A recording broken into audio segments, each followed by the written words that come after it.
In the beginning, he was even worried that Chinyu's body would be smashed into pieces. At the moment, seeing Chinyu so demoralized, Sangamo naturally becomes arrogant. The internal injuries have healed 90%. It's already almost enough. Chinyu, however, is secretly calculating in his mind. Using his holy sense, he has located all of the opponents in his surroundings. After another mental simulation of his plan, he decides that there are no problems with it. Xinyu turns around, taking a look at Xiaohei. As Xiaohei sees the look in Xinyu's eyes, his heart cannot help skipping a beat. He knows that Xinyu has made a decision. Big brother, what do you want to do? Say it. Quickly tell me. He says hurriedly. Xinyu says resolutely through his holy sense, Xiaohei, remember, if another opportunity to escape arises, you must grasp it. You must run away no matter what. Even if only one of us can escape, that'll be enough. The one who'll escape must take revenge for the other. If both of us can get away, that'll be great. But if neither of us can escape, we'll have to take some of them with us. Xiaohei is startled. He can feel Qinyu's determination to risk his life. Xiaohei started to live with Qinyu not long after he was born. A special telepathy developed between them long ago, which has since even enabled them to sense each other's sentiments. It is really very mysterious. Don't worry, big brother, I won't disappoint you. Suddenly, an eagle cry rises. At the same time, a frightening force surges forth from Xiaohei's body. He performs an act of spitting and a stream of flaming lightning shoots at Sang Mo extremely fast from his mouth. This stream of flaming lightning is different from those in the past because there is a mass of dark lightning in its center. Child's play. Sang Mo makes a wave with the sleeve disdainfully. A red ribbon flies out from inside the sleeve and hits Xiaohei's stream of flaming lightning directly, which unexpectedly blazes all of a sudden. In just a moment, it has already burnt the ribbon up. Sang Mo's face changes color. Big brother, quickly run. Xiaohei's voice rises in Qinyu's mind. Qinyu's face changes color. Xiaohei has unexpectedly acted earlier than he can. Too bad, he knows that Xiaohei's plan is too simple, so simple that it has almost no chance of success. But he will not let Xiaohei's planning go to waste. Whiz! He stands on his flying sword, rushing south extremely fast. Want to run? Two late Jindan stage octopuses brandish their 16 tentacles, blocking up the spaces in front and on one side of him. Well prepared, the other two late Jindan stage octopuses have also completely blocked his other possible escape routes. These octopuses prefer eating the body of a Xiaxionist to eating an eagle. Moreover, just now Qinyu severed quite a few tentacles, so they have a much deeper hatred for him than for Xiaohei. However, the stream of flaming lightning Xiaohei shot has arrived at Sang Mo's face. With a fierce yell, Sang Mo suddenly turns into a huge red octopus. Various golden rays of light are unexpectedly flickering on his 40 to 50 m long tentacles. Taking a careful look, one will see that those tentacles are being covered in a holy class suit of armor. Boom! Carrying a terrifyingly great amount of demonic elemental energy, those tentacles ruthlessly smash into that stream of flaming lightning, which subsequently disintegrates with a boom. But that flash of dark lightning unexpectedly flows to the surface of the holy weapon outside the tentacles like a liquid. Chi. In only a short while, that holy suit of armor has been corroded. Sang Mo feels various acute pains at once. He instantly controls his internal demonic elemental energy to resist that strange dark flash of lightning, which is intensely corrosive. Neither of you can run. A deep voice that contains an extreme anger rises in Qinyu's and Xiaohei's minds through holy sense communication. 840 to 50 m long tentacles sweep all around Xiaohei like huge anacondas. A raging power is surging through each of the tentacles. Big brother. Xiaohei looks at the 8 tentacles encircling him, then looks at Qinyu, who is being surrounded by 4 huge late Jindan stage octopuses, but he does not know what to say. Qinyu's eyes flash with a hint of amusement. Even though it disappears like a flash, Xiaohei is totally certain that he just saw a hint of amusement in Qinyu's eyes. It must have been caused by the success of his plan. Xiaohei cannot help getting stupefied inwardly. You unexpectedly dared to destroy a middle-grade holy suit of armor of mine. I'm going to skin you alive, then suck up all of your blood and shatter your soul. Sang Mo's deep voice rises in Qinyu's and Xiaohei's minds. Xiaohei makes a careful comparison between Sang Mo's power and his own. In the end, he finds out that even if he uses a desperate special skill, he will still be unable to defeat this early Yuanying stage demonic beast, which is even 3 times as strong as Xiang Yang. However, at the moment Qinyu. Very good, this is the right moment. A faint cold smile appears on the corners of his mouth. His holy sense and attention are totally locked onto that Sang Tu, who is also none other than Sang Mo's son. At this moment, seemingly caring about his father's business, Sang Tu unexpectedly turns his head to take a look. The moment he looks away, meteor strike. Qinyu's entire body starts to spin. His hands are holding the flaming sword. His stellar energy begins to rotate according to a strange orbit. In only a moment, his whole body turns into an awl, and the tip of the awl is the flaming sword. Sang Tu. Another late gened on stage octopus has realized what is going on, but Chinyu is simply too fast for him to stop. He only has enough time to tell the other demonic beasts at the scene through holy sense communication and, therefore, they are also aware of what is happening. Sang 2. As Sangamo takes a look, he only sees an indistinct spinning all with the color of starlight directly shatter the head of the true form of his son, Sang Tuesday. A golden shaft of light then shoots straight southwards. Sangamo knows very well that golden shaft of light is none other than a Jindan. Whose Jindan is it? Boom! Sang 2's body falls onto the ground with a loud sound. Receiving such a fatal blow from Chinyu while totally unprepared, he has died instantly. In fact, even if he had been prepared, he would not have been able to withstand that all-out strike. Demonic beasts value their offspring even more than humans do. Sangamo is merciless and frosty, but he has been very nice to his son. It was only because he killed some demonic beasts letting his son absorb their Jindans that his son was able to reach the late phase of the Jindan stage and match his several brothers in power. Ah! A sharp deafening sound spreads out in all directions like waves. At the same time, with a violent downward shake of his 8 huge tentacles, Sangamo immediately pierces through the water, chasing after Chinyu like lightning. Xiao Hei's eyes pop out of his head. Xiao Hei, quickly run. This is your last chance. Don't disappoint me. Otherwise, I won't close my eyes after death. Chinyu's voice rises in Xiao Hei's mind through holy sense communication. In just a moment, Xiao Hei has totally understood. A resounding eagle cry comes out from his mouth. It sounds extremely hurt, reluctant, bitter and grieved. However, Xiao Hei has no choice but to execute the passing lightning flashing 9 times rushing west. At this moment the other octopuses comes to their senses. They want to chase after Xiao Hei, but this eagle is unexpectedly also frighteningly fast like that Xiaoxianist. Seeing Xiao Hei's speed, those late Jindan stage octopuses deliberately give up chasing because they are merely half as fast as Xiao Hei. Only their big brother Sangamo, who has reached the early phase of the Yuanying stage, can have a good chance of catching up with him. We don't chase? The third brother looks at the fourth and second brothers. The second brother rebukes, chase what? Sang 2 is already dead, so big brother must have gone mad. We have to help him chase that Xiaoxianist together. That eagle isn't important. If that Xiaoxianist escapes, you guys should be ready to take big brother's fury. As soon as the third brother and fourth brother think about Sangmo's temper, their hearts tremble. Let's go. 3 late Jindan stage demonic beasts then rush south extremely fast as well. At the moment Chinyu is standing on his flying sword, using the body weapon unification technique. His whole body is piercing through the water extremely fast like a speeding arrow or a flash. However, a red octopus, which is furious because of the death of his son a moment ago, is chasing closely after him. Every shake of his 8 tentacles is allowing him to flash through the water almost as fast as using teleportation. Pooh! A tentacle smashes down.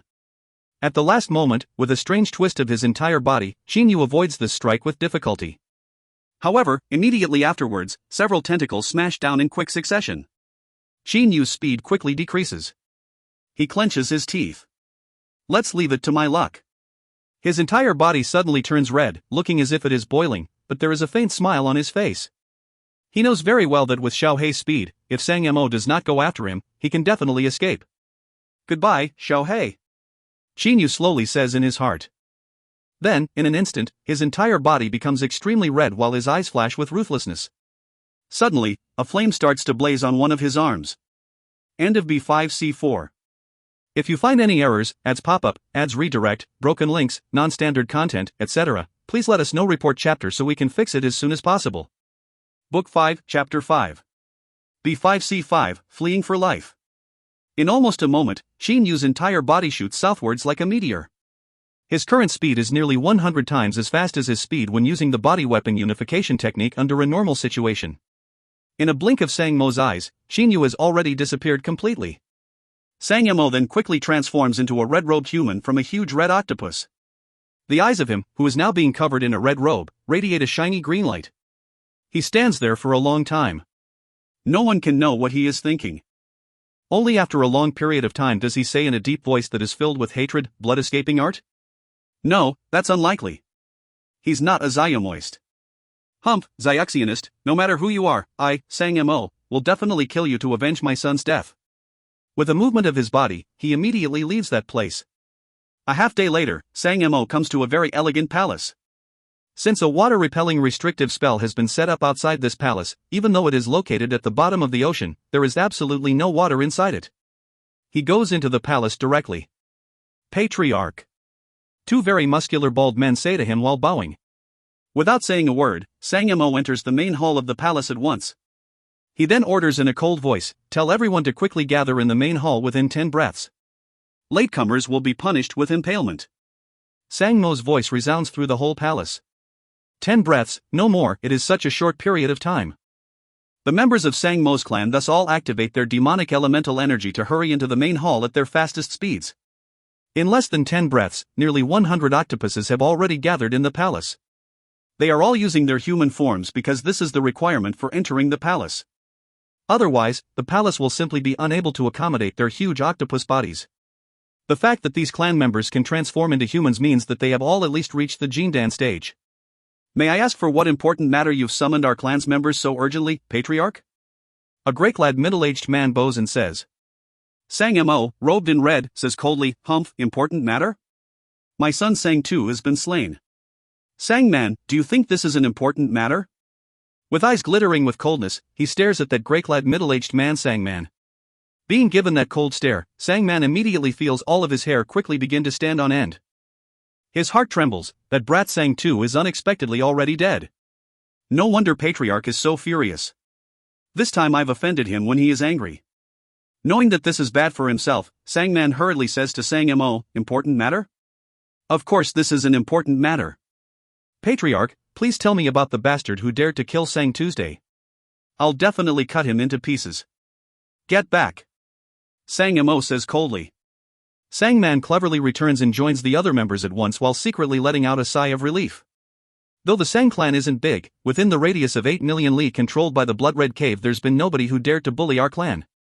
But this time my son has unexpectedly been slain by a Xiaoxianist. The aura around Sang Mo's entire body is terrifyingly cold and sinister at the moment. None of those clan members dares to say anything. In the Sang clan, Sang Mo's words are absolutes. In the end that brat used a technique similar to Xiaomoist's blood escaping art.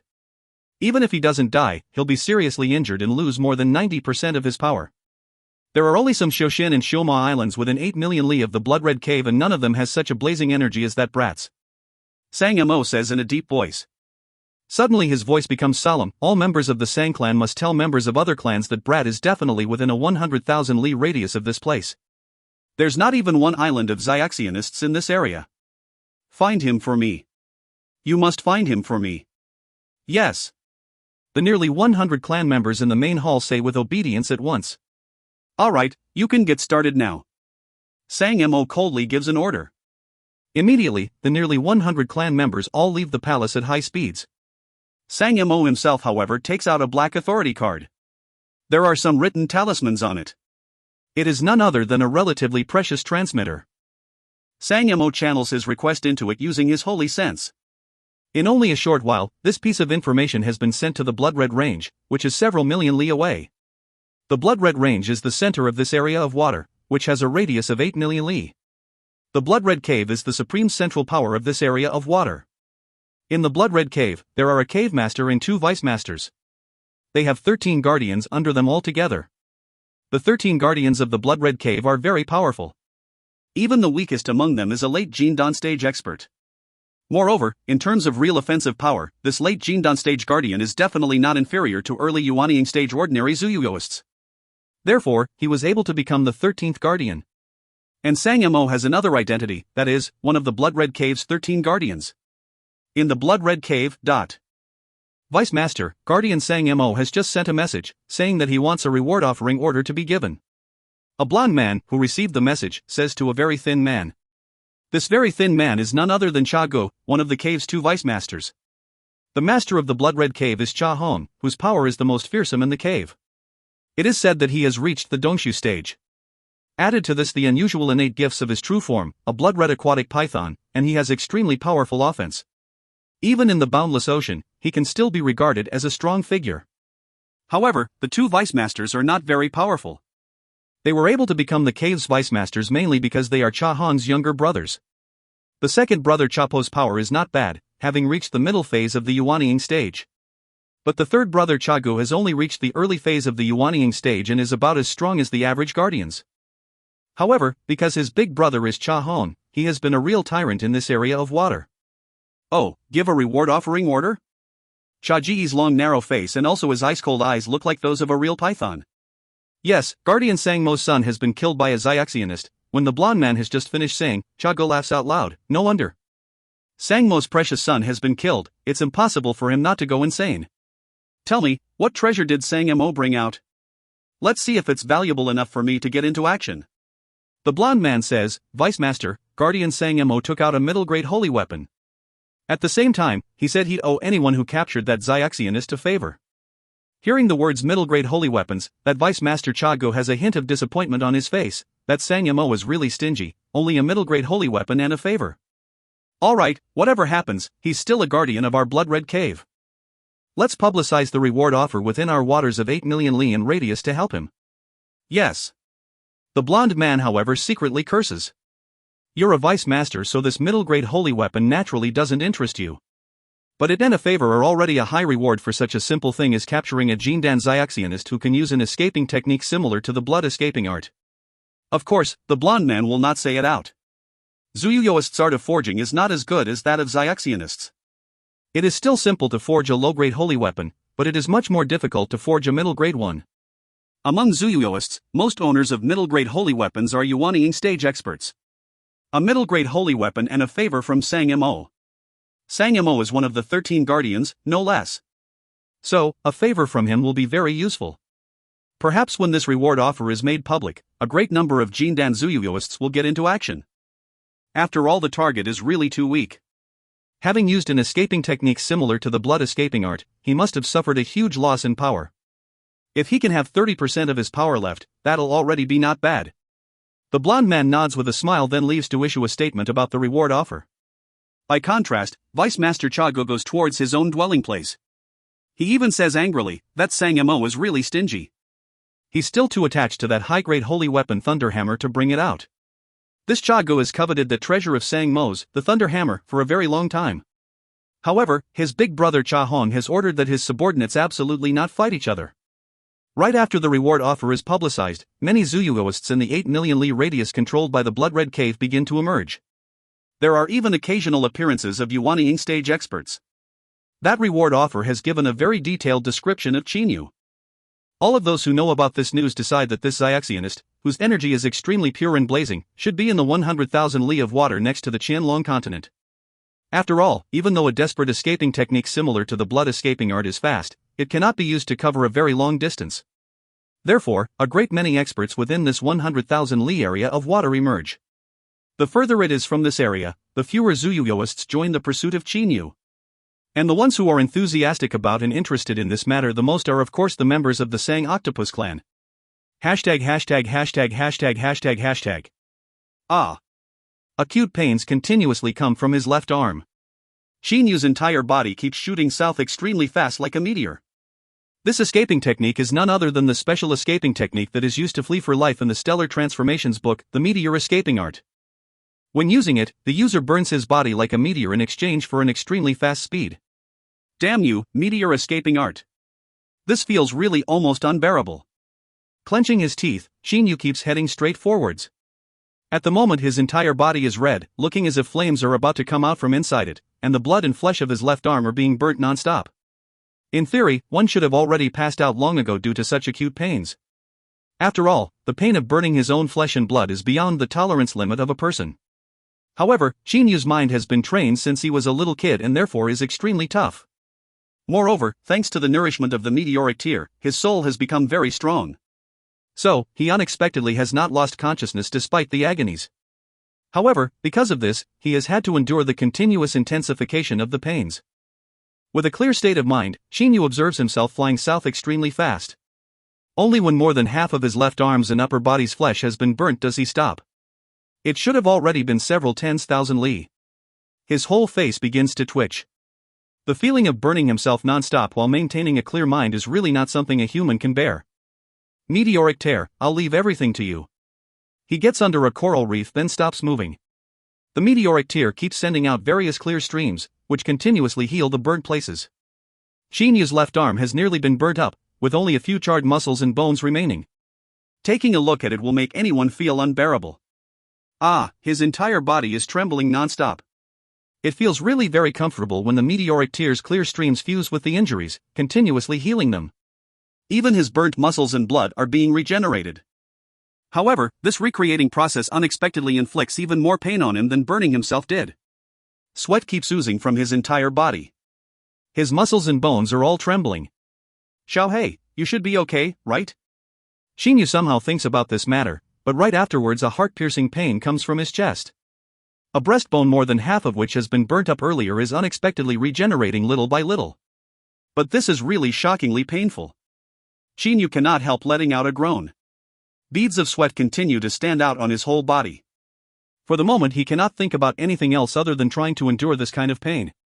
The nourishment of the meteoric tear is comfortable, but the regeneration of the muscles and bones is so painful that his soul is shaken. This comfortable feeling and this pain are basically two polar extremes. He is shuttling back and forth unceasingly between these two extremes. However, it is much easier for the meteoric tear to repair the damage to the bones than to the internal organs. In only 2 days, Xinyu's originally terrifying wounds have already healed more than 50%, and 80% of his left arm has unexpectedly regrown. Most of his burnt muscles and bones have regenerated. You really didn't disappoint me, meteoric tear. Xinyu let Xiaohei run away first because he had decided to take a gamble on the meteoric tear's wonderful effects. But even so, he was not certain that the meteoric tear would be able to regenerate his limbs and body. After all, even though it can repair the heart, this does not necessarily mean that it can regrow the body and limbs.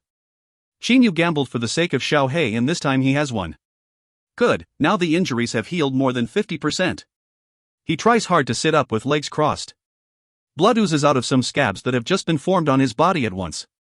He draws a cold breath in pain with a hiss but still sits up. Then, using his intact right arm, he quickly takes out a Jindan. It is Sang Tu's Jindan. Right now, power is the most important thing. Let's refine this Jindan first. Ignoring the fact that his injuries have not completely healed yet, Xinyu immediately accelerates the nebula inside his body and forms another nebula around him. He then begins to refine this Jindan. In his method of refinement, energy will go from the nebula outside his body into the nebula in his dantian by going through his entire body's muscles and bones. However, at the moment his body is still seriously injured. Therefore, when stellar energy and the essence of the Jindan go through his muscles, bones and channels, he cannot help slightly trembling all over because it is really extremely painful. Even though he did limit training for years starting when he was still a child, he has never experienced such sharp pains.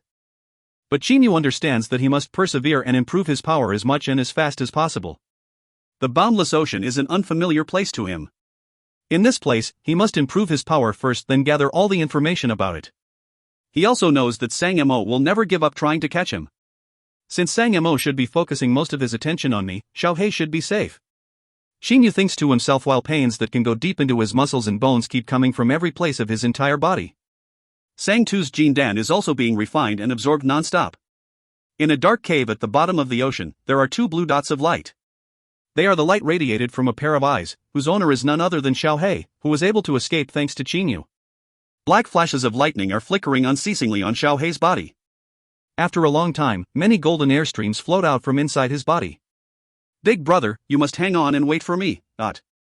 Thanks to the special telepathy between Xiaohei and Xinyu, he can feel that Xinyu is still living.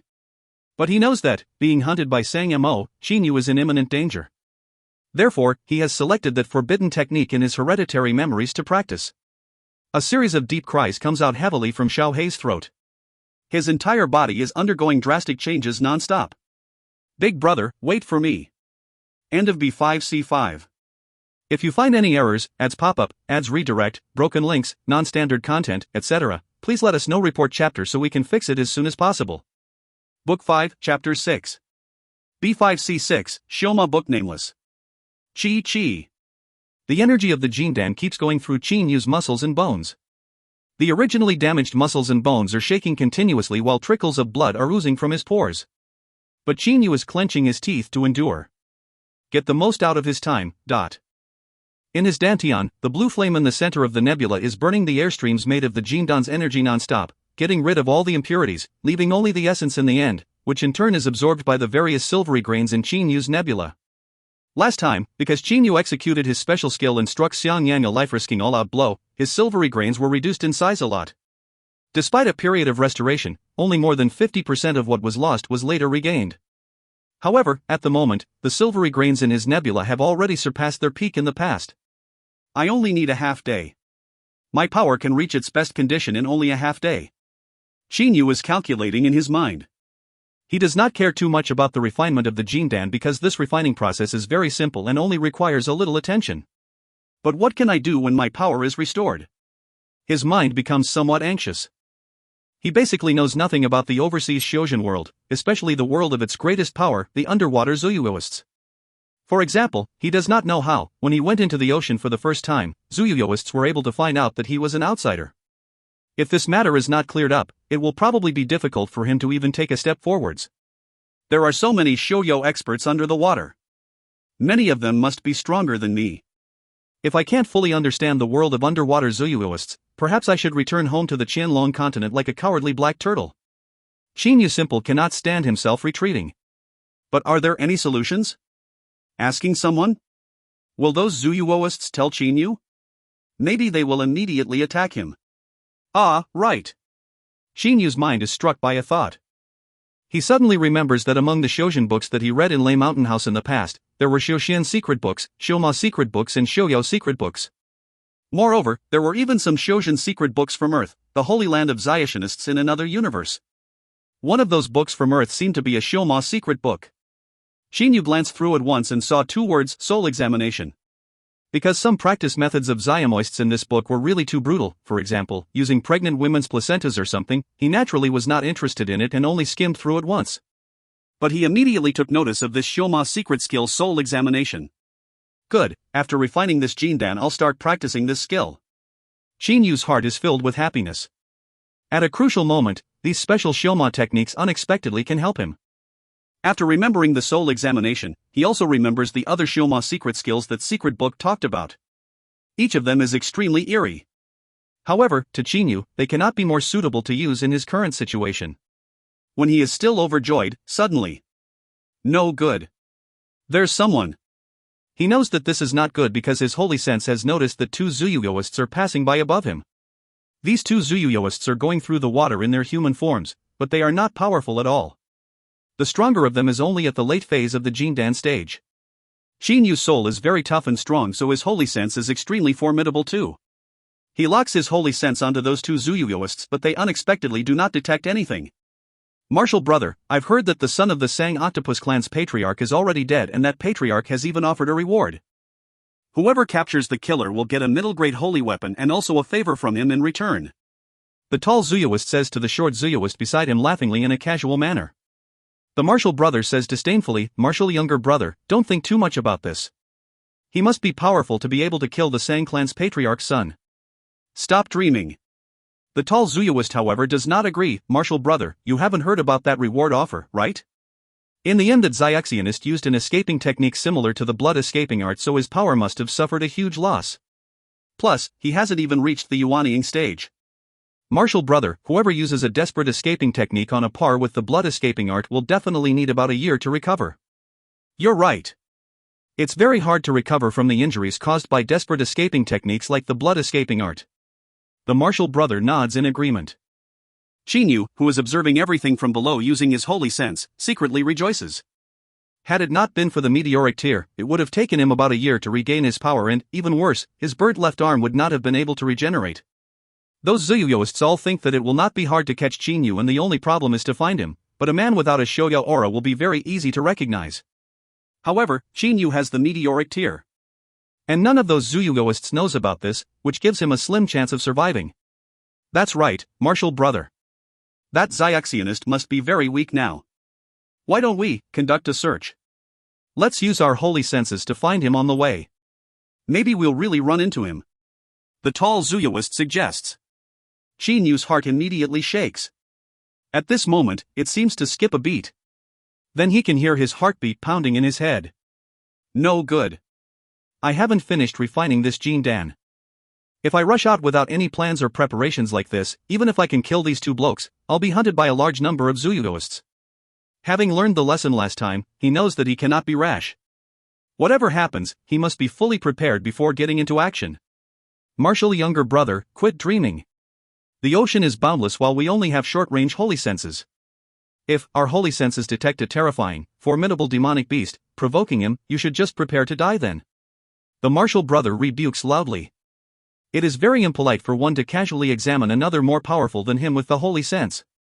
As soon as the tall Zuyuist hears this, he cannot help getting frightened. That's right. What you say is true, Marshall brother. Let's go. What's yours is yours. You won't get what's not yours even if you try. The Marshall brother is clearly very cautious. Then the both of them keep going forwards above Qin Yu's head. In the boundless ocean, there may be a certain hidden formidable demonic beast calmly practicing in a certain area of the seabed. Even though the probability of bumping into such a demonic beast is low, it is certainly higher than the probability of finding Qin Yu. After all, Qin Yu is only one man while there must be more than one demonic beast hiding at the bottom of the ocean. If their holy senses disturb such a formidable demonic beast, they will probably be eaten by him. Phew! Qin Yu secretly lets out a sigh.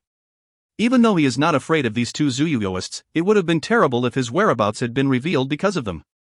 Moreover, according to the conversation between them, he has discovered a bad thing. The reward offer. This is bad. I never expected Sang Mo to offer a reward. He thinks about many things in only a moment. In the end he is sure of one thing, he must learn the Shoma secret technique soul examination first no matter what. As for some other special secret techniques, there is no hurry to learn them for the moment. After learning the soul examination, the first thing he is going to do is to find a Zuyuist and use it. At least he must know the general situation to be able to make further preparations. After all, he can only always win if he knows his own situation and that of the enemy. A half day later, Qin Yu finally finishes refining and absorbing all of the Jindan. By now, all of the injuries on his body have completely healed with not even a scar on his left arm, only that there are many scabs on the surface of his body. When Qin Yu was refining the Jindan, his blood oozed from the yet-to-be completely healed injuries then solidified to form these scabs.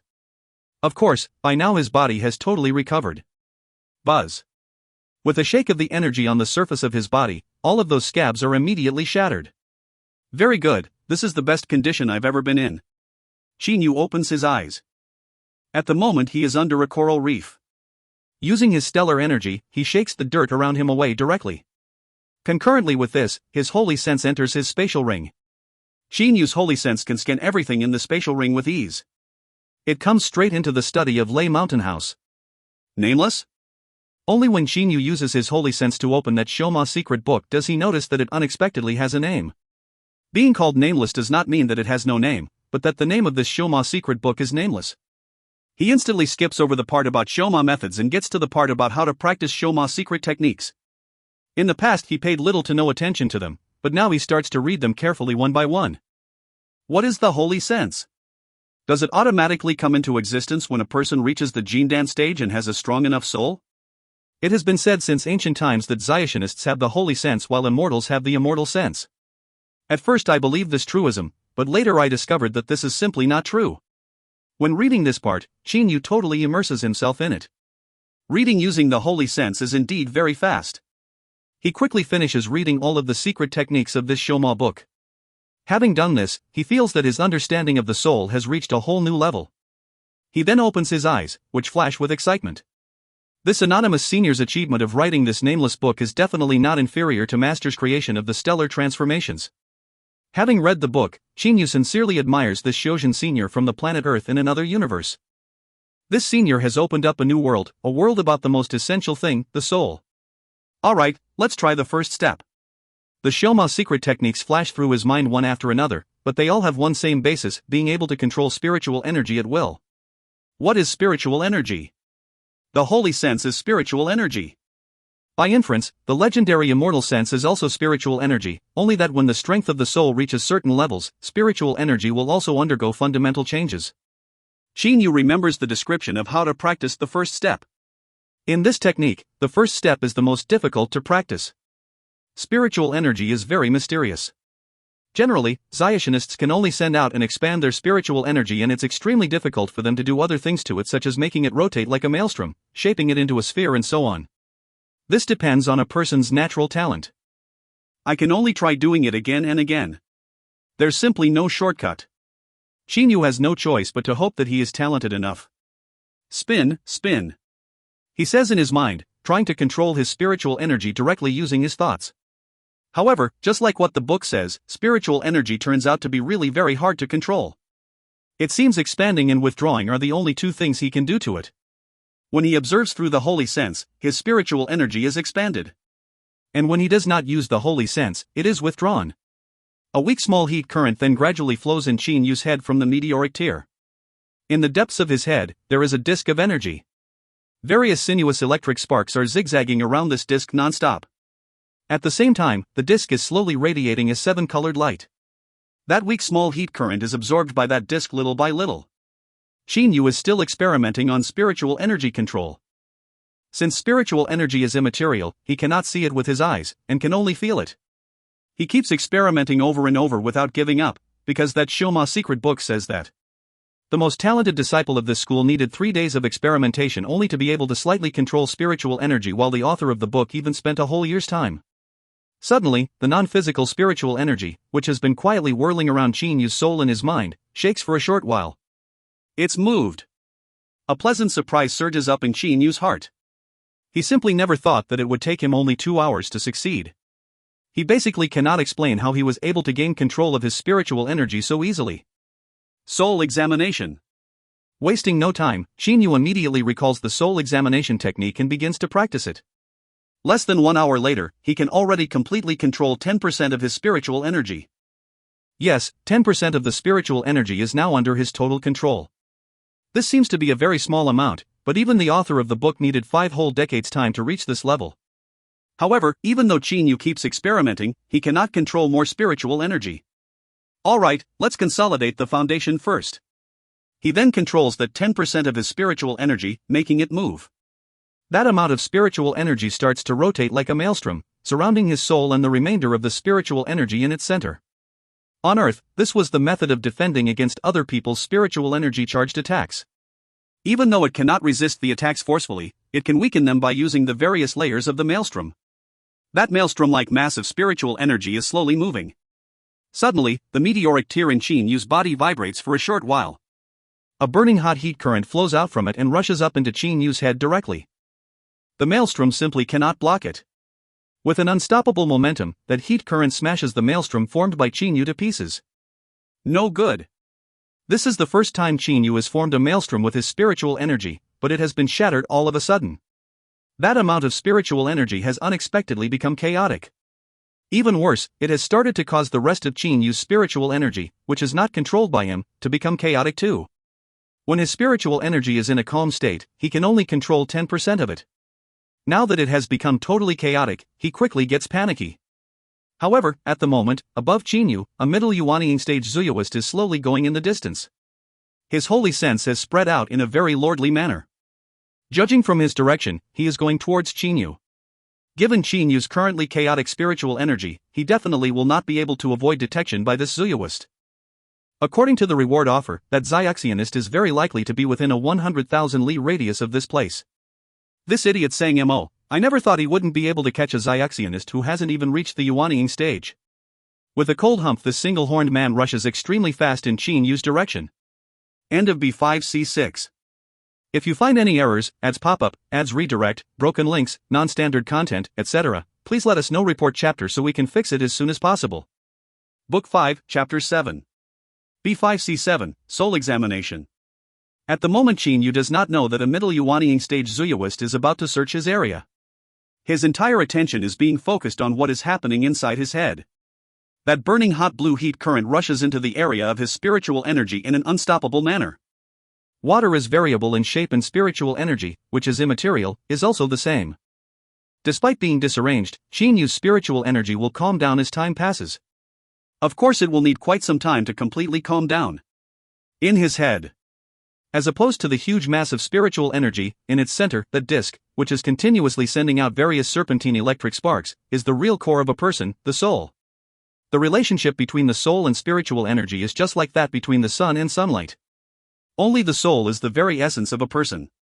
At Qin Yu's current level, he only has some understanding of spiritual energy while knowing nothing about the soul, the real fundamental thing in him. The soul is a forbidden domain that Xiaxionists cannot touch. What is exactly the blazing blue heat current the meteoric tear sent out? Xinyu focuses his entire attention on that blue air current, which has appeared all of a sudden.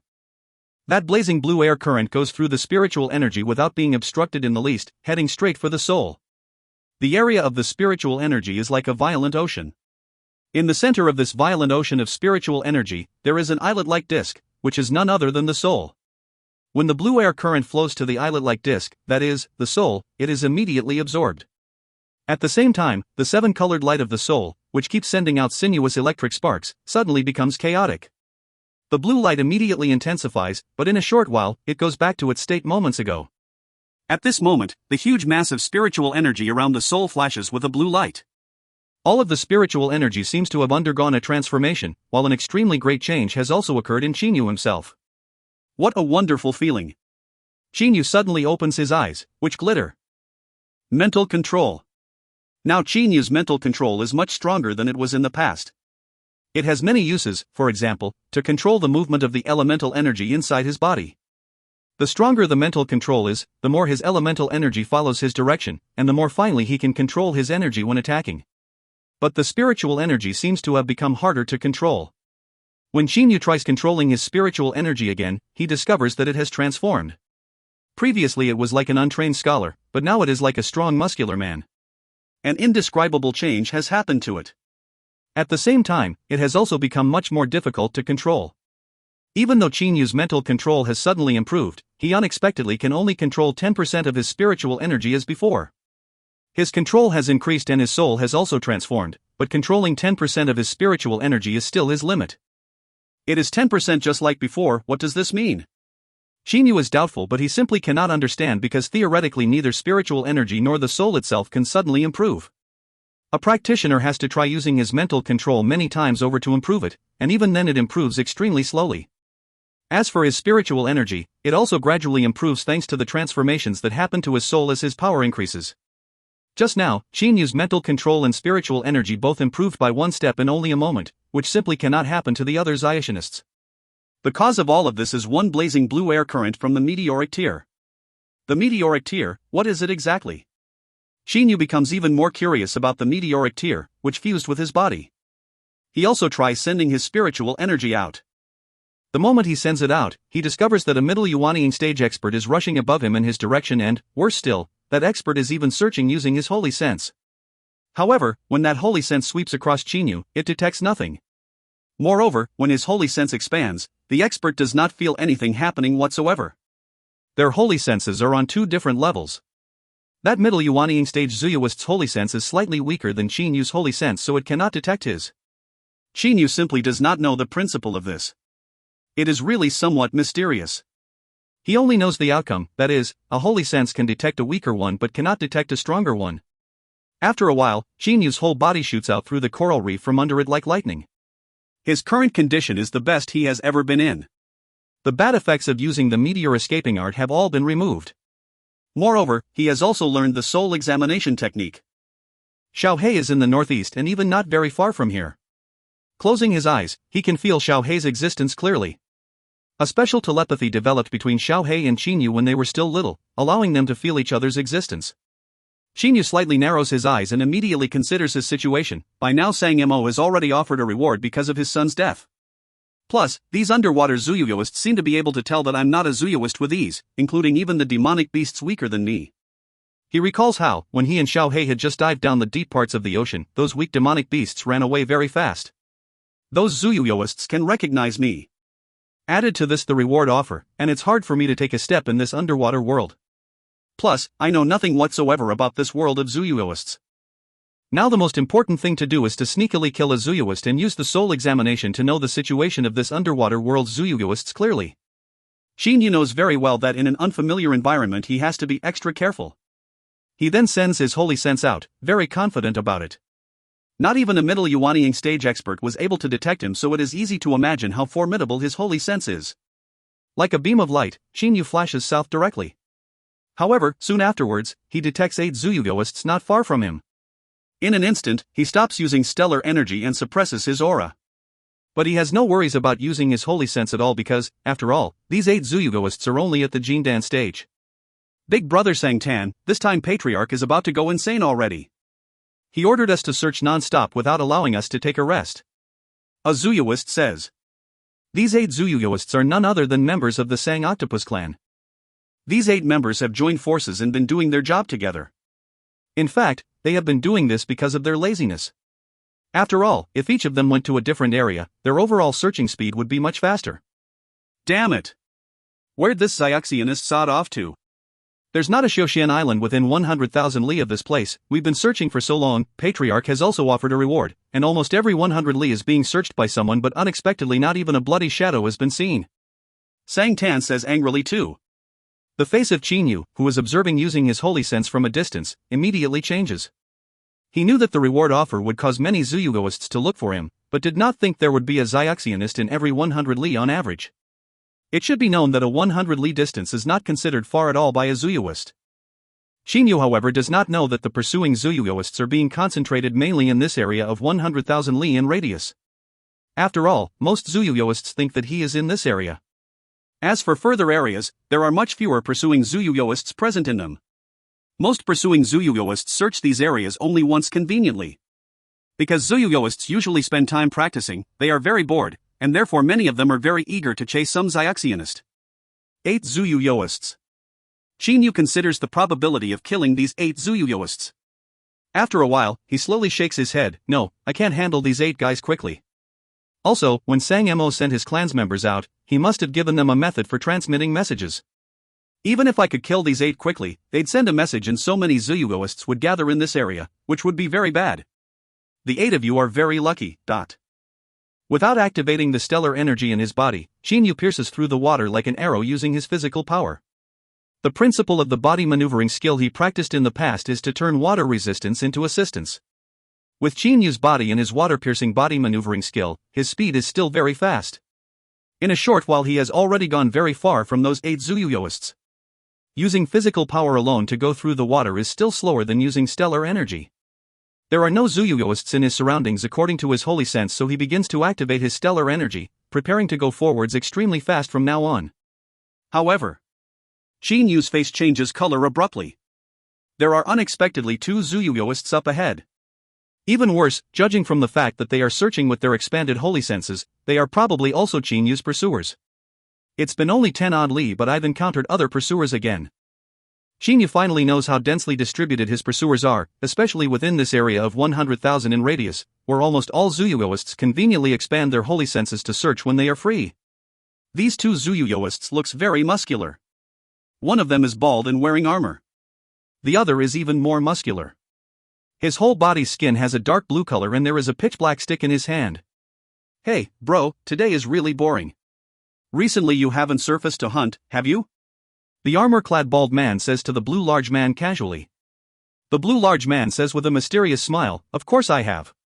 When I came to the waters near the continent to hunt last time, I was very lucky to run into a fishing boat. There were 10 odd people on the boat, including even some women. At that time I turned into my true form and ate half of them up at a gulp. Then I sucked the rest in my storage bracelet. Ha, when those people saw my true form they all yelled sea monster ... Then could you let me also, the bald man signals to the blue large man with a look. The blue large man says laughingly, all right, all, before the blue large man can finish saying, a fist penetrates his chest and, moreover, it lands exactly where his heart is located. This man's heart is immediately shattered. Go to hell. There is a hint of ruthlessness in Qin Yu's eyes. When he heard what these 2 men said to each other, he became determined to kill them. As soon as the bald man takes a look at Qin Yu, he is greatly shocked. Who are you? This bald man is horrified by the fact that before he could feel an aura, Qin Yu already killed his friend directly with a punch. This speed was really terrifyingly fast. With a faint smile on the corners of his mouth, Qin Yu stares at the bald man. You're going to be the target of my soul examination. Soul examination, what does it mean? The bald man is astounded in his heart. The soul examination can only be used when the opponent's soul still exists. If a person's body dies, his soul will quickly leave the body to enter the cycle of reincarnation. Therefore, there are 2 ways to perform the soul examination on a person. The first is to examine his soul directly when he is alive. The second is to kill him, then immediately examine his soul, taking advantage of the time when the soul is yet to leave the body. However, because that blue large man has been dead for a while, his soul has already left, and therefore Qin Yu can only consider this armor-clad bald man the target of his soul examination. You're a Xiaxianist, that Xiaxianist who killed Sang Mo's son? The bald man suddenly says. Chinyu slightly raises his eyebrows because the opponent has quickly recognized him. You've unexpectedly recognized me. Tell me, how did you do that? He asks while staring at the bald man, who secretly lets out a breath because the opponent did not attack him immediately, which also gives him a slim chance of escaping. He has no intention of fighting Chinyu. After seeing how Chinyu killed his friend with a blow just now, he has made a judgment about Chinyu's power. The bald man says with a flattering smile, this is really very simple. Your body doesn't have a Shoya aura. Your aura is different from ours. Also, a Xiaxianist who dares to go deep into the ocean is either an extremely powerful expert or a completely ignorant rookie, but in the upper part of this area, there is no. Before the bald man can finish his saying, he suddenly sees Chinyu's body, which is 10 m away from him, make a swaying movement and arrive at his face in an instant. Ah! The bald man immediately reacts, wanting to resist. However, Wen has just thrown a punch. Bang, dot. With a series of noises of bones being smashed, Chinyu's fist directly shatters the bald man's fist, then, while he is shocked, proceeds to pierce through his chest and break his heart into pieces. At the same time, Chinyu's left hand makes a violent grab at the bald man's head. Shioma, soul examination. After a while, Chinyu pulls back his hands. Concurrently with this, he gets the jindans of these two Zuyugoists, both of whom are at the middle phase of the jindan stage. He gave the bald man a chance to talk because he did not want any mistakes to happen. If he had tried to kill the bald man right after killing the blue large man, that bald man would definitely have defended with all his might. If the bald man had self-destructed, he would have had to run away to avoid the explosion, which would have given the opponent's soul enough time to float off. Therefore, Chinyu allowed the bald man to talk, but when the opponent had just said half of what he intended to say, he sprang into action. Let's get rid of the corpses to remove all traces. He sucks the two Zuyugoists' dead bodies, weapons and armor in his spatial ring. Ordinary Xiaxianists have storage bracelets with small spaces, so they would have to deal with some useless things before doing this, but Chinyu just does not care. Sucking the bodies in the spatial ring is absolutely the best way to remove all the traces of what happened. Having absorbed the memories of that Zuyuist, now Chinyu understands everything about the entire underwater world of Zuyuists. All of his doubts have disappeared in an instant. He cannot help giving a faint confident smile. I see. End of B5C7. If you find any errors, ads pop up, ads redirect, broken links, non-standard content, etc., please let us know. Report chapter so we can fix it as soon as possible. Book 5, Chapter 8. B5C8, Nowhere to Run. The ocean is immense and seems limitless. The islands on the ocean surface are the territory of Xiaxianists and Xiamoists, while the boundless underwater world is the territory of Zuyugoists, whose power is much greater than that of either Xiaxianists or Xiamoists. There are 3 superpowers in the underwater world of Zuyugoists, just like 3 big empires. The first is the Azure Dragon Palace. The overlord of the palace is, of course, a divine beast Azure Dragon in his true form. He is called the #1 expert of the overseas Shojin world. Even super experts among Xiaxianists and Xiamoists cannot compare with him. The second is the 9 Demons Hall, which has 9 leaders, whose true forms are purple demon aquatic dragons, a mutated kind of aquatic dragon. Even though they are not as strong as the Azure Dragon Palace overlord individually, as 9 brothers, they enjoy an advantage in number. Moreover, each of them is a super expert. The third is the Blue Water Mansion. The Blue Water Mansion Master is a mutated divine beast, a 3 blue-eyed toad. His third eye is extremely fearsome and has very strange offense. He is slightly weaker than the Azure Dragon Palace overlord, but because of that unusual third eye, not even the Azure Dragon Palace overlord is certain of beating him. In the underwater world of Zuyugoists, these 3 superpowers are like 3 super empires. They occupy an area of water that is millions of li in radius each. Nobody dares to shake their positions of power, so they are absolute overlords under the water. There are small powers under these 3 superpowers. The waters ruled by the 9 Demons Hall have a radius of 90 million li. There are 8 lesser powers in this area, all of which are under the control of the 9 Demons Hall, and the leader of which is the Blood Red Cave, which is in charge of the northernmost region, which is 8 million in radius, of the 9 Demons Hall's territory. The structure is very clear, just like on the Qianlong continent. The Azure Dragon Palace, the 9 Demons Hall, and the Blue Water Mansion are very similar to 3 big dynasties. As far as the Blood Red Cave is concerned, it's like a county subordinate to the 9 Demons Hall. And I'm currently in the waters controlled by the Blood Red Cave. Shinyu's mind is now clear. Previously, he knew nothing about the underwater world of Zuyugoists, so naturally he was scared. A person is only afraid of the unknown. After understanding everything, even though Chinyu knows that there are countless Shogyo experts under the water, he has relaxed a lot mentally. This underwater world of Zuyugoists is obviously larger than the Qianlong continent and, moreover, there are many more experts here as well. The two worlds are simply not on a par with each other. Several tens random Zuyugoists alone from the underwater world can easily wipe out the entire Qianlong continent. A continent of mortals and an underwater world of Zuyugoists are simply not on the same level. It turns out this is the reason why Zuyugoists can quickly tell that I'm an outsider. 2 jade cards appear in his hand. These jade cards were taken from the bodies of the 2 Zuyugoists killed moments ago.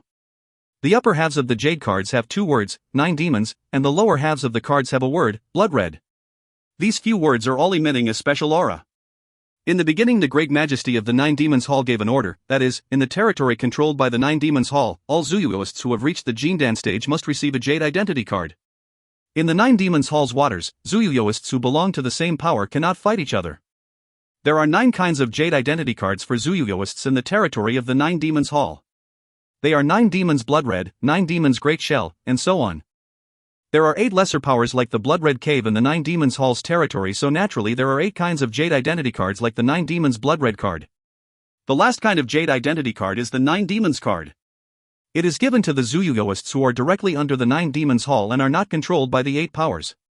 No Zuyugoists in the 9 Demons Hall's territory are allowed to kill the ones with the 9 Demons cards. Anyone who breaks this rule will be punished by the guards of the 9 Demons Hall. A Zuyuist with a 9 Demon Blood Red card is not allowed to kill another one with the same kind of jade identity card, but he can kill any Zuyuist who has a different kind of identity card. The 9 Demons Hall gave this order to make the 8 lesser powers fight each other, thereby losing power. Moreover, no one can kill the Zuyugoists controlled directly by it. So, naturally more and more Zuyugoists have become its immediate subordinates. There is a hint of a smile on Qin Yu's face. From now on, I'll become a member of the Blood Red Cave, which is under the 9 Demons Hall. He personalizes a jade card by blood and sucks it in his body, then conveniently throws the other card in his spatial ring. The 9 Demons Hall has never worried that outsiders will take these jade identity cards by force. It cannot even wait for some experts from the outside to accept them. Once a Zuyuist has a jade identity card, he can sense the information about another's jade identity card with it. If they have the same kind of identity card, this will mean they belong to the same powerhouse. If their identity cards are of different kinds, they can fight each other. Of course, he can also fight someone from the same powerhouse as his if he is confident that he can hide this from the rule enforcing squad or that he can resist this squad. Previously, mainly because Qin Yu and Xiao Hei did not have jade identity cards when they dived deep into the ocean, they were quickly spotted by those Zuyugoists. But, even though I've got a jade card, my body still doesn't have a Shoyo aura. Qin Yu slightly frowns. Zuyugoists' auras are commonly referred to as demonic auras, which are very easily recognizable to all Zuyugoists. This is also the reason why those Zuyugoists were able to judge that Qin Yu was a Xiuxianist in an instant. He feels that a complication has arisen. Because he has a jade identity card, Zuyugoists can sense the aura on his card.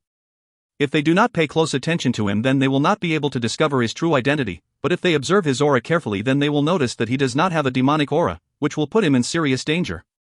A demonic aura. Qin Yu frowns deeply while mumbling repeatedly.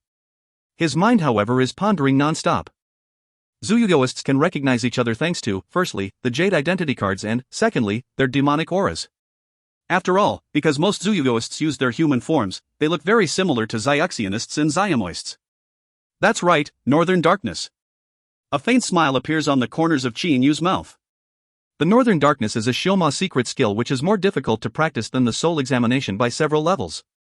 To perform the Northern Darkness, the user must combine his spiritual energy with his body's elemental energy. The Northern Darkness has 2 functions.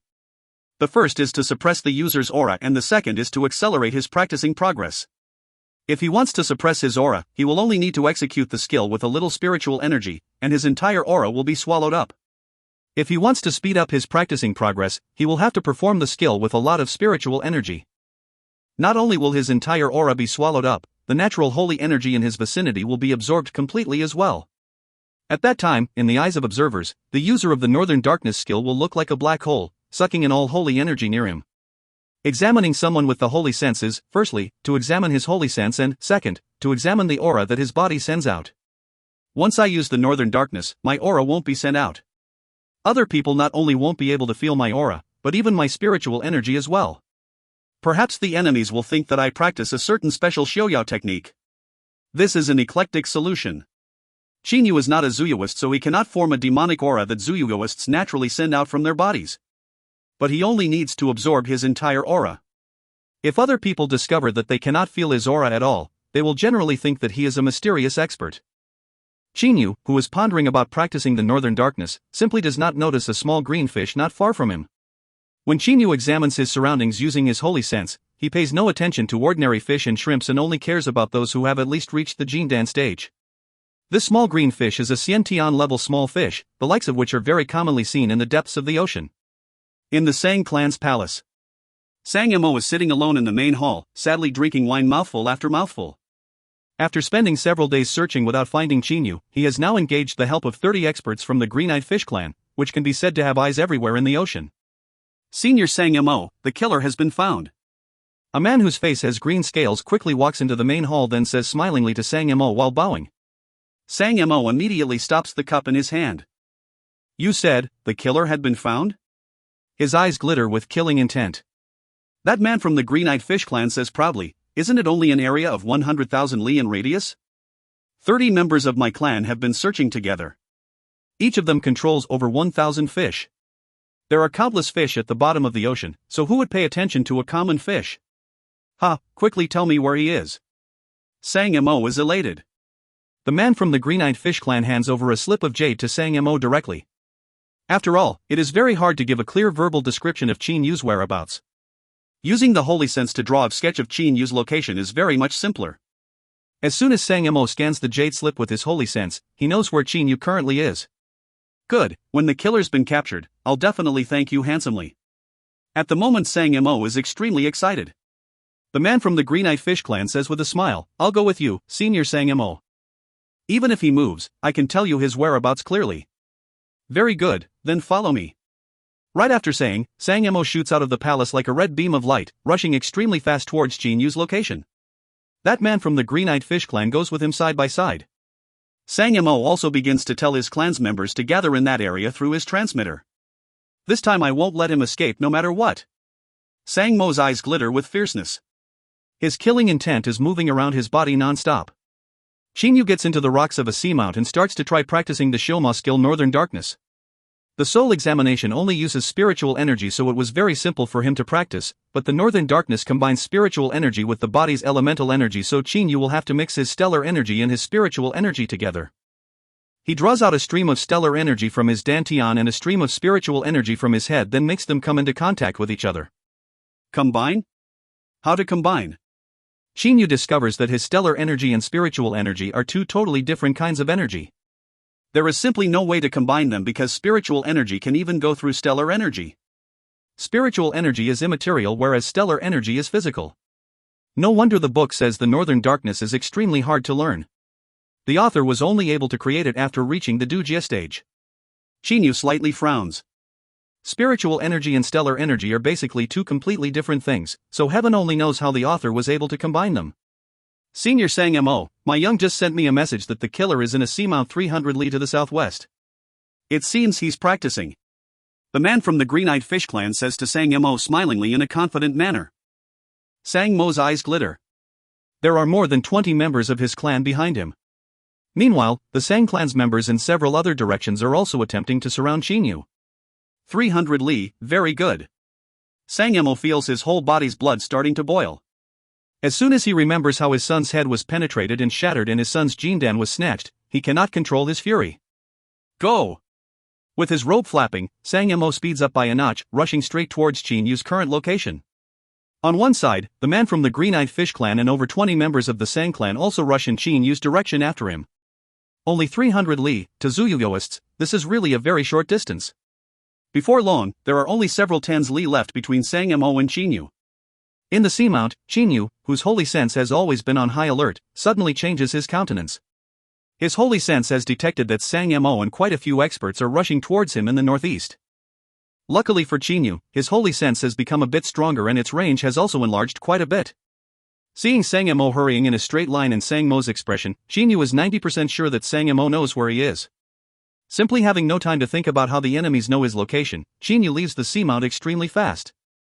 Standing on his flying sword and using the body weapon unification technique, he immediately flees south. Sang Mo is not chasing in his true form, so his speed is naturally not as fast as Qin Yu's. No good, the killer seems to have noticed us. He's running south. The man from the green-eyed fish clan becomes very anxious at once. Sang Mo's face changes color. The man from the green-eyed fish clan continues, the killer's speed is extremely fast. My young simply can't keep up with him. Perhaps the fish controlled by the other members of my clan can detect the killer, but these members are still in the Sang clan's palace. Sang Mo did not think that Qin Yu would be able to detect him, so he only brought a man from the green-eyed fish clan with him. Never mind, I've arranged my clan's members in the other directions. Killing intent starts to come out from Sang Mo's face. At the same time, with a fluttering movement of his robe, Sang Mo transforms into a huge red octopus. With a shake of his 8 tentacles, he immediately chases south like a beam of light. Compared to Qin Yu, who is using the body weapon unification, he is even slightly faster. Qin Yu is rushing south extremely fast, but then he suddenly stops. There's someone. His holy sense has detected 10-odd octopuses several tens li away from him. Even though there are only 10-odd of them at the moment, who is to say many more will not come? Based on this and the fact that just now Sang Mo was rushing straight towards him, Qin Yu makes a judgment. Sang Mo knows where I am. Plus, a circle has even been formed around me. After Qin Yu stopped for a while, his holy sense discovers that a huge red octopus is rushing towards him from a distance of several tens li behind him. It's Sang Mo. Qin Yu's countenance instantly changes. End of B5C8. If you find any errors, ads pop-up, ads redirect, broken links, non-standard content, etc., please let us know. Report chapter so we can fix it as soon as possible. Book 5, Chapter 9. B5C9, Countdown to the Killings.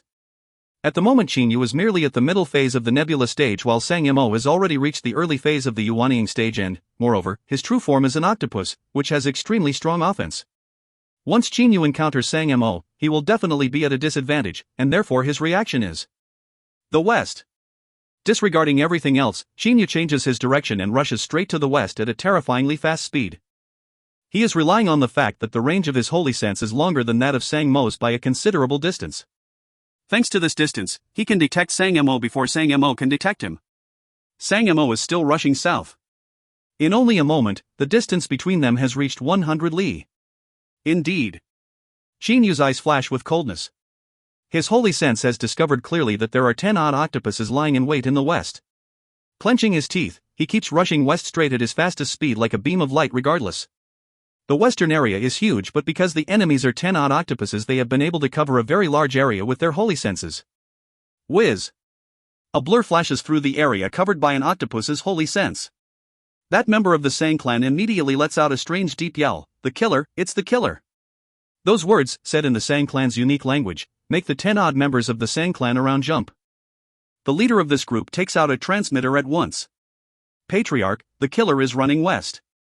In only a short while, the huge octopus has already gone south several hundred li, but then he suddenly feels a message in his transmitter.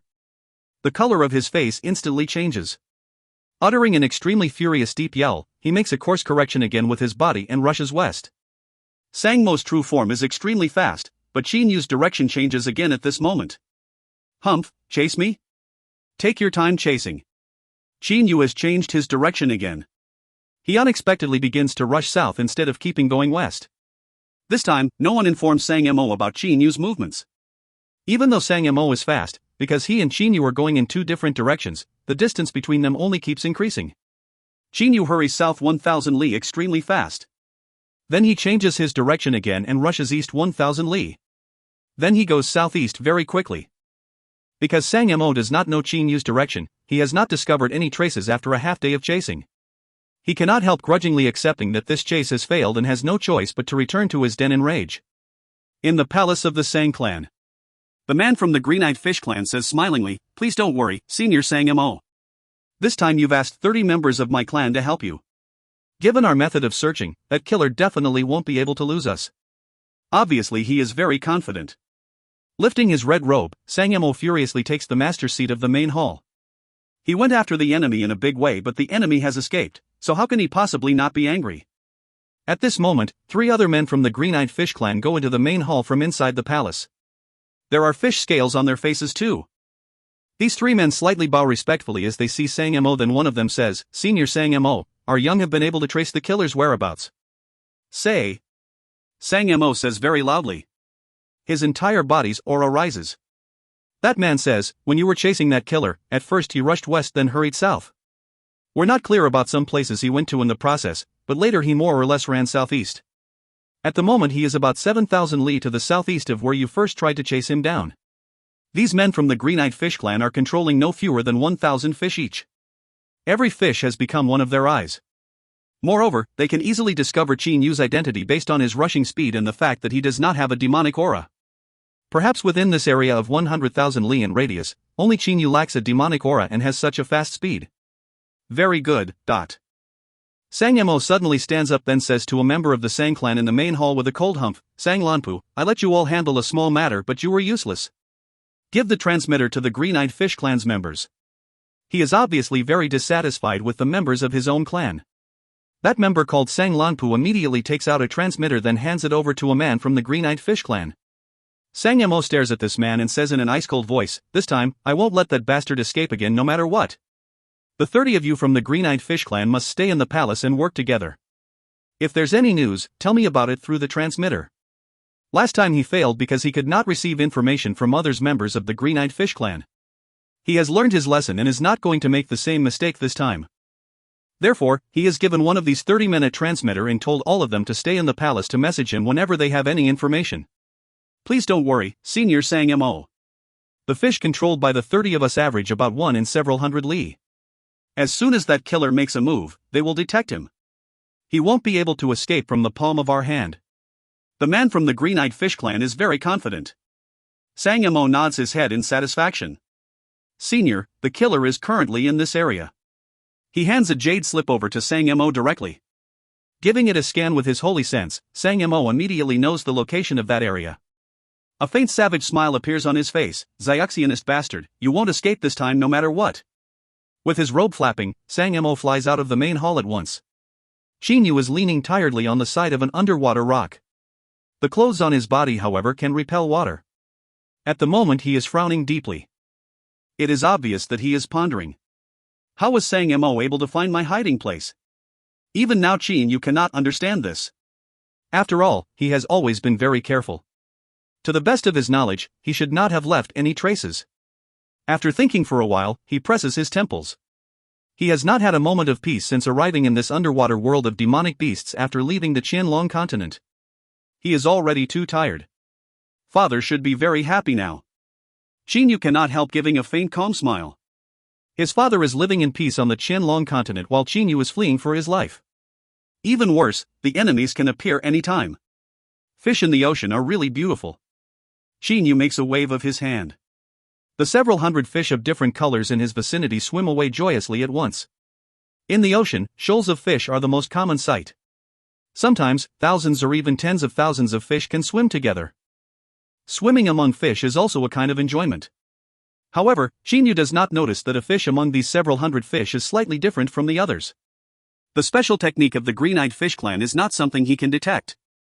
After resting for a while, he moves again. There are very many Zuyugoists in the ocean, but in this area of 100,000 li in radius, most Zuyugoists are only at the Jindan stage. There are very few who have reached the early Yuanying stage, but his holy sense discovers them long before they can discover him. On the way, Qin Yu has to dodge continuously.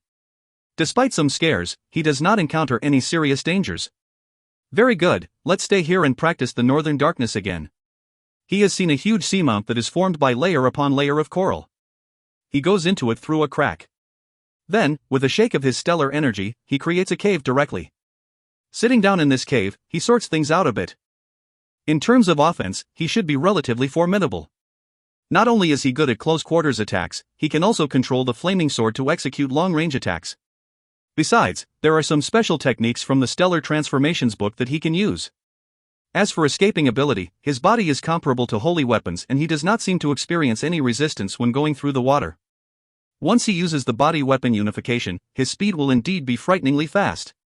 Moreover, he even knows some fairly unusual special techniques, Shouma secret techniques. Whether to escape or to blend in with the Shoya world and experience it, I must learn the northern darkness. Qin Yu immediately sits with legs crossed and begins to practice. Once again, he controls a thread of stellar energy, making it go up into his head. His spiritual energy is indistinct and immaterial, as if it does not exist. But stellar energy is a real force. His stellar energy then goes through his spiritual energy. Xinyu simply does not know how to combine them with each other. Even worse, the practice method of this technique in that Shilma book only has one word: experiment. He must experiment over and over again. The creator of this technique had to experiment many times before mysteriously succeeding. And so, not even he knew the exact reason for his triumph. Despite having to try using this technique repeatedly, Xinyu is not worried at all. He has already made preparations to undergo a 1-month closed-door training session here to experiment with the technique. A month later, because Sang Mo will not have found him, perhaps the hunt for him will be slowed down. However, when Xinyu has just been practicing for a half day. Senior Sang Mo, according to my Young's message, he should be 100 to 200 li to the south of you. But I don't know more details about his location. The man from the Green-Eyed Fish Clan sends a message. There are no fish controlled by the Green-Eyed Fish Clan around the place Xinyu chose to undergo a closed-door training session, but a fish 100 li away from this location discovered that Xinyu disappeared after rushing here, so it naturally judged that he is here. Well done, very well done. Sang Mo sticks out his blood-red tongue, giving a faint ferocious smile. Without turning into an octopus, he quietly approaches Xinyu's location in his human form. At the same time, he expands his holy sense to the utmost to search carefully. Xinyu is practicing, patiently experimenting with the technique over and over again. Every time he tries using it, he analyzes his errors. He keeps experimenting repeatedly. Sang Mo. Xinyu's eyes suddenly open. Almost at the same time, he stops practicing. Even though he has been practicing, his holy sense has been on high alert, and therefore he has quickly noticed that Sang Mo is approaching. However, at this moment, Sang Mo, who is moving extremely fast, has already passed the distance caused by the difference in range between his and Xinyu's holy sense. Whiz! Having no time to think about anything else, Xinyu immediately crashes through the coral reef to rush out. He then rides the flaming sword and uses the body weapon unification technique to flee east at his fastest speed. When Sang Mo's holy sense has just discovered Xinyu's aura, Xinyu is already running away again. Don't even dream about escaping this time. A faint cold smile appears on Sang Mo's face. In an instant, his body transforms into a huge red octopus. Concurrently with this, he gives the 30 members of the Green-Eyed Fish Clan in the Sang Clan's palace an order through his transmitter: Green-Eyed Fish Clan's members, watch carefully for me. Always send me info about that Xiaxianist's location. After sending the message using his holy sense, Sang Mo immediately chases in Xinyu's direction. Even though his speed is slightly faster than Xinyu's, he notices that his holy sense cannot detect Xinyu's aura again. Therefore, he concludes at once that this disgusting Xiaxianist has changed direction once more. Which direction did Xinyu run away in? The answer is impossible for Sang Mo to guess. Senior Sang Mo, the killer is 150 li to the south of you. He's rushing south extremely fast. Sang Mo is overjoyed to receive this message from the man of the Green-Eyed Fish Clan. He immediately chases towards Xinyu's current location at an exceptionally high speed. Even though the distance between them is only 150 li, because they are going in the same direction, only after quite some time can Sang Mo gradually get close to Xinyu. Xinyu, whose holy sense has been spread out, quickly discovers that Sang Mo is several tens li behind him. How can Sang Mo know the direction I'm running in? He knows that this is bad, so he immediately changes direction once more. The distance between them grows again in an instant. After a while, Xinyu discovers once more signs of Sang Mo's presence not far behind him. With anger and incomprehension, he changes his direction again, instantly pulling away from Sang Mo. However, before long, Sang Mo comes near him yet again. How can this bastard know my changed directions? Xinyu's eyes glitter with coldness. Obviously he has been infuriated. But behind him, Sang Mo has become furious because of the chase as well. Xiaxianist, disgusting Xiaxianist, how can he always know in advance that I'm in pursuit to change his direction beforehand? Could it be his holy sense has an even longer range than mine? He cannot accept this outcome. Both the pursued and the pursuer are fuming. The east. Once again, Xinyu changes his direction. But this time he is unlucky because there is a fish that is under the control of the Green-Eyed Fish Clan in his new direction. Senior Sang Mo, the east, he's running east. This time it seems Sang Mo's effort is not wasted. He rushes east in an instant and closes on Xinyu fast. Xinyu, who at first thought that he had widened the distance between him and Sang Mo again, is so frightened that he breaks into a cold sweat. At the same time, he rages. Even a clay statue would get angry if pushed to the wall. Don't anger me, Sang Mo. Killing intent has started to rise in his heart. At the moment, a dark cave at the bottom of the ocean seems to be a black hole. It is continuously swallowing up all natural kinds of energy in its surroundings. Some underwater demonic beasts which swim past this cave are even sucked in it directly without ever being able to escape. Soon, the suction of the cave suddenly disappears. From inside the cave, two blue beams of light shoot out. The source of the light is the eyes of a black eagle. Since practicing a forbidden technique in his hereditary memories, Xiao He has gone through drastic changes. Now he is much thinner than before and even looks absolutely exhausted. "Big brother, I'm coming." His aura suddenly comes out from his body. It feels like an ice-cold sharp knife. With a movement of his body, which seems like a thin block of ice, Xiao He pierces through the water currents. He disappears in an instant. His current speed is even much faster than his speed when using the passing lightning flashing 9 times previously. End of B5C9. If you find any errors, ads pop up, ads redirect, broken links, non-standard content, etc., please let us know. Report chapter so we can fix it as soon as possible. Book 5, Chapter 10. B5C10, Murderous Chinyu, Crazy Sang Mo. Both Xiao He's body and wings have become much thinner. However, if someone weighed him, they would find out that the current Xiao He is even much heavier than before he used that forbidden technique. The reason for this is that he gobbled up the blood essence of quite a few demonic beasts which swam past the mouth of the cave and fused it with his body. My current condition is somewhat different from the one in my memories, but my speed and offense have even got a little more formidable than I expected. Xiao He is very satisfied with his current condition. Suddenly, his holy sense discovers an early Jindan stage Zuyuist. Even though Zuyuists can kill each other in this underwater world, those who are subordinate to the same powerhouse generally will not fight each other. This tiger shark Zuyuist is gaddying about in a tottering manner, looking very relaxed. Suddenly a black beam of light pierces through him directly. Only a deep growl, asterisk, is heard. Afterwards the tiger shark is completely absorbed by that black light, including even his blood and flesh. The black light then turns into a black eagle. When performing this forbidden technique, I can't control myself. Even though I've eaten up a Jindan demonic beast, his jade identity card has already been destroyed by my energy. Xiao He takes out that tiger shark Zuyuist's jade identity card.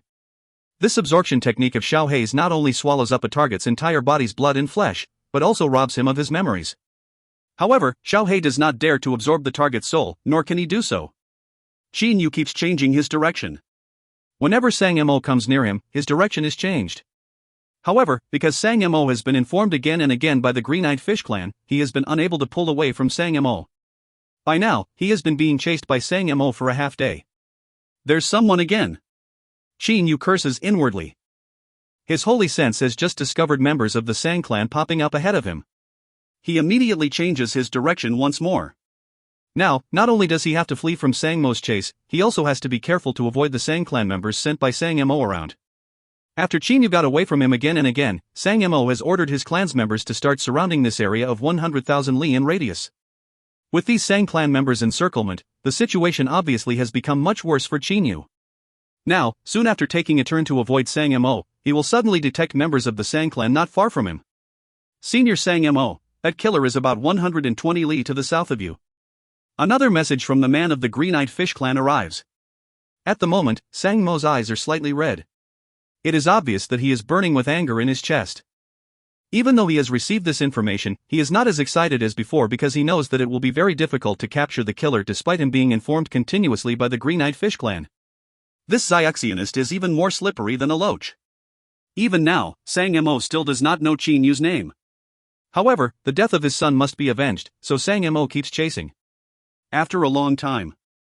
This time, no matter how Sang Mo keeps chasing, he cannot detect Chinyu. The Green-Eyed Fish Clan can no longer detect Chinyu's aura either. And none of the Sang clan members can find out where he is. It seems Chinyu has suddenly disappeared. When almost every several hundred li is being monitored by a controlled fish and, on top of that, Sang Mo and the Sang clan members are making a sweep of this area with their holy senses, Chinyu has disappeared just like that. Patriarch. A group of the Sang clan members looks at Sang Mo, not knowing what to do. Having failed to find the murderer, what can they possibly do? A great fury has been built up in Sang Mo's heart. He used such a large formation and even engaged the help of the Green-Eyed Fish Clan and, besides, as the Sang clan's patriarch, he himself has been chasing for so long, but they have been unable to catch a midget Xiaxionist, so how can Sang Mo possibly not become furious? This Xiaxionist, I'll skin him alive one day eventually then throw him into a fire, ant nest to make him suffer the pain of being bitten by 10,000 ants. He's going whale for 3 days before I let him die. His eyes are full of enmity. Sang Mo was enraged long ago by his son's death and, moreover, he has not been able to catch Jinyu for such a long time, therefore naturally he is even more furious now. Patriarch, can doing so alone vent our anger? We should cut off his Johnson. Patriarch, I remember that there's a group of perverts not far to the south of our palace, isn't there? We should let them gangbang this brat for 3 days first. A member of the Sang clan proposes a method of punishment in a flattering manner. Sang Mo's eyes immediately brighten. It seems he is very pleased with it. Another member of the Sang clan hurriedly says, Patriarch, I've heard of a punishment called wooden horse. We'll bring out a wedge-like block of iron first, then make him sit down on it with spread legs. We'll seal up his Jindan to let his Johnson and ours get a taste of it. Then, one after another, the Sang clan members propose various malicious punishments. These Zuyuyoists have spent most of their time practicing, so occasionally some of them became very bored. To relieve the boredom, they researched and came up with some torture methods. At times they even abducted some mortals and experimented on them on some uninhabited islands. Sang Mo is very satisfied with their suggestions. Only torturing Jinyu with these methods will relieve his hatred. Very good, but if we can't catch him, everything will be useless. As soon as Sang Mo thinks about how hard it is to capture Jinyu, his face darkens. Alright, let's stop chasing for now. At the same time, he gives the Green-Eyed Fish Clan an order through his transmitter. Green-Eyed Fish Clan's members, all of you must watch out carefully. Once that Zyuxianist appears, tell me about it right away. After ordering, Sang Mo himself leaves first. His speed is much faster than ordinary octopuses. He has no patience to go slowly together with these members of his clan. Those members then break up into small groups, some of which return to the palace while the rest go to other places. An hour after Sang Mo and the others left this place, the dirt on the ground unexpectedly moves. Then a silhouette shoots out from underground. It is none other than Jinyu. Sang clan. His eyes are filled with iciness. Half an hour ago, he was in a desperate situation because Sang Mo had been chasing him to the point where he had nowhere to run. So he immediately went into the ground and at the same time withdrew all of his stellar energy. He then stopped using stellar energy and suppressed his entire aura. He has won the gamble. Sang Mo was really unable to detect him. Once a person stops using his internal energy and suppresses his aura completely, other people basically will not be able to discover his aura. Unless they can detect his holy sense, they will not find him. However, Jinyu's holy sense is superior to Sang Mo's. Pooh! Jinyu rushes upwards like a speeding arrow. At the moment he is only 4 to 5 kilometers away from the ocean surface. In only a short while, he breaks out of the water and shoots straight up into the air. There's someone. He quickly discovers that there are Zuyuyoists, who seem to be searching for something, above the ocean. He notices at once that some of those searching Zuyuyoists look familiar. They are none other than some of the Sang clan members he has seen before. It seems Sang Mo hasn't given up. Jinyu immediately dives into the water, his heart full of anger. Even though he has been fleeing for his life, he has never thought about going up to the ocean surface to fly away because he knows very well that it is even more dangerous there. There are several reasons. Firstly, Zuyuyoists are also capable of flight. Moreover, generally, Zuyuyoists live between only 4 and 5 kilometers deep in the ocean, but experts have holy senses that are over 10 kilometers in range, so, with a sweep of their holy senses, not only can they search the ocean, they can even search the sky. Secondly, because it is very spacious above the ocean surface, once a silhouette appears in the air, it will soon be noticed, whereas, at any rate, there are all kinds of coral, underwater rocks and even underwater mountain ranges at the bottom of the ocean to hide into. Thirdly, the area of 100,000 in radius Jinyu is currently in is still comparatively near the coast of the Qianlong continent. The waters near the coast like this area totally belong to Zuyuyoists.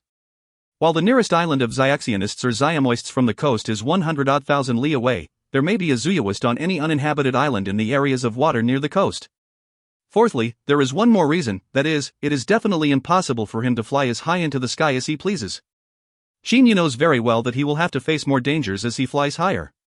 At a certain height, he will not be able to ascend anymore. Moreover, according to the descriptions by his master, Lei Wei, there are many terrifying dangers at high altitudes. When even Lei Wei called them terrifying, it can be imagined how dangerous it is at extreme heights. Since he cannot fly too high into the sky and, even worse, sky is spacious, he would have absolutely nowhere to run if spotted. So, what can he do in this situation? The only thing he can do is to stay underwater. After all, down here it is still possible for him to fish in troubled waters. Patriarch already said that Zyuxianist would possibly fly on his sword at some point. "Brother, we must look out for him." A Sang clan member reprimands loudly. Another Sang clan member says in an unconcerned manner, "Why so serious, big brother?" Besides our Sang clan, many Zuyuoists who hanker for that middle-grade holy weapon are also watching for him secretly. Once that Xiaoxianist gets careless, ha! This Sang clan member laughs very maliciously. Qinyu is exerting the strength of his arms to swim in the ocean like a fish. Having been trained non-stop, his body now can compare with holy weapons and is frighteningly powerful. Even though he is using only physical power, he is still piercing through the water like a speeding arrow. "Sangamo, I can't let you chase me all the time." The roles will slowly switch from now on.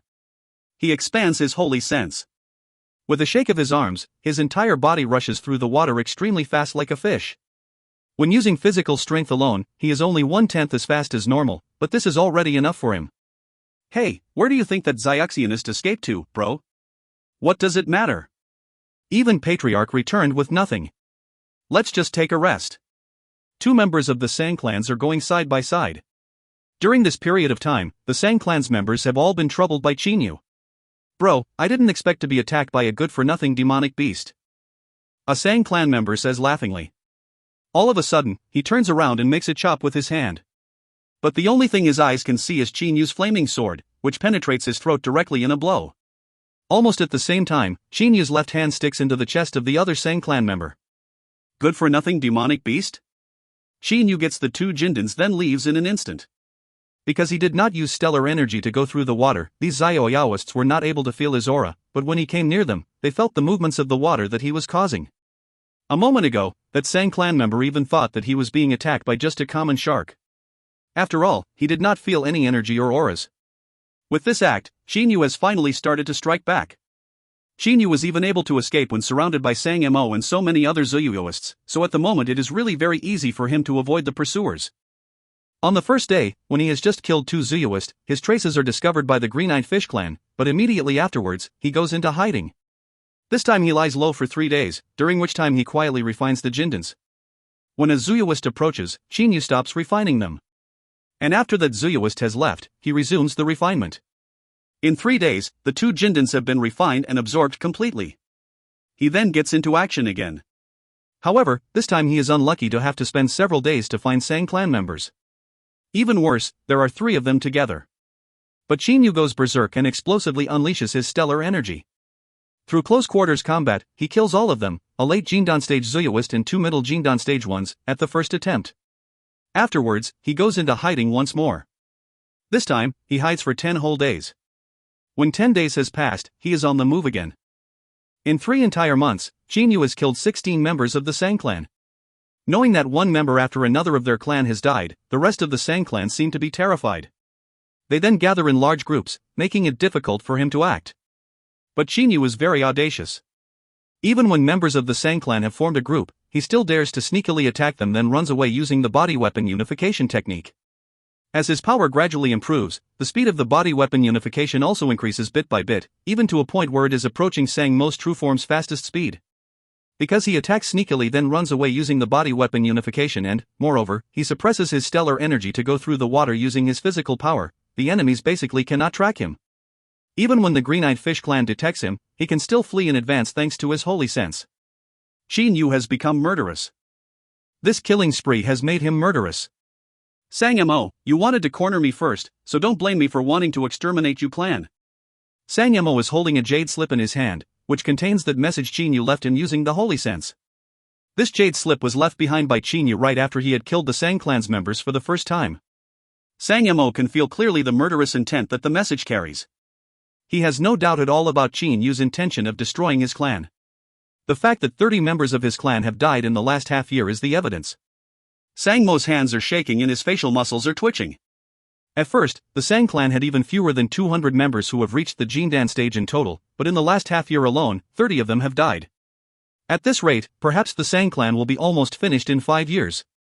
But Sang Mo's current speed is only barely faster than Qinyu's. Worse still, Qinyu seems to have been able to detect him a step earlier every time. Sang Mo simply has no way to catch Qinyu. After a half year of unsuccessful chasing, Sang Mo has accepted in his heart that he himself is incapable of capturing the enemy. Good, good, good. A furious Sang Mo says good 3 times in a row. Then, with his eyes flashing with a red light, he takes out from his bosom a transmitter. After considering for a while, he clenches his teeth and immediately sends a voice message using his holy sense. Vice Master, please raise the reward of the offer. It will include not only a middle-grade holy weapon, but also my thunder hammer. In Sang Mo's heart, the thunder hammer, a high-grade holy weapon, is even as important as his son. To Sang Mo, making this decision is just like cutting a chunk of flesh off his heart. A high-grade holy weapon, no less. Even Yuanying stage experts will be extremely desirous of it. Sang Mo also knows that the Blood Red Cave's Vice Master Cha Gu, whose influence is immense, is among the many Yuanying stage experts coveting this high-grade holy weapon thunder hammer. Want to destroy my clan? Then let's see if you can survive those Yuanying stage experts. Sang Mo slowly says in a low voice, but his low hoarse voice resounds through the main hall, sounding very horrifying. Note. Asterisk in real life, sharks cannot growl. Asterisk asterisk the words in my Chinese text are, which to my knowledge make no sense, so I took a liberty by translating them into fire ant, nest, one of the deadliest types of ants that attack in swarms. End of B5C10. If you find any errors, ads pop-up, ads redirect, broken links, non-standard content, etc., please let us know. Report chapter so we can fix it as soon as possible. Book 5, Chapter 11. B5C11, The Return of Xiao He. In the Blood Red Cave and the Blood Red Ridge. Ha, Sang Mo indeed can no longer sit tight. He has even brought out that treasure thunder hammer. Red-robed Cha Gu smiles broadly. It is obvious that he is in a very good mood. He has been waiting for this day for so long. On one side of him, the silvery armored guardian who has just delivered the message slightly bows and says, Vice Master, this thunder hammer is a high-grade holy weapon while the target is just a Xiaxianist who hasn't even reached the Yuanying stage.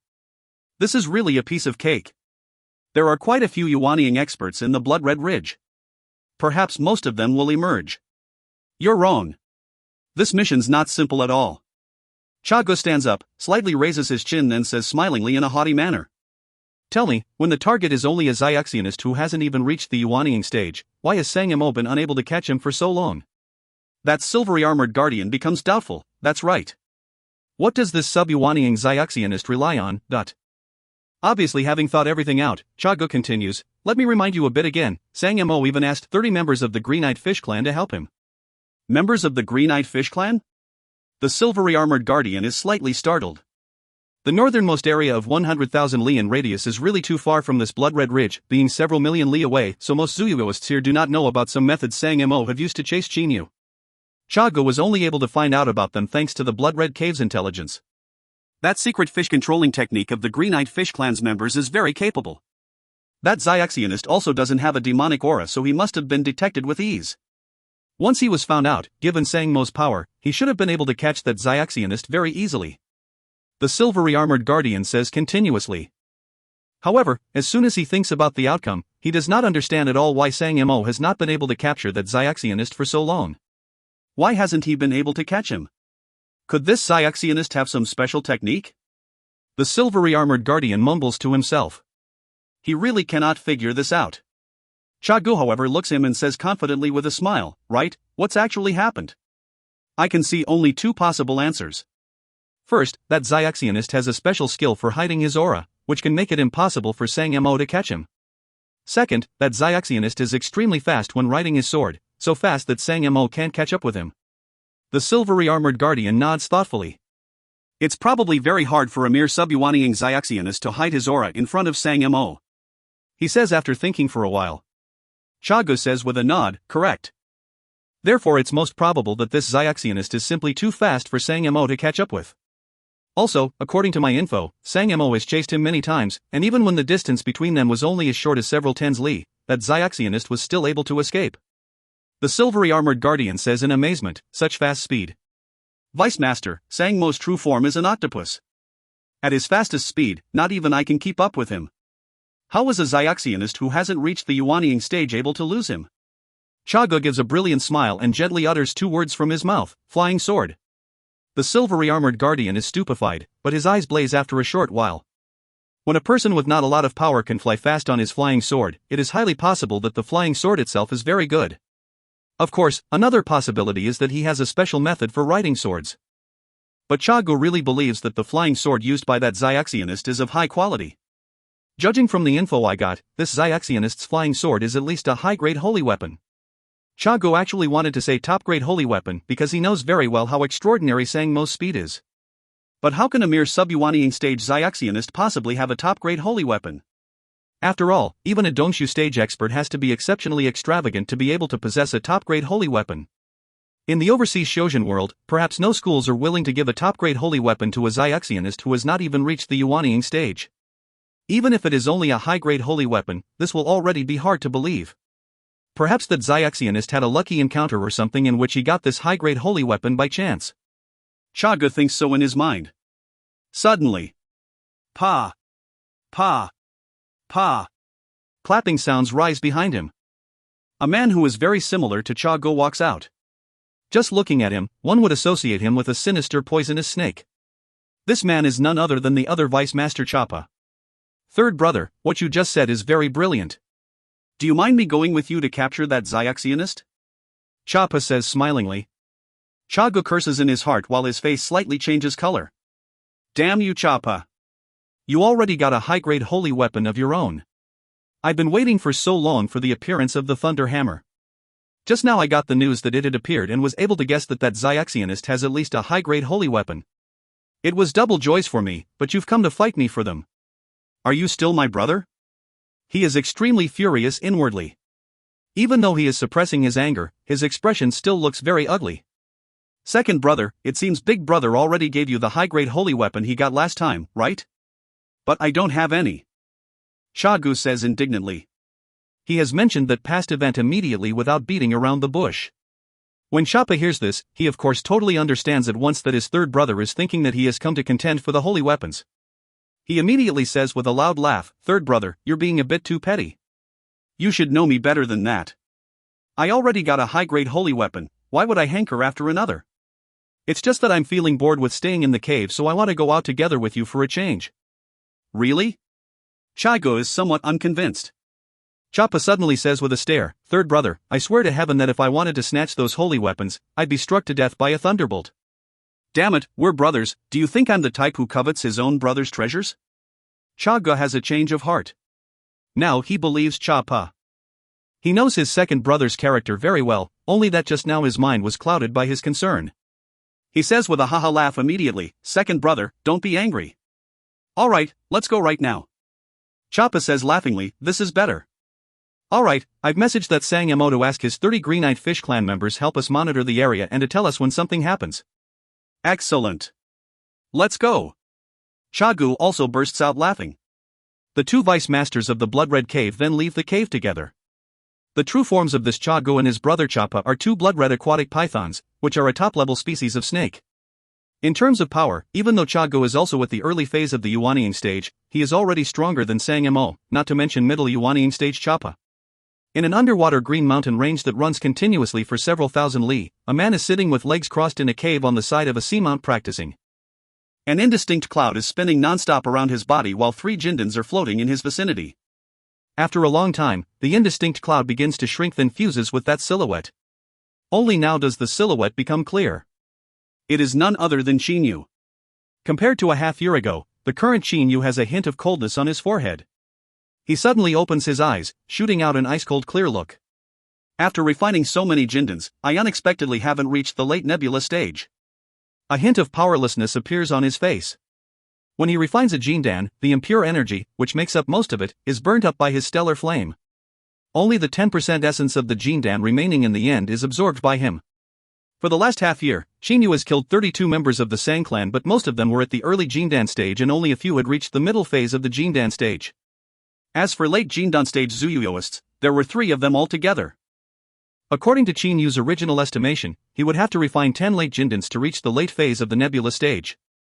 He has refined 32 Jindans for the last half year, but they unexpectedly have less energy in total than 10 late Jindans. However, because the difference is not very great and, in addition, he has been practicing every day, he now has a feeling that he is going to reach the late phase of the nebula stage soon.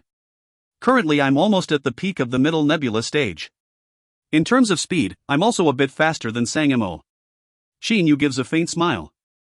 For the last half year, he did not run to the 100,000 li radius northernmost area at all because he knew very well that this area had the most chasers.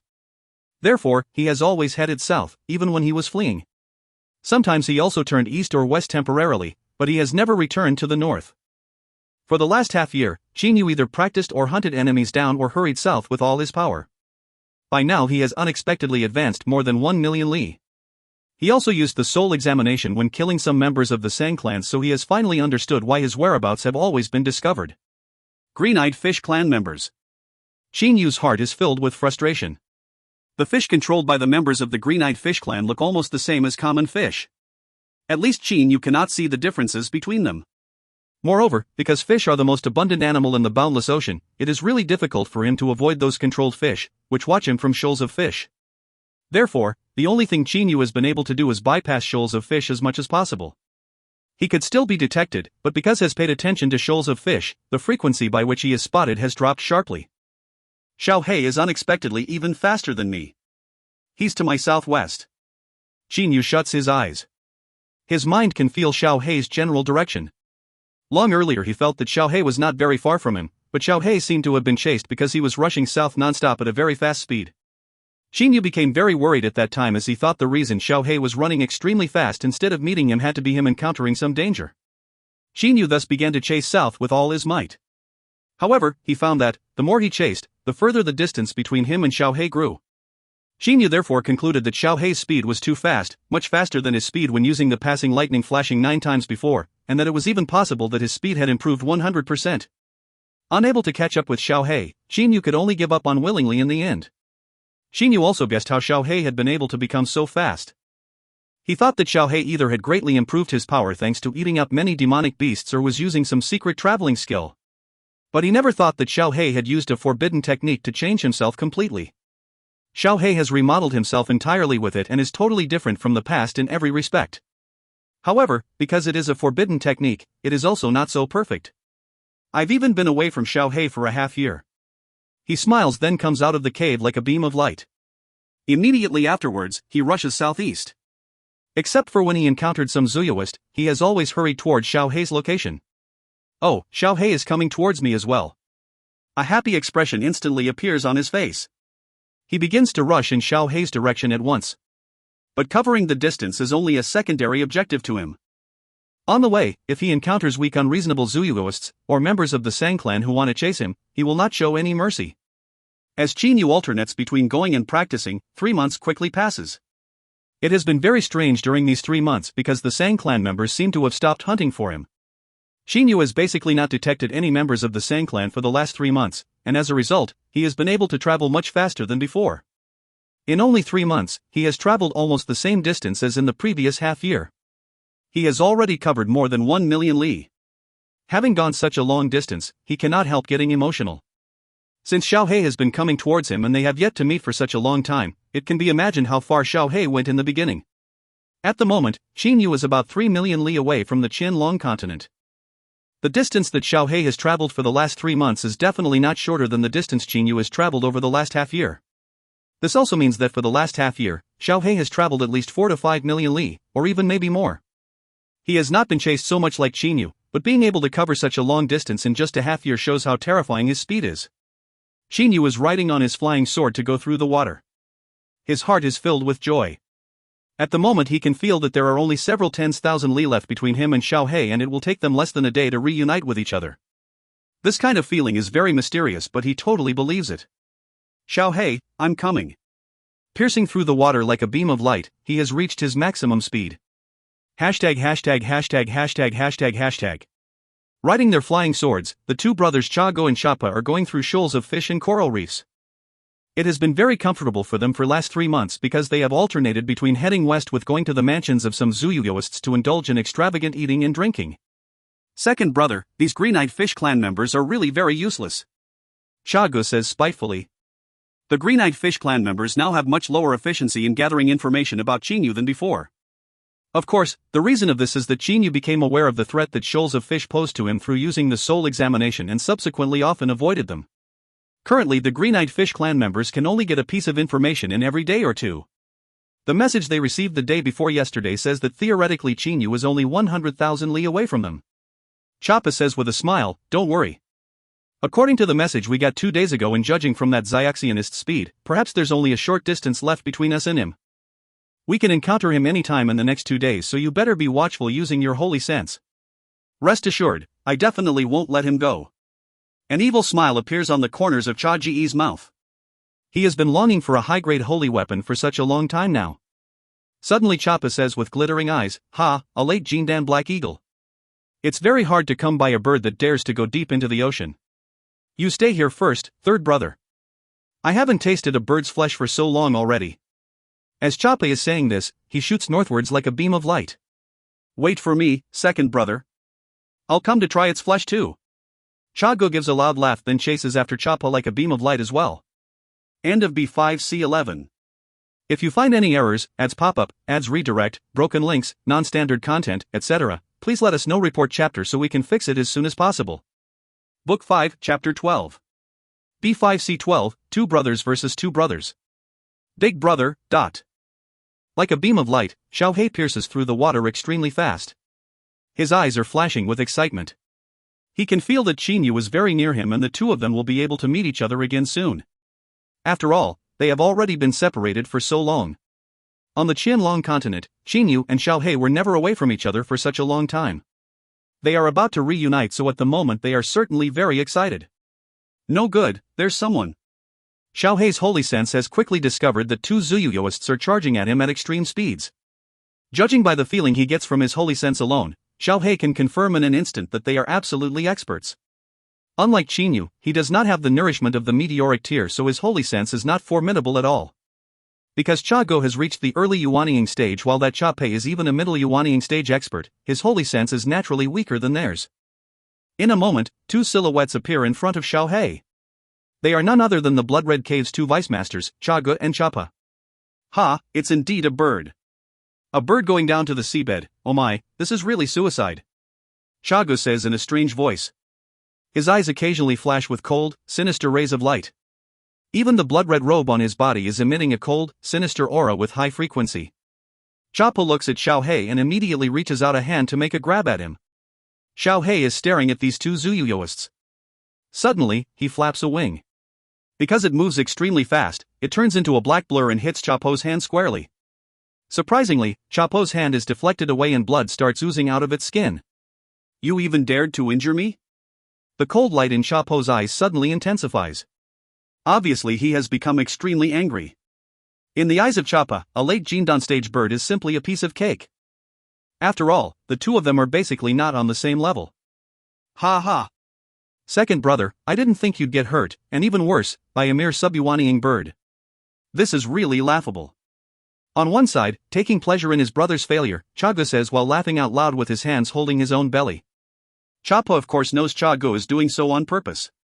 You dared to hurt me, so don't blame me for showing no mercy, little bird. He says coldly. His entire body then turns into a blur and charges straight at Xiaohei. Choppa is a middle Yuanying stage expert after all, so, despite not using his true form, he is still much faster than Sangmo's true form. However, at the moment Xiaohei is not the same as he was a half-year ago. After absorbing many demonic beasts, he has broken through the middle phase of the Jindan stage to reach the late phase. In addition to this, he has been transformed by that forbidden technique. Therefore, his speed has improved more than 100% over the last half-year. Now, even Qinyu is nowhere near as powerful as him. A black light beam flashes away extremely fast. What a fast speed. How can that bird still move so fast underwater? Chagu, who is watching the fight on one side, cannot help getting astonished. He quickly finds that Xiaohei's speed is even faster than Choppo's. Following that exceptionally quick exchange of blows, Choppa and Xiaohei move apart in the blink of an eye. The former then looks coldly at the latter. No wonder a late Jindan bird like you dares to run wild at the bottom of the ocean. It turns out you've got some special skills. You're really fast. Perhaps no Zuyuyoists of your power level can be as fast as you. As Choppa is saying, drops of blood are trickling down from his left hand. I have an important thing to do, don't block my way. Xiaohei says via his holy sense in an ice-cold voice. He has also realized that the opponent is very powerful. Worse still, he has not even used his true form yet. Therefore, Xiaohei has no intention of taking the offensive either. Whoa, second brother, I'm surprised that you were injured by a late Jindan bird. With his eyes brightening, Chago adds fuel to the fire. You better not fight if you can't win, otherwise it'd be very bad if you got killed by this bird. Do you want me to help you, second brother? Choppo's face turns cold. He shouts angrily, no need. You just stay aside and watch. Oh my, then I'll keep watching your performance. Chago then just looks on from one side and says no more. He also knows he should stop before going too far. After all, if he said more and made his second brother mad, the result of this would be very terrifying. Chopper reaches out his hands. Two daggers suddenly appear in them. Both of these daggers radiate a blue light. Obviously they have been coated with poison. I hate those who are arrogant to me the most, especially, being arrogant without power to back it up. Chopper says coldly. Xiaohei, however, simply remains silent and stares at him directly with his eagle eyes, which seem to be able to pierce through his soul. Chopper feels very uncomfortable being stared at by Xiaohei. Growl. A deep growl comes out from Chapo's mouth. On one side, Chago changes his countenance abruptly and thinks to himself, this sucks. Second brother has really gone mad. Is it really worth getting mad at this bird? He immediately backs away several li.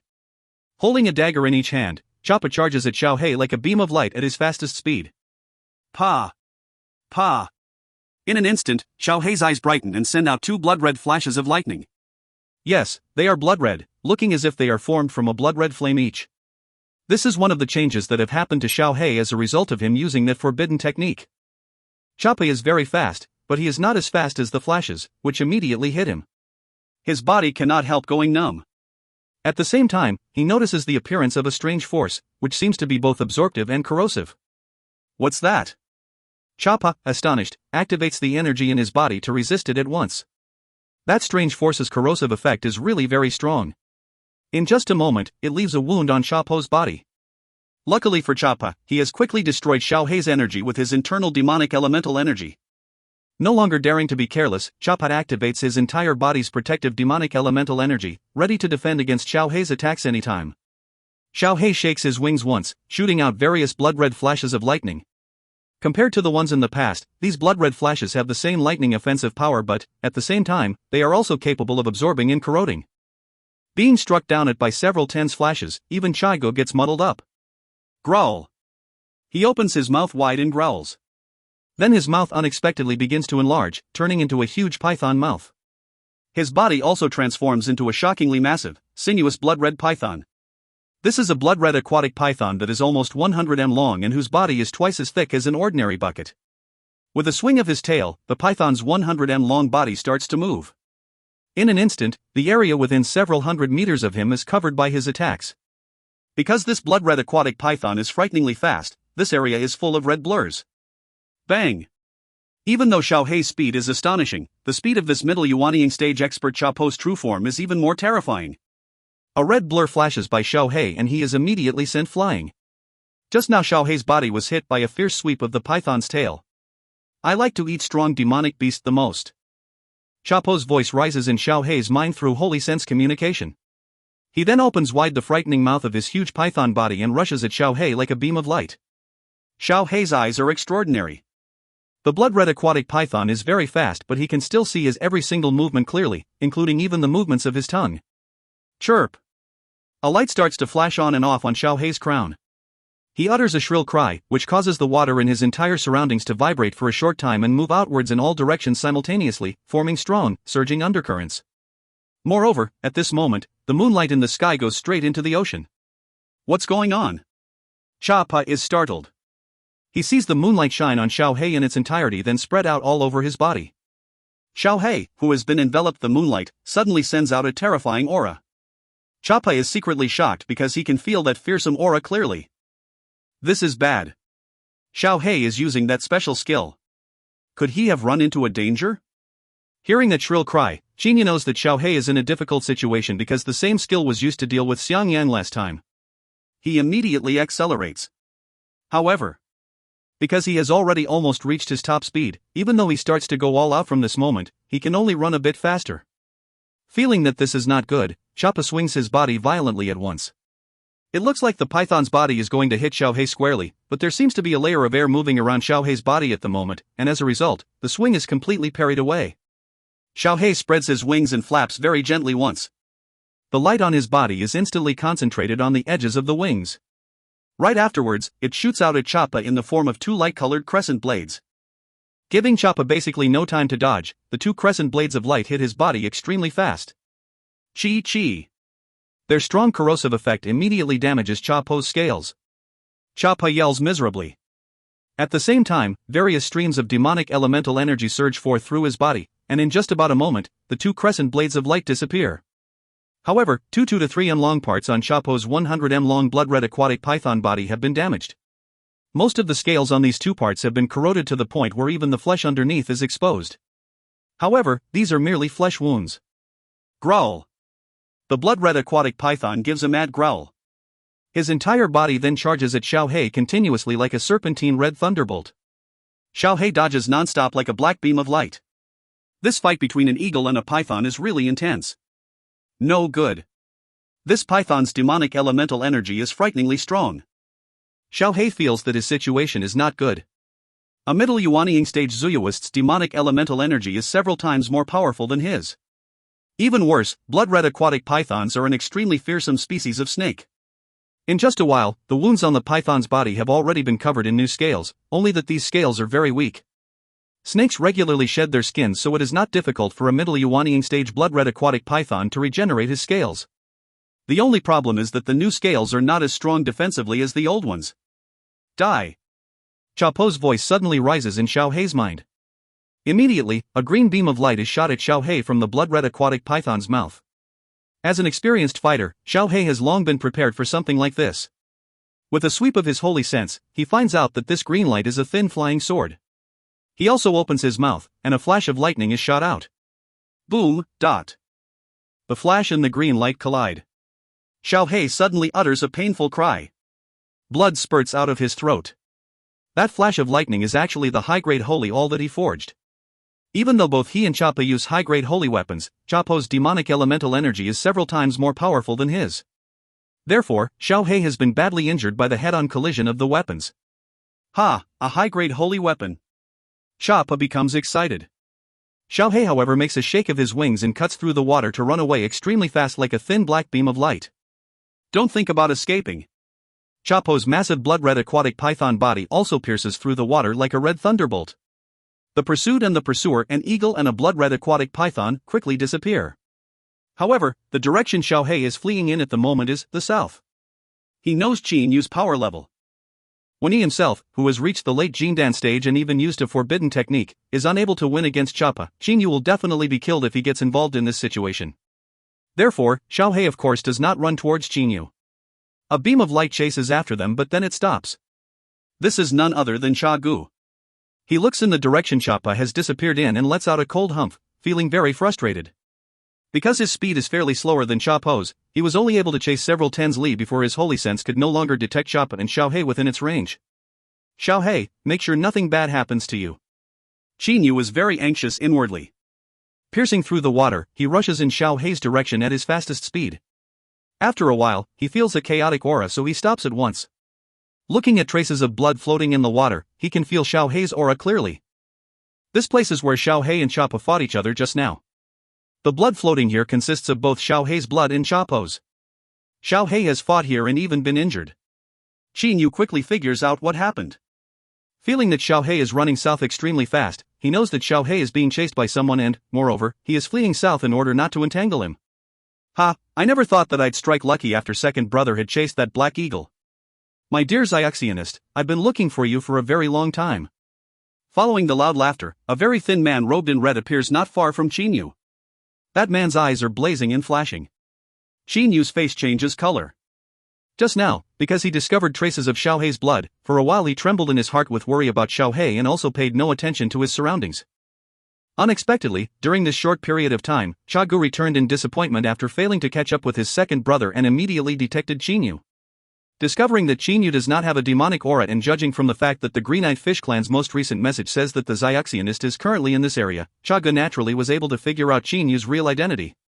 An early Yuanying fella, plus his demonic aura seems even stronger than Sang Mo. Qin Yu quickly makes a judgment. I'm only at the middle nebula stage. For the moment I can't even handle Sang Mo. This man seems not weaker than Sang Mo. He has secretly made a decision. Who are you? He says coldly.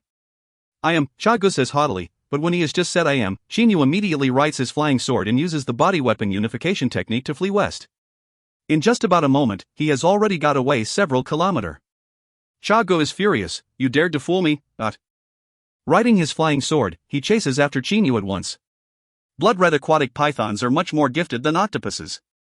But the octopus family has a great number of members while blood-red aquatic pythons are very rare, amounting to just a few individuals at a time. So fast. Chinyu is shocked to find out that Chago, who is riding a flying sword, unexpectedly does not fall behind him. After chasing for a while, noticing that he has not been able to close on Chinyu, Chago turns into a 70 to 80 m long blood-red aquatic python while letting out a yell, then chases after Chinyu extremely fast.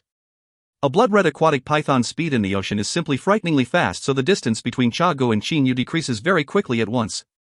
End of B5C12. If you find any errors, ads pop-up, ads redirect, broken links, non-standard content, etc., please let us know. Report chapter so we can fix it as soon as possible.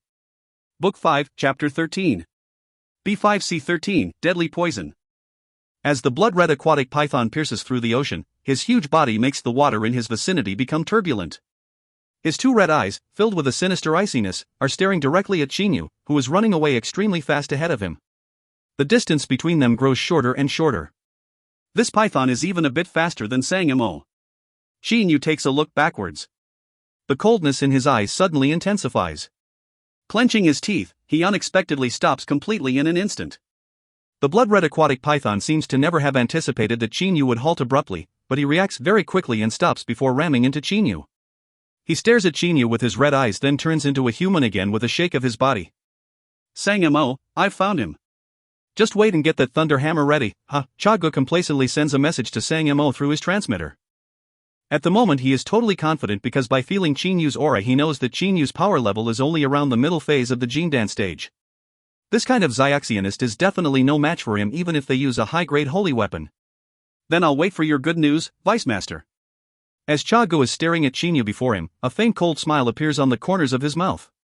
How are you, Xiaxionist? He tauntingly greets Chinyu. He has never feared anyone within the territory of the blood-red cave. At the moment, Chinyu is slower than him, so he even feels like playing a game of cat and mouse. Chinyu has known very well since he heard the sentence, "I've been looking for you for a very long time." That the Zuyoist in front of him has been hunting for him, perhaps also because of Sangmo's reward offer. Zuyoist, I can see that you're not weaker than Sangamo. I'm surprised that someone like you wants to hunt me down.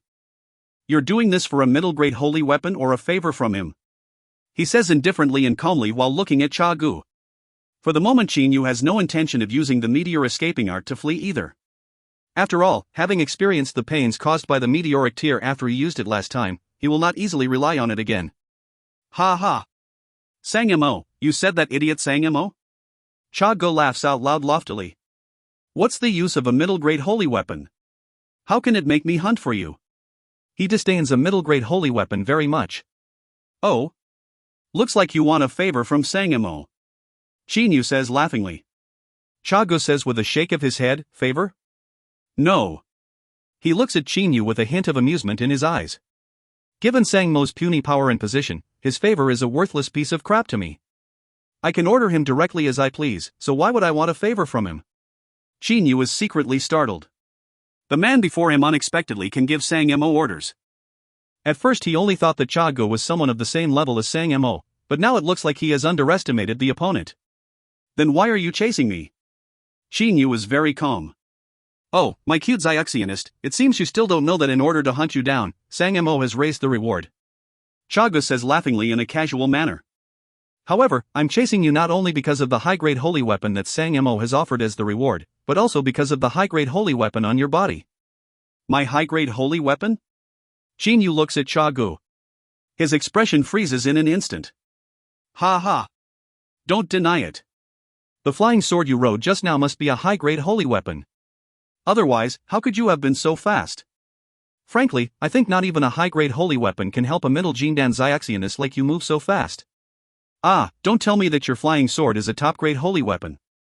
Chaji's eyes immediately blaze. Even though he cannot believe that a Jindan stage Xiaxionist can possess a top-grade holy weapon, Chinyu's speed just now has greatly shocked him. A blood-red aquatic python is very fast in the ocean and, moreover, he has reached the early Yuaniing stage and was using his true form, but he was only able to go a bit faster than Chinyu. Could it be, this is really a top-grade holy flying sword? Top-grade holy weapon? How about this? I'll give you my flying sword and you'll pretend that you've never seen me. Struck by a thought, Shinyu says smilingly. Concurrently with this, the flaming sword appears in his hand then floats up under his control. Chago is startled. He moves his eyes around then says with a hee-hee laugh, in fact I only want a holy weapon. Since you're already so sensible, I won't trouble myself either. I'll take the flying sword. After saying so, with a movement of his body, Chago makes a grab at the sword. This stupid brat, I'll take his flying sword first and immediately personalize it then kill him. Even he finds it rather troublesome to have to fight a user of a high-grade holy weapon. Now that the opponent has offered him that weapon, he is naturally glad to take it. According to his thinking, the opponent is merely at around the middle Jindan stage, so his soul should not be strong either, and therefore it will take him just a little while to forcibly personalize that flying sword. Suddenly, hoo-hoo! Stellar energy rushes forth from inside Shinyu's body in the blink of an eye and forms a huge nebular maelstrom. Shinyu's eyes flash with coldness. The nebula in his dantian begins to rotate extremely fast too. His entire stellar energy has been unleashed. The stellar field. You even dare. Seeing this scene, Chago knows that the opponent wants to attack.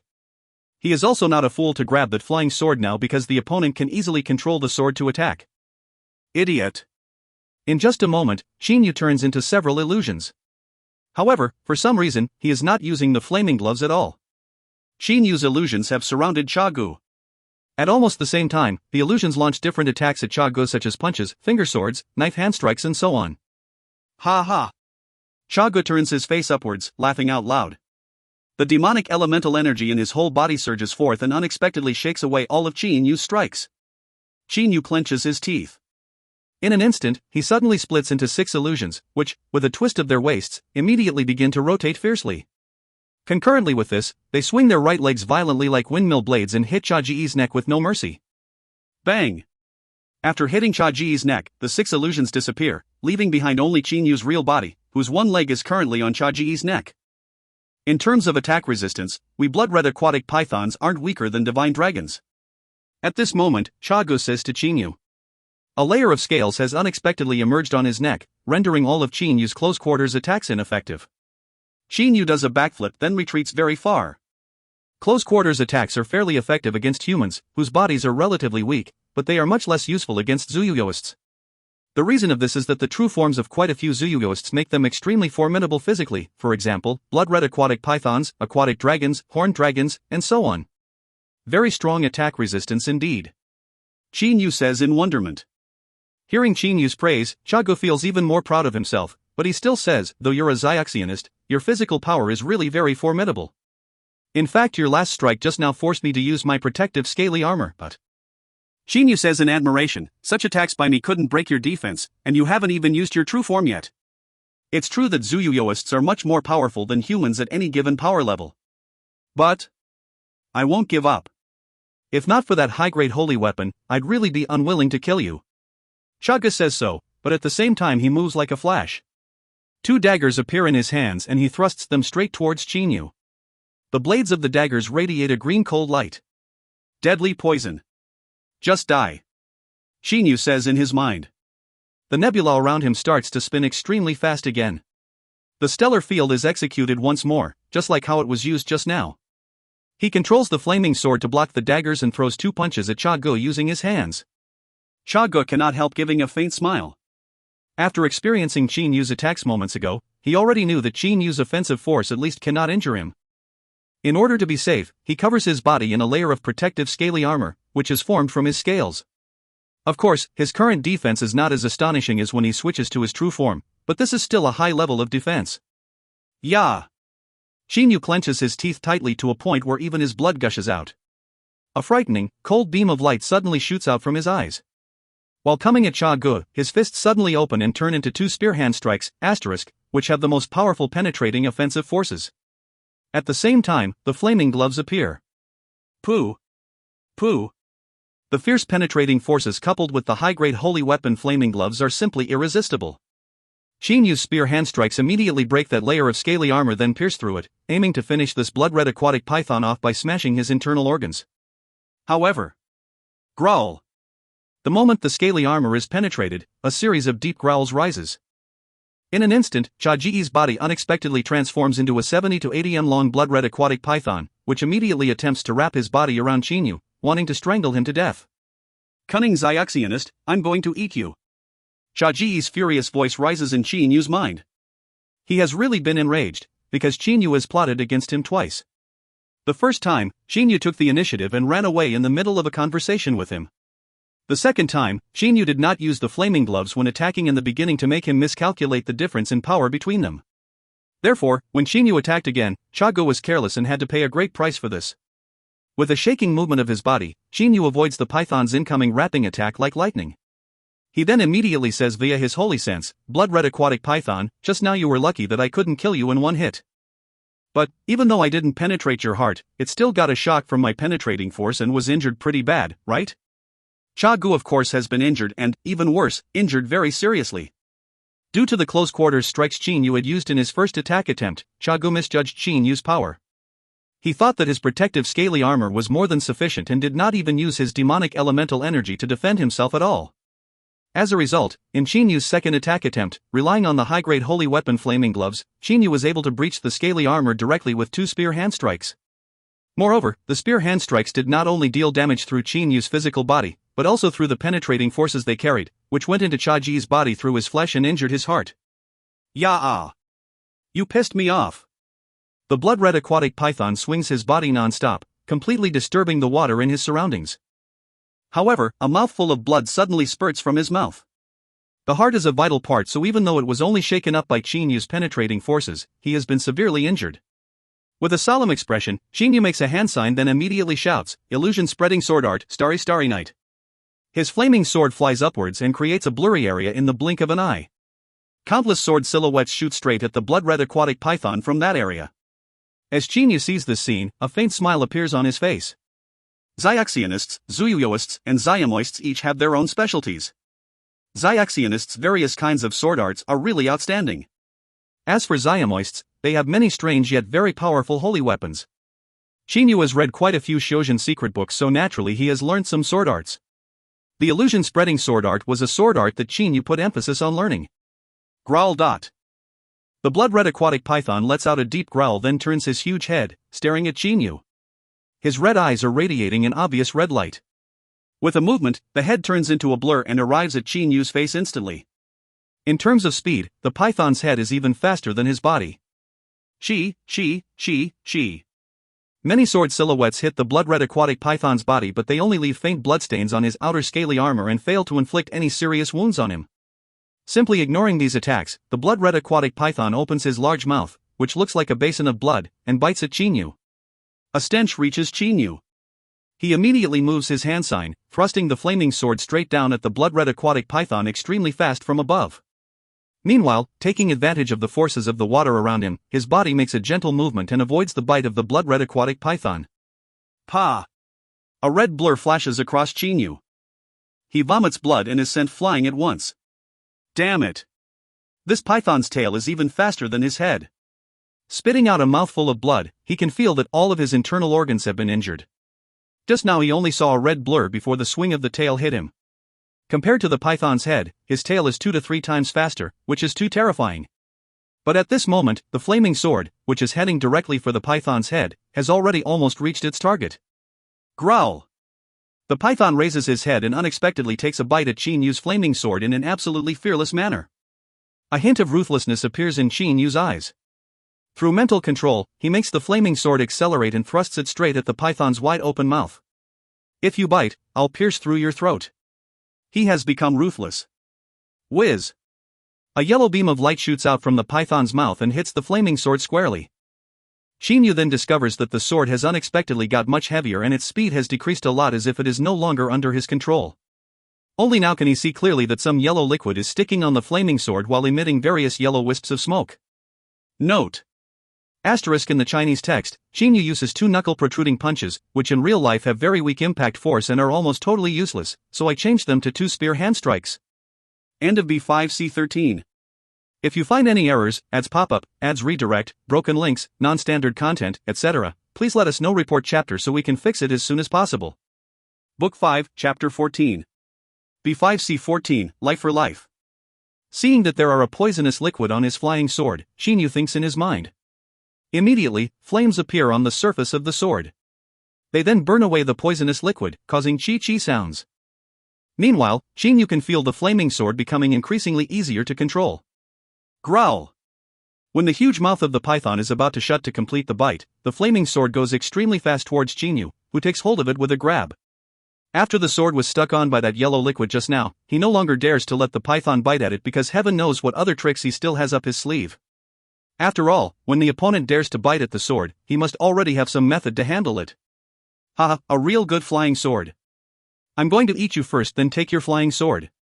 Chaji's voice rises in Chinyu's mind via holy sense communication. At the same time, the python's massive body begins to move extremely fast, creating a red blur. Chinyu also moves extremely fast using the stellar field. This fella's speed is too fast, especially his head and tail. He is very worried. When using the stellar field, he can avoid the attacks, but this technique consumes too much energy, so he cannot rely on it all the time. He instantly rushes up to the python's stomach. Forming a claw with a hand, he pierces through the scaly armor on the python's stomach with a claw strike. The power of the flaming gloves is simply undeniable. The python lets out a painful growl. Both the yellow mucus and the ice-cold poison fangs in his mouth can be seen clearly. Pa! A red blur shoots at Chinyu. When he just thinks about dodging, he is already hit. The heavy swing smashes into his chest. Judging from a series of bone-shattering sounds heard right afterwards, 2 of Chinyu's breastbones should have been broken. Concurrently with this, his internal organs all get a violent shock. Blood then spurts out directly from his mouth. If this continues, I'll surely be played with to death by this python. If I use the meteor escaping art, it'll take me very long to recover. I'd rather risk my life to fight him. When he was first chased by the blood-red aquatic python, he immediately made a plan, one that was only going to be used in a desperate situation. And at the moment, Chinyu has decided to put this plan into action. Animal. Like a sharp claw, Chinyu's hand penetrates the blood-red aquatic python's scales. The python utters an agonized loud growl at once and swings his tail at Chinyu again.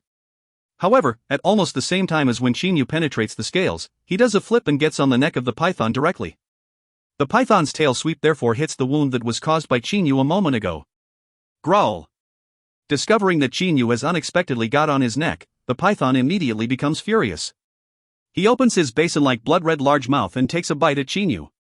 At the same time, he thinks that Chinyu will definitely dodge this attack. After all, if bitten even once, Chinyu's body will definitely be wrecked and he, of course, will die as a result. However, a life for a life. Chinyu suddenly shouts loudly and fills up the flaming sword in his hand with his stellar energy. He also explosively releases his entire strong physical power. Clenching his teeth, he ruthlessly thrusts the sword down. Let's see if you can also survive decapitation. Chinyu's ice-cold voice rises in Chaji's mind through holy sense communication. The blood-red aquatic python has already opened his basin-like blood-red large mouth. His poison fangs are easy to see. Now he is about to bite into Chinyu, but what Chinyu has just said startles him. Can he still live after getting beheaded? That is impossible. The soul is located inside the head, so once his head is cut off, he will surely die. Chaga has never thought about his death. Just now, even though he went berserk, he did not think that he would die either. After all, he is a vice-master of the blood-red cave, no less. Perishing together with a Xiaxianist? No way. But he suddenly feels a series of acute pains, which stupefies him. It turns out Chinyu's flaming sword has pierced his neck. It then spins a circle through his neck violently. Seeing his death coming, Chaga seems to go mad. He bites into Chinyu ferociously. The python's head then falls down. Chaga looks at Chinyu with his ice-cold red eyes, which are full of disbelief.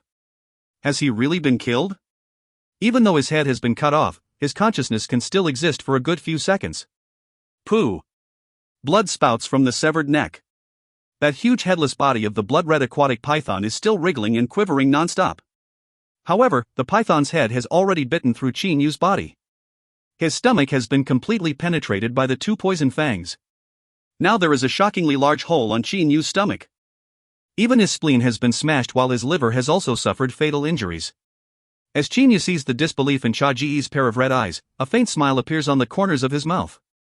Feeling his head spinning, he hurriedly takes the head and carcass of the huge blood-red aquatic python into his spatial ring with a wave of his hand.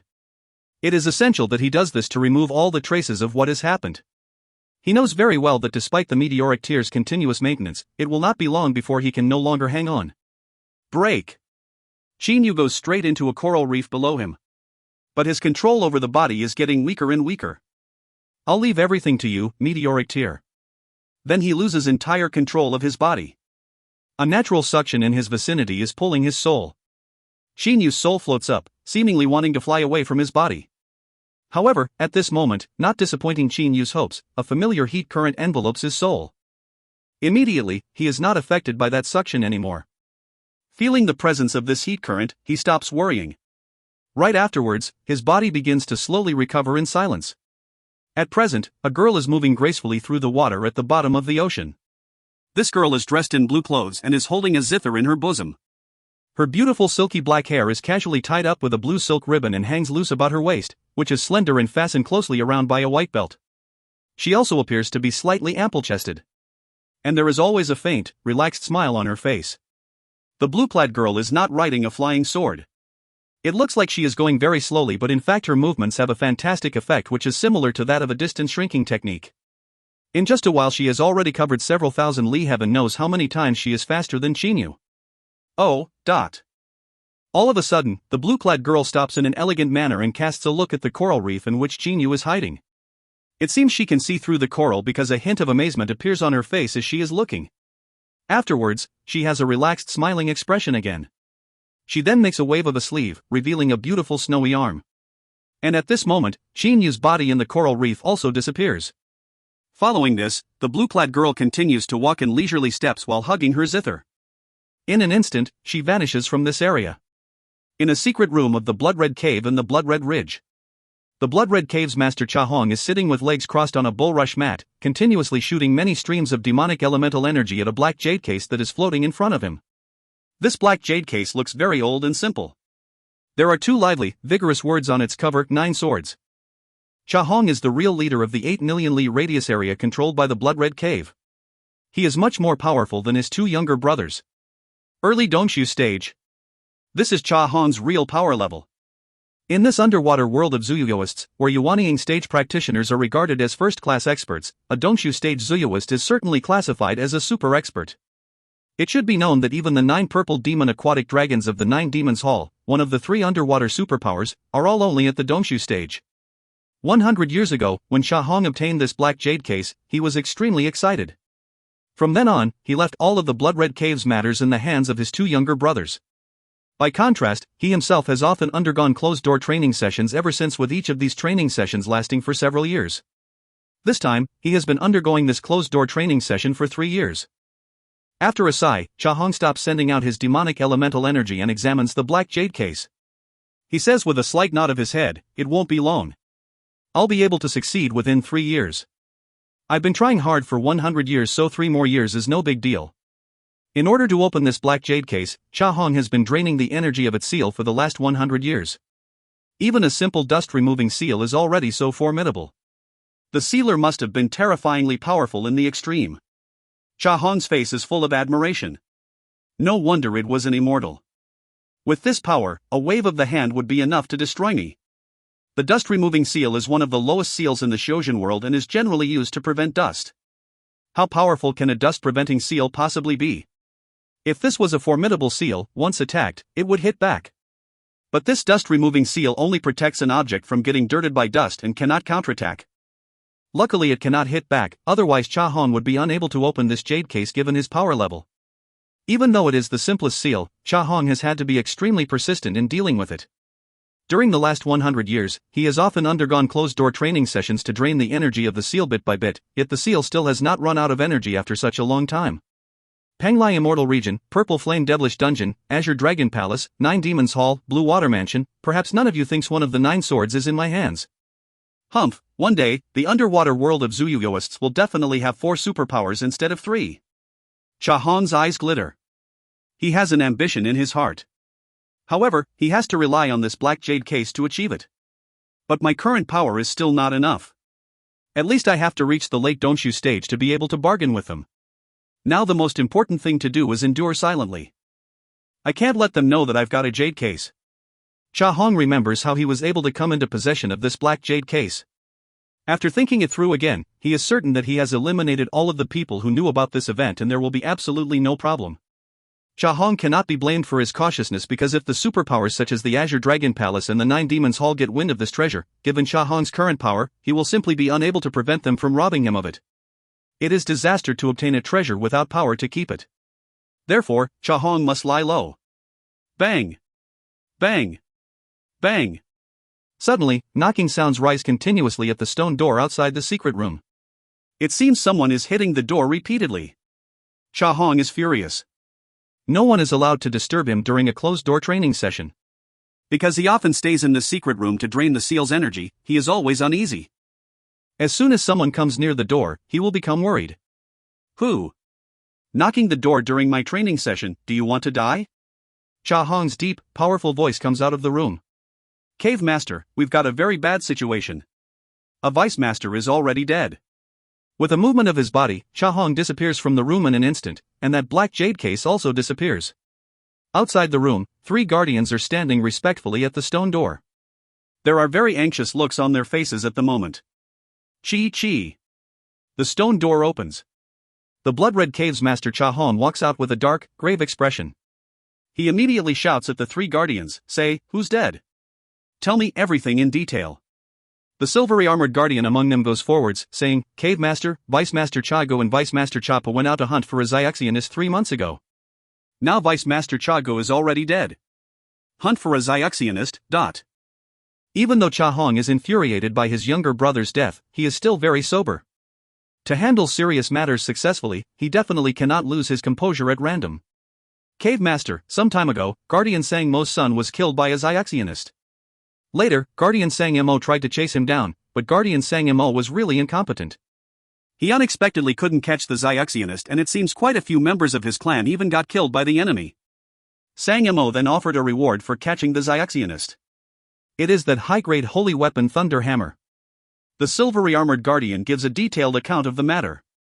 After listening, Cha Hong has a rough idea of what has happened. His third brother always wanted a high-grade holy weapon, but obtaining one is easier said than done. Even though Cha Hong used to have an extra high-grade holy weapon, he later gave it to his second brother Chapa. He did this because he found Chapa strong. A high-grade holy weapon would greatly enhance Chapo's power and turn Chapa into another expert on his side. But if he had given the weapon to his third brother, who was only at the early phase of the Yuaniing stage, it would have been wasted. Chagu always wanted a high-grade holy weapon, so it is not hard to imagine why he got into action this time. Third brother is dead? Plus, he even left together with second brother. Could that Zyuxionist be very formidable? Cha Hong asks doubtfully. The silvery armored guardian says that Zyuxionist is very weak. He's not even reached the Yuaniing stage yet. Sang Mo couldn't catch him only because he is too fast. I simply can't understand how Vice Master was killed. Cha Hong slightly nods. If the Zyuxionist was really formidable and could even kill Cha Gu, perhaps Sang Mo would have been dead long ago. Didn't second brother go with third brother? In his presence, how could third brother possibly die? Cha Hong says loudly. The silvery armored guardian says with a shake of his head, I don't know, but Vice Master Chapa should be alright since his soul jade slip is still intact. As soon as I discovered the death of Vice Master Chaiga, I hurriedly came here to inform you of it, so I haven't had time to ask Vice Master Chapa. Cha Hong takes out a transmitter. Second brother, third brother is already dead. What are you doing? At the moment, Chapa, who is chasing Xiao He, is also filled with anger. His true form speed is not slower than Xiao He's, but Xiao He has gone straight through some long narrow holes like a black beam of light. By contrast, because his true form is too large, he has had to crash through them and therefore has been slowed down. What? Third brother is dead? Chapa is startled. What are you doing? I'm chasing a black eagle. Get the hell back at full speed for me. Cha Hong's message contains an extreme anger. Knowing that his third brother is dead and seeing his big brother so furious, Chapa ignores that disgusting black eagle and rushes back to the blood-red cave at his fastest speed. End of B5C14. If you find any errors, ads pop-up, ads redirect, broken links, non-standard content, etc., please let us know. Report chapter so we can fix it as soon as possible. Book 5, Chapter 15. B5C15, Miss Lear. After an indeterminate period of time, Shin Yu can gradually feel the existence of his body. He moves his fingers. In just a while, the feeling of having his whole body under his control comes back to him. He cannot help giving a faint smile. When he opens his eyes, the first thing he sees is a bamboo roof. Not the coral reef. His face changes color greatly. He sits up at once, his eyes glittering intensely. After a moment, he looks around and quickly gains a good grasp of everything in his surroundings. This is the interior of a very tranquil bamboo room. There is no one else here. Originally Chinyu was hiding in a coral reef, but upon regaining consciousness, he discovered that he was in a bamboo house, so how could he possibly not have been shocked? He immediately uses his holy sense to check his body over, including his soul and everything inside his dantian. After finding that there is nothing wrong with his body, he secretly lets out a sigh of relief. When being restored by the meteoric tear, he basically does not have the slightest amount of power to resist whoever wants to kill him. Now, it looks like the one who took him here did not inflict any injuries or use any restrictive spells on him. Chinyu looks outside the house. He is astounded to find out that this bamboo house is surrounded by the boundless ocean. Obviously some restrictive spell has been set up outside the house and is screening out all of the water directly, leaving this house totally unaffected by the water. He expands his holy sense. This bamboo house has 3 front rooms, 3 back rooms, and a courtyard in the center. There is absolutely no water in the courtyard and the rooms, but outside the house is the limitless ocean. At the moment, there is unexpectedly nobody else in this bamboo house. Who's the owner of this place? He gets out of bed to leave the room. The moment he gets down from the bed, his holy sense feels someone approaching in the courtyard. He immediately exits the room in 2 steps. Wise and stable. The first impression Chinyu has when looking at the man in front of him is that this is a wise, stable person. His calm eyes seem to be able to see through other people's souls in an instant. And he looks like a 40-year-old mortal. Young man, you've regained consciousness? This man says smilingly. Chinyu puts his mind on alert. He simply does not know when he was saved and brought to this place.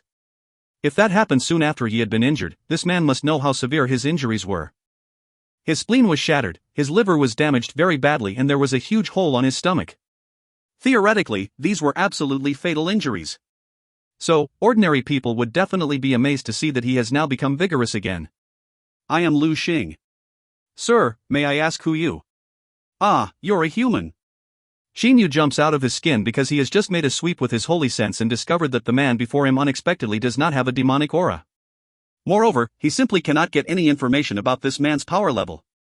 To the best of his knowledge, his holy sense can at least find out the power levels of those at the early Yuanying stage or below, and therefore this man should have reached the middle Yuanying stage at a minimum. You can call me Uncle Lon. Right, I'm indeed a human. Well, you can think of me as a Xiaxianist. Uncle Lon says with a relaxed smile. Chinyu is greatly shocked inwardly. A Xiaxianist who dares to go down into the ocean will encounter mortal dangers anytime. Therefore, even people of high power levels do not dare to stay long underwater.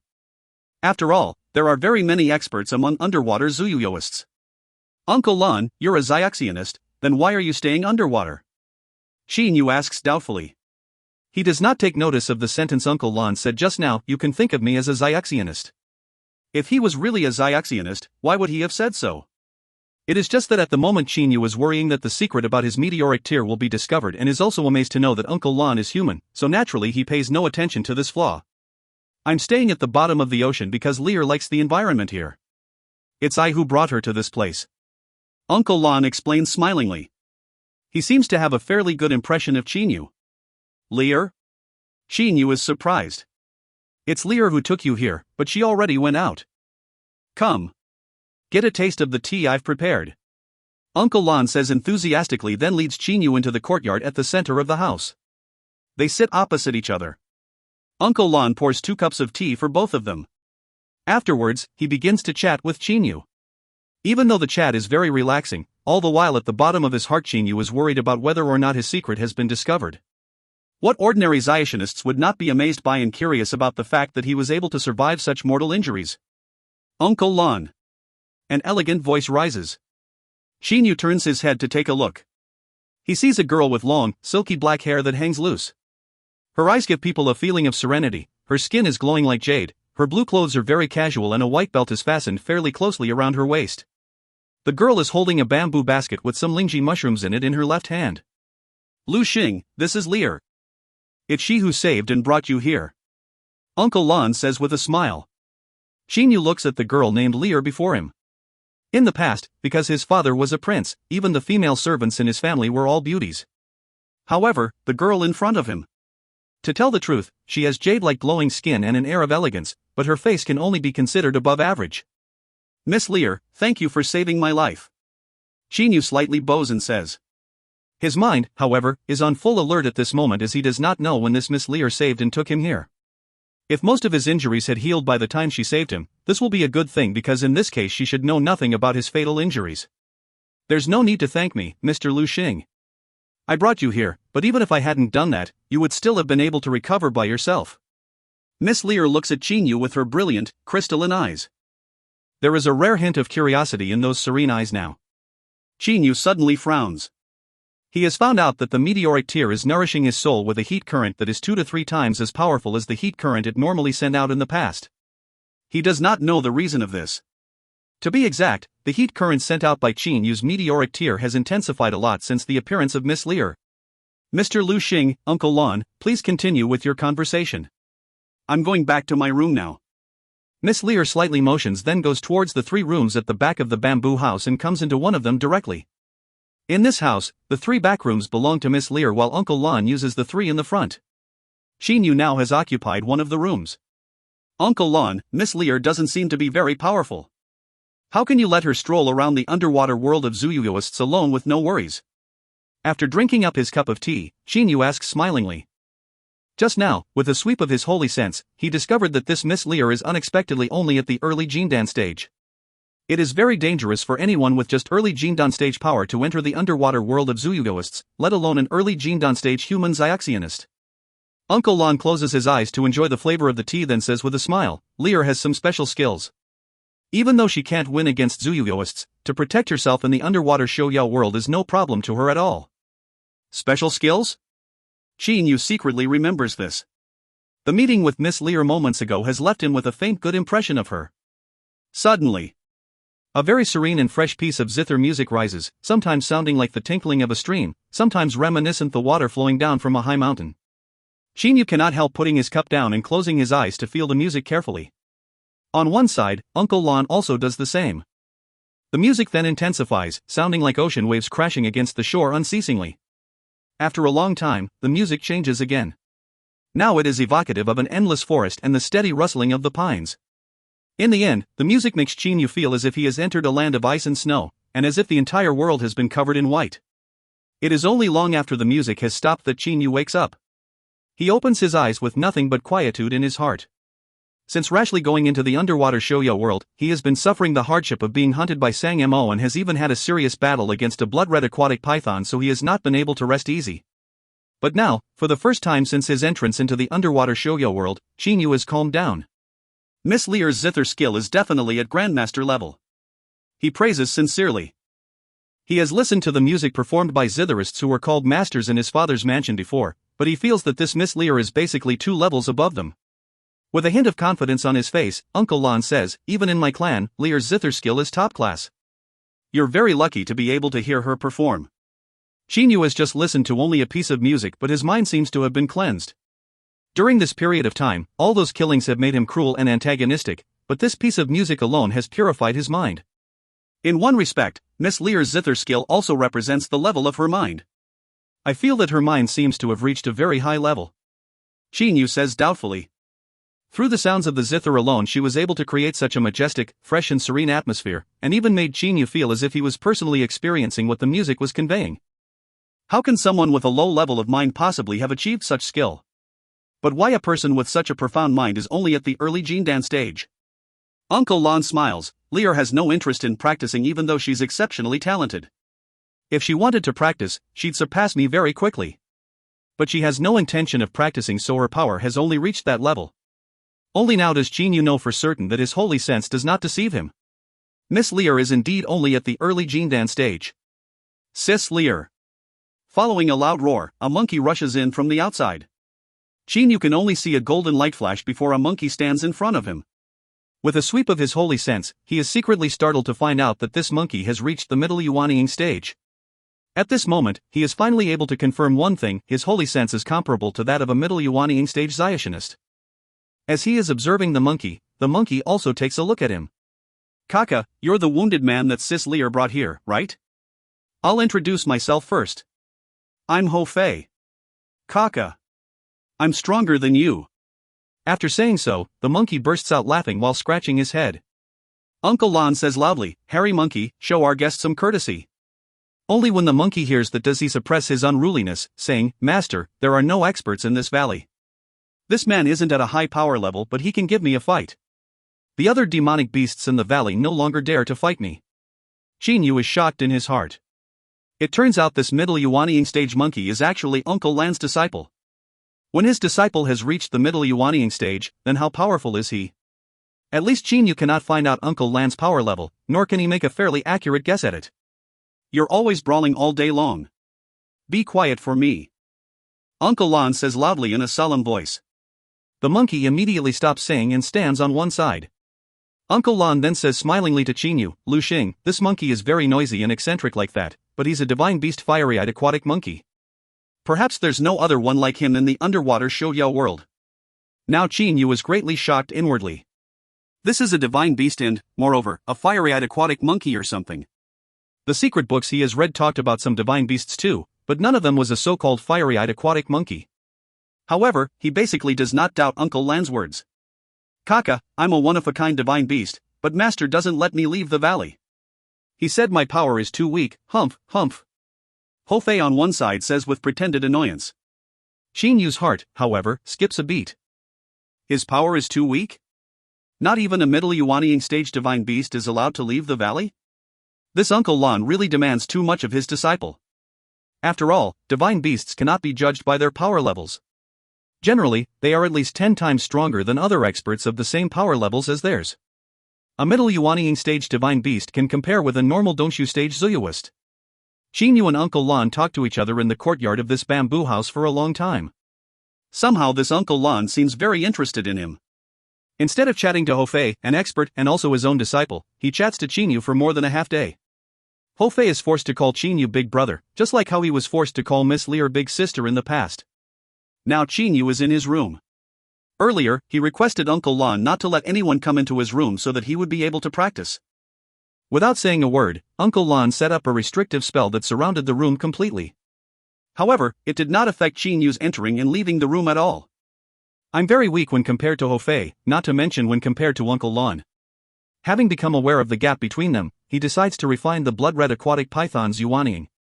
His holy sense goes into his spatial ring. There is a huge carcass of a blood-red aquatic python in the immense space of the ring. He gives it a thought and a vague mass of a purple light appears in the palm of his hand. There is a Yuanying in the middle of the purple light. Because its owner's soul has disappeared, now this Yuanying is like an energy crystal. Qin Yu sits down with legs crossed. The Yuanying is floating in front of him. His indistinct stellar energy rushes forth and forms a maelstrom-like nebula around his body.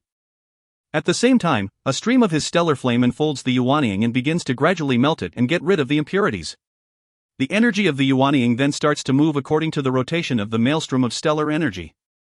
Note: Lear's name is pronounced similarly to Lear, and not Liar. End of B5C15. If you find any errors, ads pop up, ads redirect, broken links, non-standard content, etc., please let us know. Report chapter so we can fix it as soon as possible. Book 5, Chapter 16. B5C16, Courting Disaster. After refining the energy by burning out the impurities, Qin Yu absorbs the life essence that is left in the end. The Yuanying of an early Zuyuist, and moreover, one whose true form was a blood-red aquatic python, has much more energy than the Yuanying of a human of the same power level. In his dantian, the various silvery grains have become very big in size. With each of them moving around in a circle, they constitute a huge maelstrom. In the center of the maelstrom is a blue flame, the stellar flame. As time passes, the silvery grains become larger and larger. Clack! Suddenly, a silvery grain splits in two.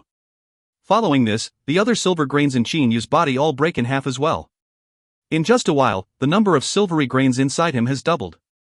Now, his dantian is thickly dotted with silvery grains, which form a dense maelstrom together. Late nebula stage. The higher the risk, the higher the potential return. Qin Yu arrived in the underwater world of Xiationists less than a year ago, but he has finally made another breakthrough in power, reaching the late nebula stage. At the moment, the energy inside Qin Yu is much purer and stronger than it was previously. His overall power thus has improved a lot. However, even though he has reached the late phase of the nebula stage, he has only consumed more than half of the Yuanying's energy. Therefore, he keeps absorbing. Time goes by. After spending 9 whole days, Xinyu has eventually refined all of the yuanying. He opens his eyes, which have a hint of joy in them at the moment. If I ran into that blood-red aquatic python again now, it shouldn't be so hard to handle him. He is totally confident. In the past, the creator of the stellar transformations, Lei Wei, was able to single-handedly kill one Deshang stage expert in addition to several loose immortals and several Tens Dujie stage and Kongming stage experts when he was only at the middle phase of the Dujie stage and had yet to undergo his tribulation. Basically, users of this technique can even kill people who are a few levels above them in power. The stellar transformations is different from the other Shojin techniques, in which it is not impossible to overcome the gap between two successive stages despite it being relatively great. Each stage of the stellar transformations is essentially different from the previous. At the nebula stage, the user's stellar energy is still in its most common form. To reach the meteor stage, he will have to refine all of his silvery grains and merge them into a single golden particle of essence. Because this golden particle of essence, which is called a meteor, is formed by refining all of the silvery grains, its energy is on a completely different level from Qinyu's current stellar energy.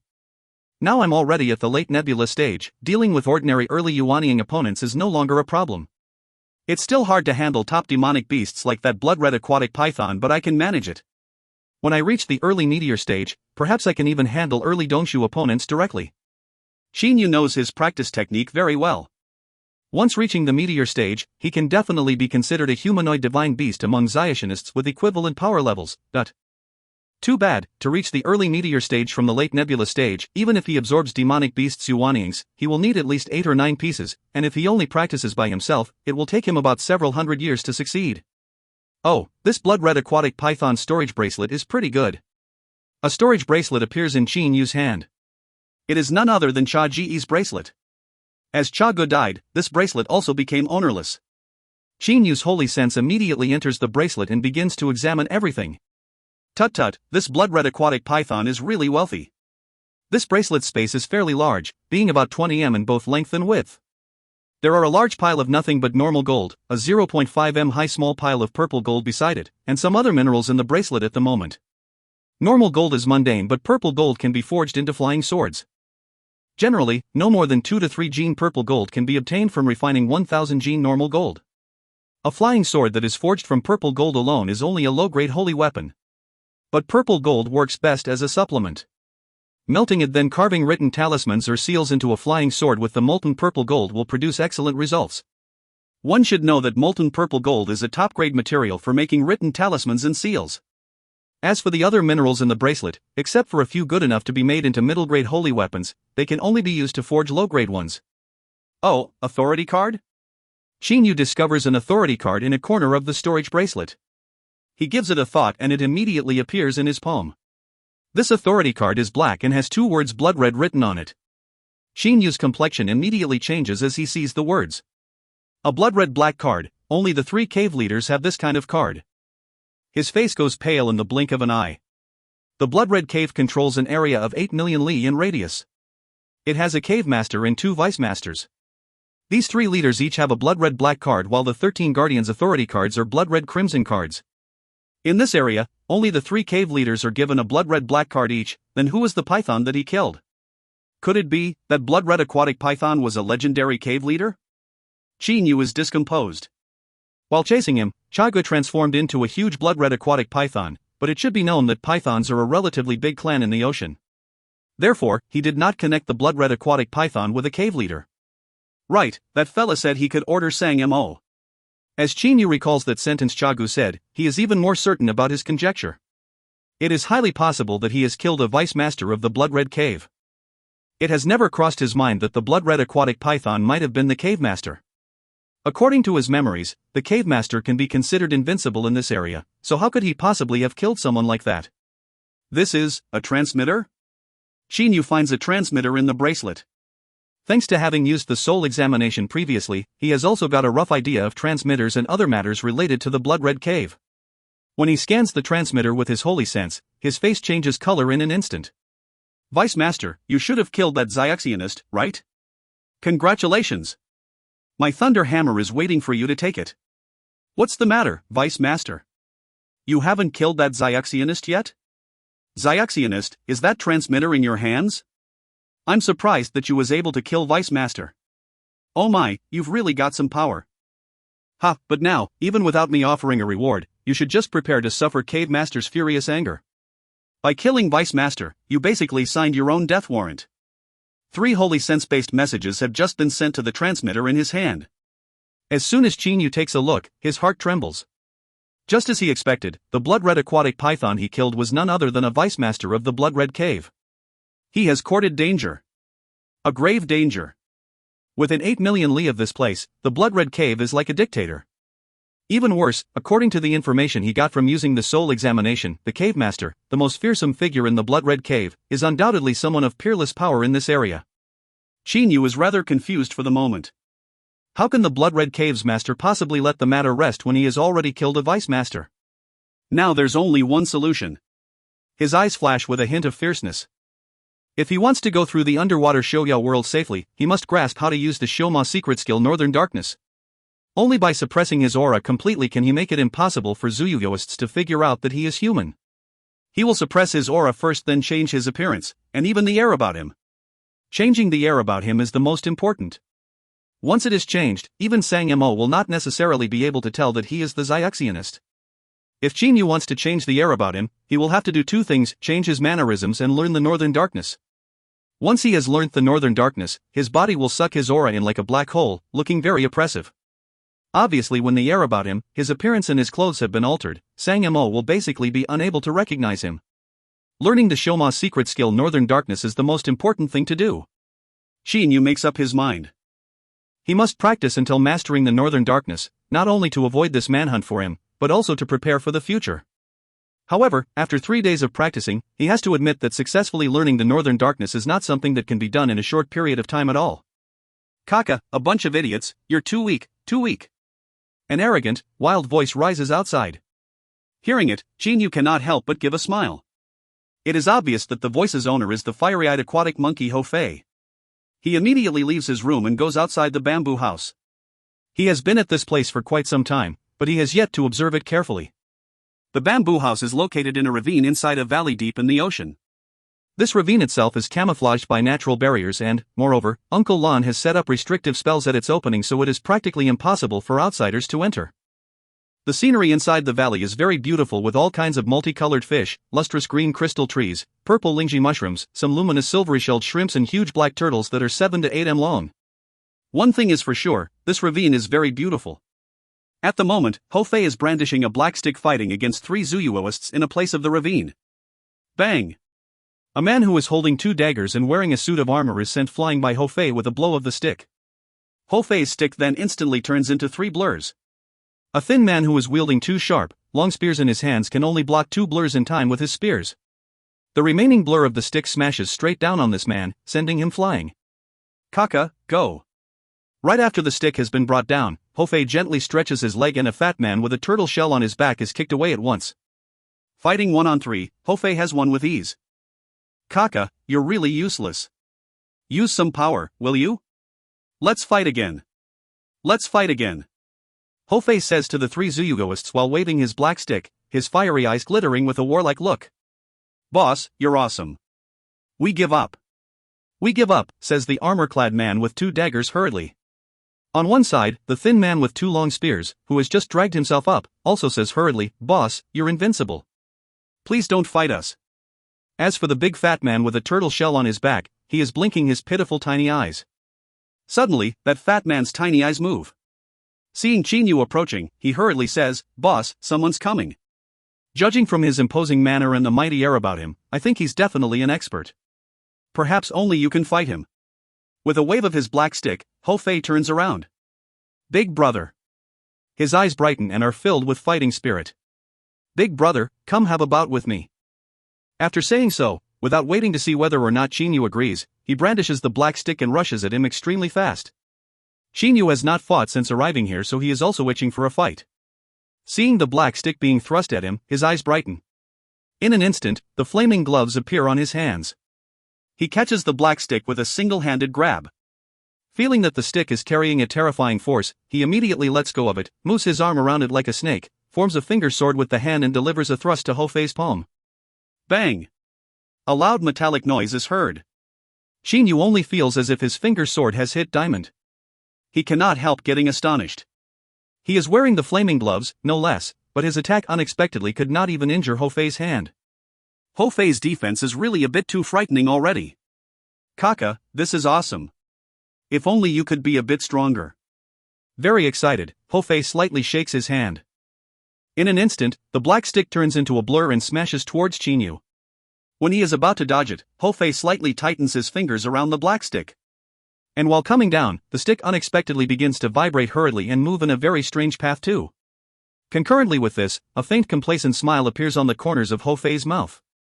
Awesome! When Qinyu sees such a brilliant strike, his heart becomes excited. He moves his arms so fast that their blurs look like a blossoming lotus. His fingers gently touch the stick in quick succession. After the stick is touched several times, its path of travel is affected. Qinyu suddenly grabs the black stick with both hands. Let go! He gives a violent pull and throws a kick at Ho Fei's right hand, which is holding the black stick, using his right leg simultaneously. Bang! Qinyu's foot lands heavily on Ho Fei's right hand, but he seems to feel nothing. He grins at Qinyu, exposing his white teeth. Then he slightly moves his right arm, sending a powerful hidden force through the stick to Qinyu's hands. Qinyu's entire body backs away. That hidden force unexpectedly has numbed his hands. One should know that he is wearing the flaming gloves. Looking at Ho Fei, Qinyu cannot help but admit inwardly that he is too powerful. Ho Fei is a middle Yuanying stage divine beast, no less. He is about as powerful as the divine beasts Dragon Rocky Lion and Hon Luan that Qinyu encountered before and is comparable to ordinary Dongshu stage Xiationists. The gap between the two of them is indeed so great that Qinyu could not even breach his defense. Ah, Sis Lear, Xiaoyuer was bitten by a shark outside the ravine. Quickly save it. Following the urgent shouts, a golden beam of light flashes right past Qinyu and Ho Fei to come into the bamboo house. Qinyu and the others also run into the house. Only when the golden light stops can he see clearly that it is a pretty little girl with a golden fish scale on the midpoint between her eyebrows.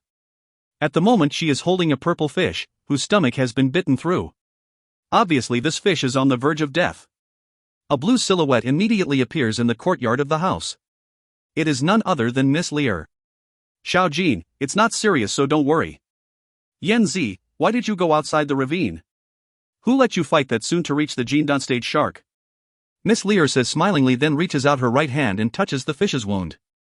In an instant, a green light appears all around her body. Being enfolded in the green light, Miss Lear looks so elegant and pure. As Qinyu watches her curing the fish, he suddenly feels that she is most charming when she cures someone else. A tinge of affection for her even appears at the bottom of his heart. He cannot help shaking his head with an unconcerned smile. End of B5C16. If you find any errors, ads pop up, ads redirect, broken links, non-standard content, etc., please let us know. Report chapter so we can fix it as soon as possible. Book 5, Chapter 17. B5C17, Reunion. Being enveloped in the green light, the wound on that purple fish's body recovers noticeably fast. In just a while, it has become perfectly healthy again. The amazing thing is it seems to never have been injured. Sis Lear is so awesome, says the little girl with the golden fish scale between her eyebrows in excitement. Having regained its vitality, the purple fish also swims around Miss Lear in an exalted manner. She looks at it tenderly and criticizes, Yan Zi, now you should know how formidable that shark is, right? Later don't show off again. The purple fish moves its small eyes around while flapping its tail nonstop like a clingy child. Miss Lear gives a smile. Afterwards, she turns to Qinyu, slightly stupefied, but then she immediately says smilingly, Mr. Lu Xing, why are you staring at me?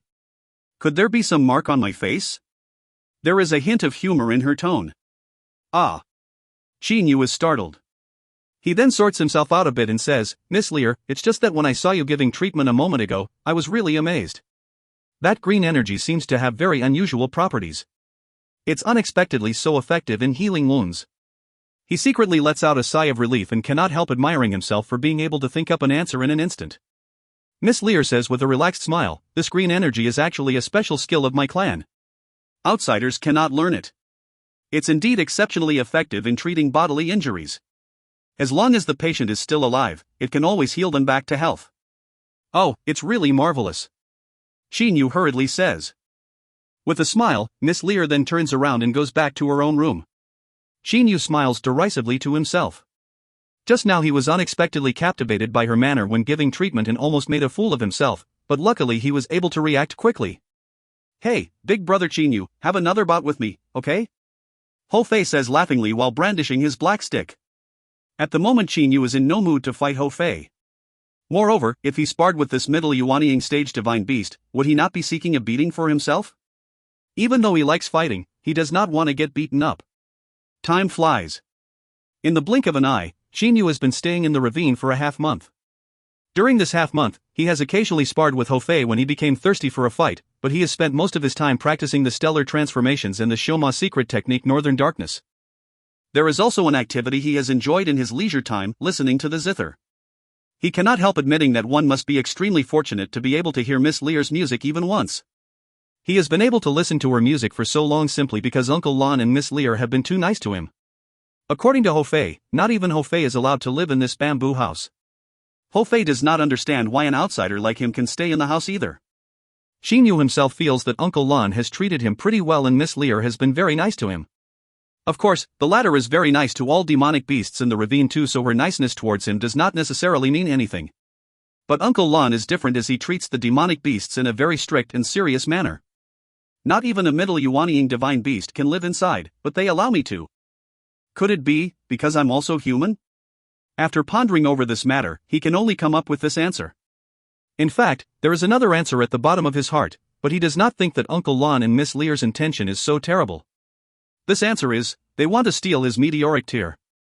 Chinyu still does not know when he was saved and brought to this place and how much his injuries had healed when that Miss Lear saw him. If Miss Lear knows that he suffered fatal injuries, she can definitely figure out that he possesses some treasure based on the fact that he has now fully recovered. Even though other people cannot detect the meteoric tear because it already fused with his body, they can still guess that there is some treasure in his possession. Hopefully Miss Lear and Uncle Lon are so nice to me not because of the meteoric tear. At the bottom of his heart, Chinyu is still ice-cold and resolute. There is abundant resolution in the blood of every man of the Qin clan. And Chinyu, who has lived alone since he was a kid and could almost never experience his mother's love, has become even more tough-minded, and also even manlier. At the bottom of his heart, he has always been on guard against these two mysterious Xiaxianists. He takes a deep breath then slowly exhales. After concealing that thought at the depths of his heart, he immediately calms himself down and starts to practice the Shoma secret technique Northern Darkness again. This technique is his top priority for the moment. Even if he can flee to a Shoshan island, if that blood-red caves master Cha Hong chases to this island, he will still not be able to escape death. There are a few reasons why that will be the case. Firstly, underwater Zuyugoists are far superior to Xiaxianists and Xiamoists in terms of overall power, so, what ordinary Shoshan schools will dare to oppose someone who controls an 8 million li radius area like Cha Hong? Secondly, even if he can come into a Shoshan island, the islanders will not necessarily accept him. Moreover, facing Cha Hong, how will those Xiaxianists dare to offend Cha Hong to save him? The conclusion from these 2 points is that he must learn the Northern Darkness. There is no other way since he has infuriated Cha Hong by killing Cha Gu. The space inside Chinyu's head is like a boundless misty area. His spiritual energy, non-physical, is floating in it. Chinyu can feel his spiritual energy. The outermost 10% of it is under his control and therefore is totally stable. However, the rest of his spiritual energy is a total mess. It either forms maelstrom, or flows extremely fast, or crashes into itself. His soul, which is in the shape of a disc, is in the center of the area. Various electric sparks are zigzagging and flashing around the soul. An extremely weak thread of stellar energy flows into his head. Chinyu did not dare to channel too much stellar energy into his head because, after all, the more energy, the harder to control. Therefore, he tried his best to use as little stellar energy as possible, drawing out only a single thread of it. However, even though this is only a thread of stellar energy, he still cannot combine it with spiritual energy. Experimenting again and again. 6 hours has passed very quickly. Chinyu does not even know how many times he has been experimenting over the last 6 hours. He has failed continuously, as if he has been threading a needle. After 6 straight hours of repeated failures, even someone good-tempered like Chinyu is annoyed. Actually, this is also a method to train his mind. I've failed again. It's been a half-month, when will I be able to succeed in learning this Northern Darkness? Could it be unless I can succeed, I'll have to shrink back like a turtle all the time? There is a hint of anger in his eyes at the moment. Why did he leave the Qianlong continent? Can the reason possibly be anything other than to walk the endless path of practice? He wants to roam the Shoshan world openly in an impressive manner, and not to go into hiding to avoid the enemies. Ting. Zither strings vibrate. Zither music rises. Miss Lear has begun to play her zither again. Hearing these sounds, Jinyu brushes aside his anger at being unable to learn the northern darkness and closes his eyes to calmly enjoy the soul-moving music. When it has stopped, he is still immersing himself in the afterglow of listening to it. Lu Xing. Uncle Lan strides up to Jinyu. Seeing Jinyu acting in this way, he immediately laughs out loud. Oh my, Lear's music has bewitched you like this. You really are. Uncle Lan, only Miss Lear's music can enthrall me like that. I won't be entranced by ordinary zither masters. Jinyu says smilingly. Uncle Lan's eyes brighten. Oh, other zitherists can't bewitch you? I see, so you're only fascinated by Miss Lear's music. Tell me sincerely, son, are you interested in Lear? He says jokingly. That's ridiculous. Jinyu, however, does not tense up. Uncle Lan smiles. I'm just kidding. Don't take it seriously, son. Jinyu pouts with a smile but does not answer. Uncle Lan's expression suddenly becomes solemn. Lu Xing, you and I have chatted a lot during this period of time, so you should know what kind of person I am, right? It is rare to see him get serious like this. Seeing Uncle Lan like this, Jinyu also becomes serious, saying with a nod, Uncle Lan, if you have any matter, please tell me everything about it. Uncle Lan says warningly, I'm warning you, Lu Xing. You absolutely mustn't hope for a relationship with Lear.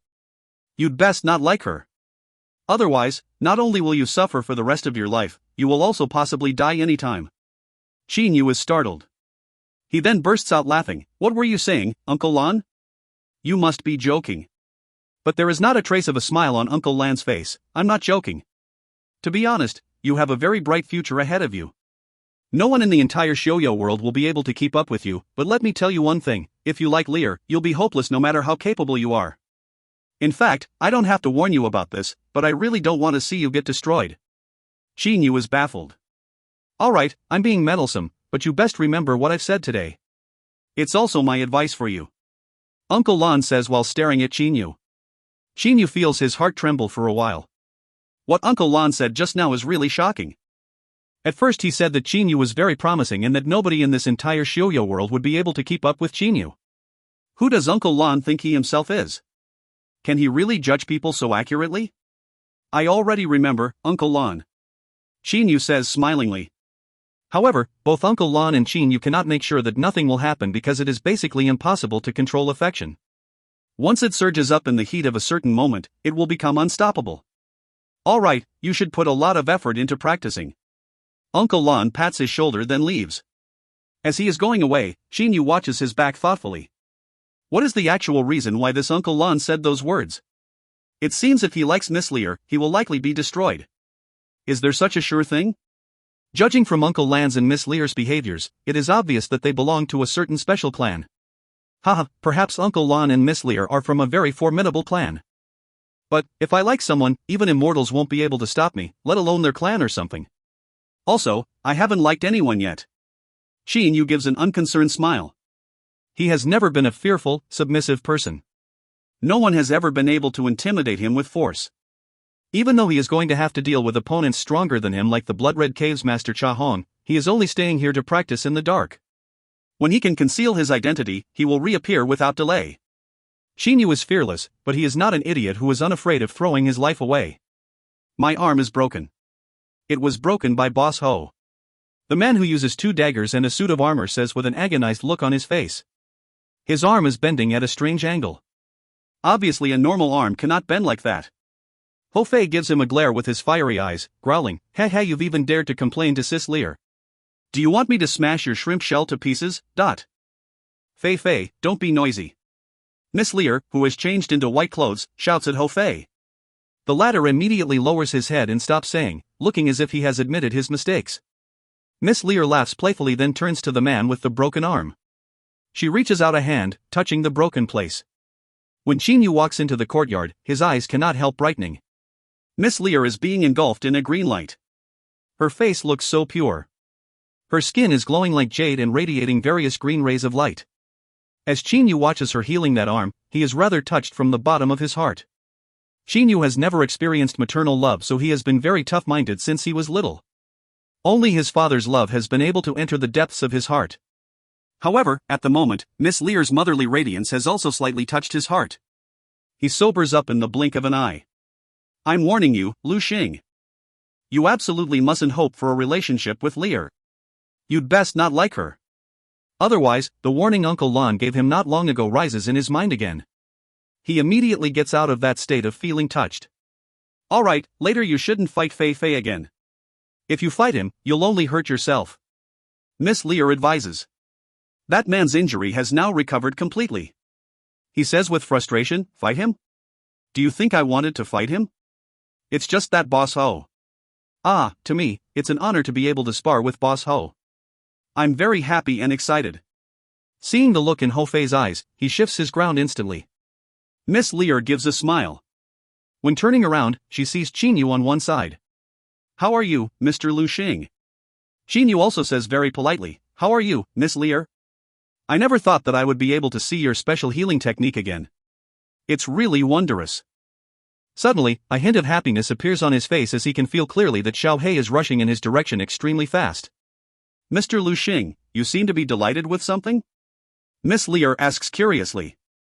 Qin Yu says in excitement with a nod, my brother Xiao Hei is hurrying to this place. Perhaps he can arrive in just a few days. Oh, congratulations, Mr. Lu Xing. When your brother has arrived, please let me know about that. There are restrictive spells outside this ravine, so it's very difficult for outsiders to enter when they aren't guided by someone inside. Miss Lear says with a smile. Then I'll have to bother you, Miss Lear. Qin Yu says with a nod while smiling. Miss Lear smiles, Mr. Lu Xing, since you're busy, I'm returning to my room first. After saying, she gracefully turns around and goes back to her room at once. Qin Yu watches her enter the room from behind, gives a smile, then turns around and goes back to his room to continue practicing. He practices the stellar transformations and the Shilma secret skill Northern Darkness every day and has never slacked off. After several days, Qin Yu feels clearly that Xiao Hei has come very close to him, even within 100 li of him. However, Xiao Hei suddenly stops. Qin Yu knows that Xiao Hei is being blocked by the restrictive spells outside the ravine. He immediately stands up and gets ready to ask Miss Lear help him. End of B5C17. If you find any errors, ads pop up, ads redirect, broken links, non-standard content, etc., please let us know. Report chapter so we can fix it as soon as possible. Book 5, Chapter 18. B5C18, Departure. When Qin Yu leaves his room, he is surprised to see that Miss Lear has already gone into the middle of the courtyard from her room. As soon as she sees him, she says with a smile, Mr. Lu Xing, I already know that your brother has arrived. Let's go now. Qin Yu smilingly goes next to Miss Lear. Side by side, the two of them hurry straight to the entrance of the ravine. Lear's long hair is flowing. Qin Yu can even smell the alluring scent of her beautiful hair. A faint smile appears on the corners of his mouth. As he comes near the entrance, his heart is filled with excitement because he is about to meet Xiao Hei again. Qin Yu and Miss Lear thus go out of the entrance directly with ease. He does not see any restrictive spells. However, if he turns around to take a look, he will be amazed to see that the mouth of the cave has become a wall of rock like the other places. This is just an illusionary technique. But it is so extraordinarily profound that not even Xiao Hei can see through it. Seeing Xiao Hei, who is not far from him and is unable to find the way, Qin Yu's eyes immediately brighten. Since separating due to being chased by Sang Mo last time, it has been impossible for him to reunite with Xiao Hei. Some time ago, he and Xiao Hei were about to meet each other again, but then they encountered Cha Go and Chapa before they were able to. Xiao Hei! Qin Yu calls in a slightly quivering voice. Xiao Hei suddenly turns around. Seeing Qin Yu, he immediately lets out a resounding eagle cry in excitement. The cry even frightens off the shoals of fish in his surroundings. Big brother! Xiao Hei's excited voice rises in Qin Yu's mind. Qin Yu rushes very fast to Xiao Hei's side and hugs him. Xiao Hei also wraps his wings around Qin Yu. Standing on one side, Miss Lear gives a faint smile too. You've changed, Xiao Hei. Compared to the past, you've got thinner by half. Even your aura has changed. What's happened to you? Only now does Qin Yu notice Xiao Hei's astonishing changes. If not for the telepathy between them, he would not have been able to be so sure. Xiao Hei has become much thinner, his aura has become very oppressive and fierce, and his eyes have become even sharper and colder than before. Big brother, after reaching the late Jindan stage, I prepared to go kill Sang Mo. Even though it'd be dangerous, I'd used a forbidden technique to transform my body, so in theory it'd be easy for me to handle an early Yuaniing expert. Who could have thought that when I was about to meet you again that day, I ran into a big python. It was much stronger than Sang Mo. I estimate that it must have reached the middle Yuaniing stage at least. Xiao Hei is very angry. Forbidden technique? Qin Yu is startled. Xiao He says via his holy sense, it's a secret technique in my memories.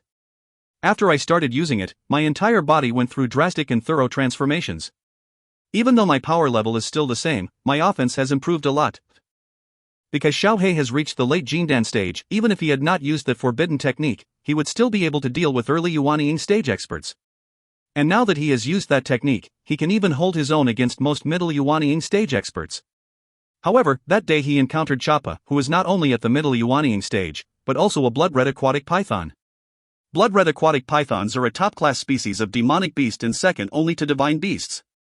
A middle Yuanying stage blood-red aquatic python is much more formidable than a Xiaoxianist of the same power level. Even so, Xiao He was only put at a slight disadvantage at that time. When he eventually fled, Choppa chased him for a long time without being able to catch up with him. Afterwards, due to an order by his big brother, Choppa had no choice but to return to the blood-red cave. Then why haven't you come to my place until now? Qin Yu asks doubtfully. Given Xiao He's speed, he should have been able to find this location very quickly. Xiao He says through holy sense communication, Big brother, after escaping from that blood-red aquatic python, I wanted to go kill Sang Mo, but then I learned that the blood-red cave had launched a full-scale hunt for you in its entire territory. That Sang Mo and 2 other early Yuanying demonic beasts went to the blood-red cave together. Because there were 3 of them, I didn't dare to attack them. When Sha Ge was fighting Qin Yu, he arrogantly told Sang Mo to get the thunder hammer ready so, following his death, Sang Mo was able to guess that Qin Yu had killed him and immediately reported this to Cha Hong. A furious Cha Hong then ordered Sang Mo to hurry to the blood-red cave. Sang Mo was not alone in this. Even the other guardians who were outside at that time had to rush to the blood-red cave as well. Therefore he went to the blood-red cave together with 2 other guardians. Xiao He ran a long distance in vain and had no choice but to go back to find Qin Yu. The distance he covered during this round trip amounts to over 1 million li. Big brother, you can't go out for the moment. They are all hunting for you outside, warned Xiao He. Qin Yu slightly nods. Right after knowing that he had killed a vice-master of the blood-red cave, he already predicted this. One should know that Sang Mo's reward offer and the blood-red cave's hunt are 2 totally different things. Sang Mo's reward can only tempt Zuyuyoists into looking for him. But the blood-red cave has forcefully ordered all Zuyuyoists within 8 million li of it to hunt for him. None of them dares to disobey this order because the blood-red cave is the ruler of this 8 million li radius area. After going back into the ravine, Xiao He and Qin Yu stay in the same room.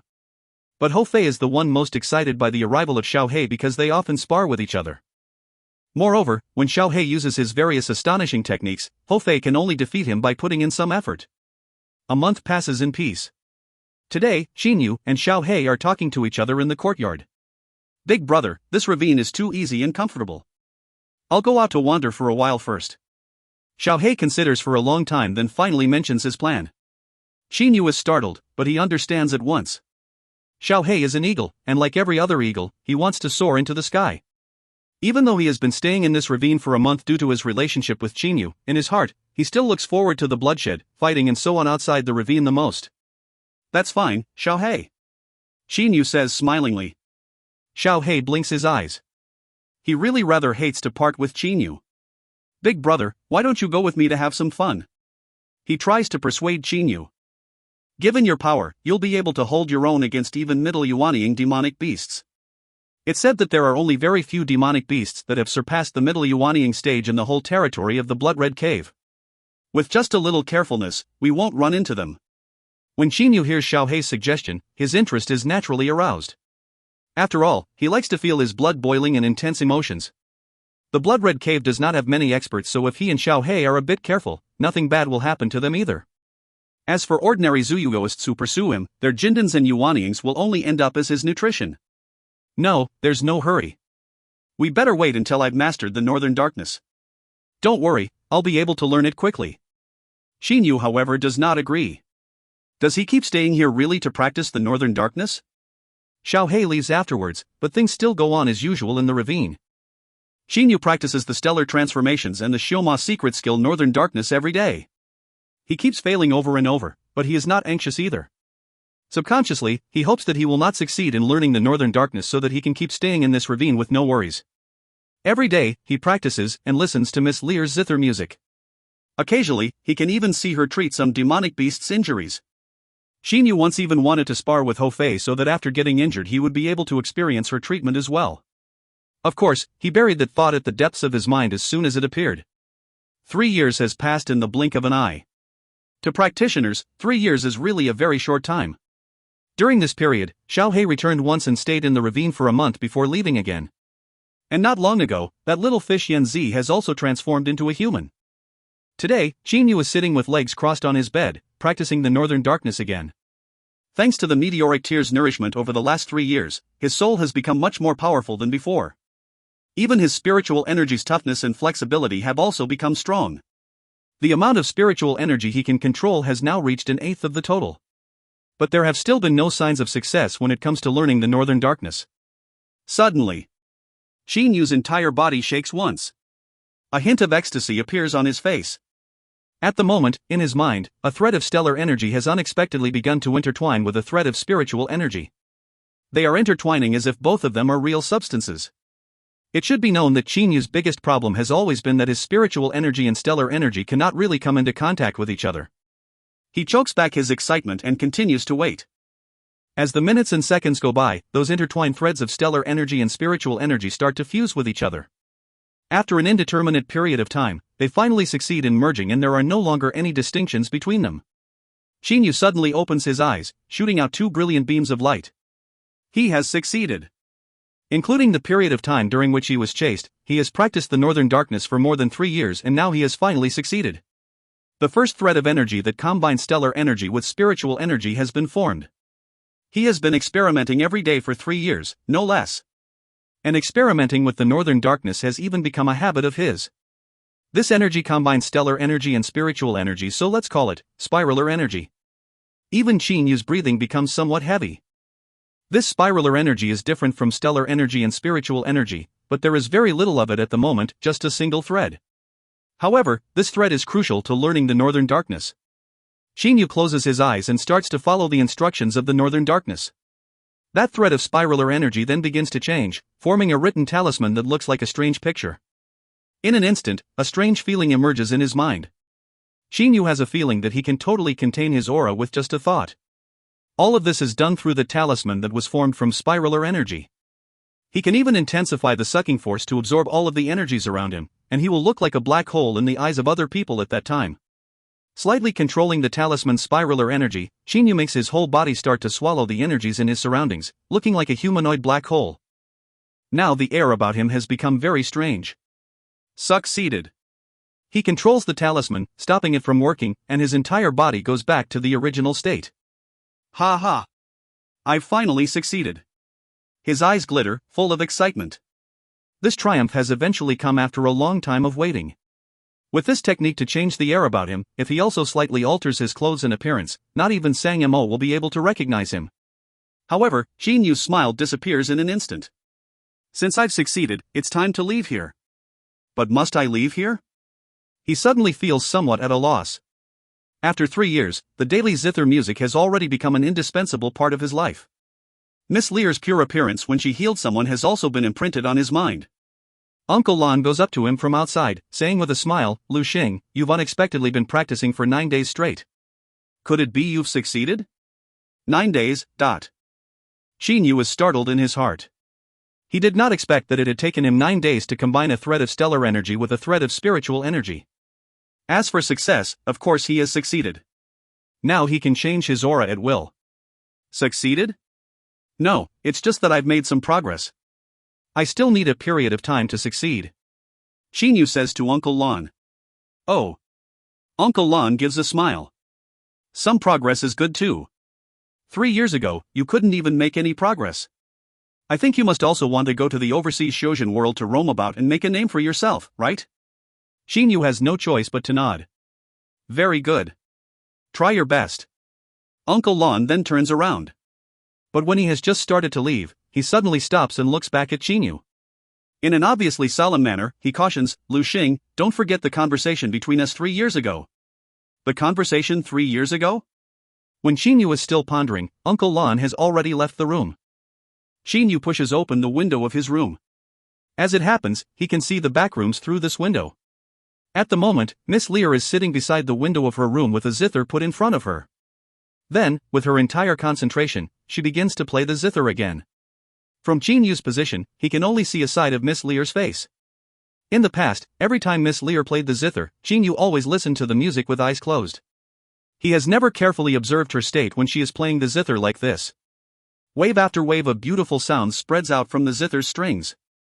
And Miss Lear's face seems to be radiating various charming rays of light. At this moment, Qin Yu is somewhat dazzled. Days like this do not last long. A half-month later, the tranquility of the ravine is broken because a group of Zuyugoists has been detected outside the ravine. This group of Zuyugoists is zealously and carefully searching around. It seems they are hunting for someone. Sis Lear, this is bad. When I was strolling about outside just now, I was questioned by a Zuyuist. The Blood-Red Cave is currently hunting for a Xiaxionist. Purple-clad Yen Zi rushes inside while saying loudly and urgently. Qin Yu frowns in his room. He certainly knows that the Blood-Red Cave has been hunting for him. However, in the beginning, it only sent a large number of subordinates to carry out a rough sweep using their holy senses. After 2 years, they still could not find him despite having searched the entire territory of the Blood-Red Cave with the holy senses. Qin Yu originally thought that the Blood-Red Cave would give up, but it has unexpectedly ordered Zuyugoists to search carefully on a large scale, and now they have come close to this place. Even though that illusionary technique is very profound, no one can be sure that it will not be seen through by someone, but if it is seen through, the Blood-Red Cave's forces will come here, and don't worry, Yen Zi, those Zuyugoists won't find this place. Miss Lear says with a smile. Obviously she is very relaxed. Uncle Lon, who is drinking tea in the courtyard, pays no attention to this either. Uncle Lon, Miss Lear, I've succeeded in practicing my Northern Darkness technique. I'm about to leave here. Qin Yu says smilingly while walking out of his room. At the same time, he begins to control that talisman formed from spiralar energy in his head. In an instant, Qin Yu's whole body is like a black hole. Not only does it not emit any amount of his aura, it also sucks in all of the energies around him, including holy energy. Qin Yu's appearance also starts to change. Even though the changes are very small, they make his entire body look much grimmer. This is the appearance of assassin Lu Xing in the past. He is also dressed in a black robe, which was forged by Lei Wei in Lei Mountain House. With this, I believe nobody will recognize me. He says smilingly while looking at Miss Lear, Uncle Lon, and that little girl Yen Zi. Now his hair is only 1 cun long. Thanks to the black robe he is wearing and his upper body's muscles, he looks very handsome and solemn. This coupled with his body's ability to absorb all the energies around like a black hole gives him an ice-cold air. Good, good. Uncle Lon looks at Qin Yu with a hint of approval in his eyes. Qin Yu gives a smile. He always feels that Uncle Lon is unfathomable and seems able to see through all of his thoughts. Seeing Qin Yu's current appearance, Miss Lear also praises with brightening eyes, Mr. Lu Xing's secret technique is really very profound. I'm sure no one will be able to recognize you. At this moment, a voice rises. Ah, big brother Lu Xing, I want to go with you. Master, please let me go out. Hey Yu is even weaker than me but he is outside at the moment. Please let me go out. Ho Fei hurriedly rushes up to them while saying non-stop. He also looks at Qin Yu, urging him unceasingly with his eyes. At the same time, he says via his holy sense, Big brother Lu Xing, help me please. Qin Yu smiles and also says to Uncle Lon, Fei Fei is a divine beast. With his power, nothing in the underwater Shouyo world will be a danger to him. Plus, if he doesn't experience hardships, I think he won't be able to grow up. Please allow him to go out. Fei Fei is Ho Fei's informal name. Only when Qin Yu had become very familiar with Ho Fei after 3 years did he start to call him so intimately. Ho Fei looks at Uncle Lon pitiably at once. Uncle Lon has no choice but to shake his head with a smile. Alright, since Lu Xing said so, you can go with him. But you must remember, in a non-critical situation, don't go into berserk mode to fight. Do you understand? He looks solemnly at Ho Fei. Ah, I know. The latter immediately jumps in excitement. Ho Fei then holds Qin Yu in a clinch, but this is an enthusiastic embrace. Thank you, big brother Lu Xing. Let's go, big brother. I don't want to stay here anymore. Ho Fei's heart has already flown outside the ravine. He is very excited at the moment. Qin Yu slightly nods. Suddenly he looks at Uncle Lon and Miss Lear, saying, Miss Lear, Uncle Lon, before leaving, I want to tell you that Lu Xing is only my nickname. My real name is Qin Yu. Fei Fei, let's go. He basically does not want to say anything else and walks out of the bamboo house directly. Ha, I'm going out. Every demonic beast should prepare to get beaten by me. Kaka Hofei is extremely excited. Shinyu does not look back because he does not want to. Will I ever return to this place?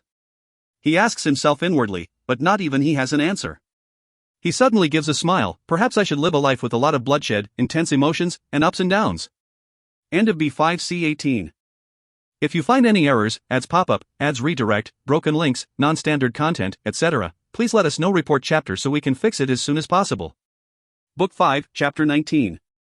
B5C19, Fiery Eyes. After going out of the ravine, Hofei is immediately filled with vitality. His fiery eyes look around in excitement. Seeing a huge whale swimming by, he utters a strange cry and reaches out a hand. Various beams of light then cover that whale completely. The whale begins to shrink extremely fast. In just a while, there is only a layer of skin left. Kaka, so much blood essence, it was so uncomfortable in the ravine. I'd be told off even if I killed just a few fish there. It's really awesome out here. Kaka Hofei waves his hands around and scratches his head. Obviously he is extremely excited. Shinyu is slightly shocked in his heart. Only extremely rare demonic beasts possess this blood-absorbing technique, but Hofei unexpectedly can also use it. He is really worthy of being a divine beast. Fei, this underwater shoujo world is very cruel. Dwellers here can fight each other because of just a rude word. Since divine beasts have astonishing potential, if someone discovers that you're a divine beast, maybe some experts will kill you immediately to prevent future troubles. So? I know, big brother. Kaka, I just have to hide my identity, right? He. Hofei blinks his fiery eyes and says laughingly. Shinyu has been staying in one place with Hofei for 3 years, so he knows that he is very smart. Master already said that later I can't use berserk mode to fight. I'll hide my skills a bit more and show only 30% of my power. After thinking for a while, Hofei makes a decision. Shinyu has also heard about Hofei's berserk mode. In that state, Hofei is extremely frightening. He is already exceptionally outstanding in a normal state, so once he goes into berserk mode, he is simply terrifying. Take it.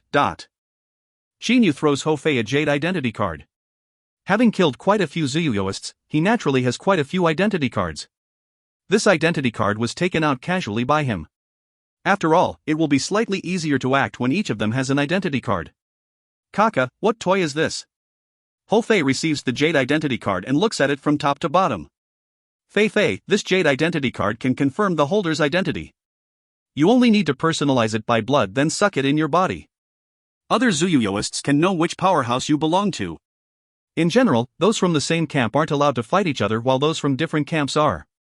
And nobody is allowed to kill someone with a 9 Demons identity card. But, these things only apply to ordinary Zuyuyoists. At the end of his explanation, Shinyu adds a sentence. So what if he kills here? He will only have to face being chased by the guards of the Blood Red Cave. Of course, this will only happen if they can find out who the killer is. As long as he kills neatly and leaves behind no clues, who can he not kill? I understand these rules. They show that a power struggle's going on between those camps, right? Humph, I'll also occupy a nice place sometime and recruit a bunch of subordinates. I'm going to be the boss myself. Hofei is very wild and arrogant. Shinyu gives a smile. Don't aim too high. Let's go. I'll slowly tell you about the big powerhouses of underwater Zuyuyoists on the way. It's not so simple to become a boss as you think. The two of them travel together.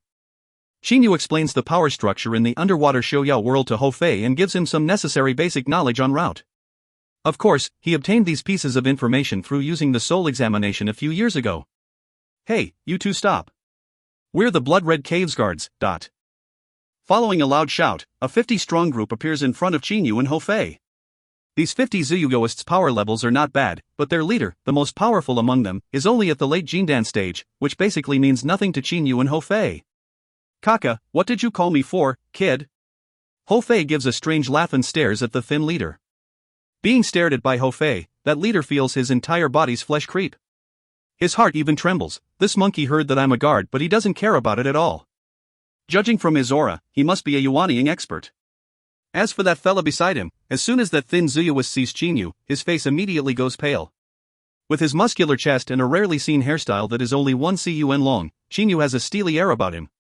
Moreover, his entire body is covered in a black robe, which is flapping and is absorbing all of the energies around him like a black hole while giving off not the slightest amount of his aura. The thin Zooyoist's heart trembles even more when he sees Qin Yu's eyes. Lordly, frosty, and brutal as well. The thin Zooyoist quickly makes a judgment about Qin Yu's character. Having been able to become the leader of a squad, he is rather insightful. Didn't you hear your grandpa's question? Ho Fei's strange voice rises again. The thin Zooyoist instantly looks at Ho Fei. A bit terrified by the latter's stare, he says at once, "Seniors, I am searching for a Xiaxionist according to an order of the Blood-Red Cave. This Xiaxionist's aura is forthright, his body doesn't have any demonic energy, and his own energy is very hot and pure. If the two of you know something about him, could you please tell this junior? This thin Zooyoist is very respectful at the moment and even talks about some characteristics of the Xiaxionist. A faint smile appears on the corners of Qin Yu's mouth. Forthright? When Qin Yu just went underwater, his aura was really forthright. This coupled with his blazing and pure energy indeed made him very recognizable. However, now that he has succeeded in practicing the Northern Darkness, his aura and the air about him have totally changed to the opposites. All of you can sod off. Ho Fei says while waving his hand. The thin Zooyoist is delighted at once. Paying basically no attention to Ho Fei's disdain, he bows and says, "Then I take my leave." After saying, he immediately says to his subordinates, "Let's go search the southern area. Be quick." He then leads them away. He knows very well that even though there is a rule that forbids Zooyoists of the same camp from fighting each other, some just do not care about it. If the corpses are removed and no traces are left behind, no one will know anything. Haha, a bunch of cowards, yet just now they even wanted to taste our flesh. Ho Fei's fiery eyes flash with a red light. On one side, Qin Yu gives a smile. Once, when he was chatting with Uncle Lon long ago, Uncle Lon said that this fiery-eyed aquatic monkey is obstinate and unruly by nature, and at the same time, he is innately violent and combative. Fei, where'd you think we should go? With his eyes glittering, Ho Fei says, "Do you still have to ask? Just now didn't you say that in the common places within the territory of the Blood-Red Cave, Zooyoists are scattered everywhere, and only the Blood-Red Ridge has a great number of Zooyoists? Let's just go there." Qin Yu frowns. The Blood-Red Ridge?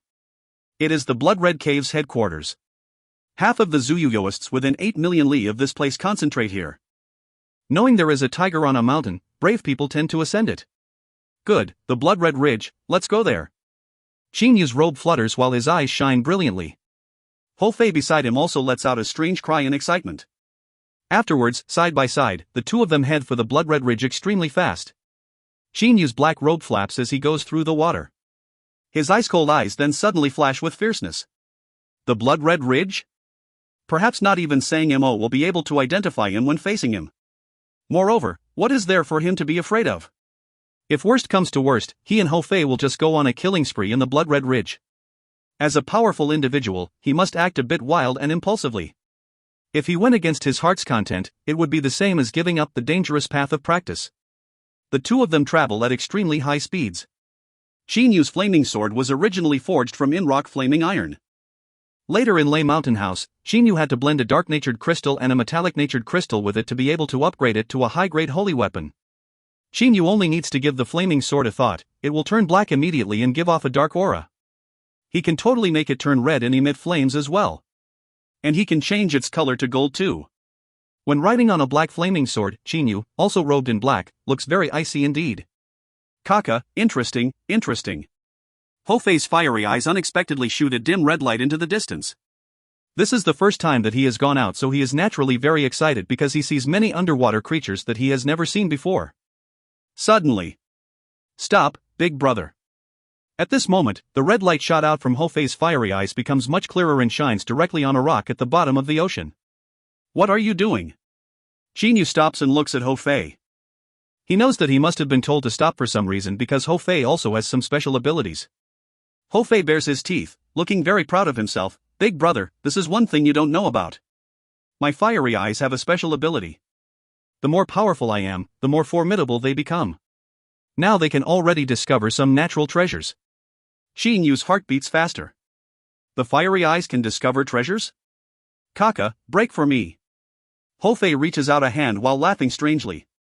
His black stick suddenly appears and lengthens at the same time. It hits that rock with a loud noise. The rock is immediately shattered and its fragments are sent flying in all directions.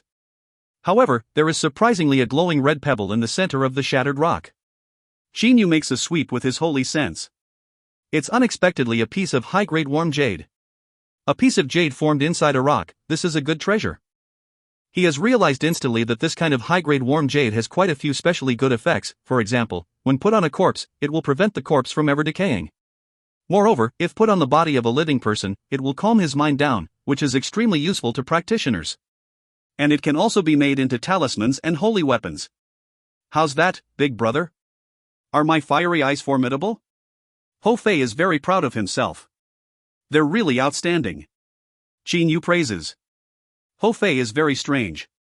He unexpectedly does not want this piece of warm jade, throwing it directly to Qin Yu. Because of this, Qin Yu even thinks that Ho Fei does not like treasures, but as they continue to go forwards on their journey, he gradually realizes that he was wrong. The distance left between them and the blood-red ridge is not long, only more than 800,000 li. Along the way, Ho Fei unexpectedly discovers 7 more treasures, 5 of which he gives to Qin Yu and keeps the other 2 for himself. Only now does Qin Yu realize that Ho Fei likes some ores that can be forged into weapons but has no interest in precious mushrooms and rare grasses. He does not even like warm jade, gravelly crystals, moonlighting crystals and so on. When Qin Yu and Ho Fei are about to reach the blood-red ridge, the master of the blood-red cave comes out from a closed-door training session again. In the main hall of the blood-red cave. Sitting in the master seat, Cha Hong has a very unpleasant expression at the moment. He is still unable to open that black jade case, and that most basic dust-removing seal alone has taken him over 100 years. He has just left that secret room. It will take him about another year to open the case. When he went through closed-door training in the past, his mind was calm because he knew that there was still a long way to go. But now, when he has reached the final juncture, he becomes worried about gain and loss. Sometimes he is afraid that the 3 superpowers, 9 Demons Hall, Azure Dragon Palace and Blue Water Mansion, will know about the case, and sometimes he is afraid that someone among his subordinates will know about it and betray him. Cave Master. Below him, the 13 Guardians bows and says simultaneously. All of the Blood-Red Cave's Guardians are experts. The weakest among them is only at the late Jindan stage, but this Guardian can even rival ordinary Yuanying stage Zuyuyoists in terms of actual offense. And the strongest among them is even approaching Cha Hong in power. Cha Ge was a vice master, but he was much weaker than the strongest guardian. Has that Xiaoxianist been captured? Cha Hong's voice comes down from above. What can the 13 guardians and the remaining vice master on the lower part of the main hall possibly say? Big brother, that Xiaoxianist is very cunning. I've already investigated the few Xiuxian schools within 8 million li of this place, but the energy of none of them is burning hot and pure like the Xiaoxianists. Chapa takes a forward step, bows, and says. Sang Mo also takes a step forwards, saying, Cave Master, that Xiaoxianist is very cunning. For the last 3 years, there have been no traces of him. I'm wondering if he has gone into another power's territory. Humph. Cha Hong casts a glance at Sang Mo with his ice-cold eyes. Sang Mo's heart immediately trembles. We've been hunting for that Xiaoxianist for 3 years. There are 8 powers under the 9 Demons Hall. I even asked the other powers' cave masters to help me hunt for him, but even now there are still no traces of him. The other powers' territories and the 9 Demons Hall's territory cover an area of 90 million li in radius. Do you think a Xiaoxianist could travel 90 million li in just 3 years? Cha Hong is merely one of the 8 cave masters under the 9 Demons Hall, so he was only able to engage the help of the other 7 cave masters at best. As for the 2 superpowers Azure Dragon Palace and Blue Water Mansion, he is simply ineligible to ask them to do anything. Sang Mo, I remember you mentioned a black eagle last time? Cha Hong suddenly says. Sang Mo answers at once, Cave Master, that day, when I was dealing with that Xiaoxianist, there was a black eagle with him. It seems there's a very good relationship between them because they were trying hard to give each other a chance to run away. Sang Mo of course remembers clearly what happened during the fight that day. He knows Xiao Hei and Qin Yu were trying to create a chance to escape for each other. Oh. On the upper part of the hall, Cha Hong utters a word then says no more. All the other Zuyuyoists do not dare to make a sound. After a long time, Cha Hong suddenly says, spread my order. From now on, not only will you have to hunt for that Xiaoxianist, but also for that black eagle. Remember, it's to hunt and capture, and not to kill. Yes. The 13 guardians and the vice master take the order in unison. With a wave of his large sleeve, Cha Hong immediately disappears from the main hall. The 13 guardians and the vice master know very well that he often undergoes closed-door training. Occasionally he will come out for a while, but will continue to undergo closed-door training afterwards, and he hates being disturbed during his training sessions the most. After catching the black eagle, the Xiaoxianist will definitely come out. Isn't there a good relationship between them? Cha Hong's eyes flash with coldness. He then enters the secret room. To avenge his brother's death is very important, but it cannot compare with his black jade case. At the moment, after searching for treasures along the way, Jinyu and Hofei have finally arrived in the Blood Red Cave's headquarters, the Blood Red Ridge. End of B5C19. If you find any errors, ads pop-up, ads redirect, broken links, non-standard content, etc., please let us know. Report chapter so we can fix it as soon as possible. Book 5, Chapter 20. B5C20, Guardians. The Blood Red Cave's territory is 8 million li in radius and the Blood Red Ridge is at the center of it. Half of the territory's Zuyuyoists concentrate in this place, so it is obviously much more flourishing and beautiful than many other places at the bottom of the ocean. By now, Jinyu and Hofei have already entered the Blood Red Ridge. There are approximately 100,000 Zuyuyoists in the 8 million li radius area controlled by the Blood Red Cave. Because only 1 in 1,000 Zuyuyoists can reach the Yuanying stage, there are only about 100 Yuanying stage experts within 8 million li of the Blood Red Cave. However, most experts hide in their own caves. The Blood Red Ridge is actually a huge mountain range at the bottom of the ocean. Various caves and palaces have been built on many peaks of the mountain range. Generally, there are 10-odd Zuyuyoists in a palace. At the same time, there are also several thousand Xiantian-level demonic beasts ready to listen to their orders. Large palaces even have more than 100 Zuyuyoists and countless demonic beasts each. Kaka, these Zuyuyoists really know how to amuse themselves. You see, those caves, Kaka, they're really luxurious. As Hofei looks at the palaces on the mountain peaks in the distance, he cannot help praising them. Jinyu takes a glance over those palaces. He is not very surprised. Zuyuyoists aren't mortal, so it's very easy for them to create caves and mansions. Also, they can even order some Xiantian-level demonic beasts to help them. A 10,000 gene huge rock is very difficult to move in the mortal world, but it's nothing to Zuyuyoists here. Oh! Jinyu suddenly shifts his look to a huge mountain peak to the north of him. Hofei's eyes also brighten and look at that huge mountain peak in the distance. There is an extremely luxurious palace on that mountain peak. It is about the same size as an imperial palace in the mortal world. That largest palace is located on the highest mountain peak of the Blood Red Ridge. An entire section of the peak has been cut off, leaving behind a flat surface that is several tens li in radius. On this huge flat surface, there is a lofty, luxurious palace, the Blood Red Cave. It is located on the highest place, surrounded by the other palaces. The Blood Red Cave occupies an area that is several tens li in radius. Courtyard houses and pavilions can be seen everywhere in it. Many squads of Zuyuyoists are on patrol outside the palace. There are even some seductive female Zuyuyoists serving as ladies-in-waiting, dancers, and so on inside it. The Blood Red Cave.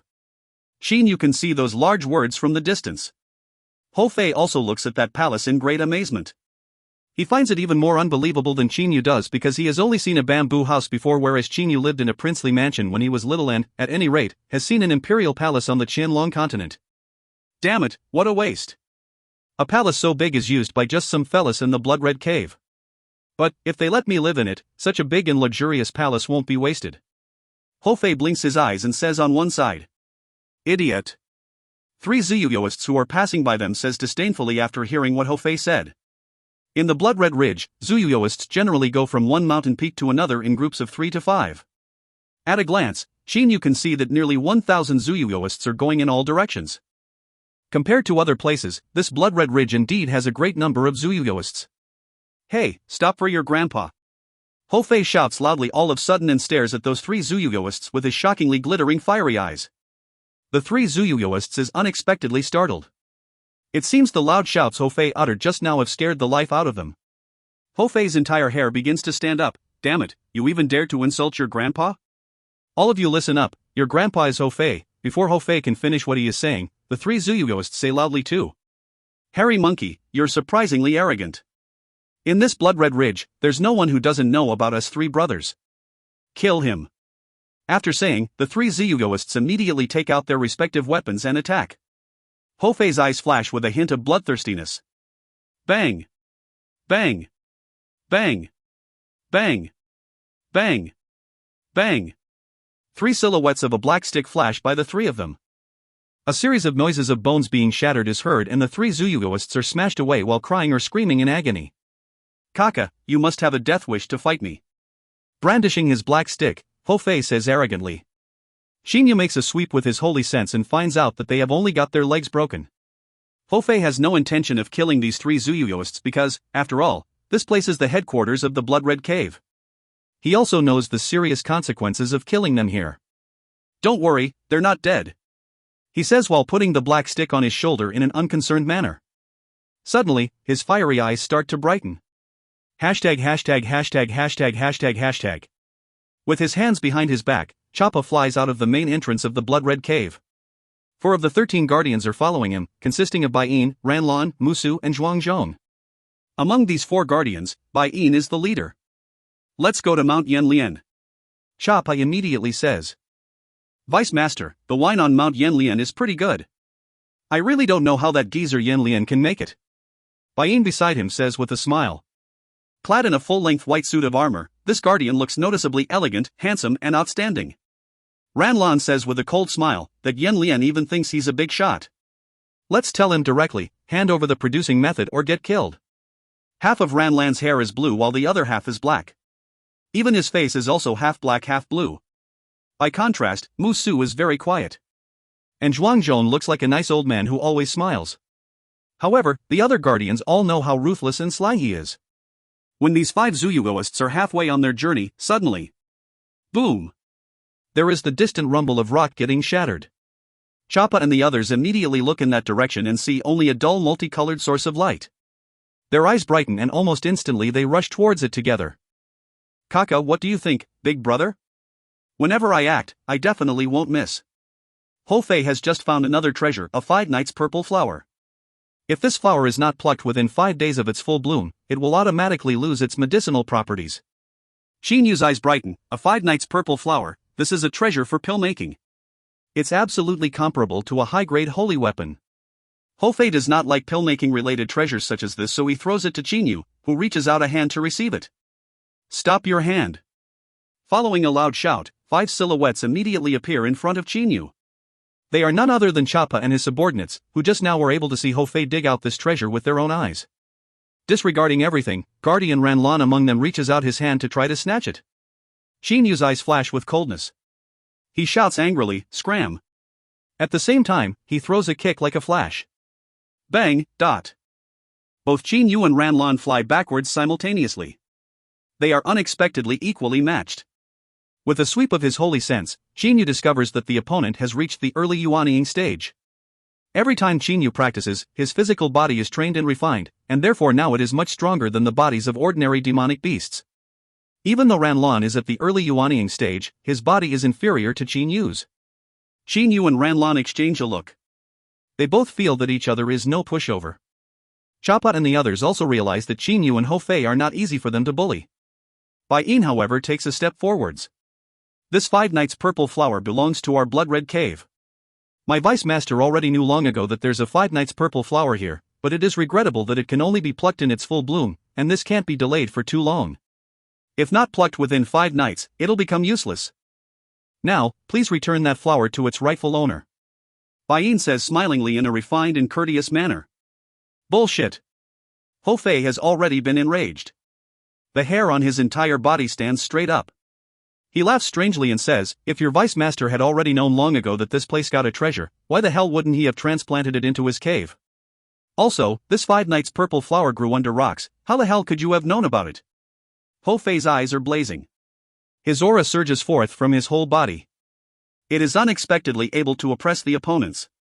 He dug this treasure out by himself, but they are attempting to snatch it, so how can he possibly keep calm and not get angry? Damn you, did you hear what I said? Sod off for me, otherwise I'm going to make minced meat of you. Ho Fei says angrily while staring at the 4 Zuyuyoists. His violent aura is really terrifying. The aura of a divine beast is indeed no joke. However, Choppa and those guardians are not powerful enough to tell that Ho Fei is a divine beast yet. Generally, divine beasts are recognized based on characteristics such as their physical appearances. But Ho Fei is a fiery-eyed aquatic monkey, whose species is really extremely rare. According to Uncle Lon, he is the only member of this species in the entire underwater Shouyo world. The opponents have never seen anyone like him, so naturally they cannot identify him. I'm the Blood Red Cave's Vice Master Choppa. This item belongs to the Blood Red Cave. Didn't you two hear that? Choppa's voice rises. There is a note of absolute insolence in it. Choppa? The Blood Red Cave? Xin Yu says with a cold smile on one side. Choppa and those guardians are top-ranking figures in the blood-red cave, so normally no one dares to fight them. However, the two fellows before them at the moment seem not to think highly of them at all.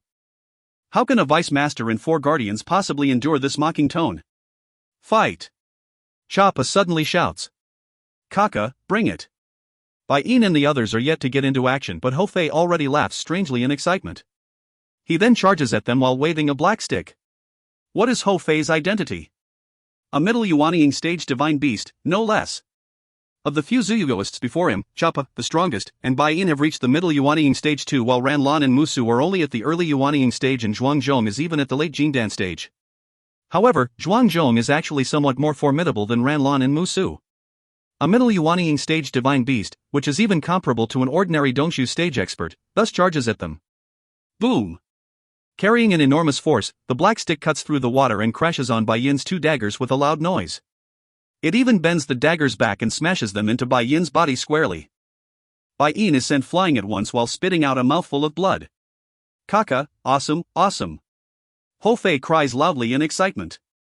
In the past, whether when he fought Qinyu or when he fought the demonic beasts in the ravine, he never dared to use all his power because he was afraid of killing or wounding them. But now he has no qualms. Just a moment ago, that strike of the stick was executed by him with full force. The faces of the 4 other Zuyuists, Choppa, Ranlan, Musu and Zhuangzhong, all change color greatly. Middle Yuanying stage Bai Yin was sent flying with just a blow of the stick? And Bai Yin could not even put up any resistance.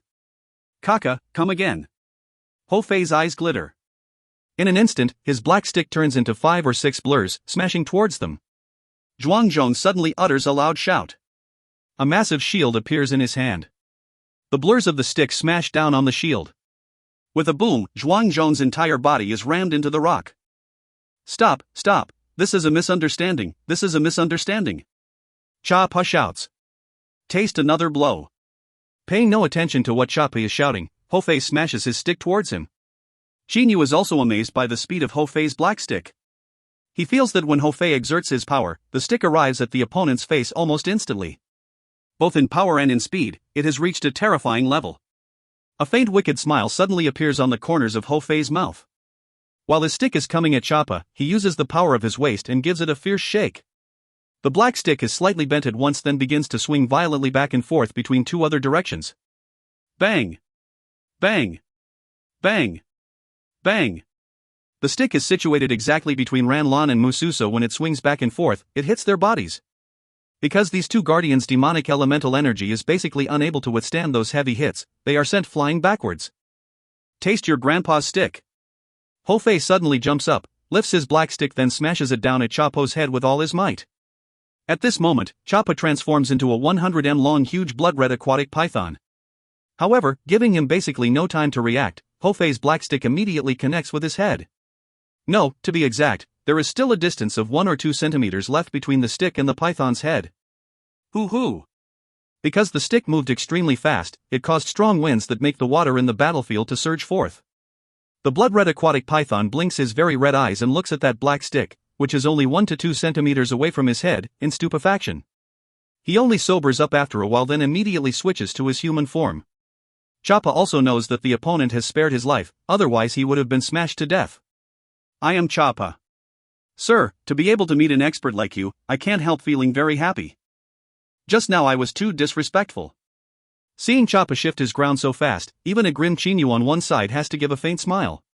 Because Choppa is acting like this, the 4 guardians also start to flatter Ho Fei.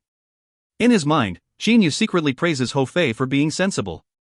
Beating them up is still acceptable, but if Choppa is killed, the power behind him, Cha Hong, will get into action. Cha Hong is a Dongshu stage expert, and moreover, a blood-red aquatic python. Not even Ho Fei can defeat a blood-red aquatic python that has reached the Dongshu stage for certain.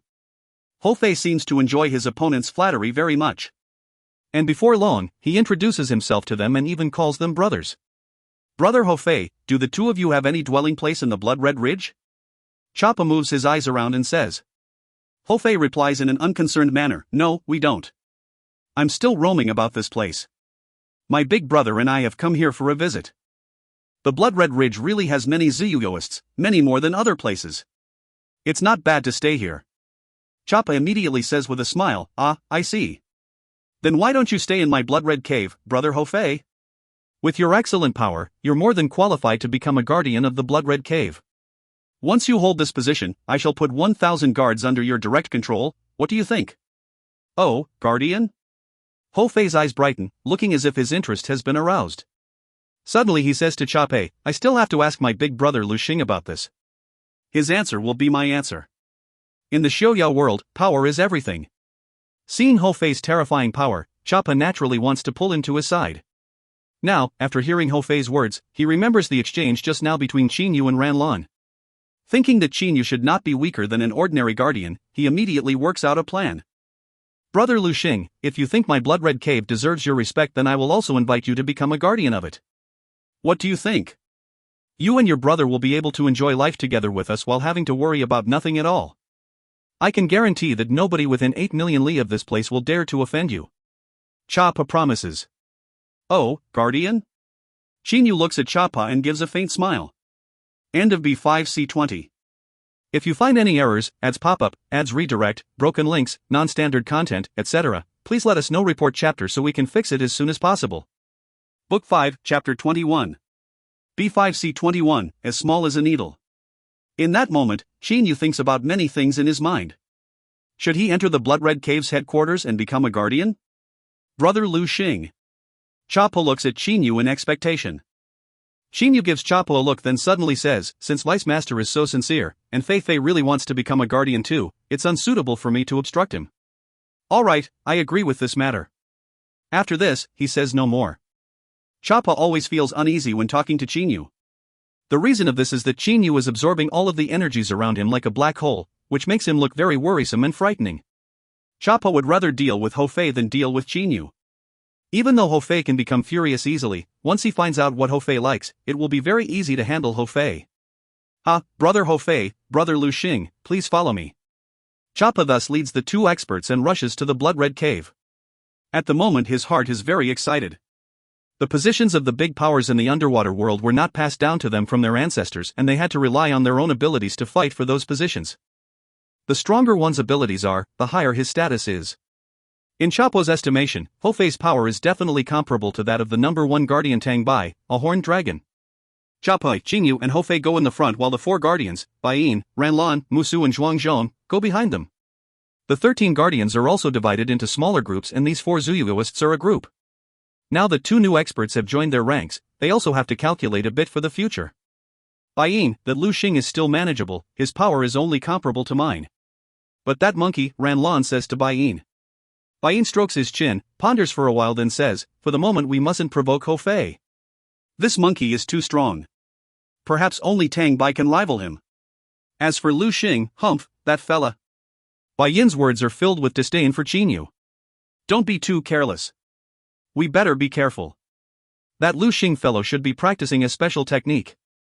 I knew this as soon as I saw that his body wasn't giving off any energy. In my opinion, his offense must be very strange. Zhuang Zhong warns on one side. Musu, however, says with scorn, there's no need to worry so much about them. Everybody should think about what Vice Master said just now, 1,000 guards. But there are only 5,000 in total, where are these 1,000 going to come from? Immediately, these several guardians fall silent. All guardians value the groups of guards they really control very much because, firstly, the number of guards in a group is a symbol of the respective guardian's individual power, and secondly, the more guards they are directly in charge of, the higher their levels of status are. The 13 guardians control different numbers of guards. For example, the number 1 guardian horned dragon Tang Bai alone has 1,000 out of the 5,000 guards under his command. This represents his individual power, as well as his status. Big brother, I got an urgent thing to tell you. Standing outside the secret room, Cha Pei calls loudly. However, he is somewhat resentful in his heart. Big brother is really unreasonable. He's always doing closed-door training. Also, he doesn't let anyone disturb him during his closed-door training and doesn't even carry a transmitter. Every time he wants to meet Cha Hong, he must stand outside the door and shout like this. Following a series of movement noises, the stone door opens. Cha Hong walks out with a cold expression. Seeing Cha Pei, he shouts loudly, "Second brother, I closed the door just a moment ago. What are you making a fuss about out here? What's your urgent matter? Say it quickly." Even though Cha Hong is furious, he knows that Cha Pei must have come to find him for some important reason. "Big brother, I've recruited 2 more guardians." Choppa says with a mysterious expression. Plus, one of them is exceptionally strong. Cha Hong's eyes brighten at once. In the underwater Xiaoyao world, the more guardians the better. The big powers here always try to recruit as many guardians as possible. After all, the weakest guardian already has the offense of a Yuanying stage expert, so a powerhouse will become stronger as its number of guardians increases. Exceptionally strong? How strong is he exactly? Cha Hong is very happy in his heart.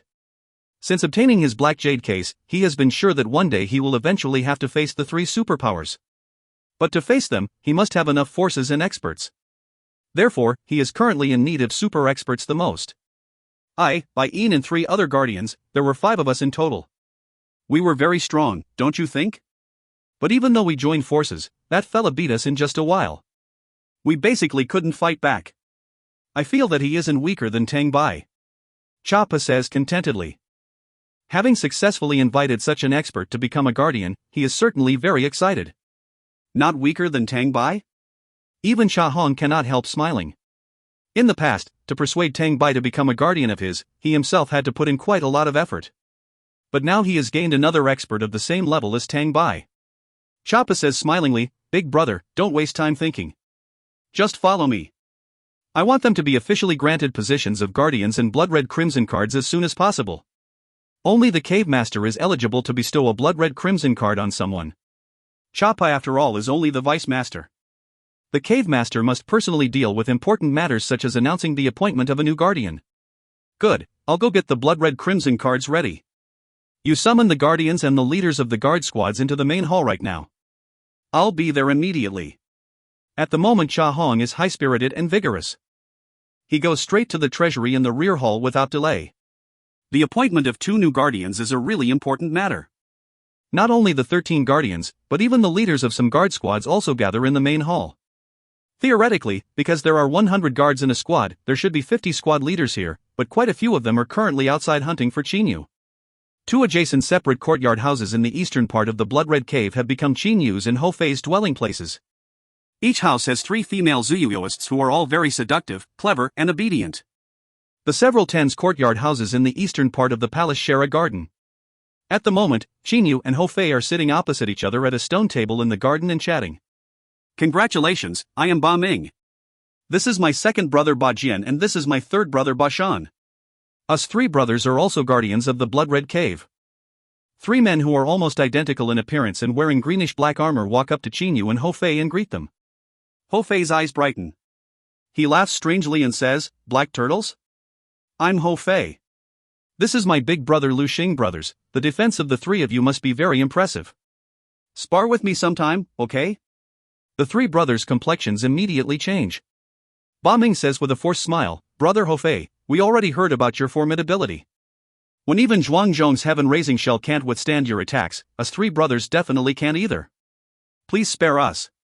Ba Ming and his 2 brothers are very smart, so they immediately admit defeat. So disappointing. Ho Fei is very disappointed. It's really rare to see Ba Ming and his brothers admit defeat so easily. But brother Ho Fei is too strong, so they can't be blamed. Bai Yin says smilingly while approaching from the distance. Ranlan, Musu, and Zhuangzhong are going beside him. Ba Ming and his brothers give Bai Yin a look and utter a cold hump but say nothing. "Oh my, there are really many guardians here today. Who's this handsome gentleman? A newly arrived guardian, isn't it?" 2 enchantingly beautiful women walk up to them. One of the women is dressed in green while the other is dressed in red. The green-clad woman says with a hee-hee laugh, "I am Yen Chang. Nice to meet the 2 of you." The red-clad woman also says flirtatiously, "I am Shi Yen. Nice to meet the 2 of you." These 2 snake women, who are you seducing? Following the loud and clear laughs, 2 large men continuously walk out. With a sweep of his holy sense, Qinyu discovers that their true forms are 2 tiger sharks. Wu Tong. Wu Feng. The 2 large men introduce themselves at once. "Here is my big brother Lu Xing. I'm Ho Fei," says Ho Fei casually. He then counts at will. Bai Yin and his mates are 4, 3 black turtles, 2 tiger sharks, 2 babes, so 11 are here already. Who are the other 2? At this moment, loud and clear laughs rise. "Wu Tong, Wu Feng, you 2 unexpectedly didn't wait for me. Looks like I'm already late. I am Sang Mo, nice to meet the 2 of you. Red-robed Sang Mo walks up to them while laughing out loud. Chinyu, who has been sitting on one side, slightly raises his head and gives Sang Mo an ice-cold look. Sang Mo, I'm Lu Xing. Surprisingly, he stands up and focuses his eyes completely on Sang Mo. There is a faint unfathomable smile on his face at the moment. The others simply cannot understand why he is smiling. The smile on Sang Mo's face freezes. Just now, when the other guardians came, Chinyu basically did not say a word. Moreover, there is a frosty air about him, so they unconsciously said nothing to him. But now they all become fairly curious because he is talking to Sang Mo. Guardian Sang Mo? Chinyu continues. Sang Mo suddenly wakes up with a start. However, only after looking Chinyu up and down does he say smilingly, Brother Lu Xing, when I saw you just now, I felt as if I was seeing an old friend, so I behaved tactlessly. He basically can lie without batting an eyelid. Chinyu also smiles, then sits down again and drinks the tea alone. Sang Mo, however, is pondering non-stop in his mind because as soon as he saw Chinyu moments ago, he got a feeling that he knew him. But no matter how hard he tries, he cannot remember when he met this guardian Lu Xing before. This Lu Xing fella is so strange. If I'd met him, I definitely wouldn't have forgotten him. But, I absolutely have met him before. Sang Mo is very sure. This is a feeling from the bottom of his heart, so he simply does not doubt it. After some time, a blue-clad middle-aged man comes. Brother Ho Fei, Brother Lu Xing, this is Tang Bai, the boss. Boss Tang Bai is extremely powerful. Perhaps he's going to reach the Dongshu stage soon. Yan Qing says smilingly. She even gives Tang Bai a flirtatious look. This Tang Bai has an air of iciness and fierceness about his entire body, making him look very frightening. As Tang Bai looks at Ho Fei, his eyes suddenly brighten. He says, Tang Bai. The aura around his body unexpectedly starts to increase. Fighting spirit. Tang Bai knew at a glance that Ho Fei is extraordinary, so his fighting spirit has also begun to rise in his heart. Will Ho Fei be afraid of this? Kaka, you're the one they call Tang Bai, right? Not bad, I'm Ho Fei. Ho Fei says with a strange laugh, but he does not care about Tang Bai's aura. At the same time, he sends out from his body a terrifying aura, which seems like the aura of an unmatched ferocious beast. Feeling Ho Fei's and Tang Bai's auras, the other guardians all look at each other with popping eyes. That's it. Today, another super expert has joined the ranks of guardians. From now on they can only stand on one side. Very good. This place is too small. Let's find a better place to fight later. Tang Bai says briefly. With a shake of his head, Ho Fei waves the black stick in his hand a couple of times and says haughtily, Kaka, no matter the time, as long as you come find me, I'll fight you. Kaka, he simply does not try to conceal the excitement in his eyes at all. Horned dragons are surprisingly gifted. A late Yuaniing horned dragon like him should be enough for me to go all out without using berserk mode. I really look forward to this fight. Ho Fei thinks to himself while licking his lips with his blood-red tongue. His eyes are glittering. At this moment, Sang Mo, who has been pondering, suddenly opens his eyes wide. Zyuxianist, right, it's that Zyuxianist. He has suddenly discovered that this guardian Lu Xing gives him a feeling very similar to the feeling that the Zyuxianist gave him before, despite the great difference between the general impressions they create. As Sang Mo looks at the current Chinyu, he is struck by a thought, what a strange practice technique. Since it swallows up his entire aura, nobody can tell if he is a Zyuxianist or Zuyuist. After all, he doesn't have a Shouxian aura or a Xiuyou aura. According to his gut feeling, Sang Mo is somewhat suspicious of Chinyu. Because Chinyu is not giving off a bit of his aura, it is impossible to confirm that he is the Zyuxianist, but likewise, it is possible that he is the Zyuxianist. Brother Lu Xing. Sang Mo says smilingly while walking towards Chinyu. Chinyu slightly raises his eyes, but then he continues to drink tea, basically ignoring Sang Mo. If I spar with him, I'll definitely be able to determine who he is. Even if he has disguised himself, he can't change the nature of the energy that he has been cultivating for several decades to over 100 years. Sang Mo is very certain in his heart that if Lu Xing is really the Zyuxianist, even though he has changed his appearance and the air about him, the nature of his internal energy will still be the same as before. Sang Mo says with a smile, Brother Lu Xing, your brother Ho Fei's big brother, so your power must be exceptional. If that's okay with you, I want to spar with you for a while. Chinyu casts a glance at Sang Mo, you? As before, Sang Mo responds by smiling. Chinyu suddenly stands up and says coldly, all right, I agree. The other guardians all concentrate their attention immediately to watch.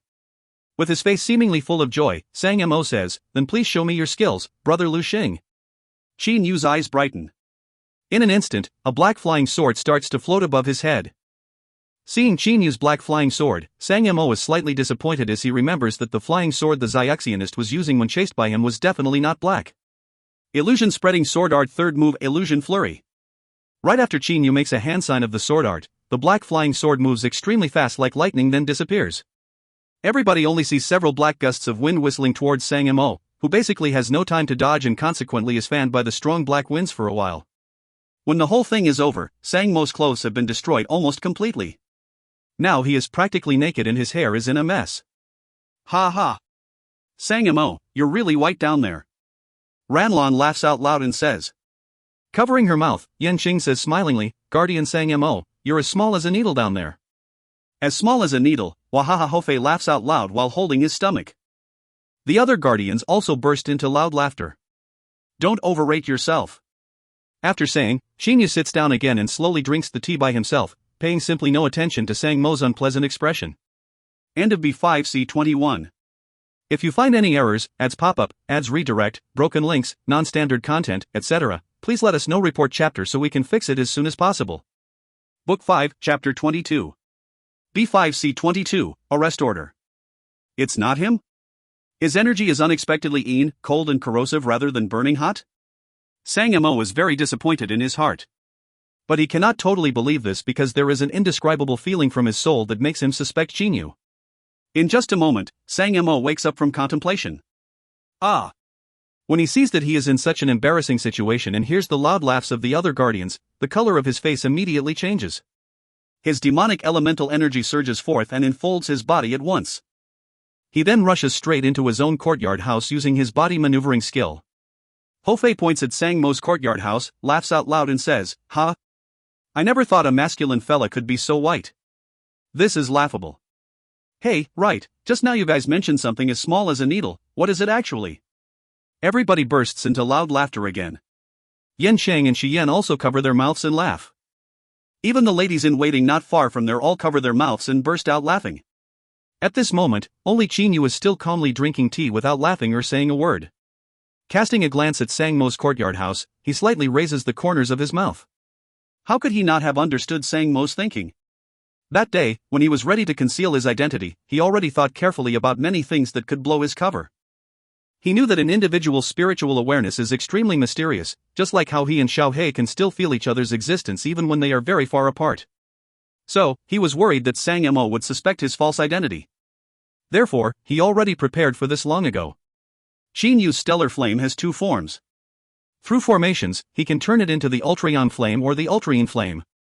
And the characteristics of his stellar energy can also be changed via formations. Xinyu thus set up some formations and restrictive spells on the flaming sword using purple gold. When his stellar energy is channeled into the flaming sword, as soon as it goes through the formations and the restrictive spells, it will be automatically converted to an Ultraeon type of energy. Of course, if Xinyu wants, he can also set up opposite formations and change his stellar energy into an Ultraeon type of energy. Ha, my guardians, so all of you are here. Cave Master has ordered that you gather in the main hall. The installation of the two new guardians is going to start right away. Brother Ho Fei and Brother Lu Xing should get ready. Oh? Where is Guardian Sang Mo? Cha Pa asks doubtfully. Yan Sheng says smilingly, just now Guardian Sang Mo sparred with Guardian Lu Xing. Perhaps the defeat came as an unbearable blow to him. Big sis, why don't you go comfort Sang Mo's bruised heart a bit? Shi Yan says laughingly to Yan Cheng. The latter presses a finger on the midpoint between the former's eyebrows, saying, if you want, why don't you go yourself? I'm not interested in Sang Mo. After a ruckus, the 13 guardians, Chinyu and Ho Fei go into the main hall. As soon as Chinyu enters this hall, he cannot help getting somewhat emotional inwardly. In terms of size, this main hall of the Blood Red Cave is even superior to the audience hall of an imperial palace on the Qianlong continent. Just by looking at its huge gold pillars, one can already know this. An imperial palace also has gold pillars, but they are actually just iron pillars wrapped in gold foil. This main hall's gold pillars are the real thing. With a smiling expression, Cha Hong strides onto the raised platform and sits down directly in a grand manner. He then looks down at the guardians and 20-odd squad leaders below him. Cave Master. Cha Pa and the 13 guardians immediately bow and say. Xinyu and Ho Fei also copy them and slightly bow. But the 20-odd squad leaders behind them get down on one knee in a very respectful manner. With a casual wave of his hand, Cha Hong says, everybody stand up. Those 20-odd squad leaders hurriedly stand up. Actually, there are 50 squad leaders altogether, but more than half of them have gone out to hunt for Qinyu. Where are Lu Xing and Hou Fei? Take a few steps forwards to talk with me. Cha Hong says smilingly. His manner at the moment is very good. However, the 13 original guardians all know that he is extremely cold-blooded, cruel and merciless. Qinyu and Hou Fei walk up. Cave Master, I'm Hou Fei. Hou Fei raises his head and looks at Cha Hong with basically no respect. Cha Hong looks at Hou Fei. After making a sweep with his holy sense, he cannot help but feel very satisfied because he has ascertained that Hou Fei is an expert comparable to Horned Dragon Tang Bai. But when he looks at Qinyu, he is secretly startled. Qinyu's current state, which absorbs all of the energies around him, is indeed shocking. I am Lu Xing. Qinyu says with neither humility nor arrogance. Lu Xing, what techniques did you learn? Why aren't you giving off any energy? Asks Cha Hong. In fact, Cha Hong is also somewhat suspicious of him. After all, Xiaoyao techniques are less profound than Xiaoshen and Xiaomo ones. When such a mysterious technique is used by a Zuyoist, this Zuyoist's background is definitely not simple. This is my school's secret technique, which can't be taught to outsiders. Qinyu says at once. He becomes rather worried in his heart. This Cha Hong fella is extremely powerful. Now I don't have any auras, whether Xiaoyao or Xiaoshen. If he suspects my identity, this'll be pretty troublesome. Judging from Cha Hong's expression, Qinyu simply has no way to figure out what he is actually thinking. Oh, I see. Then let's forget it. Cha Hong is still smiling broadly, apparently not angry at all. He only gives Qinyu a look with a hidden meaning, then looks at Sang Mo. Qinyu is slightly afraid inwardly, but his expression remains unchanged. After knowing about the incident just now, could Cha Hong have figured out something? He ponders. However, he is not too nervous either because if he cannot win, he can still run. Moreover, Hou Fei, a divine beast, is here, so it will not be easy for Cha Hong to deal with them. Brother Hou Fei, Brother Lu Xing, my Blood Red Cave is really lucky that you have accepted our invitation to become guardians. These are Blood Red Crimson cards, the authority cards of the Blood Red Cave's guardians. Once you have these authority cards, nobody within an 8 million li radius of this place will dare to offend you. Cha Hong smilingly takes out from his bosom 2 authority cards. The ladies in waiting beside him immediately receive the cards and go up to the sides of Qinyu and Hou Fei. Please accept these Blood Red Crimson cards. From now on, the 2 of you are the 14th and 15th guardians of my Blood Red Cave. Cha Hong says with a smile. The guardians are numbered not based on their power, but based on the times of their appointments. Qinyu and Hou Fei immediately receive the Blood Red Crimson cards. Congratulations, Brother Hou Fei, Brother Lu Xing. Tang Bai unexpectedly is the first to stand up. After giving Qinyu a look, he focuses his eyes on Hou Fei. Brother Hou Fei, you must not forget the agreement between us just now. Kaka, don't worry, I can give you a treat anytime. Hou Fei is totally unconcerned. The other guardians also congratulate Qinyu and Hou Fei. Even though some are merely acting, this is something that they must do. Alright, next we're going to discuss a matter. Everyone already knows that according to a rule of the Blood Red Cave, a guardian has their own guards. Today Guardian Hou Fei and Guardian Lu Xing have joined us, so the number of guards each guardian controls has to be adjusted a bit. Cha Hong says loudly. In an instant, everyone in the main hall quiets down. The 13 original guardians look at each other without saying a word. They have gathered in the main hall this time mostly because of this matter. Those Blood Red Crimson cards merely represent the bearers' identities. To them, only the guards directly under them are important. Everybody quietly waits for Cha Hong's order. Second brother, announce the number of guards directly under each guardian's command. Cha Hong says indifferently. Chapa takes a step forwards, saying, the 3 black turtles Ba Ming and his 2 brothers have 800 guards together. The 2 brothers Wu Tong and Wu Feng have 600 guards together. Sang Mo has 300. Yan Shang and Shi Yan are directly in charge of 600 together. Bai Yin, Ran Lan, Musu and Zhuang Zhong have 1200 together. Guardian Tang Bai has 1000. The remaining 500 guards are under my command. In fact, the Cave Master and Vice Masters do not need guards because they can order guards at will using their Blood Red Black cards. Even though those guards are under the Guardian's direct command, the Cave Master and Vice Masters still have the right to order them. Big brother, how, in your opinion, should the guards be distributed? Chapa says respectfully. The 13 original guardians in the main hall all wait attentively to hear Cha Hong's order, and Qinyu and Hou Fei also wait with attention even though they do not care too much about guards. However, the number of guards also decides their status in the Blood Red Cave. Later they will be able to order and transfer these guards. Choppa mentioned 1,000 last time. Let's see how they're going to wangle 1,000. With a sweep of his holy sense, Xinyu sees the expressions of all the Zuyuyoists present. Except for Tang Bai, who was not very worried, the other guardians seem very nervous. Second brother, I remember that after third brother's death, his 500 guards were distributed to the guardians. How were they distributed? Cha Hong finally says.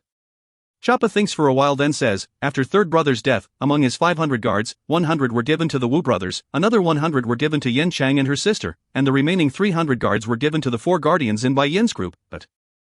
Hearing this, everyone has a vague idea of what is going to happen. It looks like those guardians are going to have to spit out the extra guards they got. The expressions of Yin Chang and her sister, Wu Tong, Wu Feng, and the 4 guardians in Bai Yin's group are currently not very pleasant to look at. Previously, they had to negotiate with the other guardians and pay a high price to get these guards. Therefore, if the guards are recalled now, their sacrifices will be a waste. A faint smile appears on Qin Yu's face. He can guess what Cha Hong is thinking. Alright, those 500 guards will be recalled. They and second brother's 500 guards will amount to 1,000 guards. These 1,000 guards will be put under Guardian Ho Fei and Guardian Lu Xing's direct command. Does anyone have a different opinion? Cha Hong glances at everybody in the hall. The 13 original guardians of course accept the order. What can they possibly say in this situation? Very good. After everyone returns, those 1,000 guards are going to be reallocated this way. Cha Hong says smilingly. At this moment, a squad leader runs in from outside, his face full of terror. He says, Cave Master, the situation is bad. Died, all died. Calm your nerves and tell me clearly. Cha Hong shouts coldly, but his face has already turned pale. When he heard the words died, all died, he immediately had a bad feeling. The guardians in the main hall also have a feeling that something bad has happened. All eyes are focused on that squad leader. He takes a deep breath then says, Cave Master, after we received your order to come out and hunt for that black eagle, every Zuyuist within 8 million li of here also naturally became our eyes and we were able to detect that black eagle very quickly. When Xinyu hears this, his heart beats faster. Hunting for a black eagle? They're hunting for Xiao He? He ponders very quickly in his mind. Why do they want to hunt for Xiao He? Logically, both Sang Mo and Cha Hong should be hunting for me. Suddenly, he is struck by a thought and understands this matter at once. He forces a smile inwardly. The reason Xiao He is being hunted must be that he is connected with him. Sang Mo, who knows about the connection between Xiao He and him, must want to capture Xiao He to lure him out. Say, what happened after you had detected the black eagle? Cha Hong shouts with a livid face. The squad leader swallows nervously then continues, afterwards, a 50-strong subgroup of my squad and several tens other nearby Zuyuists joined forces to capture the black eagle. Who could have thought? Who could have thought that eagle was too terrifying, too terrifying? The leader of that group was my second in command. He was only able to send me a message before dying, black light, all died. A half day later, I got some messages from the Zuyuyoists who had discovered their bodies. They said that my subgroup and several tens Zuyuyoists were all dead and there were no survivors. Now, even the squad leader finds what he just said somewhat unbelievable. The atmosphere in the main hall immediately becomes oppressive. For so many years, nobody has dared to massacre the Blood Red Cave's guards in the territory of the Blood Red Cave, much less in such a bold manner. Those experts who have reached the Yuanying stage are capable of such an action, but they also know the serious consequences of it. If they killed any guards, Cha Hong would be provoked, and they would suffer a terrible fate as a result. Xinyu however secretly lets out a sigh of relief. Not bad, nothing has happened to Xiao He.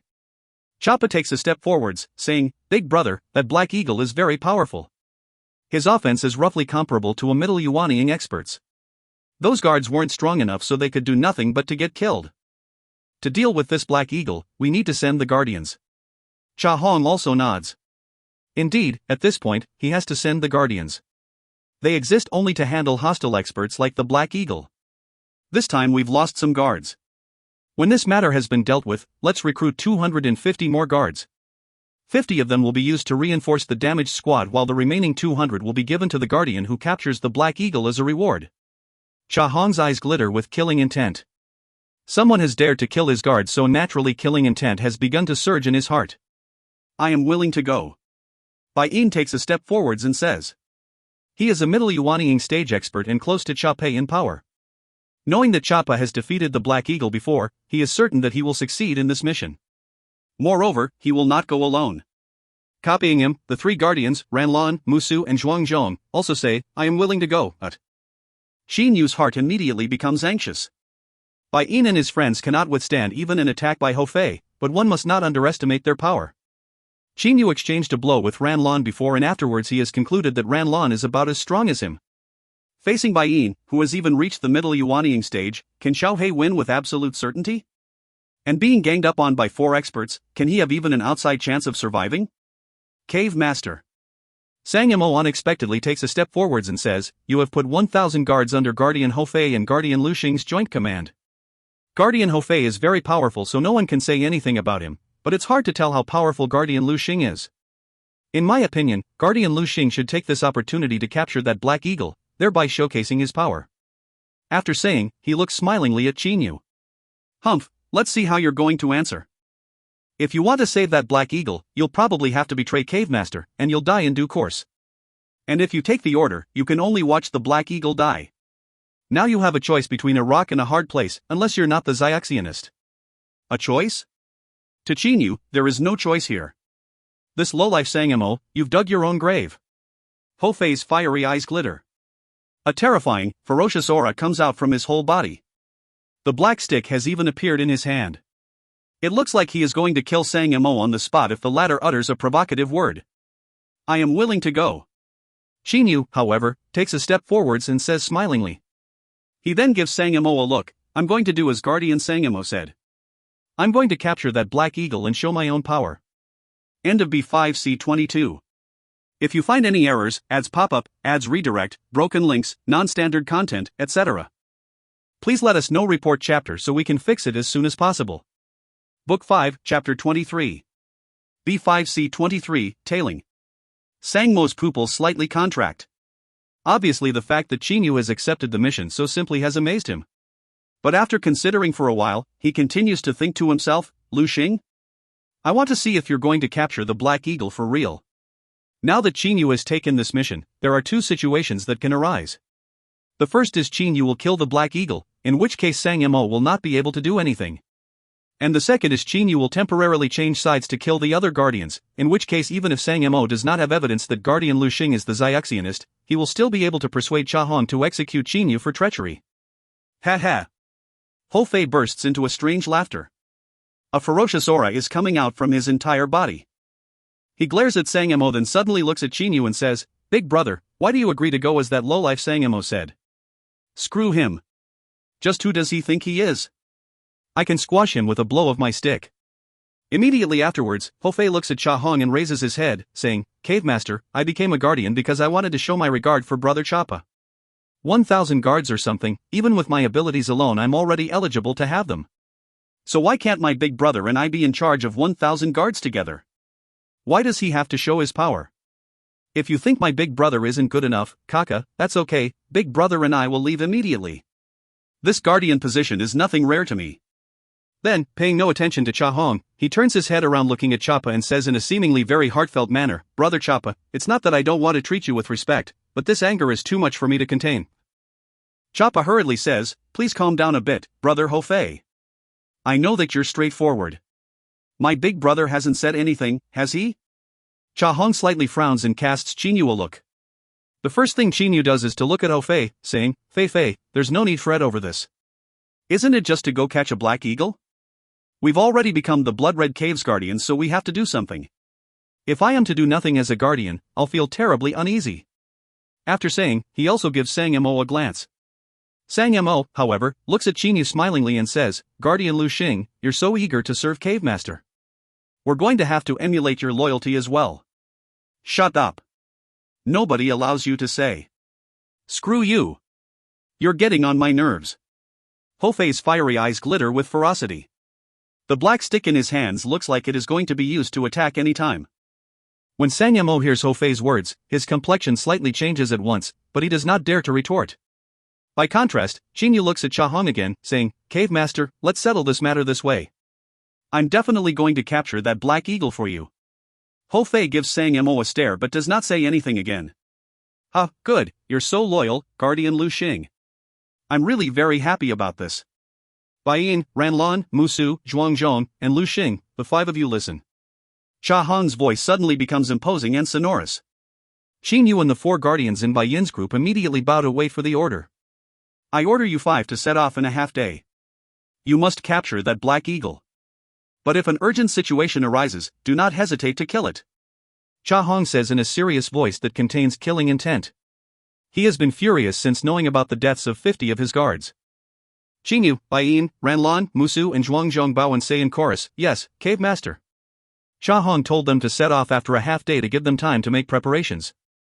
Qin Yu and Ho Fei then go back to their houses directly. The 4 guardians in Bai Yin's group also return to their quarters, but they gather in Bai Yin's courtyard house instead of going into their respective houses. At all times, there are various beautiful ladies in waiting carrying all kinds of food walking along the walkways and corridors outside every courtyard house in the eastern area of the Blood Red Cave. A red-robed, frosty-faced Sang Mo does not go back to his own courtyard house. Instead, he heads for Bai Yin's. Seeing him, a green-clad lady-in-waiting hurriedly stands to one side of the corridor and says respectfully, Guardian. Humph. Sang Mo gives a snort. Without looking at the lady-in-waiting at all, he walks straight towards Bai Yin's courtyard house. At the moment, Bai Yin and his 3 friends are in his courtyard house and discussing laughingly with each other. Seeing Sang Mo entering, Musu immediately utters a cold humph. His expression seems unhappy. Greetings, everybody. Sang Mo says to the 4 guardians with folded hands. Bai Yin shows a smiling expression while Ranlan's and Zhuangzhong's faces are full of unconcern. But Musu says with a cold laugh, Patriarch Sang Mo, what great day is today that you've unexpectedly come to our place. You've really terrified me. Among the 13 original guardians, both Musu and Sang Mo are octopuses.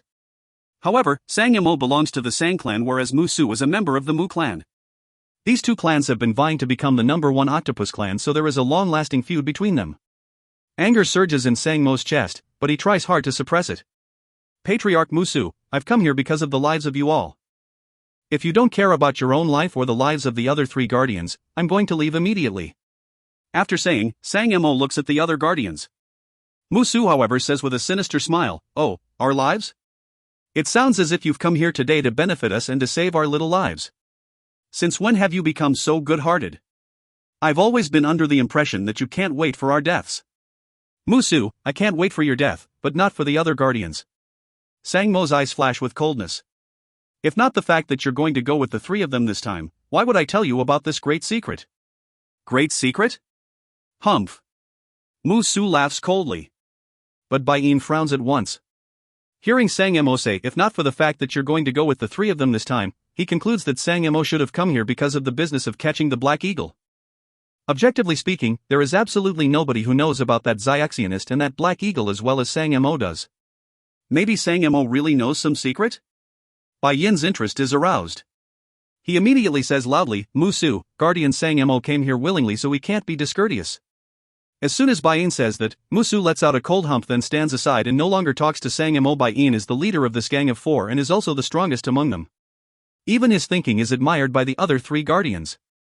In contrast, Bai Yin looks at Sang Mo and says smilingly, Guardian Sang Mo, what's the meaning of your words, I wonder? What is the secret? And why is it related to our lives? Let's go inside to talk. Sang Mo goes straight into a room. Bai Yin slightly stops then also enters that room. At the same time, he very sensibly sets up restrictive spells so that outsiders cannot spy on them. Sang Mo, what's actually the secret? Just say it, dot. Sang Mo is standing in the center of the room with his back facing Bai Yin. Only when he feels that Bai Yin has set up restrictive spells does he turn around and looks at Bai Yin in satisfaction. Then he slowly says, that Guardian Lu Xing, even though I'm not totally sure, he's most likely to be that Xiaxionist. Bai Yin, I think you understand the meaning of this. Bai Yin's face immediately changes color. His first reaction after hearing those words is to think that Sang Mo is trying to fool him, but then he thinks that it is totally useless for Sang Mo to do so. After pondering carefully again, and considering Lu Xing's body does not give off any bits of aura, he believes that Lu Xing is indeed possibly the Xiaxionist. If what Sang Mo said is true, then cold sweat even begins to trickle down his back. The Xiaxionist and the Black Eagle are on one side.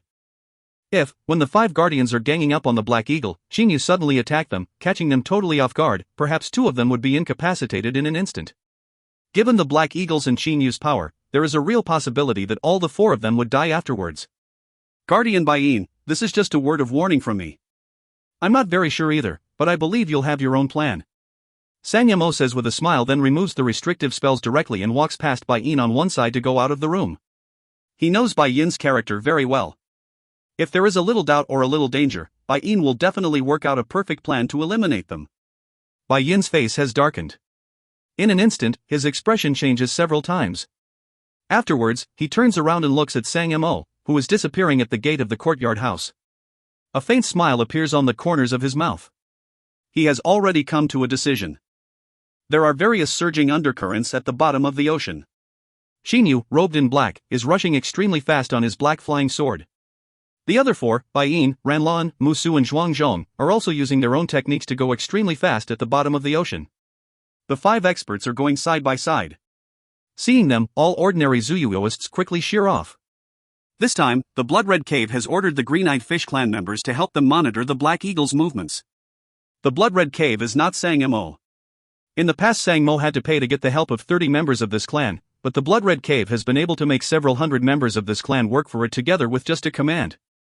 When several hundred Green-Eyed Fish clan members monitor together, they can cover an area of 1,000,000 li in radius. Guardian Lu Xing, if we run into that Black Eagle, how do you think should we attack? After all, there are 5 of us, so we should plan ahead a bit. Bai Yin says smilingly to Qinyu while approaching him. Ranlan, Musu and Zhuangzhong also come slightly closer to Qinyu to listen to what he is going to say. Qinyu gives Bai Yin a look, seemingly wanting to see through his soul. Bai Yin's heart skips a beat. He cannot help secretly getting even more alert against this Lu Xing.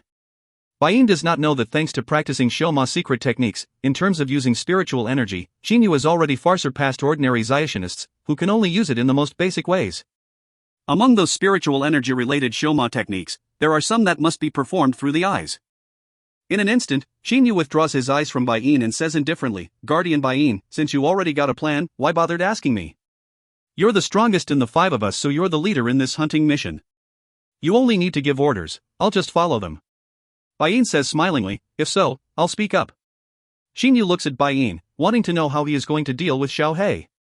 Once we detect the Black Eagle, Guardian Lu Xing, Ranlan and Musu will attack together. With your combined force, you'll most probably be able to fight it evenly. I'm the strongest, so I'll seize any chance to use sneak attacks and deliver the finishing blow. We'll capture it if possible, but if not, we'll just kill it directly.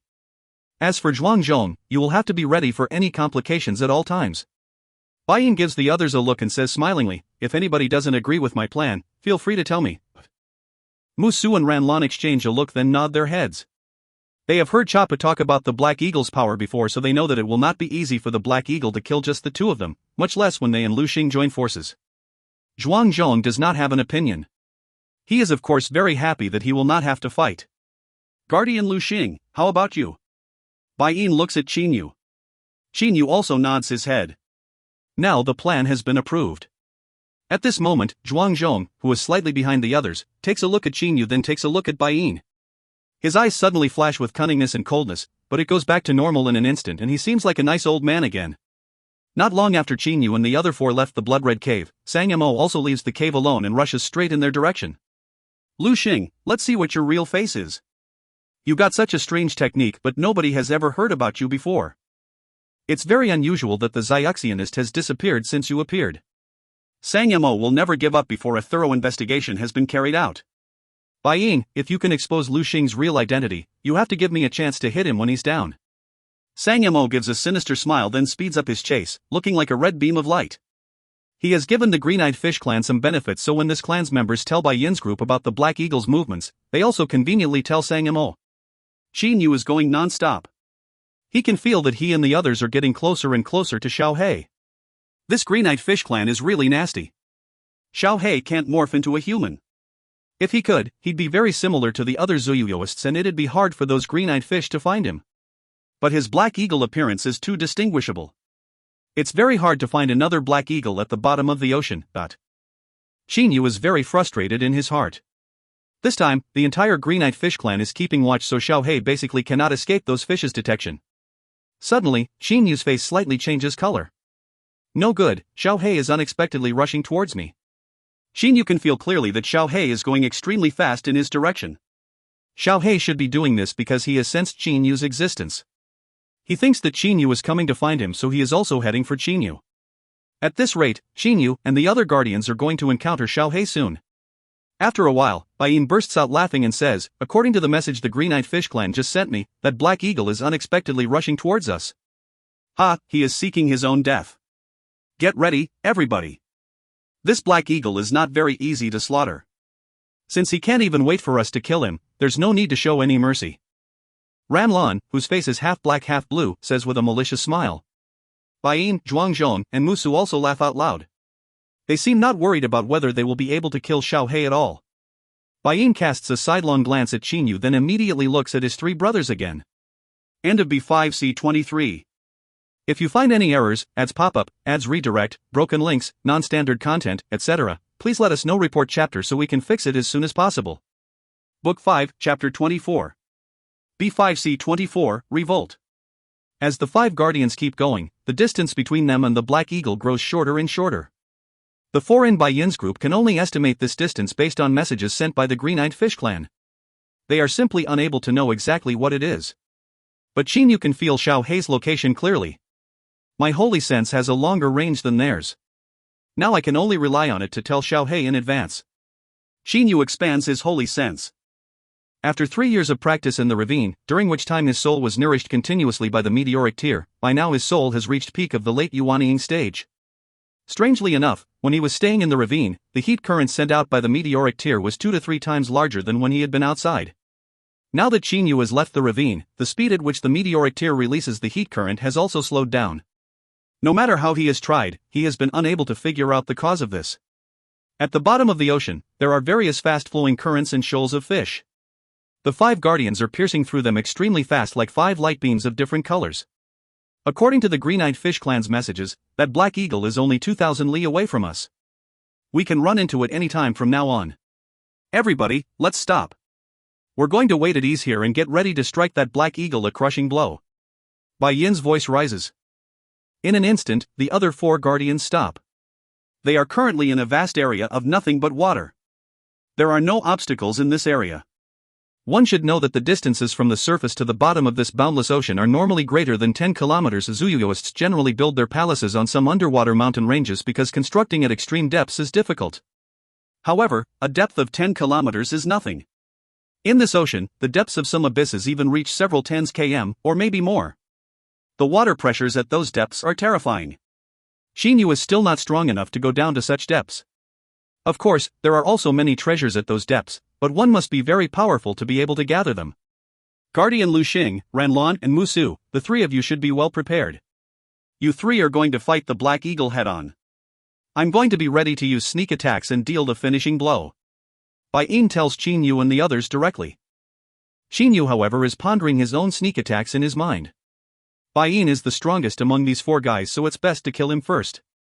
Ranlan is cruel and cunning. Musu is arrogant, but there's no need to worry about him. As for Zhuangzhong, Qinyu takes a look at Zhuangzhong. In fact, he has been on alert for this seemingly gullible guardian all along. Zhuangzhong has only reached the late Jindan stage in power, but he was able to become a guardian. In terms of offense, Ranlan and Musu are not necessarily superior to him. Baiyin is middle yuanying while Ranlan and Musu are only early yuanying. I must sneakily attack Baiyin, the stronger. After eliminating this formidable fella, it'll be a bit easier to join forces with Xiaohei. Qinyu gives Baiyin a look, then goes straight towards him. Seeing Qinyu coming, Baiyin immediately becomes alert in his mind. A light flashes and a shiny silvery suit of armor appears on his body. At the same time, various streams of demonic elemental energy start to move around him. He says loudly, even though it's going to be 5 against 1, we've got to be cautious. Protect yourself carefully first, everybody. He then looks at Qinyu and says smilingly, Guardian Lu Xing, could you be so confident that you don't want to protect your body? Hatred rises in Qinyu's heart. He does not know if Baiyin's action was deliberate or not, but following this, it has become much more difficult to kill Baiyin through sneak attacks. Could Baiyin be suspecting me? Qinyu's heart skips a beat. If this is true, the situation will be very bad for him. At least Baiyin will always be on guard against him, so it will be much harder to eliminate Baiyin with sneak attacks. Qinyu considers in his mind. In the end he says coldly, protect my body? You don't have to worry about this, Guardian Baiyin. His eyes sweep over the other three. Zhuangzhong is also wearing a large suit of armor, but Ranlan and Musu are not. After thinking for a while, Qinyu understands the reason for this. Zhuangzhong's true form is a large-clawed crab and Bai Yin's is a silvery-shelled lobster, so naturally their bodies are protected by armor. One should know that it requires many kinds of ores in large quantities to forge defensive holy items, and it is also difficult to forge them. Therefore, to Zuyuyoists, armor forging is very difficult. In general, most of the Zuyuyoists who have armor were born with it. Ranlan is a black circle aquatic python and Musu is an octopus. They both do not have innate armor and therefore the best they can do now is to protect their bodies with demonic elemental energy. Good, let's kill Ranlan and Musu first. Once the two of them are eliminated, even though Bai Yin is tough, when I join forces with Shohei, it shouldn't be a problem to handle the remaining two.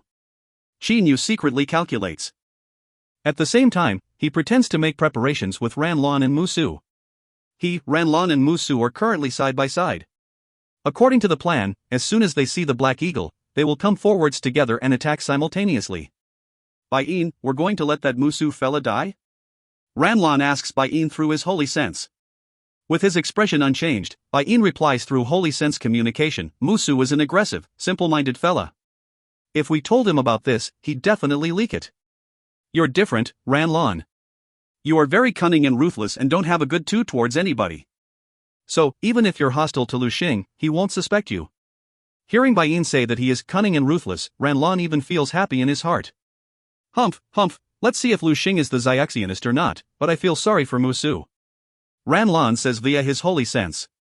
Even though he said so, he actually does not care about Musu's life at all. Xiaohei is rushing northwest extremely fast. He has not seen Qinyu for a long time. At the moment he can feel Qinyu's existence very clearly. There are even only several hundred li left between them. While Xiaohei's heart is being filled with excitement. Xiaohei, stop. Qinyu's voice rises in Xiaohei's mind. Hearing that familiar voice, Xiaohei immediately stops with no hesitation. The current distance between them is nearly 100 li, so Qinyu can say to Xiaohei using his holy sense, but Xiaohei cannot do the same thing to him. Xiaohei, there are 4 guardians of the Blood-Red Cave with me now. They're ready to kill you and I'm among them. You must remember to rush to the place 10m west of me with all your power right now. When you see a fella in white armor, kill him for me. Remember to charge with all your power. We must catch them unprepared. When Qinyu finishes saying, Xiaohei totally understands. The energy in his body immediately surges. Electric sparks then begin to zigzag on his wings. With a shake of his wings, he disappears straight towards the northwest like a blood-red flash in an instant. His speed is simply shockingly fast. The 5 guardians have expanded their holy senses, ready to spring into action at any time. Qinyu, Ranlan, and Musu are furthest ahead. Bai Yin is more than 10m to the west of the 3 of them and Zhuangzhong is at the back. None of the 5 guardians says to each other a word because they all know that the Black Eagle can appear anytime. It's come. Bai Yin's voice rises in the minds of the other. As he has reached the middle phase of the Yuanying stage, his holy sense is theoretically somewhat superior to theirs.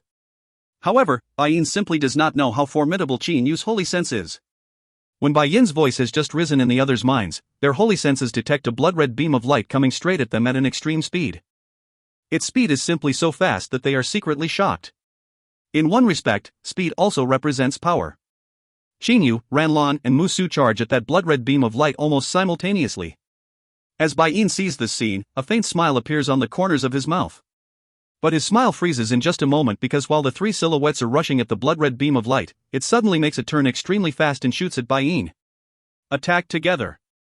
By the time Bai Yin's voice rises in everybody else's mind, the blood-red light beam has already pulled away from Ranlan, Musu, and Qinyu, who were rushing at it. The Black Eagle was too fast, so Qinyu and the other 2 basically could not stop him. The 3 of them immediately make a turn and charge at him again. At this moment, Qinyu, Musu, and Ranlan are rushing at the Black Eagle side by side while the Eagle is rushing at Bai Yin and Zhuangzhong is still behind Bai Yin's back. In theory, given the current situation, what happens next should be 5 guardians surrounding and attacking the Black Eagle together. However, at this moment, the situation changes because Qinyu finally takes action. Pooh! In just about an instant, the flaming gloves appear on Qinyu's hands. His left hand penetrates Musu's chest directly, then crushes Musu's heart with a grab. As Musu was totally unprepared for this blow, the little amount of demonic elemental energy protecting his body was insufficient to withstand Qinyu's flaming glove. Qinyu then thrusts his right hand at Ranlan's back like a sharp arrow. Bang! Seeming to have foreseen this strike, Ranlan blocks it with his hand. But the combination of Qin Yu's terrifying power and a flaming glove is beyond his imagination. With a clack noise, his hand is ruptured immediately, but he is able to make use of the impact force to back away. What bad luck! Qin Yu's face changes color. Mu Su, whose heart has been shattered, looks at Qin Yu in stupefaction. His face is full of disbelief. He cannot even say a sentence. His soul then enters the cycle of reincarnation. Too bad Mu Su is yet to reach the Dongxu stage. Otherwise he would have been able to merge his soul with his Yuanying. Lu Xing is the Xiaxianist. Ranlan, whose one hand has been broken, shouts shrilly. At the moment his eyes are filled hostility and hatred because one of his hands has been crushed. Even its bones have been shattered completely, so it will never recover unless he can overcome the 9 from 9th heaven tribulation and ascend to a higher world. Bai Yin has been ready to strike an all-out blow for a long time. Originally he wanted to sneakily give the Black Eagle a killing blow, but now, facing the Black Eagle's assault, he can only attack openly. The Black Eagle's sharp claws and his two daggers clash head-on. Bang! After the violent collision, the Black Eagle unexpectedly is not injured in the slightest, but Bai Yin is forced to retreat. Kill Lu Xing! Bai Yin screams loudly. Zhuangzhong behind him shouts angrily, Lu Xing, so you're the Xiaxianist. Guardian Ranlan, let's join forces to kill him. Guardian Bai Yin, hold off that Black Eagle. Bai Yin knows Qin Yu's power and also knows Ranlan's and Zhuangzhong's power, so he immediately agrees with this suggestion. However, at this moment, a transmitter appears in the hand that Bai Yin has put behind his back. The transmitter disappears almost instantly. That Sang Mo fella hates this Xiaxianist the most. Let's leave it to him. A faint cold smile appears on Bai Yin's face. Because Bai Yin is very fast and is hiding this hand behind his back, Qin Yu and the Black Eagle do not notice this, but Zhuangzhong sees everything. A light flashes on Bai Yin's body. In an instant, he turns into a huge silvery lobster that is more than 10 m long and whose shell looks like rock. A terrifying aura is coming out from his body. With a shake of his tail, the silvery lobster arrives at Xiao Hei's side instantly. He then thrusts his two large claws at Xiao Hei extremely fast. While Bai Yin attacks Xiao Hei, Zhuangzhong and Ranlan charge at Qin Yu simultaneously in just about an instant. The flaming sword appears in Qin Yu's hand at once. He makes a hand sign, wanting to execute the illusion-spreading sword art, but at this moment, two scenes that make his eyes pop out of his head take place almost at the same time. The first scene. Bang! A loud noise is heard as Zhuangzhong unexpectedly smashes his right fist into the head of Ranlan beside him. The head is immediately shattered like a watermelon, splattering red blood around. Zhuangzhong then says smilingly to Qin Yu, Guardian Lu Xing, this is my surrender present for you. The second scene. The two claws of the middle Yuanying stage silvery-shelled lobster are very powerful, as well as extremely fast. But, facing the lobster's attack, Xiao Hei suddenly dodges away with a shake of his wings. The lobster immediately charges at him again. However, a piercing cry comes out from Xiao Hei's mouth. Concurrently with this, Qin Yu can feel clearly that Xiao Hei's aura suddenly rises. Seeing the silvery-shelled lobster's two large claws coming at him, Xiao Hei unexpectedly rushes straight at the lobster like a black beam of light. At the same time, his ice-cold black sharp claws suddenly enlarge tenfold in the blink of an eye, becoming a blood-red pair of eagle claws. Pooh! The middle Yuanying stage silvery-shelled lobster gets his head crushed directly by Xiao Hei's claws like tofu and he dies on the spot. These two scenes happen almost simultaneously and they both amaze Qin Yu. Xiao Hei, since when have you become so formidable? He looks at Xiao Hei in disbelief. Just now, those blood-red claws that were 10 times larger than normal gave off a terrifyingly strong killing intent and their sharpness was also at a frightening level. They were able to tear apart the defense of a middle Yuanying stage silvery-shelled lobster directly in an instant. Only when Qin Yu makes a sweep with his holy sense does he discover that Xiao Hei has already reached the early phase of the Yuanying stage. I was already at the late Jindan stage 3 years ago. When I returned to the ravine last time, I had already reached the peak of the Jindan stage. And I've made a breakthrough recently. Plus, there are many secret techniques that I can learn in my memories. The move I executed just now is a technique I just learned. Xiao Hei says laughingly. He possesses hereditary memories and has experienced a forbidden technique, so even though he is only at the early Yuanying stage, his actual offense is very terrifying. End of B5C24. If you find any errors, ads pop-up, ads redirect, broken links, non-standard content, etc., please let us know. Report chapter so we can fix it as soon as possible. Book 5, Chapter 25. B5C25, Zhuangzhong's Secret. Sang Mo, who was going very fast, suddenly stops and immediately takes out a transmitter. Right after he makes a sweep with his holy sense, his expression freezes. But in just a moment, his facial muscles move again while his eyes glitter with ferocity. Ha! Sang Mo bursts out laughing viciously. His laughter sounds mad like the piercing cries of a crow. Sang Mo then suppresses his laughter. His eyes are filled with killing intent and an extremely excitement. Lu Xing, just as I expected, you're the Xiaxionist. Ha! Heaven has helped me. You killed my son and my clan's members and humiliated me in front of the other guardians. Today I'm going to tell Cave Master about your betrayal. Humph, if I can't get your soul destroyed, will I still have the face to continue living? While he is smiling menacingly, his red robe suddenly flaps, and he rushes straight back towards the blood-red cave like a red light beam. There were only moments from Xiao Hei's appearance to when Bai Yin was finally killed. During this very short period of time, Bai Yin, Ranlan and Mu Su were killed and Zhuang Zhong switched sides by killing Ranlan. What that has happened is really shocking. Big brother, when I reached the Yuanying stage, my power increased several times. Killing a middle Yuanying midget is very easy for me. I'm even pretty certain that I can beat early Dongxu stage experts. Xiao Hei says proudly while flapping his wings. Qin Yu is secretly astounded. Ha, Xiao Hei, you said early Dongxu experts? Don't brag please. Do you think you're a divine beast? Qin Yu says laughingly. Xiao Hei however becomes furious and says indignantly, what do you know? This is my secret. Listen, as my power improves, I experience greater transformations. I suffered so much pain when undergoing that forbidden technique before. Do you think I endured it for nothing? Qin Yu is very clear about this in his heart. According to what Xiao Hei told him previously, Xiao Hei must overcome the 9 from 9th heaven tribulation to be able to transform into a human. Generally, only divine beasts have to fulfill such a requirement. But if Xiao Hei is really a divine beast, why 3 years ago, when he had just reached the late phase of the Jindan stage and had used that forbidden technique, he was slightly weaker than that middle Yuanying stage Chapa? Qin Yu does not understand this point. He always feels that Xiao Hei is a bit weaker than divine beasts. Qin Yu and Xiao Hei are talking to each other through their holy senses, but Zhuang Zhong remains motionless. Xiao Hei, how do you think should we deal with this geezer? Qin Yu deliberately says aloud and looks at Zhuang Zhong at the same time. Hei Yu also turns around and looks at him. His eyes glitter with a blue light. A strange aura from him presses towards Zhuang Zhong. Zhuang Zhong talks first. Guardian Lu Xing, I knew that when you and this senior join forces, even with my help, Bai Yin and his mates would still be no match for you. Since I'm no match for you and I don't want to die either, please allow me to join your side, Guardian Lu Xing. Later, even if you want to overthrow Cha Hong, I'll definitely support you. Oh? Qin Yu looks at Zhuang Zhong but says nothing. Then, with a wave of his sleeve, various streams of stellar energy roll out from him and immediately collect the Yuanyings of Ranlan, Mu Su, and Bai Yin, as well as their storage bracelets and holy weapons.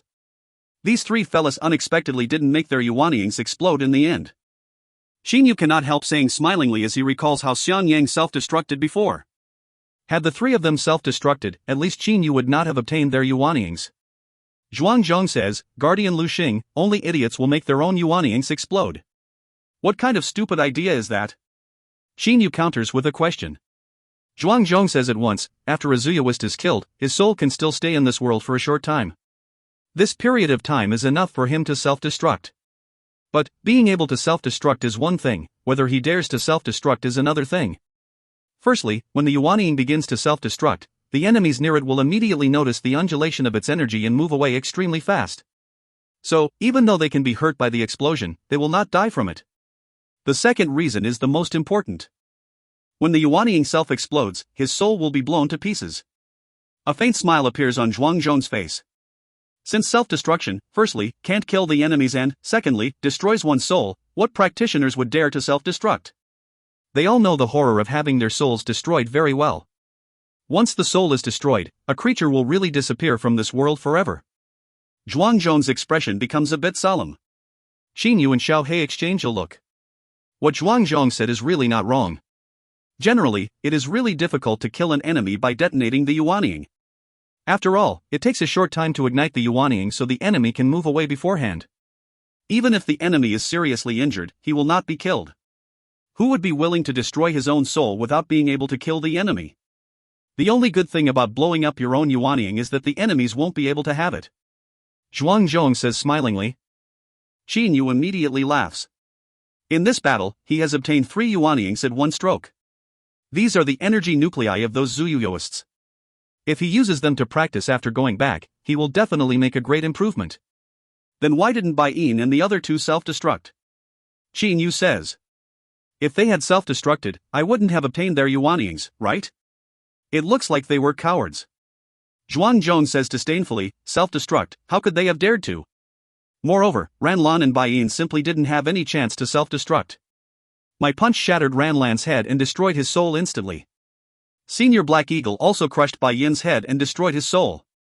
Without the souls, they were unable to self-destruct, even if they had wanted to. As for Musu, he was already dead, so his Yuanying was basically useless to him. As a selfish fella, he didn't have the courage to blow up his own soul, but... Zhuang Zhong looks at Qin Yu and says doubtfully, Guardian Lu Xing, could it be you don't know that the soul is very weak? If hit once by the energy of the explosion, it will be destroyed immediately. Qin Yu is surprised.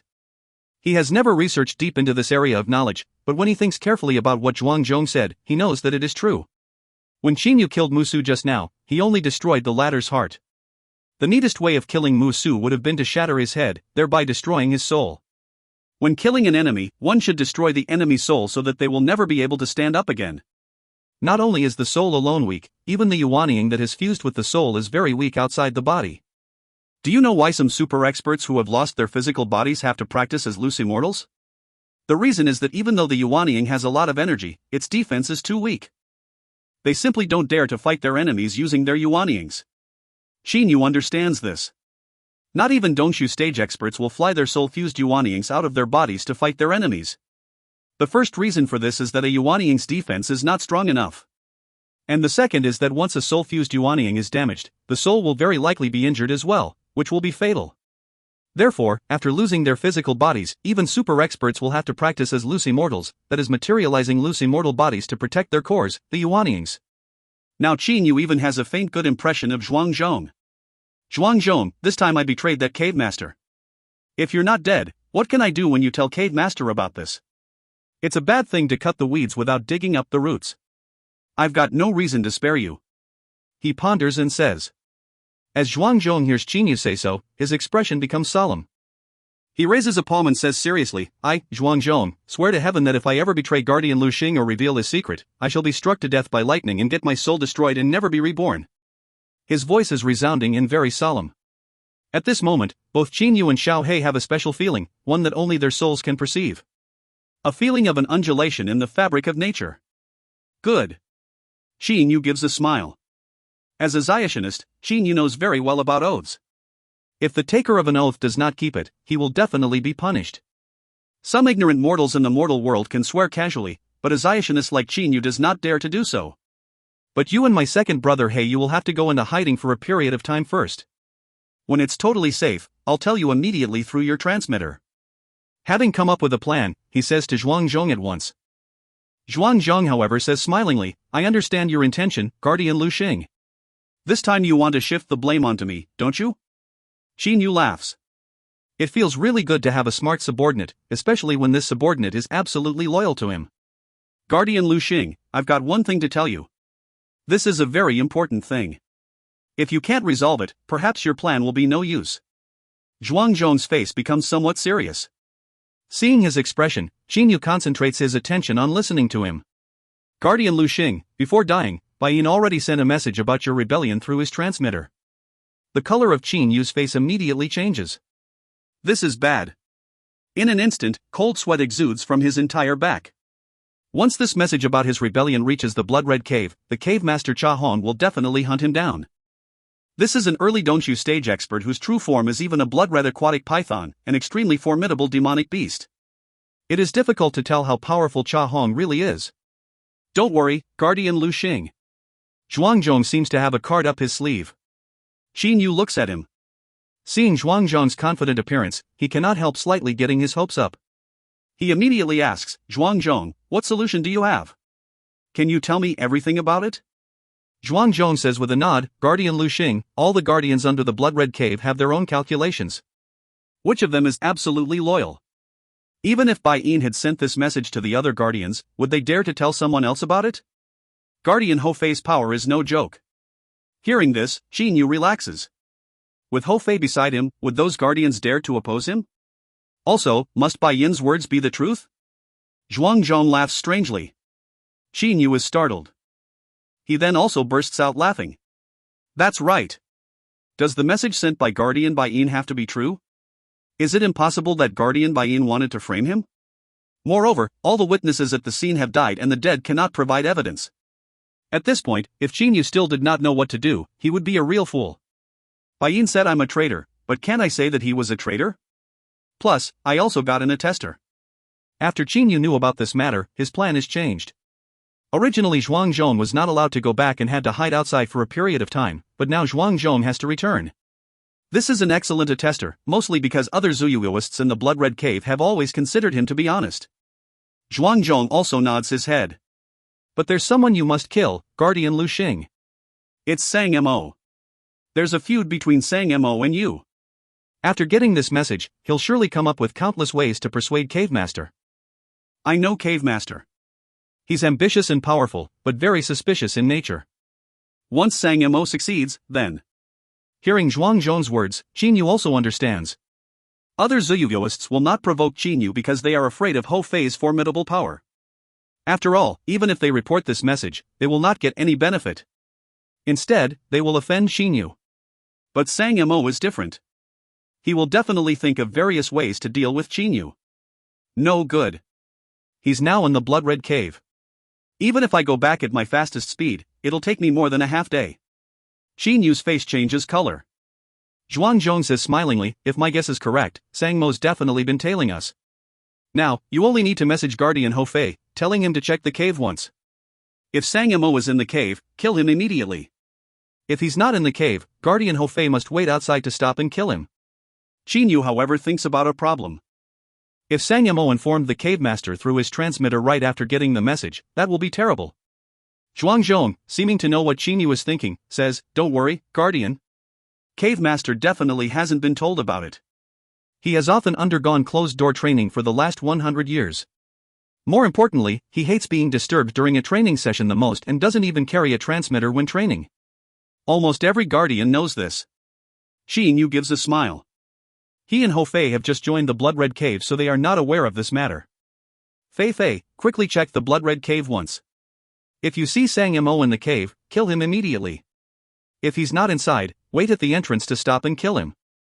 You mustn't let him meet Cave Master no matter what. Qin Yu sends this message through his transmitter to Hou Fei. Hou Fei, who is extremely bold, is the most suitable to handle a task like this. After sending the message, Qin Yu feels very relaxed. Guardian Lu Xing, I still have a secret to tell you. It seems Zhuang Zhong wants to tell Qin Yu everything to show his loyalty. In fact, Zhuang Zhong also knows that if he kept some secret, it would be very bad for him if Qin Yu discovered this one day. He has seen clearly that Qin Yu is helped by two super experts, He Yu and Hou Fei, who, in his estimation, are at least comparable to ordinary late Yuanying stage experts in power, or maybe even stronger. To surrender to and become dependent on someone with such strong support is no problem to him. A faint smile appears on Qin Yu's face. Oh, what secret? At this moment, Qin Yu is very pleased with him. Zhuang Zhong says solemnly, not even a practitioner more diligent than Cha Hong would undergo closed-door training for almost 100 years in a row. Moreover, according to my investigation, Cha Hong wasn't this hardworking earlier than 100 years ago. Also, more than 100 years ago, the Blood Red Cave got more than 20 guardians, but some incident happened and the number of guardians was suddenly reduced by half. This coupled with the fact that Cha Hong has often undergone closed-door training for the last 100 years makes me think that his closed-door training is related to this incident in which those guardians disappeared all at once. Zhuang Zhong's eyes glitter. End of B5C25. If you find any errors, ads pop up, ads redirect, broken links, non-standard content, etc., please let us know. Report chapter so we can fix it as soon as possible. Book 5, Chapter 26. B5C26, Hou Fei's Fury. In the Blood Red Cave. My lord, I'll massage your shoulders for you. A lovely gentle lady-in-waiting beside Hou Fei says, then massages his shoulders. Another lady-in-waiting carries a tray of fruits to his face and even helps him peel those fruits. Hou Fei blinks his fiery eyes a couple of times. His entire body seems to turn into stone. But in just a moment, he shouts angrily. Go away, go away. He glares at the two ladies-in-waiting then, seemingly very furious, shoves them away. Staring at them, he breathes heavily through his nose. Damn it, these women really are great scourges. At the moment, the places caressed by them on his body are still having goosebumps. That Chapa fella really doesn't know anything. Why did he send some women to my place? He says in annoyance. Suddenly he utters a sound of surprise. Who sends me a message at this time? With a turn of his hand, a transmitter appears in it. After Qin Yu and Ho Fei became the Blood Red Cave's guardians, they were given a transmitter each. Sang Mo? Ho Fei's blood-red tongue licks his lips once. As his eyes blaze with fierceness, he says with a strange laughter, Big Brother has finally got his ideas straightened out. Kaka, that Sang Mo fella has already got on my nerves for some time. Right after saying, Ho Fei expands his holy sense and begins to search carefully. This blood-red cave occupies a large area, but his holy sense can still cover it completely. To search directly this way shows that Ho Fei is very arrogant. In the Blood Red Cave, only two Ziyuoists have holy senses superior to Ho Fei's, the first being Tang Bai and the second being Cha Hong. At this moment, Tang Bai, who is sitting with legs crossed in his room, opens his eyes and says to himself, what is Ho Fei searching with his holy sense? After thinking for a while, he laughs. He does not care about other Ziyuoists' business and is only interested in a fight with Ho Fei. And Cha Hong, who is trying hard to open the seal of his black jade case, is simply in no mood to think about what Ho Fei wants to do. He's not in here. Ho Fei lets out a heavy breath through his nose.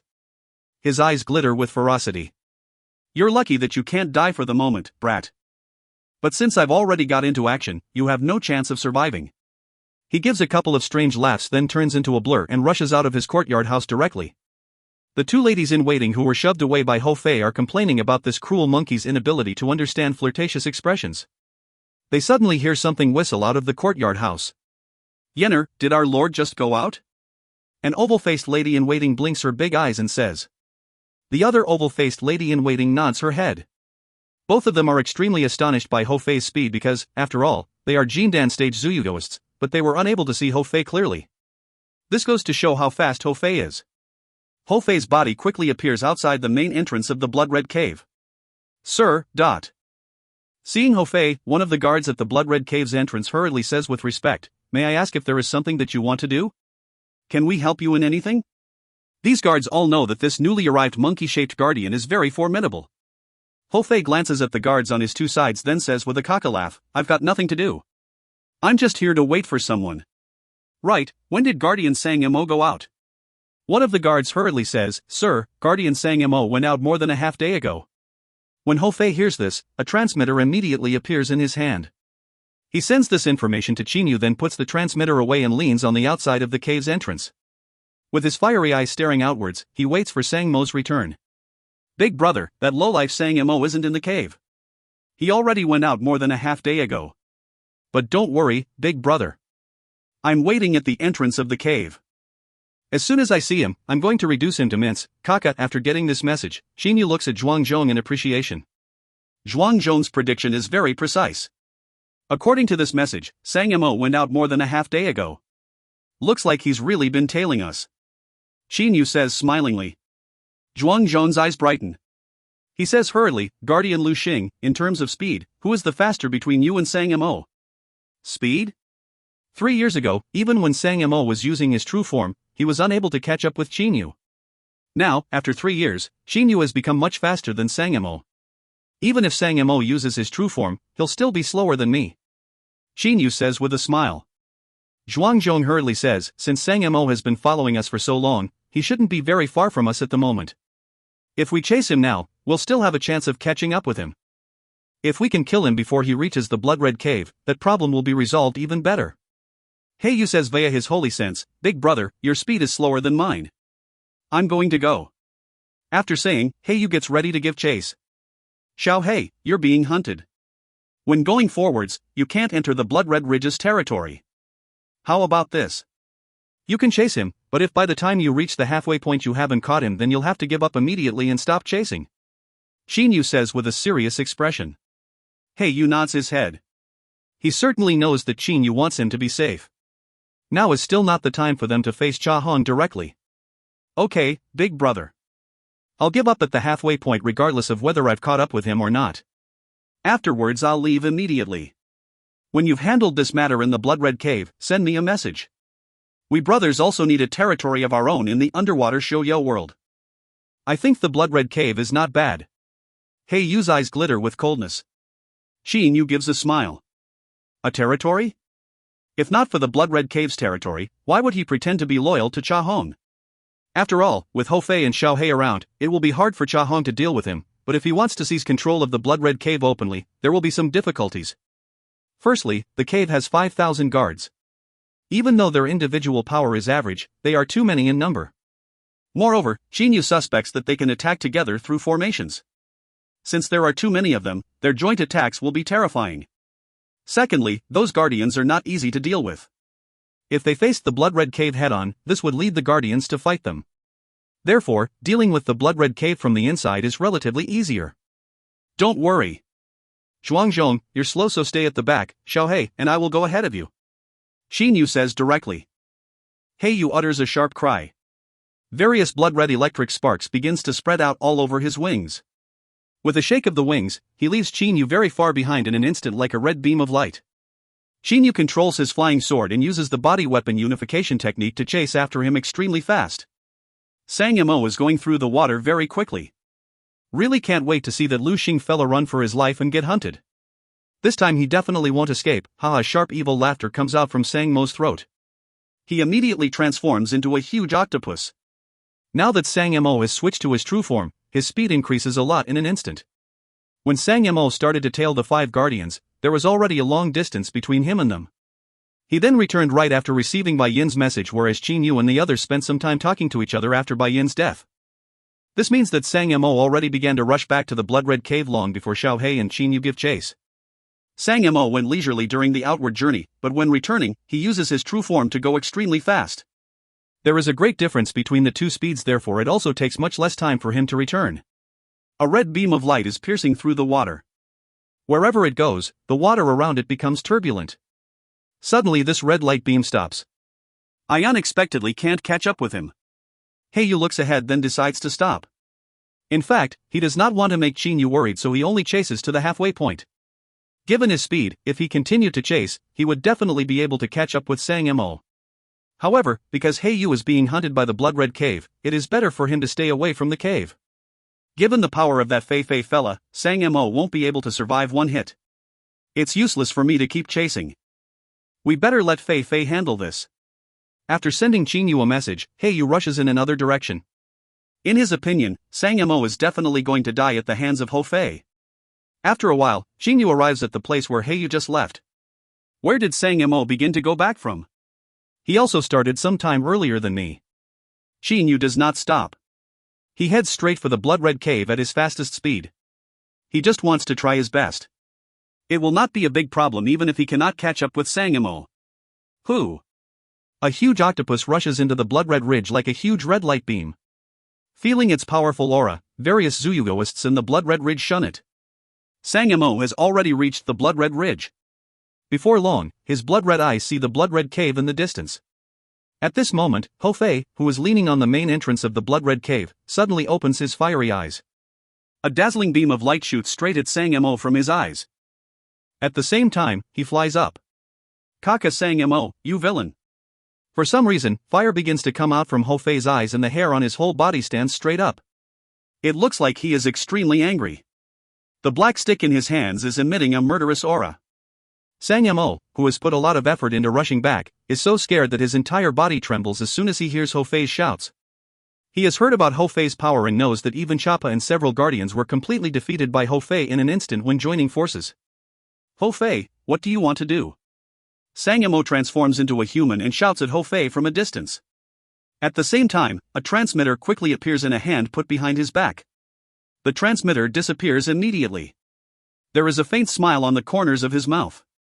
He knows that he cannot face Ho Fei head-on and must be compliant in this situation. Do you have to ask what I want to do?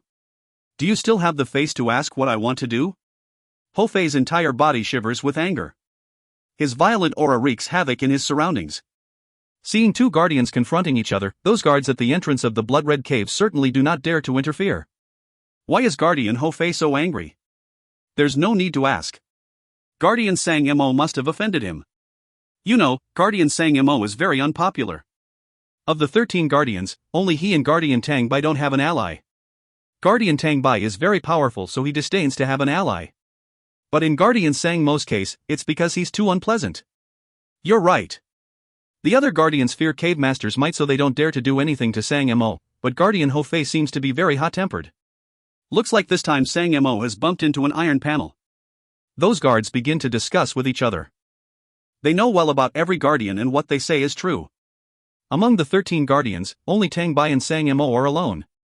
Tang Bai is strong and bold, but the reason Sang Mo is alone is that he is a bit too strange and malevolent and unpopular. Sang Mo is baffled by Ho Fei's questions. When did I offend him? He cannot understand.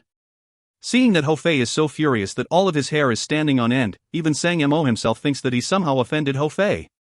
But even though he racks his brains, he cannot remember offending Ho Fei. Could this be because of Lu Xing? No, it couldn't. In the main hall, didn't I only force Guardian Lu Xing to go kill the Black Eagle? That shouldn't be enough to make Guardian Ho Fei this furious. Sang Mo cannot think of a reason. Ho Fei, who is mad with extreme anger, turns his face upwards and roars, then shouts, Sang Mo, listen up, you lowlife. From now on, either you or I will have to disappear. Take this. Ho Fei waves his black stick once, then rushes at Sang Mo like a beam of light and smashes into him like a meteor. When Sang Mo hears the words take this, his whole body shakes. Only now does he know that Ho Fei wants to kill him. Ho Fei wants to kill him.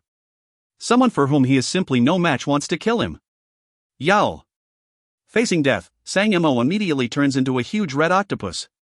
At the same time, he utters an extremely furious and terrified yowl that resounds through an area of several hundred li in radius around him, attracting the attention of a great number of Zuyugoists. The black stick quickly lengthens. From a common-looking stick, it becomes one that is over 10 m long. Boom! At this crucial moment, his fear of death enables Sang Mo to surpass his limits. With a shake of his 8 tentacles, he moves away extremely fast. However, even though he has surpassed his limits, he is still far inferior to a middle Yuanying stage divine beast. Boom, dot. As if he is hit by an explosion, his blood splatters around and fragments of his severed tentacles are sent flying in all directions. The area within several hundred meters of him is dyed red by his blood. Ho Fei is secretly surprised. Just now, that blow of the stick unexpectedly failed to kill Sang Mo. Facing death, Sang Mo was able to surpass his limits and move much faster than he should have been able to. Even though 3 of his tentacles were smashed off by Ho Fei with that strike, his head avoided getting hit. It should be known that Ho Fei was aiming for Sang Mo's head. Sang Mo, you've even dared to run away. You even want to run away. Take this. Ho Fei looks even more furious. With a roar, he brandishes the black stick and attacks again. It is smashed towards Sang Mo extremely fast like a huge pillar. Stop. Chopper rushes out of the cave and shouts loudly. As Ho Fei hears Chapo's shout, a faint smile that is cold and cruel appears on the corners of his mouth. His black stick unexpectedly speeds up. Now it is really too fast, so fast that the water where it goes through cannot even react. The water near the stick is simply not disturbed, as if time has frozen. What? Because the huge black stick appears almost instantly at Sang Mo's face as if teleported, his eyes pop out of his head. Boom! The originally undisturbed water suddenly explodes. Concurrently with this, the body of the huge octopus also explodes. It is shattered into countless fragments, which scatter all around. Within a several km radius of the explosion, the water is reddened by blood. With a shake of his body, Ho Fei returns to the area outside the blood-red cave's entrance. Ho Fei, why didn't you stop? Choppa shouts furiously. At the moment, his hand is still holding a transmitter, which contains the message Sang Mo sent him moments ago. End of B5C26. If you find any errors, ads pop up, ads redirect, broken links, non-standard content, etc., please let us know. Report chapter so we can fix it as soon as possible. Book 5, Chapter 27. B5C27, Shahong and Ho Fei. At the moment, the several thousand guards around the blood-red cave are watching. According to the 9 Demons Hall's rules, Zuyuyoists from the same powerhouse are not allowed to kill each other. The blood-red cave is Cha Hong's headquarters, but a guardian has killed another right outside the entrance of the cave. This is an extraordinary incident. Choppa is extremely angry because he did not expect Ho Fei to be so bold as to kill Sang Mo. Say, why didn't you stop after hearing my order? He shouts again. Ho Fei simply pays no attention to him and stares inside the cave. Suddenly he strokes his nose and licks his lips with his blood-red tongue once, then tilts his head, looking at Choppa with his piercing, blazing, fiery eyes. Can you say it again? Ho Fei focuses his eyes on Choppa and says slowly. Choppa is unexpectedly startled and becomes speechless. Ho Fei, however, keeps staring at him and presses him with a tremendous aura. In just a moment, beads of sweat begin to stand out on his forehead and his back is also moistened by sweat. Only now does Choppa wake up with a start. Ah, who am I talking to? Because of a 5 nights purple flower, didn't this monkey still fight me even after knowing that I'm the Blood Red Cave's vice master? Choppa recalls how he made friends with Ho Fei before. Now he feels somewhat regretful because only his big brother can deal with this monkey. Choppa himself is really no match for Ho Fei. Listen up, I don't care about any rules. If someone provokes me, don't blame me for being ruthless. Humph, even if that's a guardian, my stick won't show any mercy. Remember, I won't touch anyone who doesn't offend me. But those who do should get ready to be turned into minced meat by my stick. Ho Fei says with a cold laugh while staring at Choppa, then unexpectedly stands at the center of the Blood Red Cave's entrance. Hearing Ho Fei's words and seeing fragments of the octopus's exploded body floating in the water in all directions, Choppa secretly draws a cold breath. Now he knows even more clearly that this monkey fears nothing. Guardian Ho Fei, as the cave's vice master, I want to ask you why you killed Sangamo? At the moment his voice has become milder. Ho Fei laughs caca strangely, then turns around and looks at Choppa with his fiery eyes, saying, "You asked why I killed him? But I don't feel like answering." Ho Fei is behaving in a very arrogant and wild manner, which greatly amazes the guards around. Choppa's expression starts to become unpleasant. Ho Fei is showing a complete lack of respect for him. All of a sudden, Ho Fei says laughingly and playfully, "Vice Master Choppa, actually, do you still have to ask about this matter?" The answer is very simple, he angered me. Do you understand? He pissed me off. If he hadn't offended me, why would I have killed him? Choppa frowns. What kind of answering is this? It is the same as saying nothing. Immediately, Choppa wants to open his mouth to continue questioning on how Sangamo offended Ho Fei. Seeing that Choppa is about to ask again, Ho Fei immediately uses holy sense communication. "Brat, this is a public place. I've already let you save face, so we should be friendly to each other. Otherwise, you'll provoke me and lose face. That won't be very good." Hearing this, Choppa swallows back what he is about to say. At this moment, Fei. A familiar voice rises and a black blur shoots towards them extremely fast. Only when it stops can everyone see clearly that it is Qin Yu on his black flying sword. But as soon as they see Qin Yu's current appearance, they are all astonished. At the moment, there is a frightening wound on his stomach. The wound is very shocking. His face has gone miserably pale and his lips have turned purple. "Big brother, are you okay?" Ho Fei's entire body becomes agitated. All of his hair stands straight up. Even Choppa takes a cold breath when seeing Qin Yu's injury. After all, he is a middle Yuanying stage expert, so he can conclude at a glance that Qin Yu's injury must have been caused directly by someone's sharp weapon when it penetrated into his stomach. Qin Yu is truly lucky to be able to return alive after suffering such a serious wound. "Big brother, who injured you?" Ho Fei has become anxious. He immediately holds and supports Qin Yu. It is really fortunate that Qin Yu has been able to get back here on his flying sword. Ho Fei's eyes glitter with fierceness. "Big brother, who is it? I'm going to destroy whoever injured you." A raging aura erupts from his whole body. "Forget it, Fei." Qin Yu says with a faint smile with great effort. "Who's the attacker, Guardian Lu Xing? Just tell me everything. Our Blood Red Cave definitely won't let those who dare to provoke any guardians go unpunished." Now Choppa has also come forwards, but he is thinking about Sang Mo's message in his mind. Qin Yu says while trying to endure the pain, "Vice Master, this time we went out to hunt that Black Eagle down according to Cave Master's order. But who could have thought that Guardian Bai Yin and Guardian Ranlan would collaborate with the Black Eagle and attack us instead?" In the beginning, Guardian Musu was struck by Guardian Bai Yin with a sneak blow and died tragically on the spot. Hearing Qin Yu's words, Choppa frowns. "You mean that you and Guardian Zhuangzhong were able to defeat Bai Yin, Ranlan, and the Black Eagle?" He questions. Qin Yu says with a shake of his head, "Luckily Guardian Zhuangzhong is sharp and alert. When Guardian Musu was killed, he immediately attacked Ranlan while I attacked Bai Yin. Fortunately, when I left my master, I was given a precious thunder talisman to use when my life is in danger. And I immediately killed Guardian Bai Yin with it. This wound was inflicted on me by the Black Eagle. But I have my special skills too, so it was also injured. Perhaps because it didn't want to go all out against me, it snatched Guardian Bai Yin's and Guardian Musu's Yuanyings and ran away. Guardian Zhuangzhong was able to get Guardian Ranlan's Yuanying. I'm faster than him, so I returned first to tell Cave Master about this." As he finishes saying, a lustrous purple Yuanying appears in the palm of his hand. "Please take this Yuanying, Vice Master. Now I have to go treat my injury quickly. Qin Yu's face becomes even a bit paler.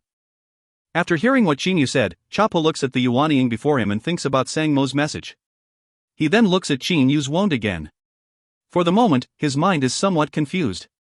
Stop saying, "Big brother." Quickly go back and treat the wound. Without letting Qin Yu say anymore, Ho Fei immediately rushes him to his house. But he puts Ran Lan's Yuanying in front of Chapa instead of taking it with him. Chapa clenches his teeth and immediately gets the Yuanying. He then goes into the cave immediately as well. After a while, Guardian Zhuangzhong returns with some minor injuries and goes straight back to his dwelling place in the blood-red cave. Outside the secret room wherein Cha Hong is doing closed-door training, Chapa, who is standing with a very urgent expression, calls loudly, "Big brother, quickly come out. Something serious has happened. Quickly come out." His worries have become too much for him to bear.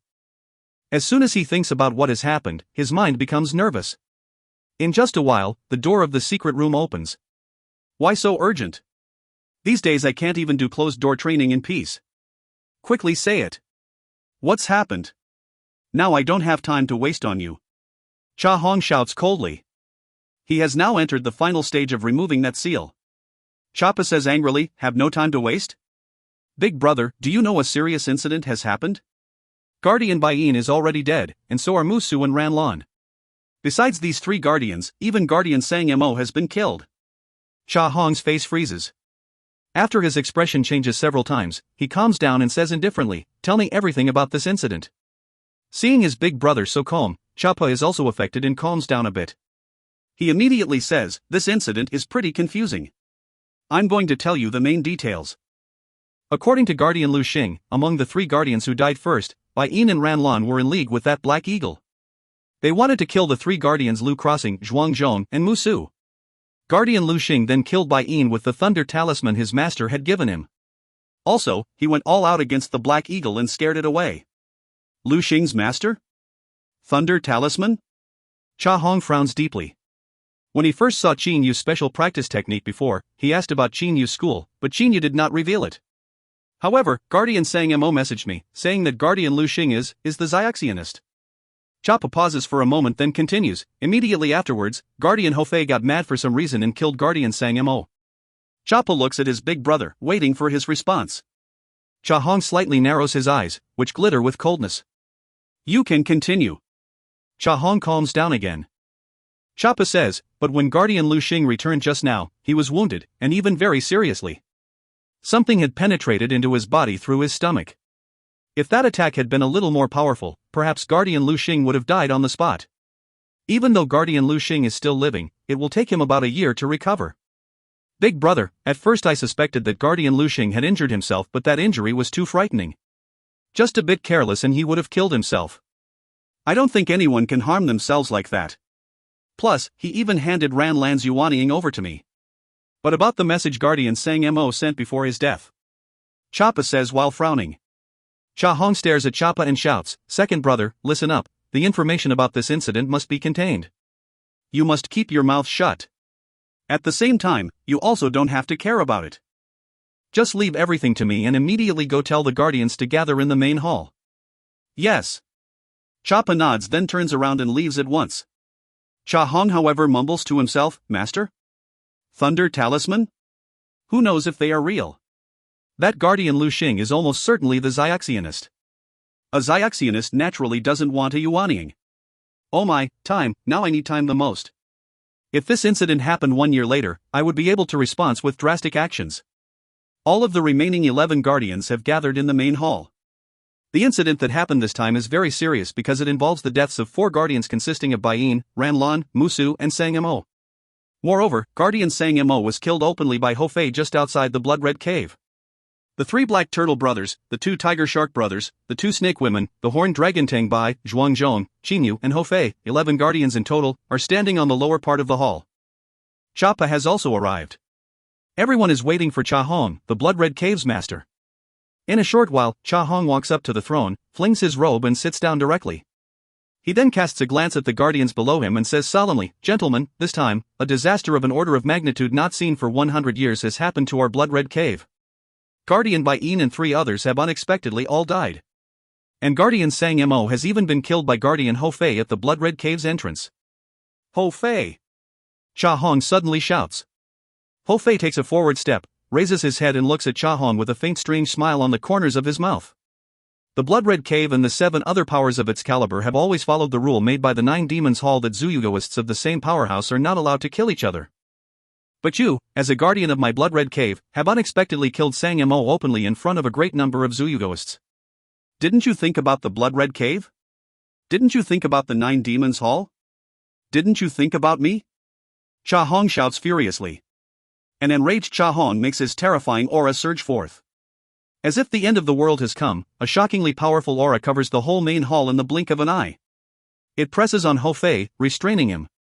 As Cha Hong has not got into action for many years, a lot of people have questioned his power.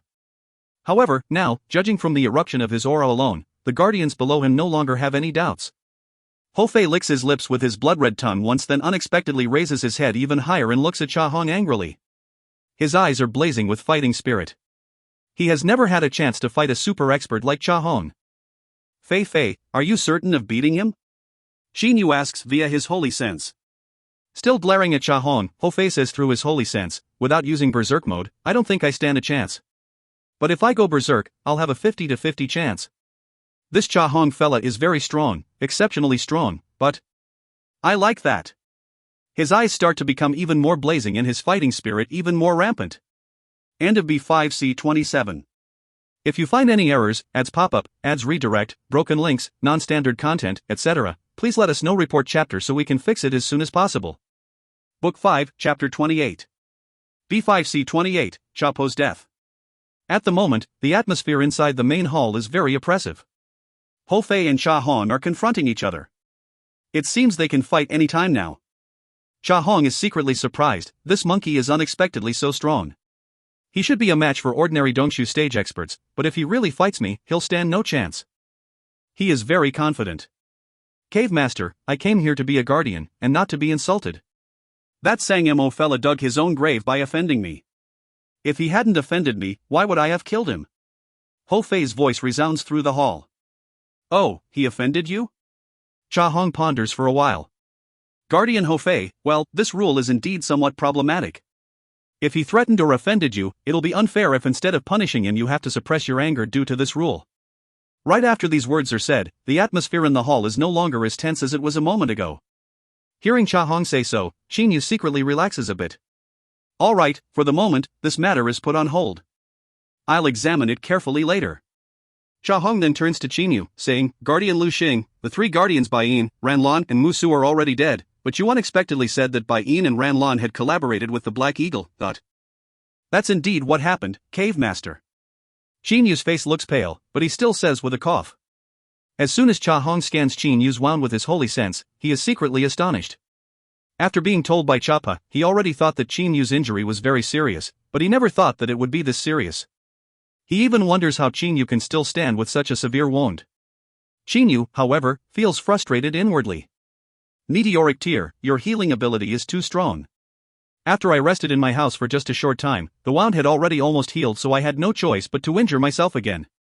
Xin Yu's wound, of course, was caused by himself. His wound was indeed shockingly serious.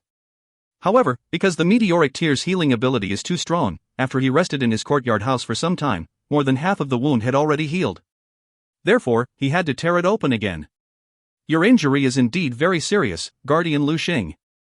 It's not that I don't believe you, but Guardian Bai Yin has served the Blood Red Cave for many years and he's never shown any disloyalty before. This time, I really can't believe it. Cha Hong says in a seemingly sincere manner, how about this? Can you describe the fighting process again, Guardian Lu Xing?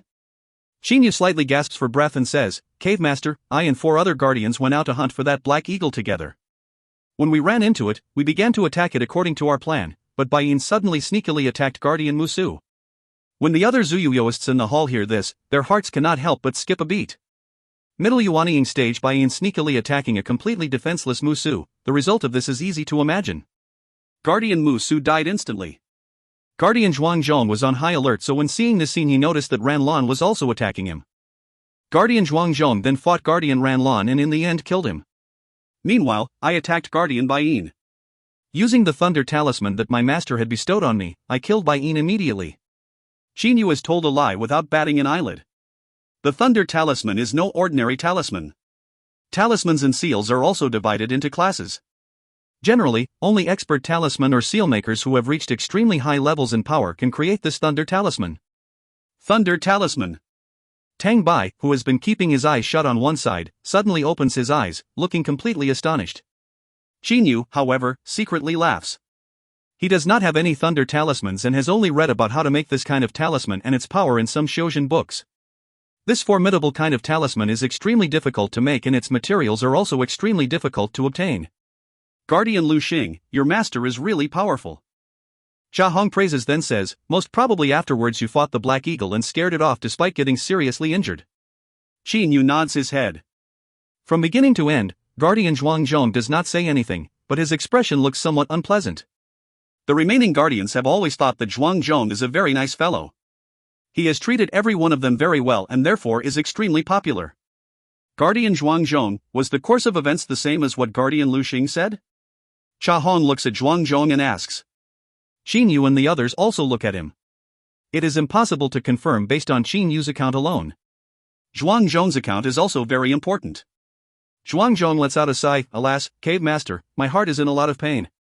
Everyone present begins to guess what is going to happen if Zhuangzhong refutes Qin Yu's words. Everybody knows that there's a very good relationship between Bai Yin, Ranlan, Musu and me. His answer is beside the point. The other guardians all nod their heads. They all know about Bai Yin's gang of 4. Zhuangzhong continues, Bai Yin was a bit of a hypocrite but he treated us pretty well. Ranlan was bitter and cruel but he was also fairly loyal. The other guardians, however, secretly curse. Loyal? Who does not know about Ranlan's cunningness and ruthlessness? Bai Yin was even more adept at toadying and was extremely hypocritical. Therefore, after Qin Yu said that they were in league with the Black Eagle, some of the guardians in the hall believed him at once. But, I never thought that the two of them would collaborate with the Black Eagle to kill me, Musu and Guardian Lu Xing. I think they wanted our Yuanyings and Jindan and Guardian Lu Xing's high-grade holy weapon. Zhuangzhong sighs, who could have thought that they were so greedy? From beginning to end, they didn't tell me anything, The 3 Black Turtle brothers, the 2 snake women and the others all secretly sneer. Tell an honest fellow like you? At the same time, they look at Qin Yu in amazement. They never thought that he has a high-grade holy weapon. Even though he used the black flying sword to fight Sang Mo before, it is very difficult to evaluate flying swords based on appearance alone. Xia Hong also says with a sigh, don't be upset, Guardian Zhuangzhong. They are unworthy of your grief. Alright, now the matter has practically been cleared up. Bai Yin and Ranlan coveted the other guardians' Yuanyings, Jindan and holy weapon so they collaborated with the Black Eagle, thinking that nobody would know about this. Not even death can expiate their crime. Chapa, give Guardian Lu Xing Ranlan's Yuanying. Guardian Lu Xing has been seriously injured. After refining this Yuanying, he will probably improve a bit in power. This is the compensation for his injury. Hearing Xia Hong say so, Chapa reaches out a hand. Ranlan's Yuanying appears on his hand. The other guardians, however, pay no attention to it. Not many Zuyugoists absorb Yuanyings because, firstly, other Yuanyings' energies are different from their own energies. Absorbing others' energies will defile the energies inside their bodies, which will be harmful to them in the future. Moreover, a practitioner who refines and absorbs a Yuanying in the right way can only obtain 10% of its energy. Most of the other guardians are at the early Yuanying stage so they do not really care about absorbing the Yuanying of someone of this power level. Even if they only absorbed its essence, their power would improve by just 10% at most. Guardian Lu Xing, take it. This is a gesture of goodwill from my big brother. Chapa hands over the Yuanying but his mind is suspicious of Qin Yu. Humph, let me see if you'll dare to refine and absorb this Yuanying. They say Xiaxianists can't absorb Yuanyings. In just a while, everything will become clear because of this Yuanying. Thank you, Cave Master. Qin Yu immediately receives Ranlan's Yuanying. In the secret room of the Blood-Red Cave, there are only Xia Hong and Chapa at the moment. Big brother, why didn't you tell that Guardian Lu Xing to refine the Yuanying in the main hall so that we could see with our own eyes? Humph, if he didn't dare to refine it, or if his energy misbehaved badly after the absorption, that would mean he's the Xiaxianist. Chapa has always been suspicious of Qin Yu's identity. Xia Hong gives an indifferent smile. He does not want to confront Qin Yu for the moment. The reason for this is that the Black Jade case is going to be opened within several months. To him, no matters can be as important as the black jade case. Second brother, listen. In the next half year, you mustn't provoke Lu Xing and Ho Fei. Just pretend that you trust them and consider them friends. No matter what happens, you have to wait for a half year. I want the blood red cave to be stable in this half year. Cha Hong says solemnly. Hearing his big brother say in such a serious manner, Chapa immediately nods. All right, second brother, you can leave. Don't disturb me during this period of time. I want to finish my practice without a break. Cha Hong says smilingly. With his eyes brightening, Chapa says, Big brother, could it be you're going to make a breakthrough within a half year? He simply does not know about the black jade case, so after hearing Cha Hong say that no accidents are allowed to happen in the next half year, he thinks that his big brother is about to make a breakthrough. Cha Hong gives a smile and nods. Indeed, he is going to make a breakthrough in power soon. But it is going to take him from 2 to 3 years instead of a half year. Do not think that he has only been spending his own energy to drain the energy of the black jade case's dust-removing restrictive spell. While using his energy, he has also been absorbing the holy energy in nature to practice. His Yuanying has been gradually improving for the past 100 years, and Cha Hong has already reached the peak of the early Dongshu stage. Qin Yu's injury has healed completely in less than a half day. Fei Fei, I'm going to do closed-door training for some time. Don't let anyone disturb me during this period of time unless something serious happens. Qin Yu entrusts the task of guarding to Ho Fei on one side of him. Ho Fei says with a smile, Don't worry, big brother. This time we got the 4 Yuanyings of Baiyin, Ranlon, Musu, and Sangamo. But I've already reached the middle Yuanying stage, so it's basically useless for me to absorb them. They aren't even very useful to Xiaohei either. So, they can only be given to you. A faint smile appears on Qin Yu's face. There's no hurry to refine them. Of the 4 Yuanyings, I only need Baiyins. It's totally enough for me already. Let's put the other Yuanyings away for the moment. It is not necessarily a good thing to refine as many Yuanyings as possible. When the refiner's power reaches a certain level, he should stop. Now Qin Yu wants to reach the second of the 6th stage of the stellar transformations, the meteor stage. All right, big brother. I'm going to help you by guarding outside. No one will be able to disturb you. Ho Fei leaves while laughing caca. Qin Yu immediately goes into his own bedroom and sits down with legs crossed on the bed. His mind starts to recall the contents of the stellar transformations. The stellar transformations is divided into 6 stages: nebula, meteor, core, planet, dujiet, and star. The nebula stage is about consolidating the foundation, so its offense is not strong at all.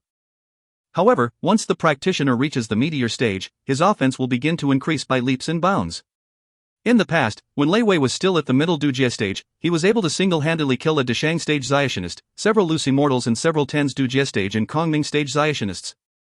Afterwards, he overcame 8 of the 9 thunderbolts of the 9 from 9th Heaven Tribulation before unwillingly failing to withstand the 9th thunderbolt in the end. His power was shockingly strong. Lei Wei was definitely a humanoid divine beast, or even something stronger. However, Qin Yu is currently not so formidable like that because he has only reached the foundation strengthening stage, nebula. To reach the meteor stage, I have to combine a very great number of silvery grains into a golden particle of essence. It will become a core inside my body, a meteor. Qin Yu gives a faint smile. The gap between the late nebula stage and the early meteor stage is really too big.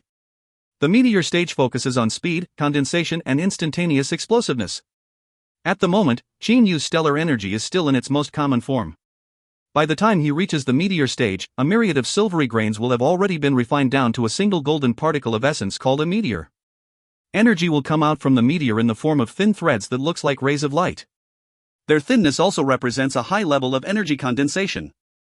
His offensive force will be focused on one point, so it will be extraordinarily powerful. The golden stellar energy will also fuse with his body, so he will progress at least 10 times faster than he is at the moment, or maybe even more. Theoretically, at the nebula stage, a practitioner of the stellar transformation should stay in a certain place to practice. Only when he has reached the meteor stage can he wander around and fight other Xiaoxinists. As soon as Qin Yu remembers the descriptions of the meteor stage and the later stages in the stellar transformations, he cannot help feeling himself burning with excitement. Now he is weaker than Xiaohei and Ho Fei, but this will change once he reaches the early meteor stage. Alright, let's start practicing. Qin Yu closes his eyes. However, at this moment, the noise of an explosion reaches him from inside the blood-red cave. Afterwards, the cave is in turmoil. All the guarding Zuyuyoists begin to run in all directions. Guardian Ho Fei, Vice Master, has been killed by a mysterious figure.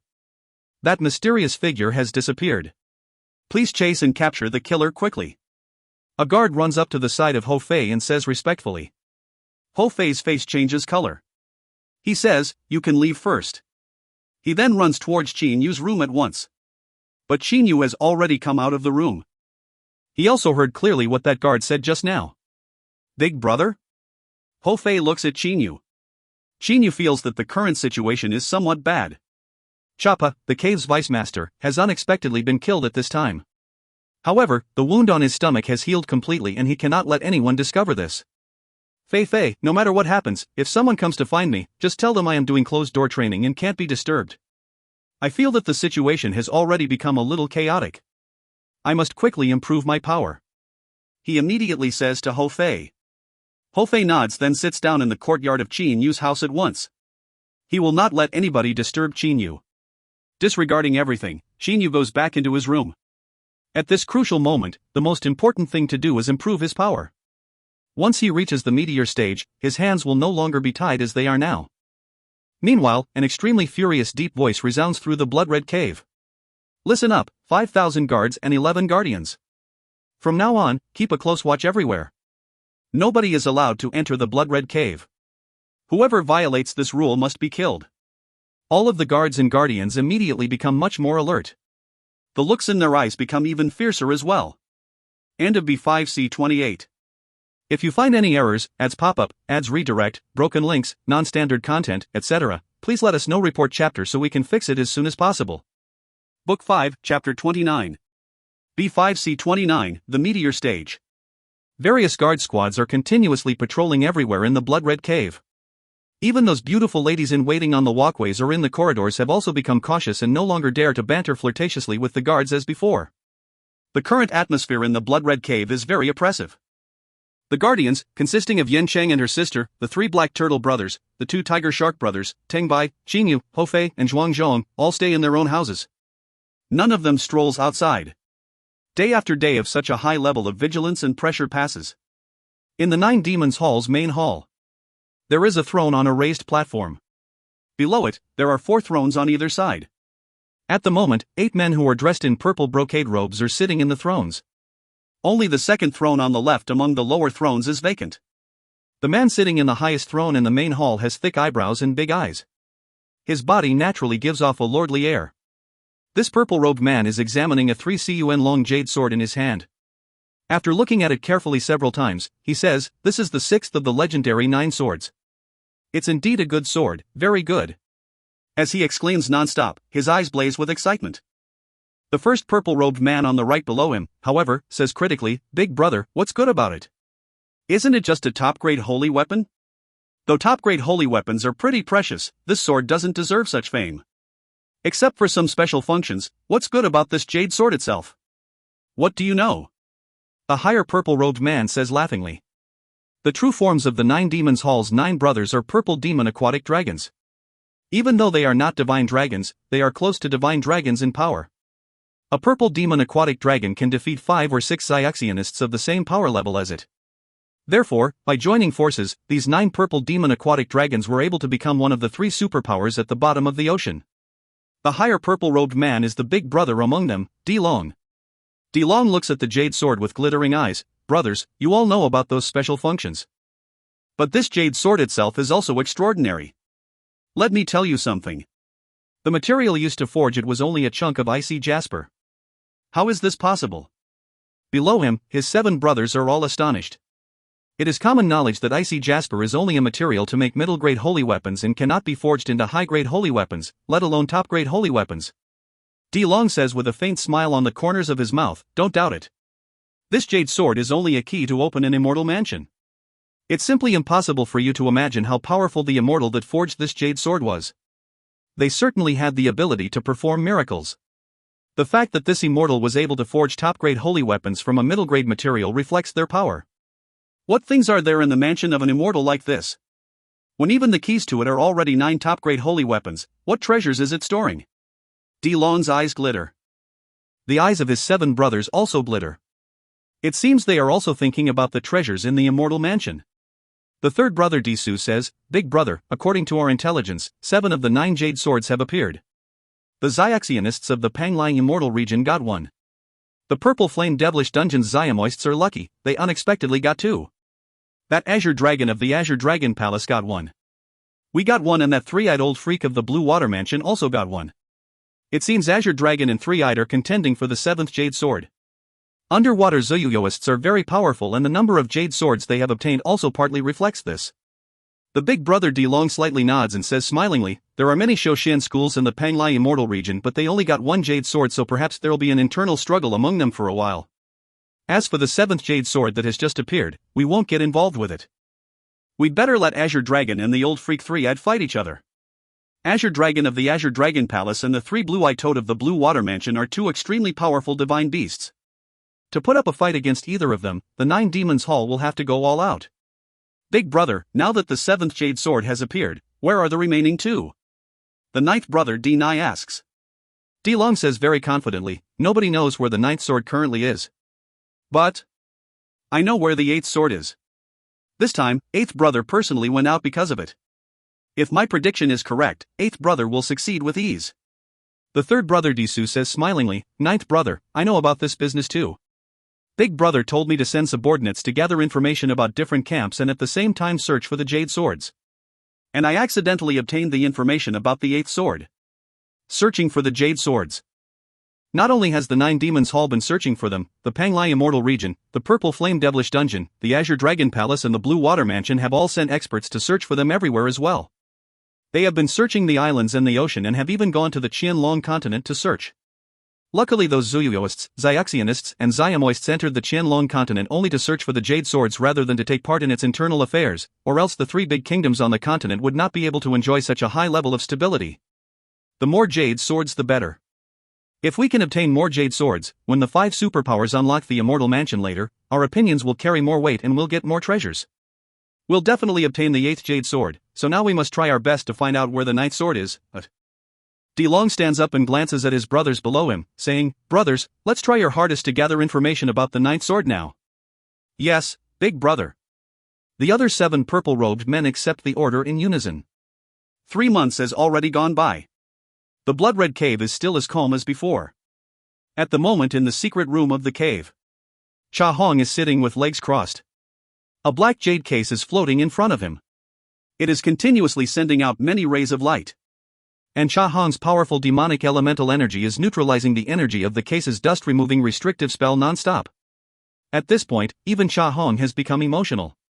He withdraws his hands and stops sending his demonic elemental energy into the case. There are various beads of sweat on his forehead at the moment. Phew! Cha Hong's eyebrows are drenched with sweat. Having been in possession of this black jade case for 100 years, today he has been able to ascertain that the case is going to be opened very soon. At that time he is going to obtain the treasure in the case and, as a result, have something to rely on to achieve his ambitions. Xiaxianists Panglai Immortal Region, Xiamoists Purple Flame Devilish Dungeon, the Azure Dragon Palace, the 9 Demons Hall, and the Blue Water Mansion are absolutely the 5 strongest superpowers in the overseas Shoshin world. The Blood-Red Cave is only one of the 8 minor powers under the 9 Demons Hall. It is simply not in the same league as the 5 superpowers. Because of this, Cha Hong has been trying to lie very low and be very cautious, especially after obtaining the Black Jade case. After 100 years, this bloody restrictive spell is finally about to break. The immortal that set it up was really ridiculous. Isn't it just a dust-removing spell? Casually using a little power would have been enough. Why give it so much energy? Cha Hong says smilingly with a sigh. At the moment he is in a fairly good mood. However, as soon as he remembers his second brother Chapo's sudden death, he has a tinge of a bad feeling. Hopefully nothing unexpected will happen at this final juncture. But I definitely won't let anyone snatch my treasure. Cha Hong's eyes glitter with coldness. Afterwards, he rests for a while to replenish his demonic elemental energy, then continues to drain the energy of the dust-removing restrictive spell. In Qin Yu's courtyard house in the eastern part of the Blood-Red Cave, Ho Fei is sitting with legs crossed and eyes closed in the courtyard. There is a black stick next to him. He has been practicing this way for 3 whole months. But he has not been practicing with full concentration because he has been watching the surroundings closely using his holy sense. He definitely will not let anybody interrupt Qin Yu's training. Qin Yu is practicing in the room guarded by Ho Fei. At the moment, his body is radiating an indistinct light similar to starlight. Stellar energy has formed a huge nebula that is enfolding him. Xinyu is sitting with legs crossed above the bed. He is currently sitting in midair. Suddenly, the nebula spins faster. At the same time, the sun above the ocean unexpectedly shoots a blazing stream of energy down towards a deep place in the ocean through the water. This blazing energy stream comes straight into Qinyu's room, and the blood-red cave then fuses with the nebula. Immediately, the color of the nebula becomes golden. Qinyu is being surrounded completely in the golden light. A series of small sounds comes out from his entire body. His whole forehead is being covered in large beads of sweat. He has even begun to convulse due to acute pains, but he is still trying to endure the pains because he knows he has reached a crucial point in practice. Inside his body, the density of the silvery grains in his dantian has unexpectedly increased by 100%. Countless silvery grains are rotating very quickly. At the same time, various blazing streams of energy are entering the body from the outside. The muscles and bones in Qinyu's entire body are undergoing rapid and drastic transformations. Every muscle, every bone, and even every cell in his body are transforming very quickly. The toughness and flexibility of his body are being improved again and again. Hot. The stellar flame is blazing non-stop inside Qinyu's body, as if it is roasting him. The countless silvery grains in the space of his dantian start to spin extremely fast. Unlike in the past, they are now spinning towards a central point. Chi. Enhanced non-stop by the real sun, the stellar flame has become much stronger. Being refined repeatedly by it, those silvery grains spin with ever-increasing speed. As time passes, the silvery grains spin faster and faster. Moreover, all of them are quickly spinning towards the center. Of course, the more silvery grains there are in the outer parts of the dantian, the more silvery grains will spin towards the center with time. In the huge space of the dantian, all of the silvery grains are converging towards the center like mad. While enhancing the stellar flame, the powerful and extremely pure solar fire continuously refines Qinyu's body as well. Concurrently with this, various clear streams flow to every place in Qinyu's body from the meteoric tear, enabling his body to recover very fast. But as soon as it recovers, it is burnt and refined by the fire yet again. Thanks to getting burnt and healed repeatedly by the fire and the meteoric tear, the toughness and flexibility of Qinyu's body improve very quickly. Lei Wei created the practice method of making use of solar fires, but he could only rely on his body's natural recovery ability, which was much inferior to the meteoric tear's healing ability. It should be known that the faster a practitioner can recover, the greater the number of times his body will be refined. Outside, Ho Fei suddenly opens his eyes, stands up and stares at Qinyu's room. At the moment, even Ho Fei is very astonished by a powerful undulation of energy. Guardian Ho Fei, what has happened? Guardian Zhuangzhong runs up to Ho Fei and asks. He has also felt the energy undulation at this place. The two snake women, amazed by such a powerful amount of energy, have run into Qinyu's house as well. Generally, nobody will release such a great amount of energy while practicing. Bugger off. Ho Fei suddenly stares at them and growls loudly, looking frighteningly violent. His fierce look makes Zhuangzhong, Yansheng, and her sister trembles in their hearts. Immediately, they no longer dare to say anything. They all know that he killed Sang Mo right outside the main entrance of the blood-red cave. Ho Fei then turns around and looks at the room. Just now, how could that fire come down from the sky? He is somewhat doubtful in his heart. Actually, there were restrictive spells around Qinyu's room, so the energy Qinyu sent out should not have alarmed the other guardians.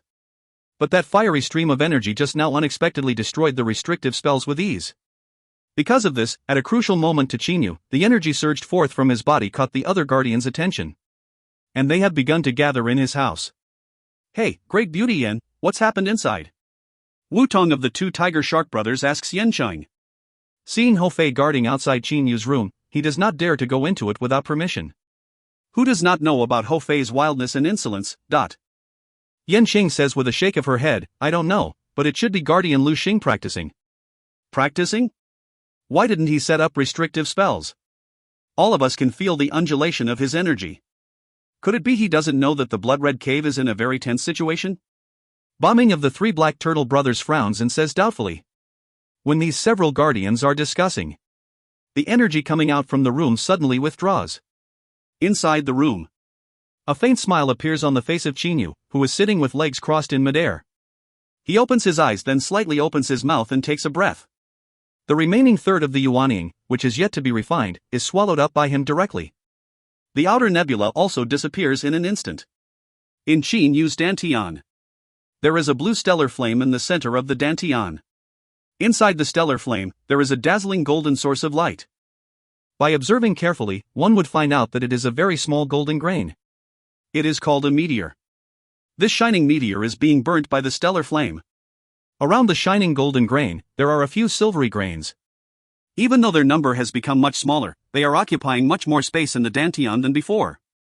The remainder of the yuanying has been swallowed up by Chinyu at a gulp. A series of cracking sounds rises as the stellar flame burns and refines that third of the yuanying completely. Those silvery grains then begin to revolve very fast. They have also become slightly bigger. With the help of the solar fire, I had to refine a great number of silvery grains to get a golden grain. This solar fire is really exceptionally powerful. I didn't think it'd be able to refine a third of the yuanying completely in a breath. Chinyu thinks to himself emotionally. All of a sudden, a faint smile appears on the corners of his mouth. Let's see how much faster I become. A golden ray of light then shoots out from the meteor in his dantian. It fuses with the channels in his entire body instantly.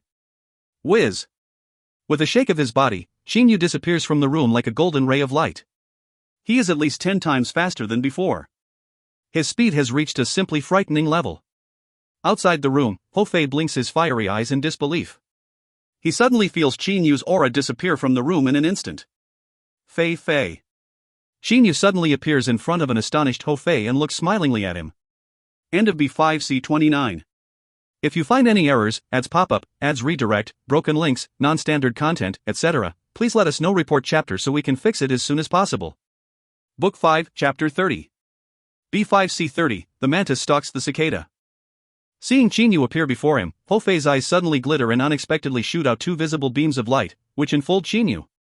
After just a moment, Hofei's expression becomes even more astonished and shocked. Big brother, you ate some immortal pill, didn't you? Hofei looks at Chinyu and asks. At the moment he is very curious because, theoretically, even when a practitioner makes a breakthrough, he will not improve so much in such a short time. Hofei even feels that Chinyu can now give him a good fight and at least pose a threat to him. What are you staring at? Scram! Hofei turns around and shouts at those guardians. Guardian Zhuangzhong among them says smilingly to Chinyu, "Congratulations, Guardian Lu Xing. It seems after Cave Master granted you Guardian Ranlan's yuanying, you've improved a lot in power thanks to refining it. Could it be you have reached the middle yuanying stage?" Yan Cheng says with a frown, "That's impossible. Ranlan was only at the early yuanying stage. Absorbing his yuanying shouldn't have been able to improve Guardian Lu Xing's power very much. Could it be Guardian Lu Xing had already reached the peak of the early yuanying stage before? Somehow I feel that Guardian Lu Xing's energy is not very powerful." Chinyu gives a smile. At the meteor stage, his body's energy is contained even better. Moments ago, he had just reached the meteor stage, so his energy surged forth. But now, most of his energy is being concentrated in that shining meteor in the center of his dantian. Moreover, because he is using the Shioma secret technique Northern Darkness, his body is not giving off a bit of his aura, and therefore it is even more difficult to estimate his power. My fellow guardians, your power levels are about the same as mine, but my brother Fei surpassed me long ago. As his big brother, of course I must try hard.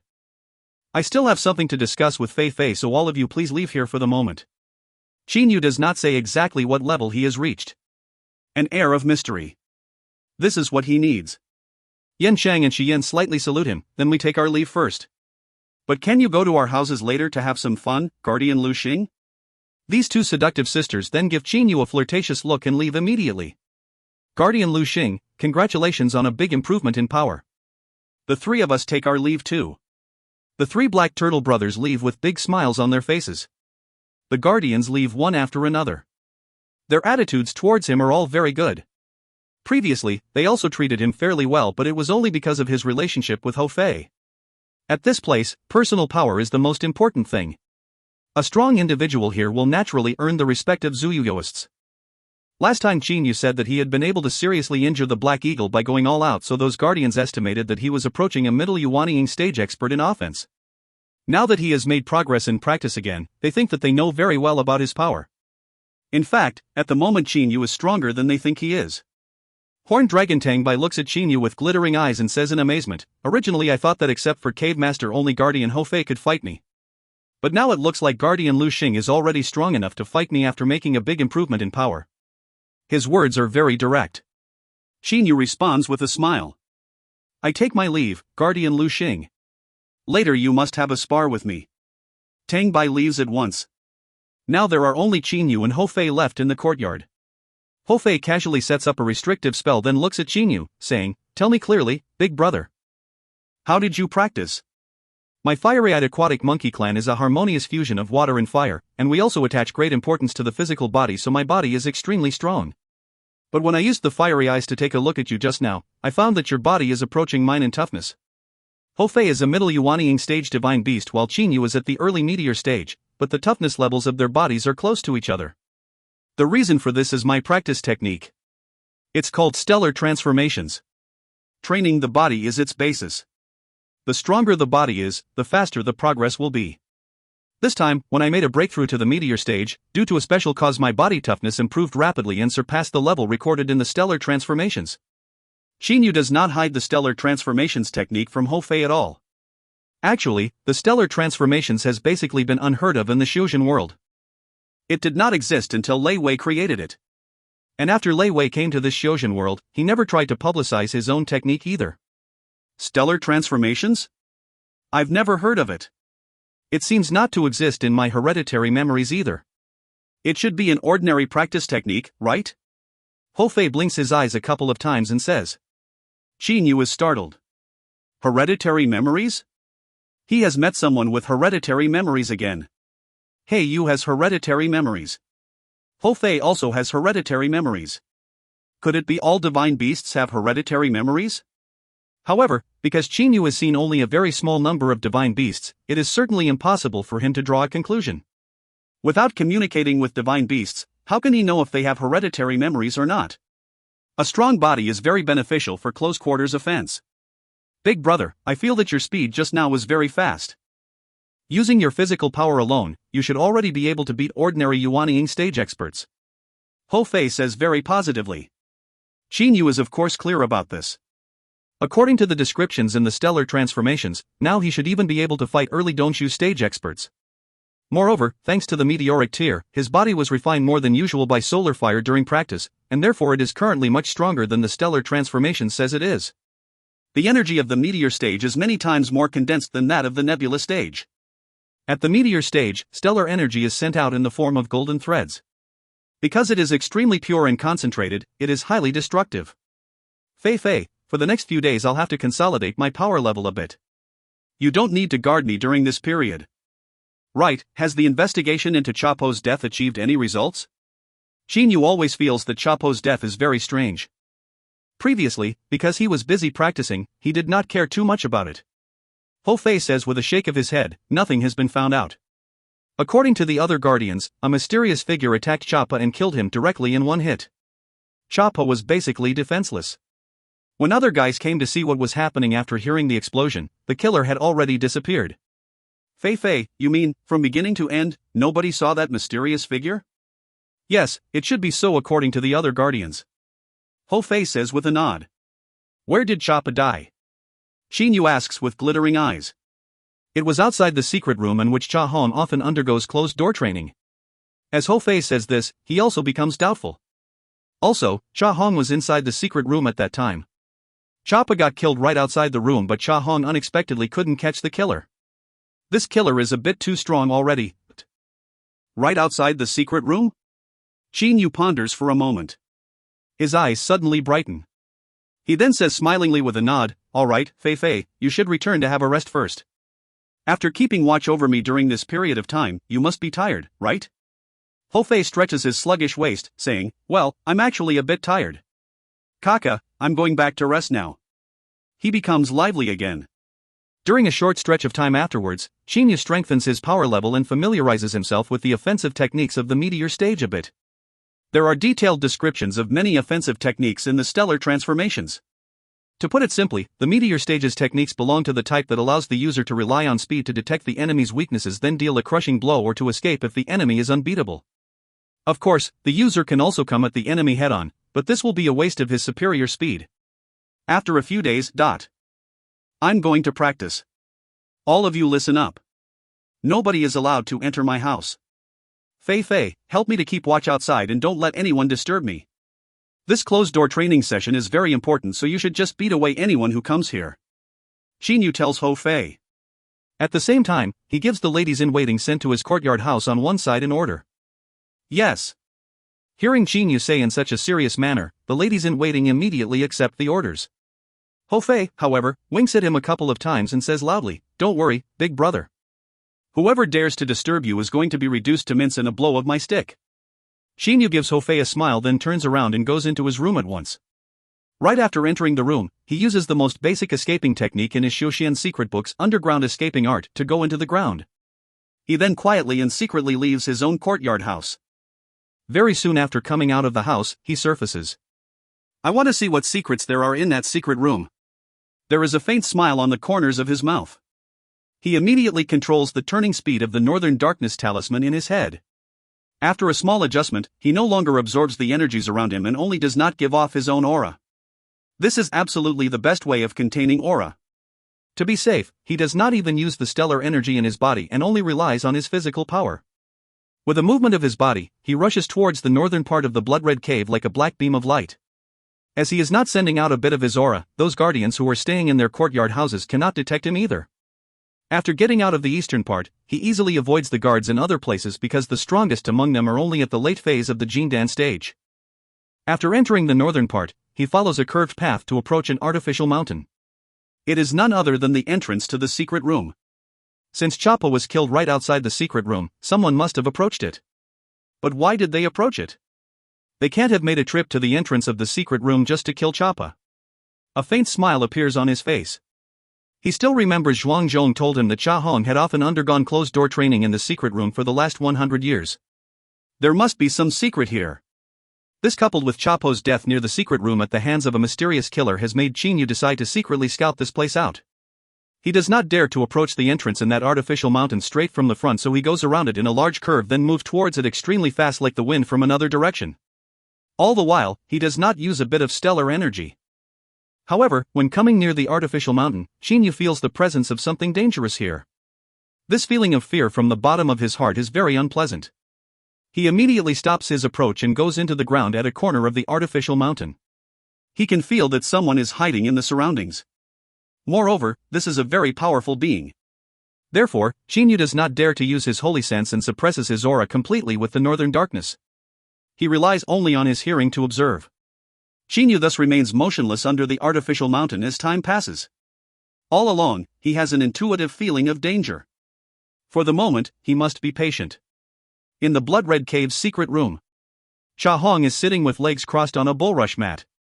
Various streams of demonic elemental energy are continuously wearing away the dust-removing restrictive spell. The light on the surface of the black jade case is getting increasingly dull. Cha Hong's eyes are blazing. There are indistinct blood-red lines in his eyes. Obviously, he is extremely excited at the moment. Poof! A very soft noise is heard. But to Cha Hong, it is no different from a crash of thunder. His whole body shakes. In an instant, he withdraws his demonic elemental energy and focuses his glittering eyes entirely on the black jade case. I've finally succeeded. Cha Hong opens the case with shaky hands. It requires no special techniques to open the black jade case. After opening it, he sees a 3 cun long jade sword inside. This jade sword is lustrous throughout. There is a seal character 48 written on it. A jade slip is put on the jade sword. Cha Hong immediately gets that jade slip. Right after he makes a sweep with his holy sense, an ecstatic expression appears on his face. Ha, indeed, it's indeed the same as the legend. The Nine Swords Immortal Mansion, oh my, a mansion left behind by an immortal. And this is none other than the 8th sword. Cha Hong's entire body is extremely excited. Who would not get excited upon succeeding after spending their own energy to wear away the dust-removing restrictive spell almost every day for more than 100 consecutive years like Cha Hong? Moreover, this jade sword will also make his dreams a bit more attainable. Even the jade sword itself is already a treasure to Cha Hong, because it is a top-grade holy weapon. The 5 superpowers, Panglai Immortal Region, Purple Flame Devilish Dungeon, Azure Dragon Palace, 9 Demons Hall and Blue Water Mansion, regard top-grade holy weapons as treasures, but they do not lack these weapons. However, in the eyes of Cha Hong, this jade sword is a top-class treasure. His own holy weapon is only a high-grade one. Boom! Following an explosion, a silhouette appears in the secret room. The defense of the room was totally useless against this figure. The arriver is a stalwart man who is dressed in fitted purple clothes. This man stares at Cha Hong. His eyes are full of amusement. When Cha Hong suddenly sees this purple-clad man, his face changes color at once. Di Tong. His face darkens as he sees this eighth brother of the Nine Demons' Hall. At the same time, he also becomes somewhat flustered inwardly. The Nine Demons' Hall's 9 brothers are not equally powerful. The big brother among them, Di Long, is the strongest. And this Di Tong can definitely rank third among them in power. Cha Hong, I have to thank you for spending the past 100 years helping the Nine Demons' Hall break the restrictive spell of this black jade case. Di Tong says smilingly. Cha Hong calms down in the blink of an eye and says, Eighth Majesty, I was absolutely sure that nobody alive knew I got one of the 9 swords. How did you know about this? Di Tong says with a smile, nobody alive knew about this, but couldn't the fellas you killed write it down? Hearing these words, Cha Hong cannot help forcing a smile. In the past he also thought about the possibility of those victims recording this information, so he destroyed all of their belongings. However, must those victims have carried the things they wrote it down on with them? Erasing all the information about this therefore was not something that could be done. Alright, Di Tong, it's said that you've reached the middle don't you stage. Looks like I'm no match for you. Cha Hong says in such a defeatist manner on the outside, but he fuses a drop of blood with the jade sword in the blink of an eye. Now he has already personalized the sword. With this top-grade holy weapon, his power has been enhanced quite a bit. Di Tong has noticed this, but he is not worried. There is a hint of disdain on the corners of his mouth. However, at this moment, someone is quietly eavesdropping in a dark corner just outside the secret room. It is none other than Xinyu. When Di Tong set up a restrictive spell, he only covered the entire artificial mountain from above with it. He did not know that a man had been hiding silently in the ground under the mountain for a long time. After Xinyu heard the door of the secret room blasted open, he waited for a moment then quietly came in after Di Tong. End of B5C30. If you find any errors, ads pop up, ads redirect, broken links, non-standard content, etc., please let us know. Report chapter so we can fix it as soon as possible. Book 5, Chapter 31. B5C31, Underground Battle. The artificial mountain in the northern part of the Blood-Red Cave occupies a very large area. The secret rooms under it are constructed next to each other in a systematically irregular manner like a maze. Together, they occupy an area that is at least 1 kilometer in both length and width. Xinyu is standing with his back against a corner. Black jade case? One of the 9 swords? Eighth Majesty Di Tong? Hearing what Cha Hong said inside, he has a rough idea of what is going on. Obviously the black jade case was relatively difficult to open. Cha Hong had to spend 100 years to open it and there is one of the 9 swords in it. However, now Eighth Majesty of the Nine Demons Hall wants to rob him of that sword. Cha Hong had to spend 100 years to open that black jade case, plus he's been very careful, but in the end it'll still be snatched by Eighth Majesty of the Nine Demons Hall himself. Xinyu feels his heart beating slightly faster. When even the Nine Demons Hall is so eager to have that jade sword, what kind of treasure is it? Because he is holding his breath completely and is using the northern darkness, his body is not giving off a bit of his aura. I can't observe with my eyes. Both Cha Hong and Di Tong are Dongshu experts and highly gifted. If I look at them, perhaps this'll make them notice me. At this point, Xinyu definitely cannot afford to make a mistake. He stands closely to the wall and focuses his entire attention on his ears. Now he can only eavesdrop on the conversation between the two of them to guess the situation inside. In the secret room, Di Tong is neither arrogant nor impatient. He is not worried in the slightest either. He looks casually at Cha Hong. In his view, Cha Hong is basically defenseless against him and once he gets into action, he will succeed with ease. Therefore, even though Cha Hong has personalized the jade sword by blood, Di Tong is not worried by this at all. That jade sword has fused with your body. Are you ready yet? Di Tong looks at Cha Hong with a mocking smile. His manner is not fierce or imposing but there is an air of absolute sureness about him. Facing Di Tong, Cha Hong, who has personalized the jade sword, is not frightened in the least. Di Tong, did you kill my second brother? Cha Hong asks. Di Tong nods smilingly. Why? My second brother was only at the middle Yuanying stage. He wasn't a threat to you at all, why did you kill him? Cha Hong's expression changes to the point where it looks very unpleasant. Di Tong, however, laughs out loud coldly. Ha, such deep brotherhood. Ha, this is really laughable as hell. There is a note of disdain in his hysterical laughter. He then looks at Cha Hong and says coldly, don't pretend you care deeply about your brother like that. Just now you personalized that jade sword, but you basically haven't finished familiarizing yourself with it using your internal flame. Perhaps now you're burning it with your demonic spiritual flame, right? Humph, you're talking to me here only to buy some time to familiarize yourself with the sword so that you can control it more easily. Ditong has quickly figured out Cha Hong's goal. However, Cha Hong's expression is unchanged. He does not deny or admit it. Alright, I can wait for you. Ditong folds his arms before his chest and slightly raises his chin.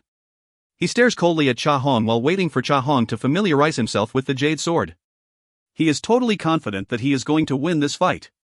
In terms of true forms, a purple demon aquatic dragon is certainly stronger than a blood-red aquatic python. In terms of power levels, he is at the middle Dongshu stage, whereas Cha Hong is only at the early Dongshu stage. In terms of weapons, he also has a top-grade holy weapon. Moreover, it is the weapon that he is most adept at using. By contrast, Cha Hong cannot choose his weapon. The jade sword is the only top-grade holy weapon available to him. And in terms of practice techniques, the technique of the Nine Demons Hall's Eighth Majesty is of course more profound than that of Cha Hong. It can be said that Ditong is superior to Cha Hong in every aspect. Ditong, you and your 8 brothers can be so arrogant only thanks to your true forms as purple demon aquatic dragons and your combined force. Today you're here alone. I want to see how strong you are individually. Cha Hong says coldly. At the same time, the look in his eyes becomes so fierce that it seems as if it can pierce through rock and metal. Cha Hong knows that as the underdog he can only rely on courage and momentum. All out.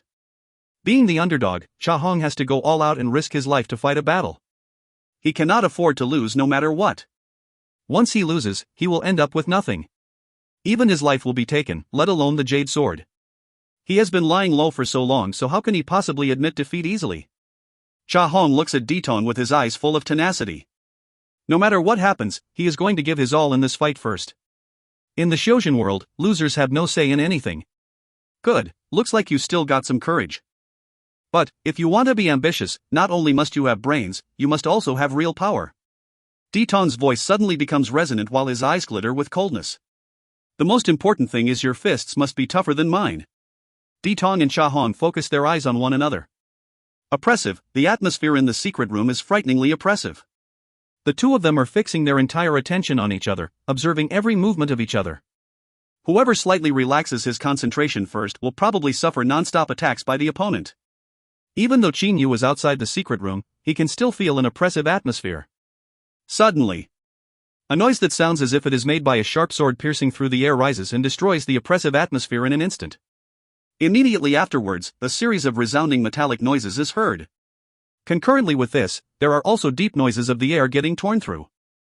Qin Yu simply does not dare to see with his eyes. He can only hide in a dark corner and rely on his ears to listen. In the secret room, Ditong, dressed fully in fitted purple clothes, is holding a long spear. The spear is extremely dynamic in his hands. Ditong's close-quarters spear technique is not inferior to Xian Yang's in the least. Moreover, when it comes to using the long spear to execute long-distance attacks, Ditong is even more formidable than Xian Yang. Sometimes the spear leaves his hands and thrusts at vital points on Cha Hong's body like a flash. Sometimes, while he is holding it, it springs forth like various aquatic dragons and surrounds Cha Hong completely at once. Cha Hong simply cannot run away. Facing this move, Cha Hong has no choice but to go all out. Break. Put at a disadvantage as a result of being surrounded by countless silhouettes of the spear, Cha Hong opens his eyes wide and shouts furiously all of a sudden. That jade sword also enlarges and becomes a huge sword. Holding the huge jade sword, Cha Hong immediately makes a horizontal sweep at the enemy. He wants to counter finesse with brute force. Various silhouettes of the spear vanish, but Ditong gives a cold laugh. Suddenly, the long spear shakes once. The tip of the spear immediately begins to oscillate. In an instant, it hits the huge sword rapidly several hundred times. The entire energy of the huge sword is quickly neutralized. Ditong then reaches out his hand and the spear suddenly moves along the sword like a snake to come at Cha Hong. No good. Cha Hong's face changes color. No matter how he moves the huge sword, the tip of Ditong's spear keeps sticking to it. Moreover, in just about an instant, the spear tip thrusts at his body extremely fast along the sword like a snake spitting venom. Majesty Ditong, your close combat techniques are excellent. Cha Hong says loudly. At the same time, the huge sword becomes 3 cun long again. Cha Hong himself then retreats straight to a corner of the secret room. Instead of chasing after him, Ditong pulls back the spear and stands still. However, various halos of purple light begin to rise from his body. Cha Hong, you still dare to use your human form to fight me? Looks like you've got a death wish. In this case, I won't show any mercy. I'll let you taste my special skill. Various purple halos enfold Ditong. His aura increases at a frightening speed. Cha Hong's face changes color, no good. Looks like I should use that move in advance. He immediately lets out a shout, then disappears from his original place. Afterimages. Several afterimages instantly appear around Ditong. They surround him in just a moment. Concurrently with this, various streams of sword energy are shot out extremely fast. Ditong stands firmly in the center. He uses his spear so skillfully that his whole body seems to be shrouded in silhouettes of the spear. There are simply no openings in his defense. A vacuum has even formed in the area surrounded by Ditong's spear. Growl. A terrifying deep growl rises. At the same time, a huge python head appears in front of Ditong out of thin air. It opens its mouth wide and bites at him, seemingly wanting to swallow him up directly. Child's play. Ditong is not worried in the least. He swings his spear at the python head ruthlessly like a long whip. However, at this moment, whiz! A green beam of light shoots out from the python's mouth like lightning and arrives at Ditong's face in an instant. Ditong has basically no time to block it. The best he can do is to move his body to one side a bit. But his shoulder blade is still penetrated by the jade sword. In the blink of an eye, Ditong's expression becomes unpleasant. Ditong, who has been fooling around since the beginning, has finally become angry. Just now, when Cha Hong bit at him using the python form, he did not care about this. But who could have thought that the bite was just a camouflage for the real attack, the shot of the jade sword from the mouth? Ditong has been wounded and has become furious as well. Cha Hong, you dug your own grave. His originally calm expression has been distorted completely. His eyes have reddened indistinctly and blue veins have even stuck out on his face, making him look frighteningly ferocious. He suddenly opens his mouth and his body starts to transform into a terrifying aquatic dragon extremely fast. Growl. A raging sound rises. Boom smashed into by the huge body of the purple demon aquatic dragon, the walls of the secret room shatter, creating a series of loud explosions. The huge purple body keeps rocking, hitting one wall after another. The underground secret rooms therefore have to suffer an unprecedented amount of damage. Moments ago, Xinyu, who was eavesdropping outside, knew that the situation was not good when he noticed the tail of a blood-red aquatic python sticking out of the secret room's door. These two fellas have transformed. He immediately moved outwards extremely fast. He no longer dared to stay just outside the secret room because if he kept staying there, when Ditong transformed, the secret room would definitely be destroyed and he would be detected as a result. If he was discovered by these furious fellows, his life would be in danger. Even though he has reached the early meteor stage, it is uncertain whether he can compare with Ditong or Cha Hong. Right after Xinyu moved away from that wall, Ditong turned into a purple demon aquatic dragon and smashed the wall into pieces with a shake of his tail.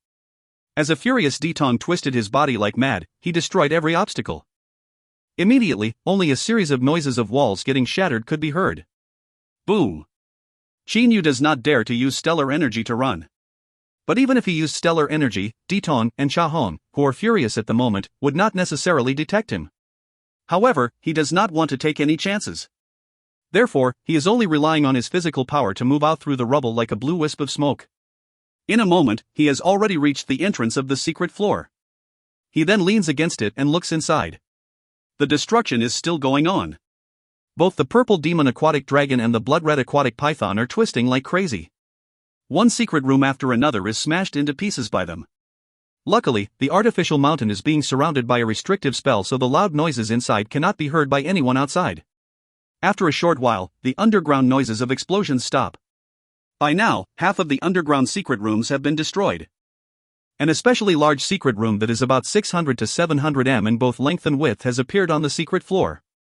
Two huge snake-like monsters are facing each other in this newly formed underground secret room. Xinyu moves silently to one side of a pile of rubble and peeps through a hole in the pile. At a glance, he draws a cold breath. In this empty area that is 600 to 700 m in length and width, there is a huge wriggly red python on the right-hand side. It is none other than a blood-red aquatic python. Using his eyes, he estimates that it must be over 100 m long. Its mouth is as large as a water tank's and its scales all radiate a cold light. On the left-hand side, a purple aquatic dragon is twisting in midair. It is 70 to 80 m long and has a mouth as large as the opening of a water tank. Compared to divine dragons, this dragon has only one horn. There is also a line of purple spikes sticking up on its back. Each spike is about the same size as the long spear De Long used before. The blood-red aquatic python is on the right. The purple demon aquatic dragon is on the left. Qin is greatly shocked when he feels the tremendous auras of these two demonic beasts. If Cha Hong does not use his true form, Qin can still handle him with some certainty. But after he transforms, if fighting him, Qin will have to rely on the meteoric tear to go all out, and even so, the outcome will be unpredictable. As for De Tong, he is even more powerful than Cha Hong. The purple demon aquatic dragon is glaring at the blood-red aquatic python. His purple eyes are filled with furious anger. The blood-red aquatic python is also glaring furiously at the purple demon aquatic dragon with its red eyes, unwilling to lose to the enemy in manner a bit. Its tongue keeps coming out of and going back into its mouth, ready to attack at any time. Qin remains motionless beside the pile of rubble. He simply does not dare to focus his eyes on these two huge beasts and only uses the corners of his eyes to peek at them. However, even if he now stared at them directly, they would not be able to notice this because they cannot afford to split their concentration. Growl. The purple demon aquatic dragon, which suffered a stab wound moments ago, suddenly utters a loud growl. With a swing of its tail, it charges at the blood-red aquatic python like a purple billow. At this moment, the python also lets out a deep growl. It then shoots his head forwards extremely fast and opens its blood-red basin-like large mouth to bite at the purple demon aquatic dragon directly. End of B5C31. If you find any errors, ads pop up, ads redirect, broken links, non-standard content, etc., please let us know. Report chapter so we can fix it as soon as possible. Book 5, Chapter 32. B5C32, 3 Strikes of Life or Death. The purple demon aquatic dragon and the blood-red aquatic python shoot out 2 beams of light from their tank-sized mouths almost simultaneously. The light beam comes out from the purple demon aquatic dragon's mouth is actually the spear used before, only that it is now much shorter. And the light beam comes out from the blood-red aquatic python's mouth is actually that jade sword. Boom! The spear and the jade sword collide head-on. They then whirl about and collide with each other again and again. While controlling their holy weapons to attack, the purple demon aquatic dragon and the blood-red aquatic python also use their own bodies to attack. After all, to Zuyuyoists, their true forms are the most powerful weapons. The purple demon aquatic dragon's black horn pierces through the air to thrust at the blood-red aquatic python's head, creating a sharp whistle. This attack with the black horn executed by the purple demon aquatic dragon is frighteningly powerful. It can definitely breach the blood-red aquatic python's defense with ease. The python's red tail has also reached a shocking level in speed. It swings at the purple demon aquatic dragon extremely fast like lightning. An observer would only see a huge purple blur and a huge blood-red blur keep chasing after, intertwining with, and attacking each other at extreme speeds. Even though these two beasts have large bodies, they are terrifyingly fast. Poof! The purple demon aquatic dragon hits the blood-red aquatic python's body with a claw swipe. Despite their hardness, various scales of the python are still cracked then shattered into pieces. The python's skin is immediately mangled. Blood splatters around and fragments of flesh are scattered. The blood-red aquatic python lets out a painful growl in an instant. At the same time, a red blur swings at the purple demon aquatic dragon and hits it. The aquatic dragon is unexpectedly unable to resist the force of the python's tail and is sent flying. But it comes back with a sweep of its tail while still flying outwards and attacks the blood-red aquatic python again. De Tong and Cha Hong control the spear and the jade sword respectively to attack each other non-stop. Neither of them dares to relax a bit because top-grade holy weapons are still a great danger to them. Pooh! Cha Hong opens his blood-red python mouth and shoots out a yellow beam of light straight at the spear. Even though the spear dodges, that yellow light makes a turn to chase after it then sticks on it directly.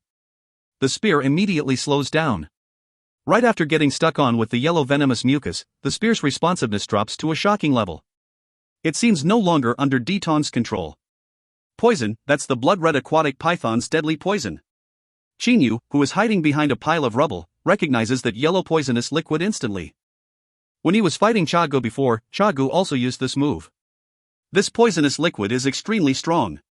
And now, used by a Dongshu stage expert like Cha Hong, its toxicity is naturally even stronger. Growl! Cha Hong lets out an excited deep growl.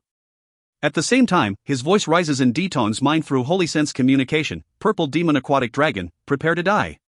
That jade sword immediately thrusts straight at De Tong's head like a green beam of light. The purple demon aquatic dragon spurts a flame from its mouth towards the spear, but now the jade sword is already shooting at it. Pooh! Pooh! Pooh! Pooh! Pooh! Several sharp whistles are heard. Those spear-like spikes on the back of the purple demon aquatic dragon have unexpectedly left its body and shot forwards extremely fast, piercing through the air like javelins. With a resounding clang, the jade sword is hit simultaneously by 3 spear-like spikes and is knocked aside. The blood-red aquatic python immediately twists its body and swings its tail extremely fast at those spikes. However, because those spear-sized spikes are too many and each of them carries a frighteningly powerful offensive force, the python can only avoid more than half of them and 20 to 30 spikes are still shooting at its body. The swing of the python's tail is fast like lightning, but despite its speed, the tail can only knock away 10 odd spikes. The nearly 10 remaining spikes penetrate into the python's body directly. Nearly 10 spikes shatter the python's scales and pierce through its body completely in quick succession. Not even the blood-red aquatic python can endure such serious injuries. A light flashes and the python turns into Cha-Hong in the blink of an eye.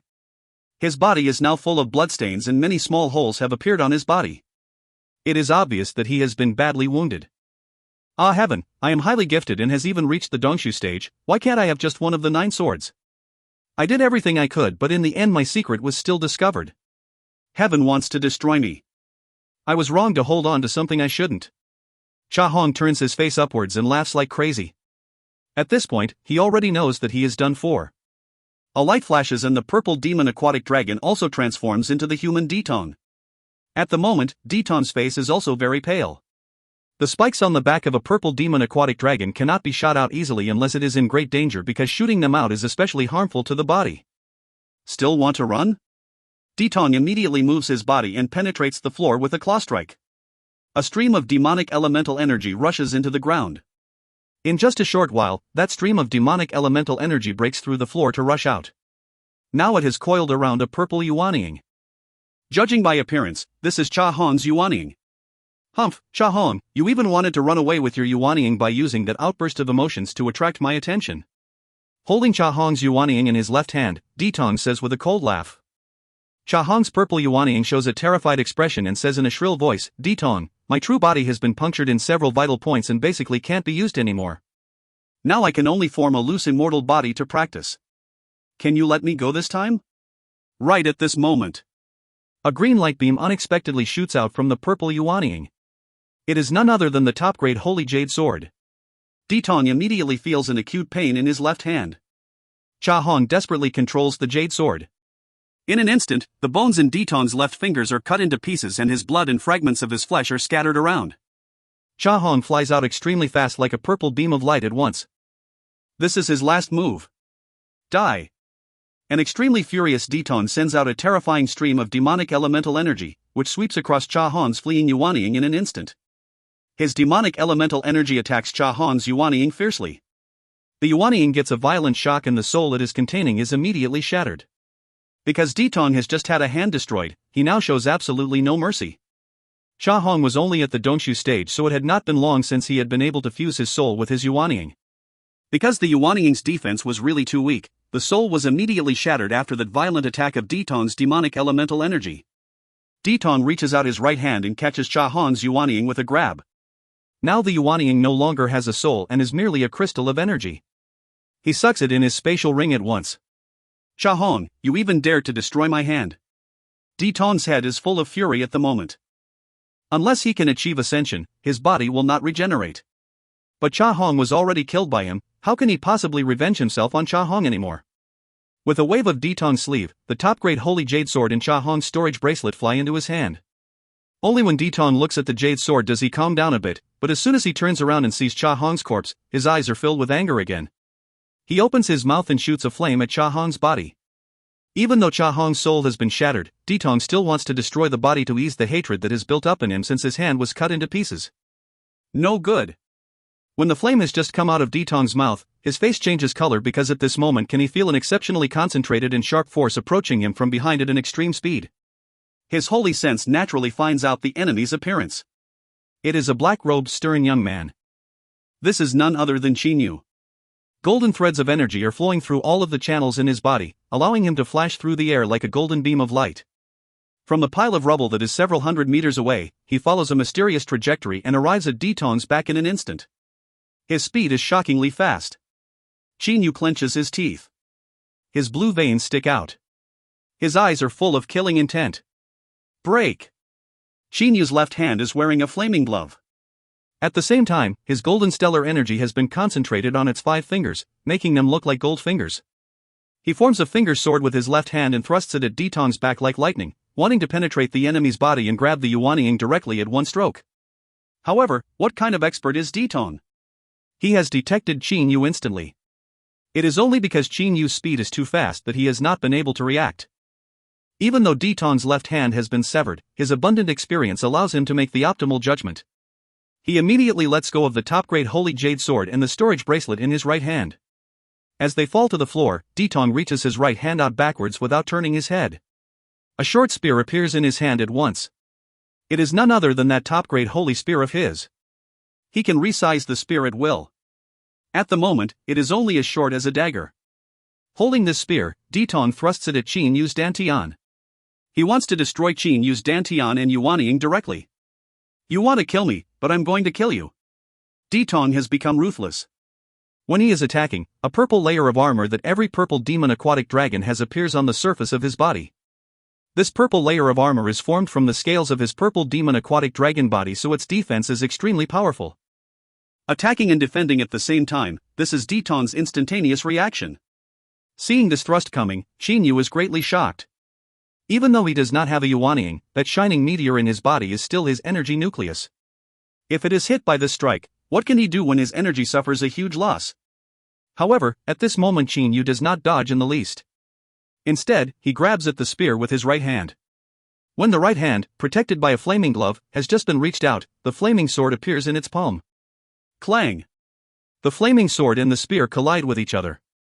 As Ditong is in a desperate situation, this strike that he is performing with the spear carries a terrifying force. The spear is a top-grade holy weapon, whereas the flaming sword is only a high-grade one, so the flaming sword is shattered into countless fragments almost instantly, but covered in a flaming glove and charged with a large amount of golden stellar energy, Qin Yu's left hand's finger sword thrusts at the purple armor like a golden meteor. Bang! Ditong's purple armor gets a shock, but it is not shattered and only sustains small cracks. Ditong cannot help giving a faint smile. Meanwhile, that spear smashes into the flaming glove on Qin Yu's right hand. After that finger sword attack, Qin Yu immediately changes the form of his left hand. He straightens his left fingers and executes a spear hand strike, which has the most powerful penetrating force. Bang! The attacked area of the purple armor is completely broken into pieces. But at the same time, the flaming glove on Qin Yu's right hand is also penetrated by the spear. Qin Yu unexpectedly changes the form of his left hand again, as if he does not feel any pain in his right hand. He curls his left fingers up, forming a claw, and thrusts it into Ditong's body.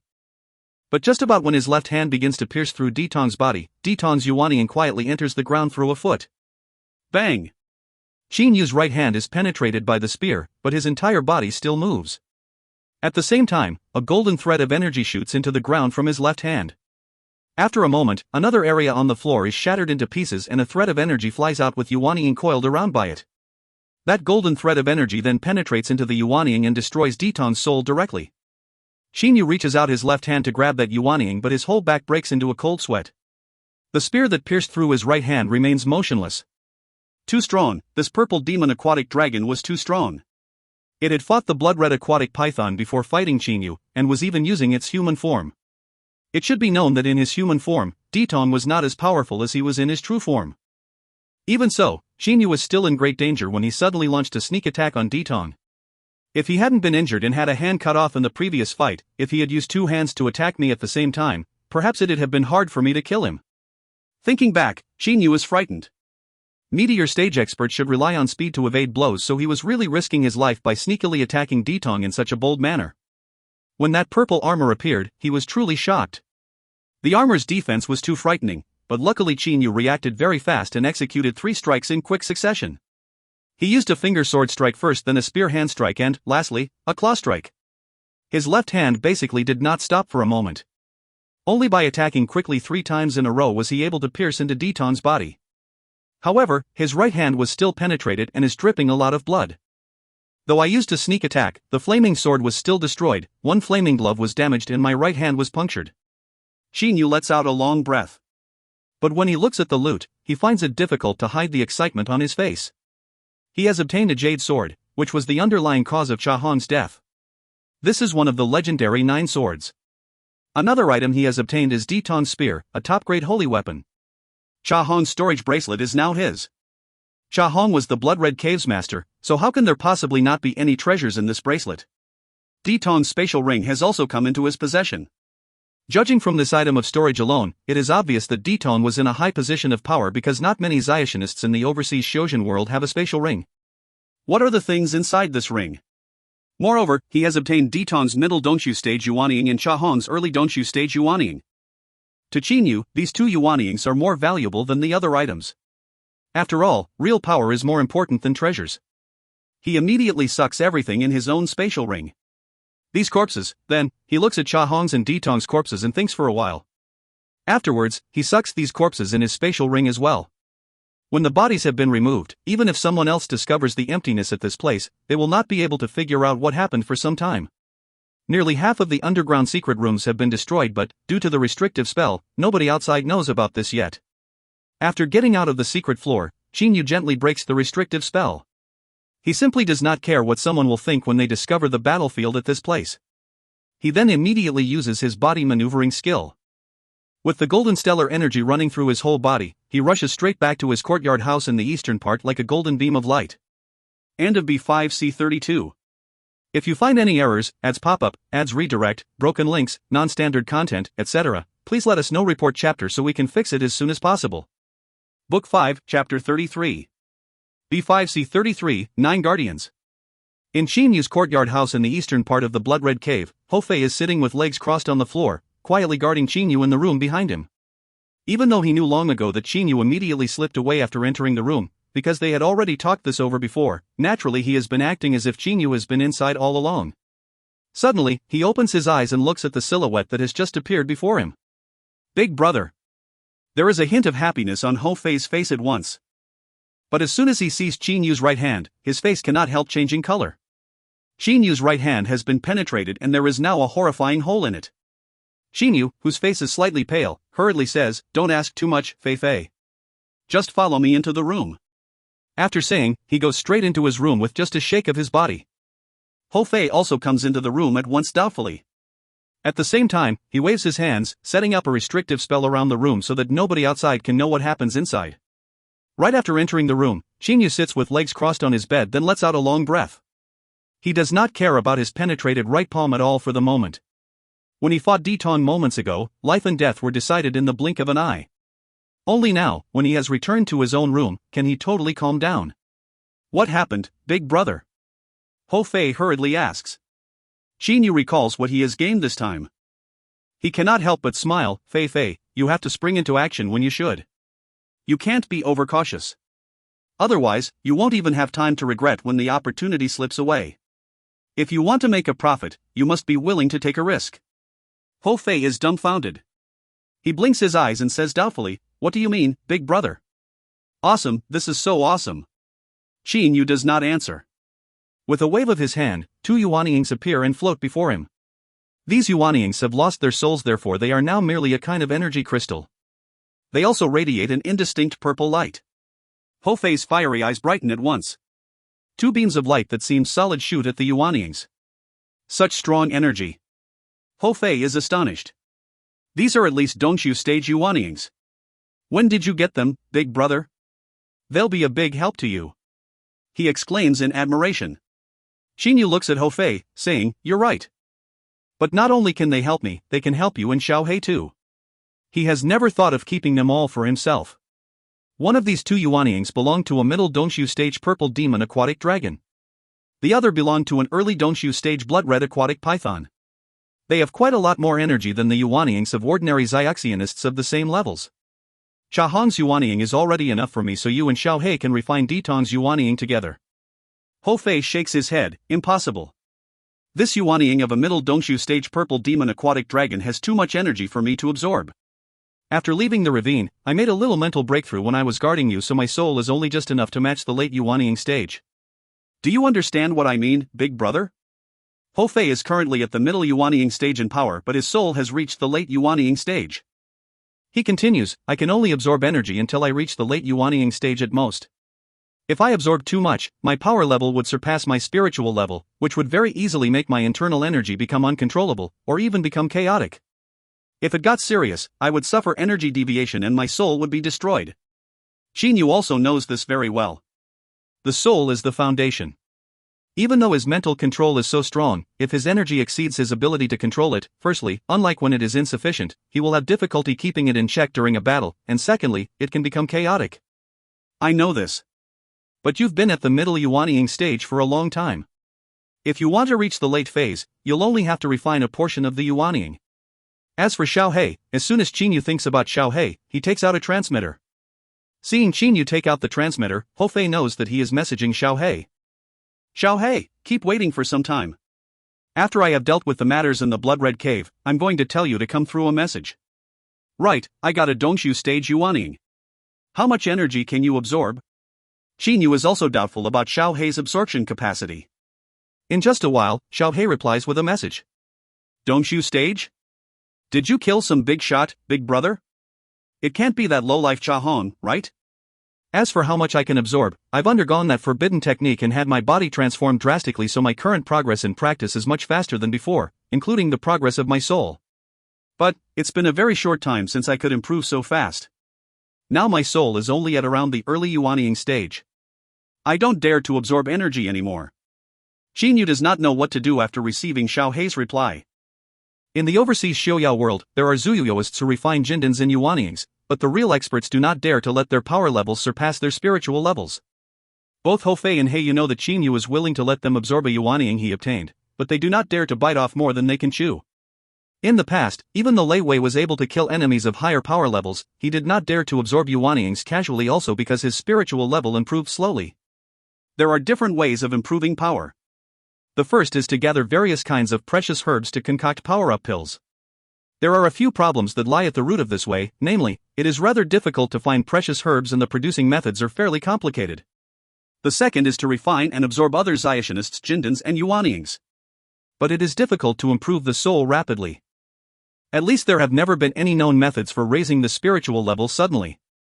Therefore, not many Zayashinists refine others' Jindans or Yuanyings.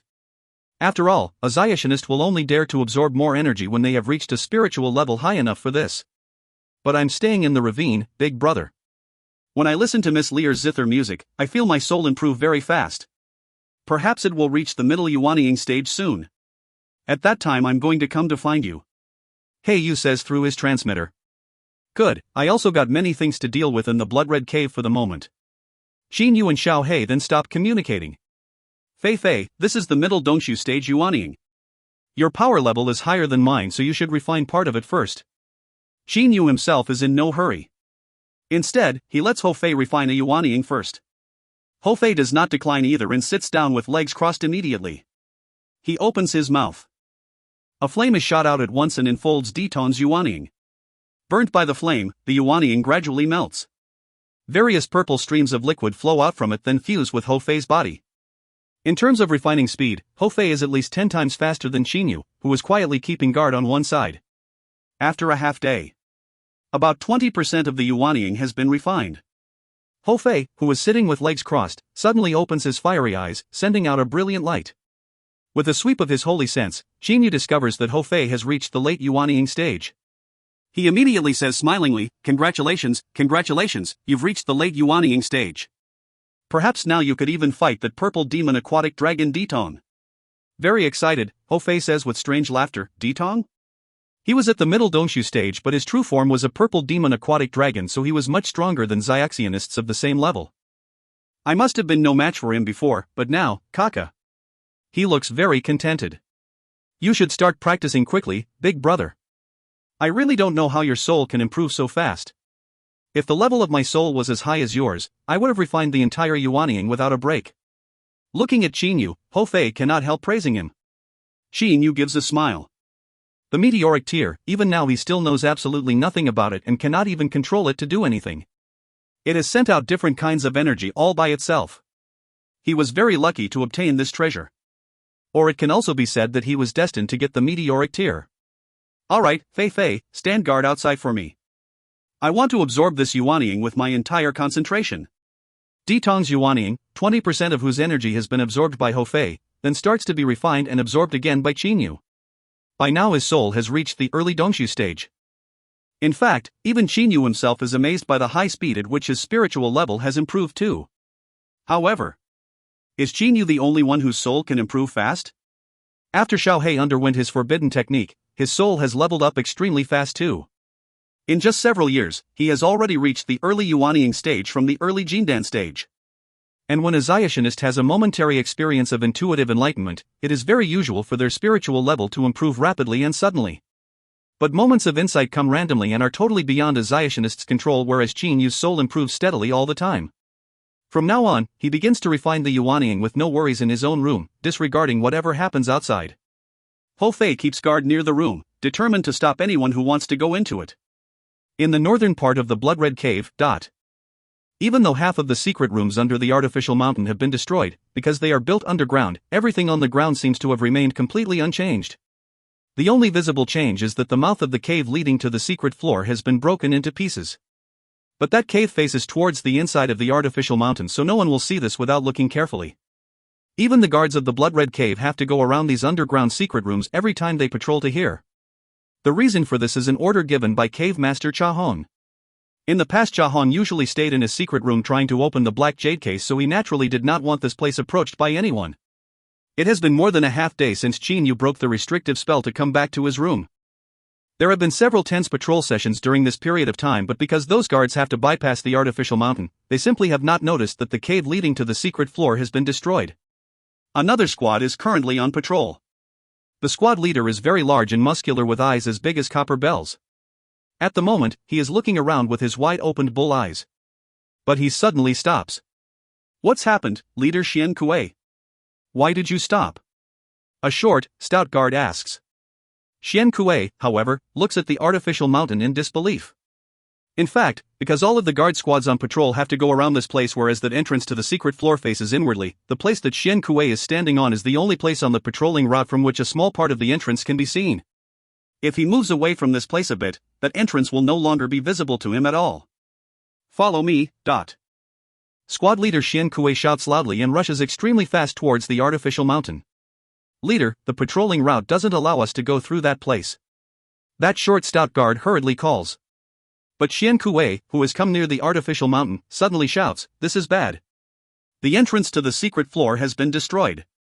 Quickly go inform the guardians." The entrance to the secret floor has been destroyed? There is immediately a clamor among the guards at the scene. They all understand the seriousness of this incident. If nobody had gone through the entrance illegitimately, why would it have been destroyed? All of the guards then leave extremely fast at once to tell the guardians about this. Holding a broadaxe, squad leader Xian Kuei stares into the entrance.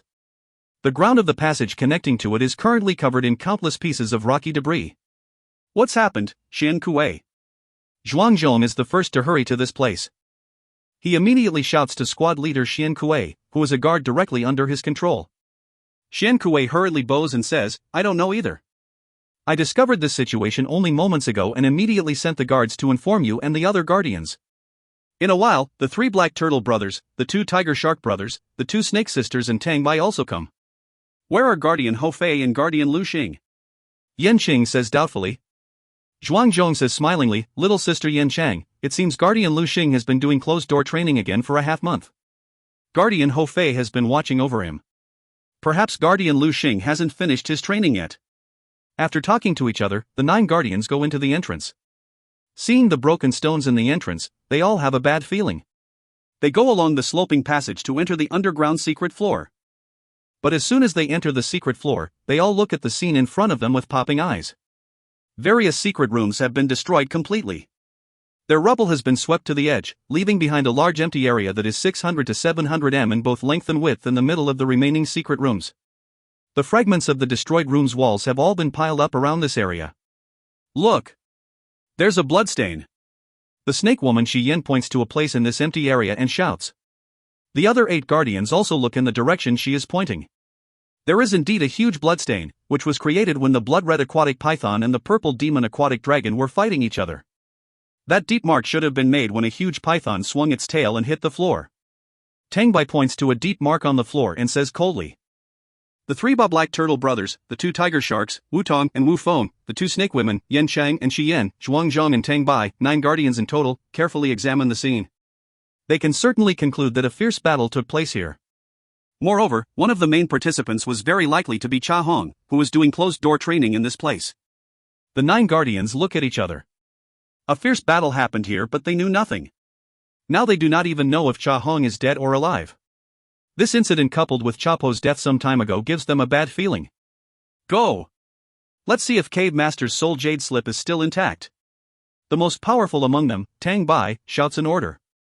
The 9 guardians leave the secret floor at once and head for the room in which everyone's soul jade slip is put. This room is checked once every day by someone and is also guarded on the outside. As the 2 guards see the 9 guardians arriving together, they are immediately shocked. Sirs! Madams! They get down on one knee and say. Tang Bai looks at the 2 guards. Yan Qing shouts impatiently in a lovely voice, "You 2 quickly open the door." This room's door is closed with a restrictive spell, so she and the others do not dare to force it open. They have no choice but to order those guards to open it. Yes, madam. A guard stands up and shoots several streams of demonic elemental energy at the door. A blue light flashes and the door slowly opens automatically. When it has been opened, from outside, the 9 guardians all look at the old wood counter in the center of the room on which every soul jade slip is put. And by now, the soul jade slip in the highest position has already shattered into tiny bits. That soul jade slip belongs to Cha Hong. The 9 guardians' faces change color greatly. Cha Hong is already dead. End of B5C33. If you find any errors, ads pop-up, ads redirect, broken links, non-standard content, etc., please let us know. Report chapter so we can fix it as soon as possible. Book 5, Chapter 34. B5C34, New Cave Master. Seeing that Cha Hong's soul jade slip has broken into pieces, they all know what this means. Cave Master Cha Hong is dead. The Blood Red Cave has become a group without a leader. For the moment, basically nobody cares who Cha Hong's killer is. Even if they were to investigate, what would they possibly achieve? How can these guardians deal with someone who was able to kill Cha Hong? Now, the thing that needs to be done is to choose a new cave master. The looks on the 9 guardians' faces begin to change irregularly. The 3 Black Turtle brothers, with Ba Ming being the eldest, look at each other. Wu Feng and his brother Wu Tong, Yan Shang and her sister Xian, Tang Bai, and Zhuang Zhong also have their own ideas. Everybody, now Cave Master is already dead, and we don't even have a clue about the killer.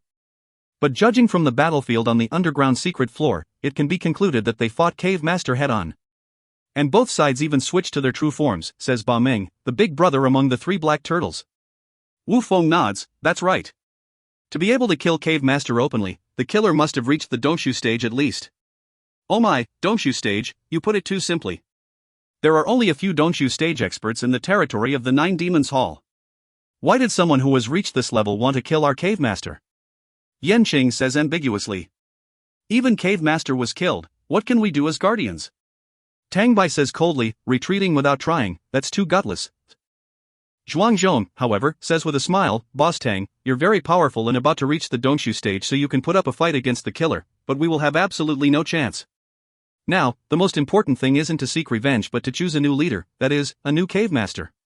After he said this, the other guardians' eyes all brighten. What they said just now is just rubbish. Selecting a new leader is the most urgent thing to do. The new cave master must at least have convincing power. I think if Boss Tang becomes cave master, the rest of us will definitely endorse him. Given Boss Tang's power, perhaps only cave master Cha Hong could defeat him. Ba Ming says smilingly. The snake woman Xian immediately says with a flirtatious smile, Boss Tang's power is beyond doubt. If he becomes cave master, we sisters will definitely be the first to follow his orders. Wu Tong also says, we've got no objection. It's common practice for whoever is the strongest to become cave master. Boss Tang is more powerful than us brothers, so we certainly won't hinder his becoming cave master. He has declared his and his brother Wu Feng's stand on the matter. Zhuang Zhong gives a couple of coughs and says smilingly, everybody knows the rule that the strongest will become cave master. Boss Tang is stronger than us, so we won't have any objections to his becoming cave master. But this doesn't mean that the other guardians will have no objection. We shouldn't forget that 2 guardians haven't come yet. Tang Bai is not eager to become cave master, but he does not refuse to become cave master either. If he becomes the leader, he will be able to order his subordinates as he pleases, which will certainly feel better than being a mere guardian. Tang Bai craves personal power, so he will not mind even if he cannot become cave master. However, whoever wants to contend for this position will have to defeat him. That's right. There are still 2 other guardians. Guardian Hofei almost fought Cave Master in the main hall last time. It's hard to say how powerful he really is. And his big brother is so mysterious. He definitely isn't as simple as he looks. Yanqing also says. At the moment, these guardians are all thinking about who will become Cave Master, totally ignoring Cha Hong's death. Cha Hong is already dead. The three brothers, Cha Hong, Cha Pa and Cha Go, have become a thing of the past, so the guardians no longer care about them and also do not want to avenge them. Most importantly, these guardians do not dare to seek revenge for their deaths. Tang Bai says with an ice-cold expression, "It's pointless to talk too much. Let's go straight to Guardian Lu Xing's house. Everybody should go together. We'll decide who will be Cave Master right there, whether by fighting it out or doing something else. Is this okay?" "Good idea. Let's go together, everybody," Yanqing says with ringing laughter. Immediately, the 9 guardians fly straight to Qin Yu's courtyard house in the eastern part together. The blood-red cave is not very large to them and their speed is fast, so it takes them only moments to reach Qin Yu's courtyard house. 3 ladies-in-waiting are chatting with each other outside the house. They behave respectfully as soon as they see the 9 guardians land together. "Sirs, madams, our lord is still doing closed-door training. He already gave us the order not to let anyone come in," a green-clad lady-in-waiting hurriedly says. These girls remember Qin Yu's order very clearly. Guardian Tang Bai frowns. The other guardians seem to feel irritated as well. They want to quickly decide who will become the new Cave Master, but Guardian Lu Xing is unexpectedly doing closed-door training and does not even let anyone enter. "All of you get out of the way. We guardians come here together this time certainly because of an important matter." Wu Feng shouts at the 3 ladies-in-waiting. Seeing his ferocious expression, they are so frightened that they move aside. As mere ladies-in-waiting, how could they possibly dare to block these guardians? One by one, the 9 guardians go through the gate to enter the courtyard house. Hofei is sitting with legs crossed just outside the door of the hall. Obviously he is blocking the way leading to Qin Yu's room. Even though the 9 guardians have come into the house, he keeps sitting with legs crossed and eyes closed. He basically does not move at all. The 9 guardians stand in a straight line. Seeing what happening before their eyes, they look at each other. Guardian Hofei, Cave Master Cha Hong is already dead. These guardians and I have been discussing who will assume the role of new Cave Master. Therefore we have come here to find the 2 of you. After all, one can only officially become Cave Master if they are approved by every guardian. Zhuangzhong says in a loud and clear voice. Hearing what he said, Hofei opens his eyes, from which 2 seemingly solid beams of light shoot out. Those light beams slowly sweep across every guardian. They alone put these guardians under a huge pressure. Not even Tang Bai can keep his face from changing color when he feels the oppressiveness of the light beams. "Congratulations, Guardian Hofei," says Tang Bai. He has a feeling that if he had fought Hofei before, he would have had a chance of winning, but now he stands no chance. However, he still wants to have a fight with Hofei. This is just like how he wanted to fight Cha Hong before. Oh my, Guardian Hofei has unexpectedly made a breakthrough. Looks like this battle will be even more awesome. With such a big improvement in power, perhaps Guardian Hofei will become the new Cave Master. Yanqing says laughingly, but Hofei only smiles. "I won't become the new Cave Master," he finally utters. Everyone is startled. Ba Ming, the eldest of the 3 Black Turtle brothers, immediately says, "Guardian Hofei, it seems you are being modest. Or perhaps you're not confident you can defeat Boss Tang? This is impossible. At that time you weren't even afraid of Cave Master. Now your power has improved greatly, why should you be unconfident?" The other guardians also say that Hofei is being modest. "I'll be the new Vice Master," Hofei says another sentence. Everyone is startled again. After pondering on Hofei's words, the 9 guardians eventually understand his meaning.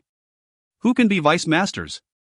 In general, only a Cave Master's brothers can become Vice Masters. And who is Hofei's brother? Of course, he is that mysterious Guardian Lu Xing. "Guardian Hofei, what you said is wrong. Even if you were stronger, even if you are more powerful than all the other guardians, while you can become Cave Master, this doesn't mean that Guardian Lu Xing can. The Cave Master position is to be taken with power and not to be given to someone else," Yanqing says with a little dissatisfaction. Hofei gives a haha laugh but says nothing. "Guardian Lu Xing is pretty strong, but if he wants to become Cave Master, he'll have to defeat me at least," Tang Bai says coldly. He admires strong individuals. If someone weak only relies on their own brother to become Cave Master, he definitely will not accept this and will not take orders from them. Not only him, the other guardians also have this opinion.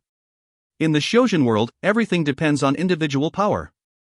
Oh, looks like you want to fight my big brother? Ho Fei gives a strange smile. Don't worry. My big brother is practicing, but he'll come out in 2 to 4 hours. You can use this period of time to prepare yourself. Tang Bai, however, looks at Ho Fei and says in an ice-cold voice, prepare myself? He poses no threat to me. I want to challenge you first. Challenge me? Ho Fei is startled. The other guardians all burst out laughing. Ba Ming says with incitement, you should accept the challenge, Guardian Ho Fei. Boss Tang is very powerful. The two of you are the two strongest guardians. It'll definitely be very awesome if you fight each other. Yan Qing, Xian, Wu Tong, Wu Feng, and every other guardian all look at Ho Fei and Tang Bai. Ho Fei looks at everybody. Only after thinking for a while does he say unwillingly, alright. You attack first. Holding a black stick, he stands at his place in a totally careless manner and gives Tang Bai an unconcerned look. Tang Bai reaches out his two fists. Various silvery rays of light radiate from them. Good. Watch out. At the moment Tang Bai is full of fighting spirit. He can feel Ho Fei's pressure on him, but it only makes him even more excited. His eyes gradually redden. He suddenly opens his fists, forming two claws. With a movement of his body, Tang Bai turns into a blur and arrives at Ho Fei's face instantly. Ho Fei moves his right arm.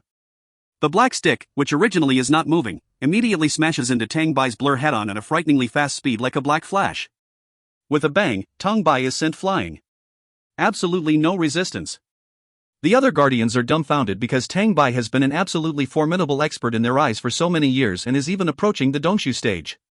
But they simply do not know that late Yuanying stage Ho Fei is actually comparable to ordinary late Dongshu stage Xiaotianists. The gap in power between them is too great. Tang Bai's body stops after flying several tens meters.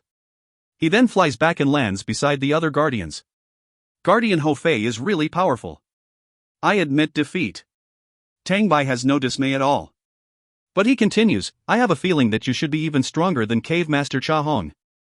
If you want to become Cave Master, I'll certainly have no objection. But if Guardian Lu Xing doesn't have enough power to convince everybody, I definitely won't accept him as Cave Master. Ho Fei gives a caca laugh, you fool.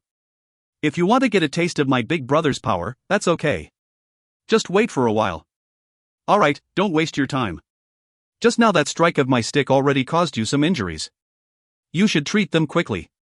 When you become healthy, my big brother will also come out.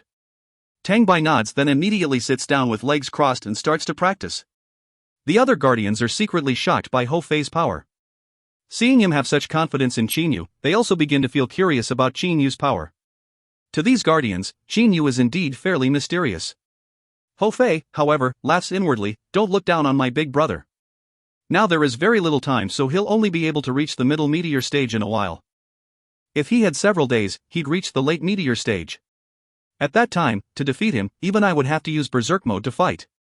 But perhaps Big Brother can already surpass Cha Hong at the middle meteor stage. Just now Ho Fei said that he wanted to become Vice Master because Qin Yu had immediately told him to through his holy sense after hearing what the 9 guardians had said. To become Cave Master, Qin Yu certainly has to personally show his power. Inside his room, Qin Yu is sitting with legs crossed and being enfolded in many golden rays of light. That purple Yuanying has no longer been refined. At the moment Qin Yu is at a critical juncture, reaching the middle phase of the meteor stage from the early phase. In his Dantian, a great number of silvery grains in the seemingly boundless space of the Dantian have formed a blurry nebula that is spinning extremely fast. There is a golden bead about the size of a quail egg in the center of the nebula. Various golden rays of light are shooting out from it non-stop. Clack! Following a crisp noise, that golden bead unexpectedly splits into 3 parts, which then become 3 golden grains. When the 3 golden grains have become spherical, they begin to revolve and affect each other. The stellar flame is at the center of the 3 golden grains. As the golden bead broke into 3 pieces, countless silvery grains also split in half. Immediately, the number of silvery grains was doubled. After a while, calmness is restored in Qin Yu's Dantian. He opens his eyes. With a faint smile on the corners of his mouth, he says in a loud and clear voice, please get ready, Guardian Tang Bai. I'm about to attack. In the courtyard. Qin Yu's voice resounds through the air. Every guardian can hear it clearly. The 3 black turtle brothers, the 2 snake women, Wu Tong and Wu Feng, and Zhuang Zhong focus their attention to observe at once. Tang Bai, whose minor injuries have already healed, also begins to concentrate his energy. The aura around Tang Bai is fierce at the moment. His entire body's energy has risen to its limit. He is fully prepared to attack Qin Yu with his most powerful strike anytime. Suddenly, a golden blur shoots out from inside the room at a frighteningly fast speed. Tang Bai can feel clearly that it is Qin Yu's aura, so he throws a fierce punch immediately. However, before this punch can be fully executed, his body is knocked away. He is sent flying more than 100 m like a sandbag. His blood even spurts out. Only now can everybody see clearly that Qin Yu is standing at Tang Bai's original place. What a frightening speed! The eyes of every guardian pop out of their head. Even Ho Fei is startled as well. When Qin Yu was still at the early meteor stage, his speed was already able to amaze Ho Fei. Now his speed has become even more terrifying. At the meteor stage, he has to rely on his speed and highly concentrated golden stellar energy to fight. My fellow guardians, do you still have any objections to my big brother becoming cave master and me becoming vice master? Ho Fei says smilingly to the shocked guardians, including Tang Bai, who has just frowned back seriously injured with a face full of disbelief. Black-robed Qin Yu sweeps his eyes over the guardians. Seeing their reactions, he slightly curves the corners of his mouth up. He already knows what they are thinking. In the place where the soul jade slips of the 9 Demons Hall are put, a specifically assigned Zuyoist comes here to check once every day to see if any members of the 9 Demons Hall have died. Now is today's checking time. The leader of a guard squad opens the restrictive spell and enters the room.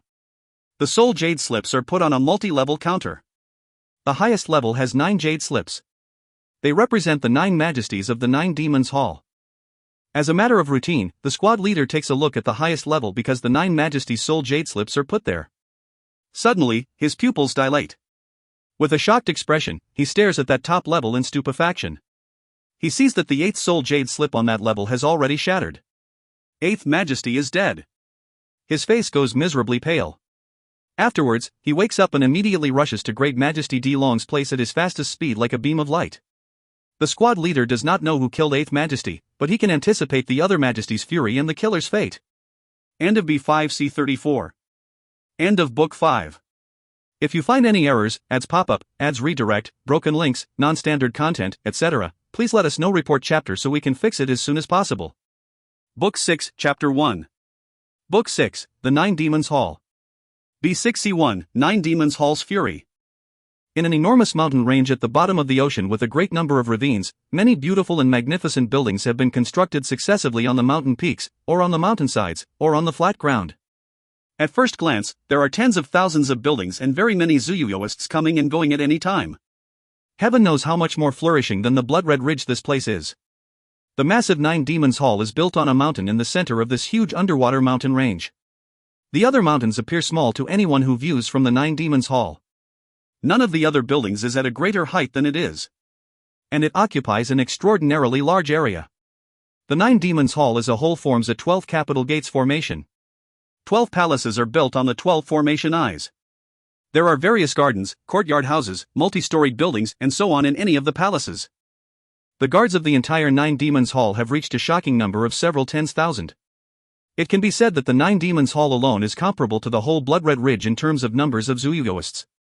In Di Long Palace of the 9 Demons Hall, where Great Majesty Di Long lives. Dressed in a purple robe, Di Long is sitting casually in a chair, slowly drinking the wine in his cup. He appears to be enjoying himself very much. Even though he is relaxing, his body still naturally gives off an oppressive air. After he has finished a cup, a beautiful lady-in-waiting on one side immediately fills it for him. Life is endless, and one should enjoy every moment of it as much as he likes. Girls, do you think what I said is right? Di Long strokes his hard beard, then casually asks the 2 beautiful ladies-in-waiting beside him. The lovely-looking one of them hurriedly says, "What Great Majesty said is true. Great Majesty is brilliant." Di Long nods his head in satisfaction. The brows of the 2 ladies-in-waiting have been beaded with sweat. This Great Majesty is very eccentric and lordly. If their answer had not satisfied him, perhaps they would have suffered the fate of. Just thinking about this makes them shudder. When Di Long is enjoying his fine wine. Great Majesty, something bad happened. Something bad happened. Suddenly there are shouts outside Di Long Palace. Di Long frowns. His eyes flash with coldness. Who's that? This is Di Long Palace. Trespassers will be killed on the spot. The chief guard of Di Long Palace shouts. The squad leader, who has just rushed to this place, stops abruptly. His heart trembles. Just now, after knowing that 8th Majesty is dead, he was so terrified that he unexpectedly forgot the 9 Demons Hall's rules. Entering any of the 12 palaces without permission is punished by death. Great Majesty, I am the squad leader in charge of the Soul Jade Slips. Let him come in. As soon as D Long hears the word Soul Jade Slips, his heart trembles. The leader of the guards who protect the Soul Jade Slips has come here with such tenseness, so something serious must have happened. Hearing the order, the squad leader goes into D Long Palace at once. Say, what's happened actually? D Long says coldly. The squad leader suddenly gets down on one knee. Beads of sweat begin to stand out on his face. He says in a frightened manner, Great Majesty, something bad happened. Today, when I went to check the Soul Jade Slips, I discovered that, he becomes stuttering and even feels that his throat has dried. Say it quickly and clearly, or else I'll kill you right away. Seeing the squad leader unable to say the most important sentence completely, D Long cannot help getting furious. The squad leader takes a hard swallow, then says, 8th Majesty, it is 8th Majesty. What happened to 8th Majesty? Don't talk nonsense. You can't talk nonsense about this matter. Be careful or your soul will be destroyed. D Long suddenly stands up and shouts angrily. He has already made a guess, but he is unwilling to believe his own guess. 8th Majesty is dead. His Soul Jade Slip has shattered. The squad leader is frightened. Great Majesty, I absolutely do not lie. I saw this with my own eyes. D Long's face immediately turns pale. In an instant, he remembers how the 9 little aquatic dragons relied on each other to struggle for survival when they were young. Their lives were constantly in danger at that time, but they united to either kill and steal goods or eat other demonic beasts. The 9 brothers always helped each other kill one enemy after another. They walked over the dead bodies of many to ascend to higher positions of power. Eventually, after several millennia, the 9 aquatic dragons overcame the 6 in 9 heavenly tribulation and transformed into humans. At the same time, they also became one of the 3 superpowers of the underwater Shoujo world. In the 9 Demons Hall, the 9 brothers are addressed as majesties and equal to each other. Majesty D Long is the most powerful, but he is only one of the majesties rather than the Hall Master. Because they are 9 blood brothers, the affection they have for each other is immeasurably deep. 8th brother. D Long's deep voice rises. His eyes begin to redden. He suddenly raises his arms and growls like crazy in anguish. His raging energy surges forth from him in all directions violently. The 2 ladies in waiting behind him are immediately blown to pieces without being able to put up any resistance. The kneeling squad leader hurriedly dodges, but one of his legs is still destroyed. In the blink of an eye, D Long Palace is splattered with blood. D Ching, D Su, D Yang, D Feng, D Jian, D Luan, D Nai, the 7 of you immediately come to the place of the Soul Jade Slips. D Long suddenly shouts coldly. His voice resounds through the entire 9 Demons Hall unceasingly. D Long himself whistles through the air, heading straight to where the Soul Jade Slips are kept. The Soul Jade Slips are put inside a multi-storied building, which has been frequented by only few, who are the guards responsible for protecting the Soul Jade Slips. The 9 majesties have seldom come here, but now various purple beams of light descend to this place from the air. Each light beam turns out to be a man. In an instant, 8 majesties have landed outside the building where the Soul Jade Slips are kept. The other 7 majesties look at each other. They all have a bad feeling. In a normal situation, their big brother D Long will always call them very enthusiastically second brother, third brother, and so on, but just now he called them by their real names. Big brother, what's happened? The second brother D Ching hurriedly asks. Big brother, did you call us to this place because someone has died? But those subordinates are already dead, why did you still tell us to come? Is this worth doing? The fourth brother D Yang curls his lips and says. Suddenly, he seems to figure out something and his face changes color. Big brother, could it be? D Long has a frighteningly unpleasant expression at the moment. He throws a kick. His powerful demonic elemental energy tears the restrictive spell apart directly. Bang! The door of the building is shattered. All of the 8 majesties can see clearly that the 8th soul jade slip on the top level has already broken into pieces. When the other 7 majesties see this, their faces change color almost at the same time. Wrath, killing intent, agony. In a while, their expressions have changed completely. Their hearts are in crushing agony and their killing intent has risen to the skies. Now, outside the building where the soul jade slips are put, all of the 8 majesties are filled with killing intent. They give off a terrifying pressure that covers the entire 9 Demons Hall. For several thousand years, the 9 brothers have always helped each other.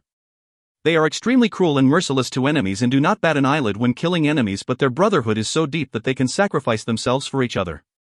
Tell us, Big Brother. Who killed 8th brother? Who? I'm going to tear him to shreds. Su growls at Long.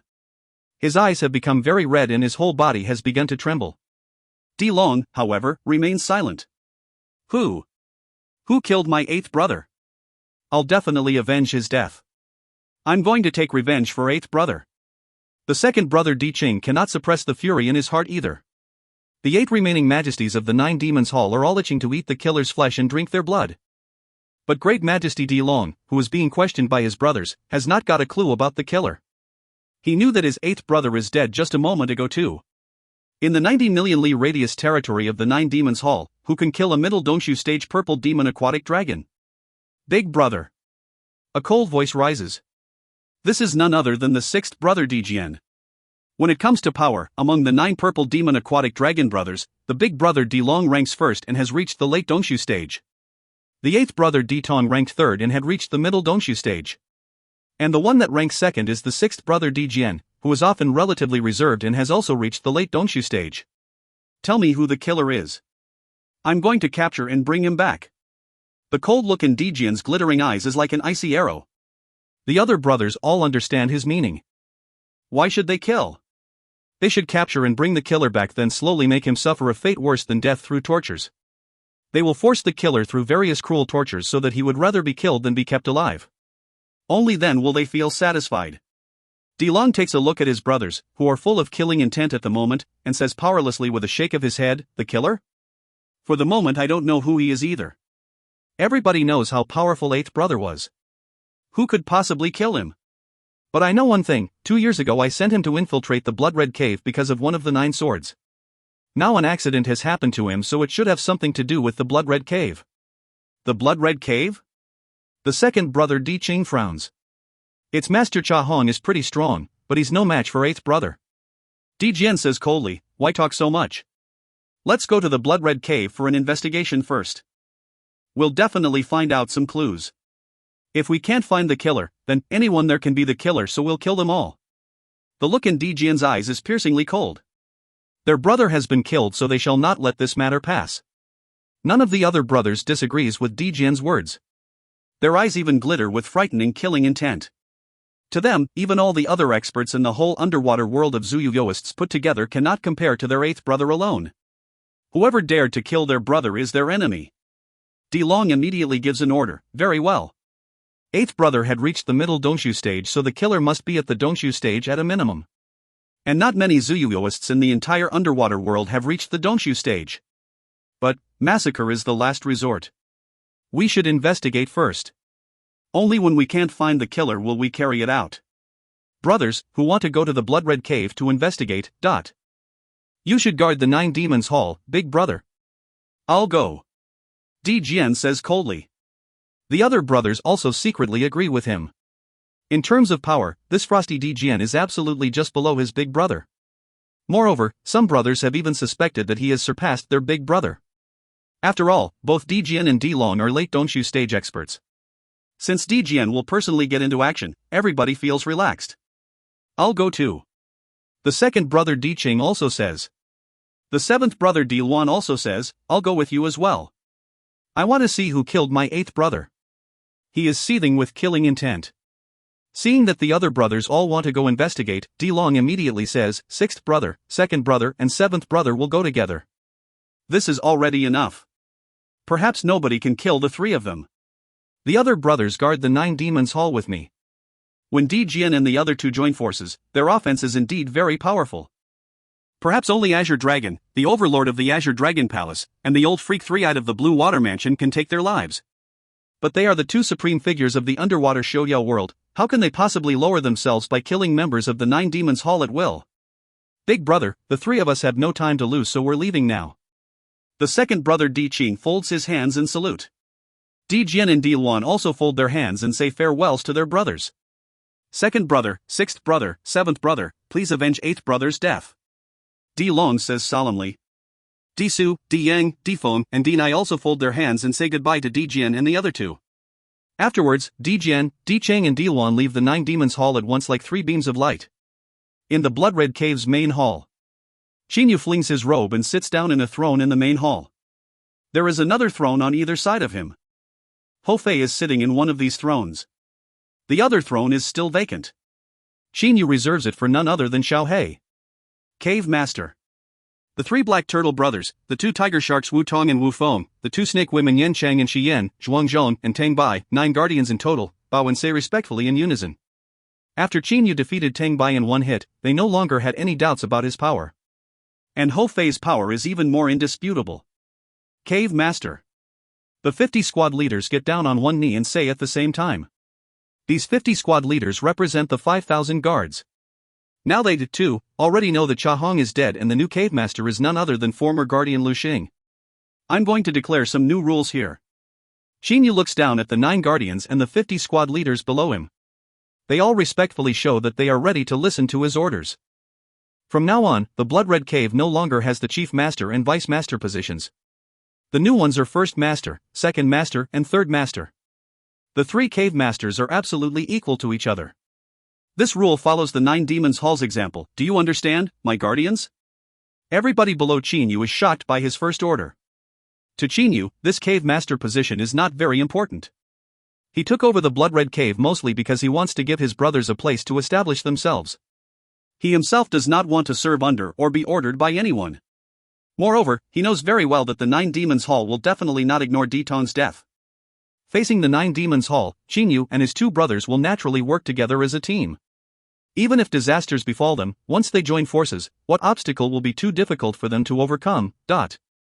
However, Qin Yu still does not know at all that the brotherhood between the 9 Demons Hall's 9 brothers is very deep, that the remaining 8 majesties are full of fury and hatred for him, and that Di Jian is even leading 2 other majesties rushing to his place. End of B6C1. If you find any errors, ads pop-up, ads redirect, broken links, non-standard content, etc., please let us know. Report chapter so we can fix it as soon as possible. Book 6, Chapter 2. B6C2, 9 Swords Secret. In the Blood-Red Cave's main hall, the 9 guardians and 50 squad leaders are still amazed by Qin Yu's first order. It is equivalent to weakening his own authority as cave master, no less. In general, even a cave master's brothers can only become vice masters. Well, my guardians, could any of you have an objection? Qin Yu says coldly. Only now do the 9 guardians below him wake up from their amazement. I've got no objection. Of course I've got no objection. Cave Master is really broad-minded. I'm very happy to serve such a cave master like you. Why should I have any objection? Ba Ming, the eldest of the 3 Black Turtle brothers, flatters him smilingly. The other guardians all say that they also have no objection. To them, this question is bullshit and should not even have been asked. Changing from a system with a chief master and vice masters to a system with a first master, a second master and a third master only weakens the cave master's authority. As guardians, they are not affected by this at all. There are 3 cave masters. We know that brother Ho Fei is second master, but who is third master? Asks Tang Bai. Qin Yu, however, basically does not give a direct answer. For the moment all of you don't need to care about third master's identity. You will naturally know who third master is when the time comes. My guardians, do I have to obtain your approval when I appoint someone as third master? Noticing the coldness in Qin Yu's words, the guardians all shake their heads hurriedly. Very well, then I'll give my second order. Qin Yu looks down at the 9 guardians and says. The 9 guardians and the 50 squad leaders all begin to guess in their minds. When the first order is already so astonishing, what can the second order be? From now on, we stop hunting for the Black Eagle and the Xiaxionist. Humph, Sang Mo's and Sha Hong's feuds have nothing to do with me. Are you clear about this, my guardians? Qin Yu expresses very clearly his lack of respect for the previous cave master. Hearing this, the guardians do not mind in the least. It does not matter how formidable Cha Hong was, he is already dead, so why should they care about him anymore? Sang Mo and Cha Hong are dead, so it is only natural that the order to arrest the Black Eagle and Xiaxionist is invalidated. I'll follow your order closely, Cave Master. That Xiaxionist and Black Eagle should also thank you for your generosity. The eldest of the 3 Black Turtle brothers, Ba Ming, flatters him again. Qin Yu does not care about this either. The third order, his voice rises again. The guardians and the squad leaders all focus their attention to listen to him. This is the first time Qin Yu has sat in the throne in the main hall and exercised his power as cave master, so these guardians naturally attach great importance to their behavior towards him. When I fought the Black Eagle last time, I felt that it wasn't weaker than Guardian Tang Bai. We should invite such an expert over here to strengthen the Blood Red Cave. Spread this order, my guardians, and if anyone discovers traces of the Black Eagle, let me know about this. This is Qin Yu taking precautions. He has shown his intention of pulling the Black Eagle to his side in front of the 9 guardians, so, when Xiao Hei comes here later, they will not be very surprised by this. Yes, we will follow Cave Master's order. The guardians immediately bow. In fact, they are very happy. Previously, they still had to hunt for the Black Eagle, but now that the reigning Cave Master has given this order, it is very likely that the Black Eagle will become a member of the Blood Red Cave. There are really strange things in this world. However, the 9 guardians are not too surprised. After all, in the Xiuyou world, it is possible for enemies to become friends in the blink of an eye. That's very good. The last thing, you shouldn't make wild guesses outside. Lu Xing is only my nickname. My surname is Qin. I'll undergo closed-door training for some time from today on. So, if something happens during this period, you can report to Second Master. Alright, everyone can leave now. Right after saying, Qin Yu stands up, turns around, and leaves the hall. Following him, Hou Fei also leaves. Farewell, Cave Master. The 9 guardians bow and say. Only when Qin Yu is left do these guardians begin to discuss with each other in a relaxed manner. It turns out Cave Master's family name is Qin. He's really mysterious. Even now I still can't see clearly how powerful he is. After all, it's hard to tell if he was using his full power or not when he fought Boss Tang.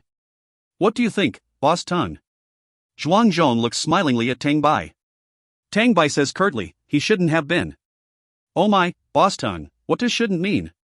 Could it be you didn't feel anything? Yanqing says discontentedly. Tang Bai says with a nod, when I fought Cave Master, his speed was too fast, far exceeding my expectation. I was knocked away even before I could block his attack.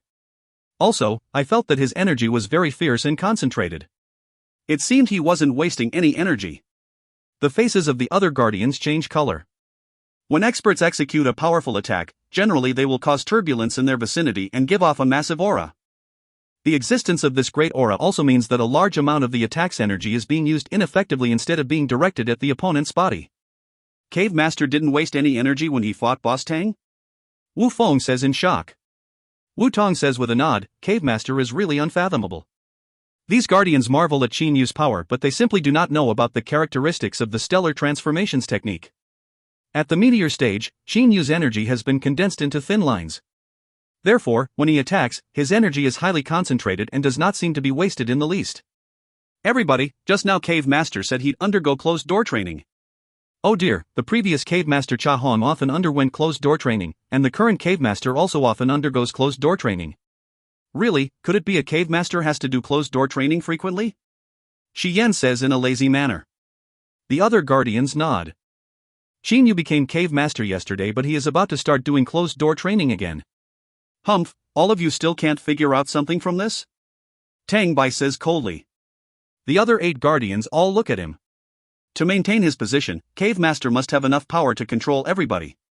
So, naturally he wants to keep his power in peak condition and often does closed-door training to achieve this. You all can only see that he is overwhelmingly powerful but don't understand how he has become so powerful. If you keep being so lazy, when can you catch up with him? I'll also prepare to do closed-door training. I take my leave. After saying, Tang Bai turns around and leaves the main hall immediately. The other guardians are startled by his words. But what Tang Bai said indeed has some truth in it. And these guardians have also been moved a bit by it. Qin Yu and Hou Fei are going side by side on a road leading to the northern part. Fei Fei, I'll leave the entire Blood Red Cave in your hands when I start my closed-door training. Now the most important thing to us is to stabilize it internally. If the inside is unstable, once members of the 9 Demons Hall come, we'll be in some trouble. Qin Yu says through his holy sense. Hou Fei agrees with him, don't worry about this, big brother. The Blood Red Ridge is only that big, so it won't be difficult to stabilize it at all. But you already killed Ditong, and his 8 brothers definitely won't let this matter pass. Facing them, those ordinary fellas will be useless. We need experts. Qin Yu knows very well that purple demon aquatic dragons are so gifted that at the late Dongxu stage they can even rival Kongming stage Xiaxianists. He really has no confidence that he can handle that kind of super expert without relying on the meteoric tear to go all out. But he will not necessarily be able to go all out. If the opponent quickly destroys his head, shattering his soul, even if the meteoric tear was more formidable, it would still be useless. Or if the opponent destroys his dantian, this will be disastrous for him as well. Therefore, he must not fight unless he is forced into a tight corner. Late don't you stage purple demon aquatic dragons? Well, according to the assessments in my hereditary memories, they are very tough. Ho Fei is also frustrated. Even if I ignore the serious consequences to go into berserk mode and fight desperately, I'll only have a 50-50 chance of winning against one of them. Xinyu and Ho Fei discuss for a long time. In the end, they both feel that the Nine Demons Hall is too powerful. But they know that they now have enough power to wipe out the other 7 big caves under the Nine Demons Hall. After all, at the moment the Blood Red Cave has Xinyu, Ho Fei, and Heiyu, who have all become much more powerful than they were. First Master, Second Master, ... Seeing Xinyu and Ho Fei, some guards who are on patrol immediately bow and say, "Ha, this order has spread really fast. I gave it in the main hall just now, but these guards already know to call you Second Master." Xinyu praises. Actually, after leaving the main hall, those squad leaders immediately told their subordinates about this order through holy sense communication. Ho Fei's eyes glitter with excitement. "Kaka, now I got subordinates too. Well, when there's nothing to do, it won't be bad to train these brats a bit." When those patrolling guards hear what he says, their hearts cannot help but skip a beat. Second Master will train them? How will this look like? They all know that this Second Master is terrifyingly powerful. On the secret floor under the northern part of the Blood Red Cave. Nearly half of the secret rooms were destroyed in the fight between Cha Hong and Ditong, but quite a few of them are still good. Xinyu tells his subordinates to take the rubble out while he himself goes into a secret room to start practicing once more. This secret room has a round roof and a square floor. There is a rectangular soft mat made of oceanic soft grass in the center of the room. He sits down on it. Ditong's Yuanying then flies out and floats in front of Xinyu. Because part of its energy was absorbed by him before, it is now one size smaller than it was. He enfolds the Yuanying in an internal flame and begins to refine it again. Various golden rays of light radiate from his body, making him look like a sun. The golden rays of light cover him completely, forming a nebula that rotates non-stop. Meanwhile, the purple Yuanying sends out many purple streams of liquid, which rotate along with the nebula then get absorbed into Qinyu's dantian continuously. In his dantian, the 3 golden grains are revolving unceasingly in the center of the huge inner nebula. If the orbits of these grains are put together, they will form a perfect sphere. Those purple streams of liquid are continuously burnt by the stellar flame until all of their impurities are removed. As time passes, the 3 golden grains gradually become bigger and bigger. The spherical silvery grains in the huge nebula also keep increasing in size, looking like countless stars. Xinyu is quietly practicing without being disturbed by anyone. 3 days later. Clack! A very crisp noise is heard. In his dantian, the 3 golden grains, which have become as large as quail eggs, now split in 3 each again. Immediately, they have turned into 9 golden grains, which also revolve around in orbits that form a sphere together. Once more, the countless silvery grains split in half as well, doubling their number. The late meteor stage. Xinyu has finally reached the late phase of the meteor stage. But nearly half of Ditong's Yuanying remains unrefined. Xinyu of course will not waste it, so he keeps refining and absorbing its energy. Time goes by. After about 1.5 days, he eventually finishes absorbing Ditong's Yuanying completely. However, he is still at the late phase of the meteor stage. It indeed takes a lot of energy to reach the early core stage from the late meteor stage. CSI. In his dantian, the 9 golden grains are revolving around non-stop. Because of their fantastic orbits, a mysterious induction has been created between them. Various brilliant electric sparks have unexpectedly been generated in the center of the 9 golden grains orbital sphere. Those electric sparks are connecting the golden grains with each other, but the grains' revolving orbits have remained unchanged. When the 9 meteors are united, the core will be formed. But I'm still some distance away from the unification of the 9 meteors. Xinyu opens his eyes and says to himself smilingly. After he reached the late meteor stage, an attractive force has been created in the center of the 9 meteors' orbital sphere. When this force reaches its peak, it will pull the 9 meteors towards their orbital center and unify them. At that time it will be possible for Xinyu to reach the core stage. However, before he can, he will have to overcome the 6 in 9 heavenly tribulation. Since I've killed one of the 9 demons Hall's aquatic dragons, the other 8 will definitely come here to investigate. The Blood Red Cave is very close to the Qianlong continent.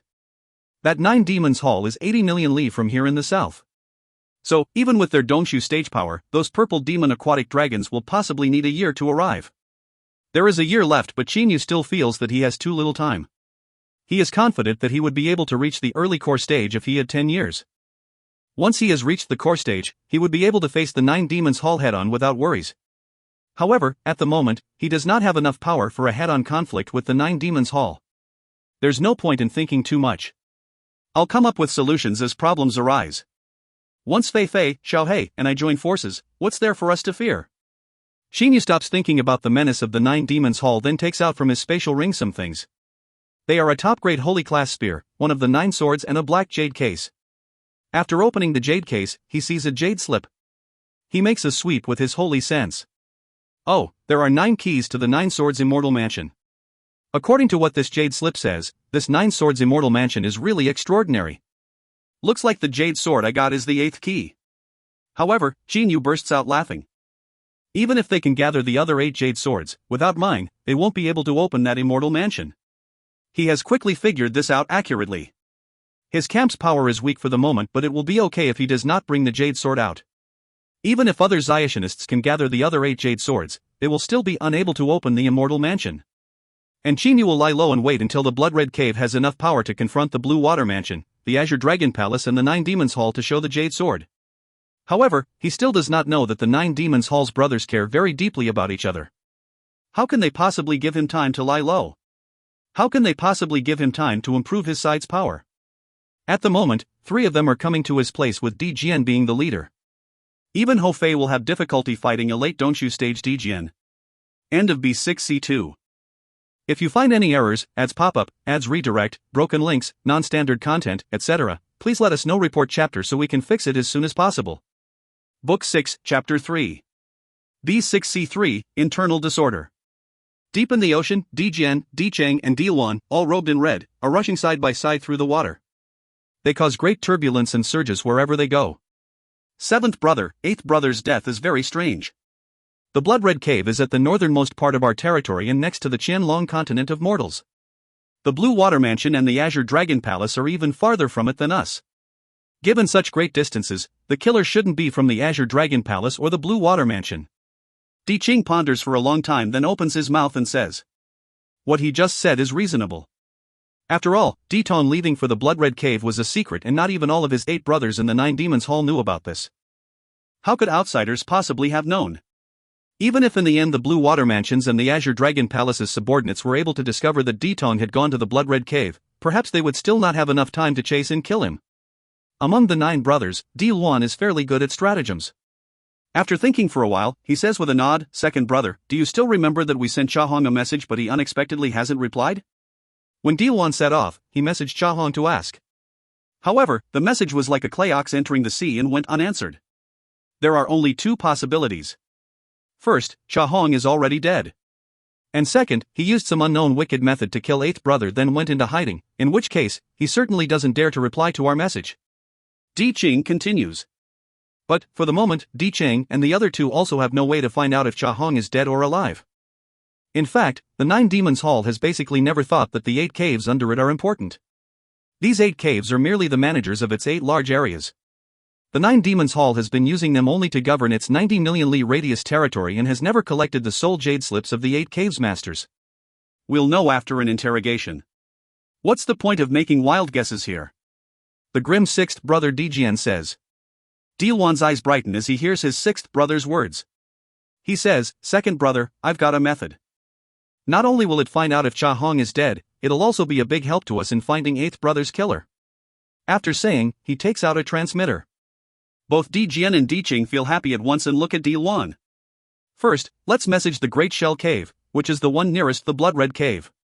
The Great Shell Cave's master must know some matters related to the Blood Red Cave.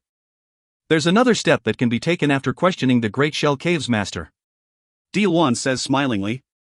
He then sends a message to the Great Shell Cave. In just a while, the Great Shell Cave's master replies. As soon as Di Luan takes a look at it, a faint smile appears on his face. Just as I expected indeed, the Great Shell Cave's master said that the original master of the Blood Red Cave, Chahong, is already dead. This news has spread throughout the entire territory of the Blood Red Cave, so the Great Shell Cave has also heard it. Cha Hong is dead? Hearing this, Di Qing makes a deduction in his mind. Who's the new cave master? He knows very well that it is probable the new cave master killed Cha Hong to seize his position. As they can kill Cha Hong, they can also kill Di Tong. Wait for a while, second brother. I'm questioning him. Di Luan is waiting for the Great Shell Cave's master to reply. After a while, he says frowningly, second brother, sixth brother, according to the message of the Great Shell Cave's master, the new cave master is a former guardian called Lu Xing. But he doesn't know anything about how Cha Hong died. Guardian Lu Xing?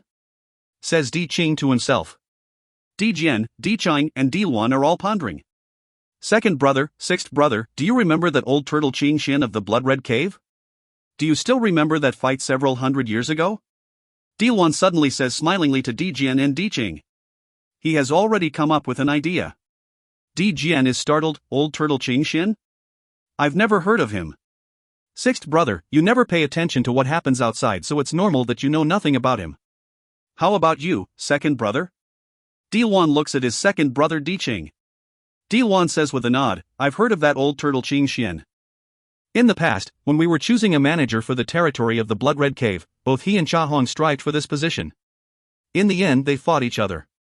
Cha Hong won a narrow victory, but the defense of that old turtle Qing Xian was so astonishing that Cha Hong couldn't kill him. Di Luan says smilingly with a nod, exactly. That old turtle Qing Xian's defense is outstanding. Now he is also a Dongshu stage expert. Most of the 8 caves under our 9 Demons Hall have been unable to completely control their territories, and the Blood Red Cave is one of those. There are many experts in the territory of a cave, how can all of them possibly submit to the cave? The Blood Red Cave rules an 8 million li radius area in name, but in fact it only has complete control over the Blood Red Ridge and cannot completely control some distant valleys and ravines. Even now, Qing Xian's turf, the Qing Xian Ridge, is not under the Blood Red Cave's control.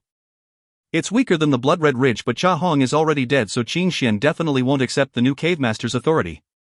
We can, Di Luan bursts out laughing in a sinister manner. Di Qing's eyes brighten, you're really smart, seventh brother. That's right. Nobody knows that new cave master Lu Xing very well. It won't be bad to let that old turtle Qing Xian have a go at him. If that guardian Lu Xing can kill Qing Xian, then he'll be a major suspect. Di Luan also nods his head. Cha Hong is dead, so naturally the new cave master will be suspected. If that mysterious new cave master killed Cha Hong, then he can have killed Di Tong too. There's some friendship and contact between the Great Shell Cave's master and Qing Xian. Di Luan says smilingly. Why don't we directly back this old turtle Qing Xian, second brother, sixth brother? We'll tell him that the 9 Demons Hall has decided to let him become the new ruler of the Blood Red Cave's 8 million li radius territory. Hearing this, Di Qing cannot help pointing at Di Luan and scolding laughingly, seventh brother, you're really wicked. In the past, Qing Xian fought Cha Hong for this position but eventually lost.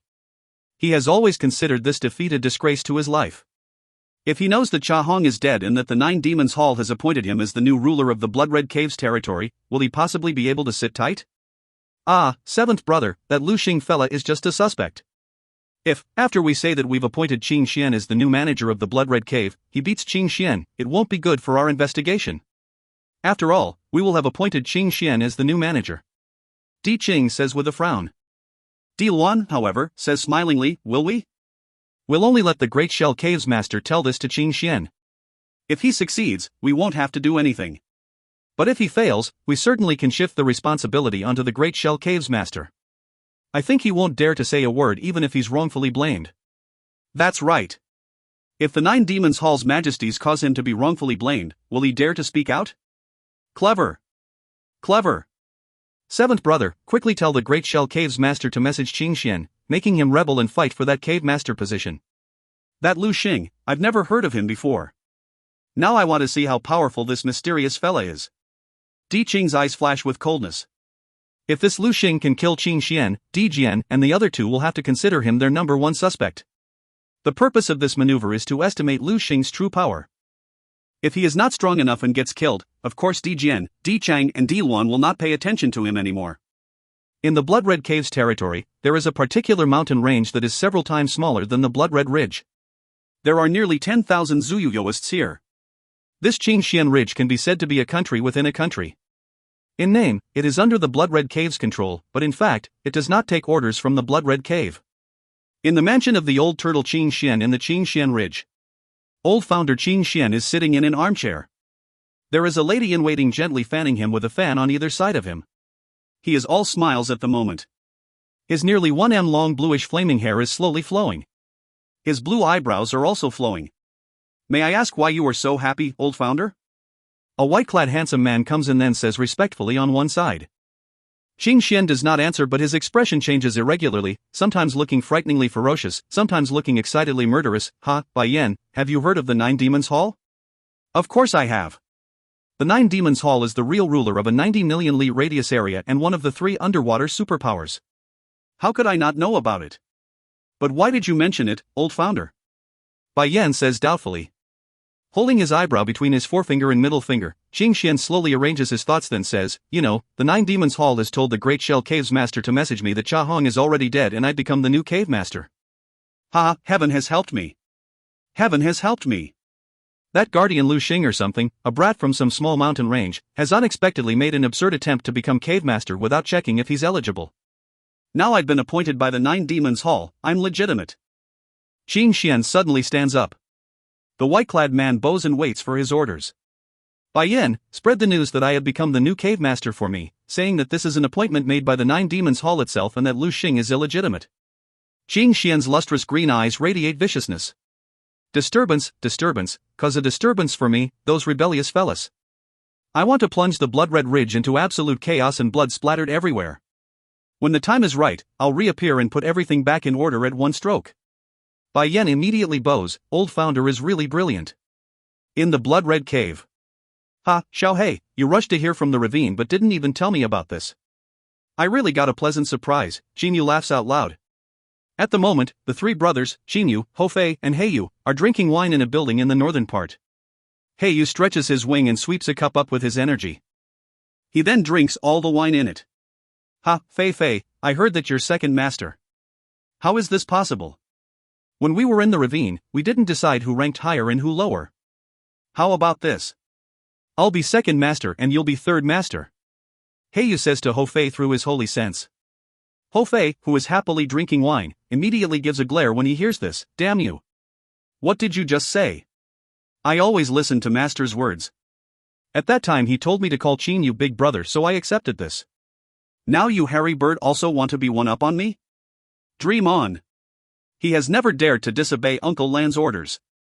You hairy bird, master never told me to call you second brother. Hofei says haughtily. Heiyu is furious, step aside, you monkey.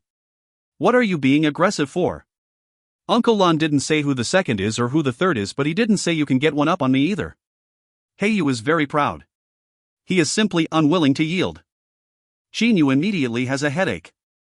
Heiyu and Hofei already fought each other before when they were staying in the ravine. Both of them wanted to be one up on each other. Because Hofei is stubborn and Heiyu is proud, they do not easily admire someone. Heiyu has been following Xinyu since he was little, so naturally he listens to Xinyu. As for Hofei, he calls Xinyu big brother due to Uncle Lan's order. But only now, when Xinyu has made quick improvements in power, does he approve of Xinyu? Alright, don't quarrel. Neither of you is higher ranked or lower ranked than the other. You are equal, okay? As for the second master and third master positions, they are just titles. Xiaohei, you weren't here in the beginning, so you should accept your position. Alright, don't argue over this matter anymore. Xinyu has no choice but to say so.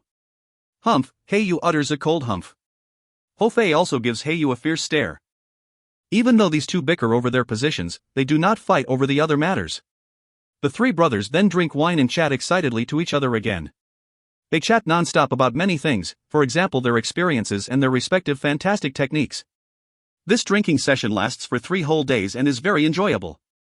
The life of a Zionist is almost endless, so a 3-day-long drinking session does not mean anything. Xinyu now looks around.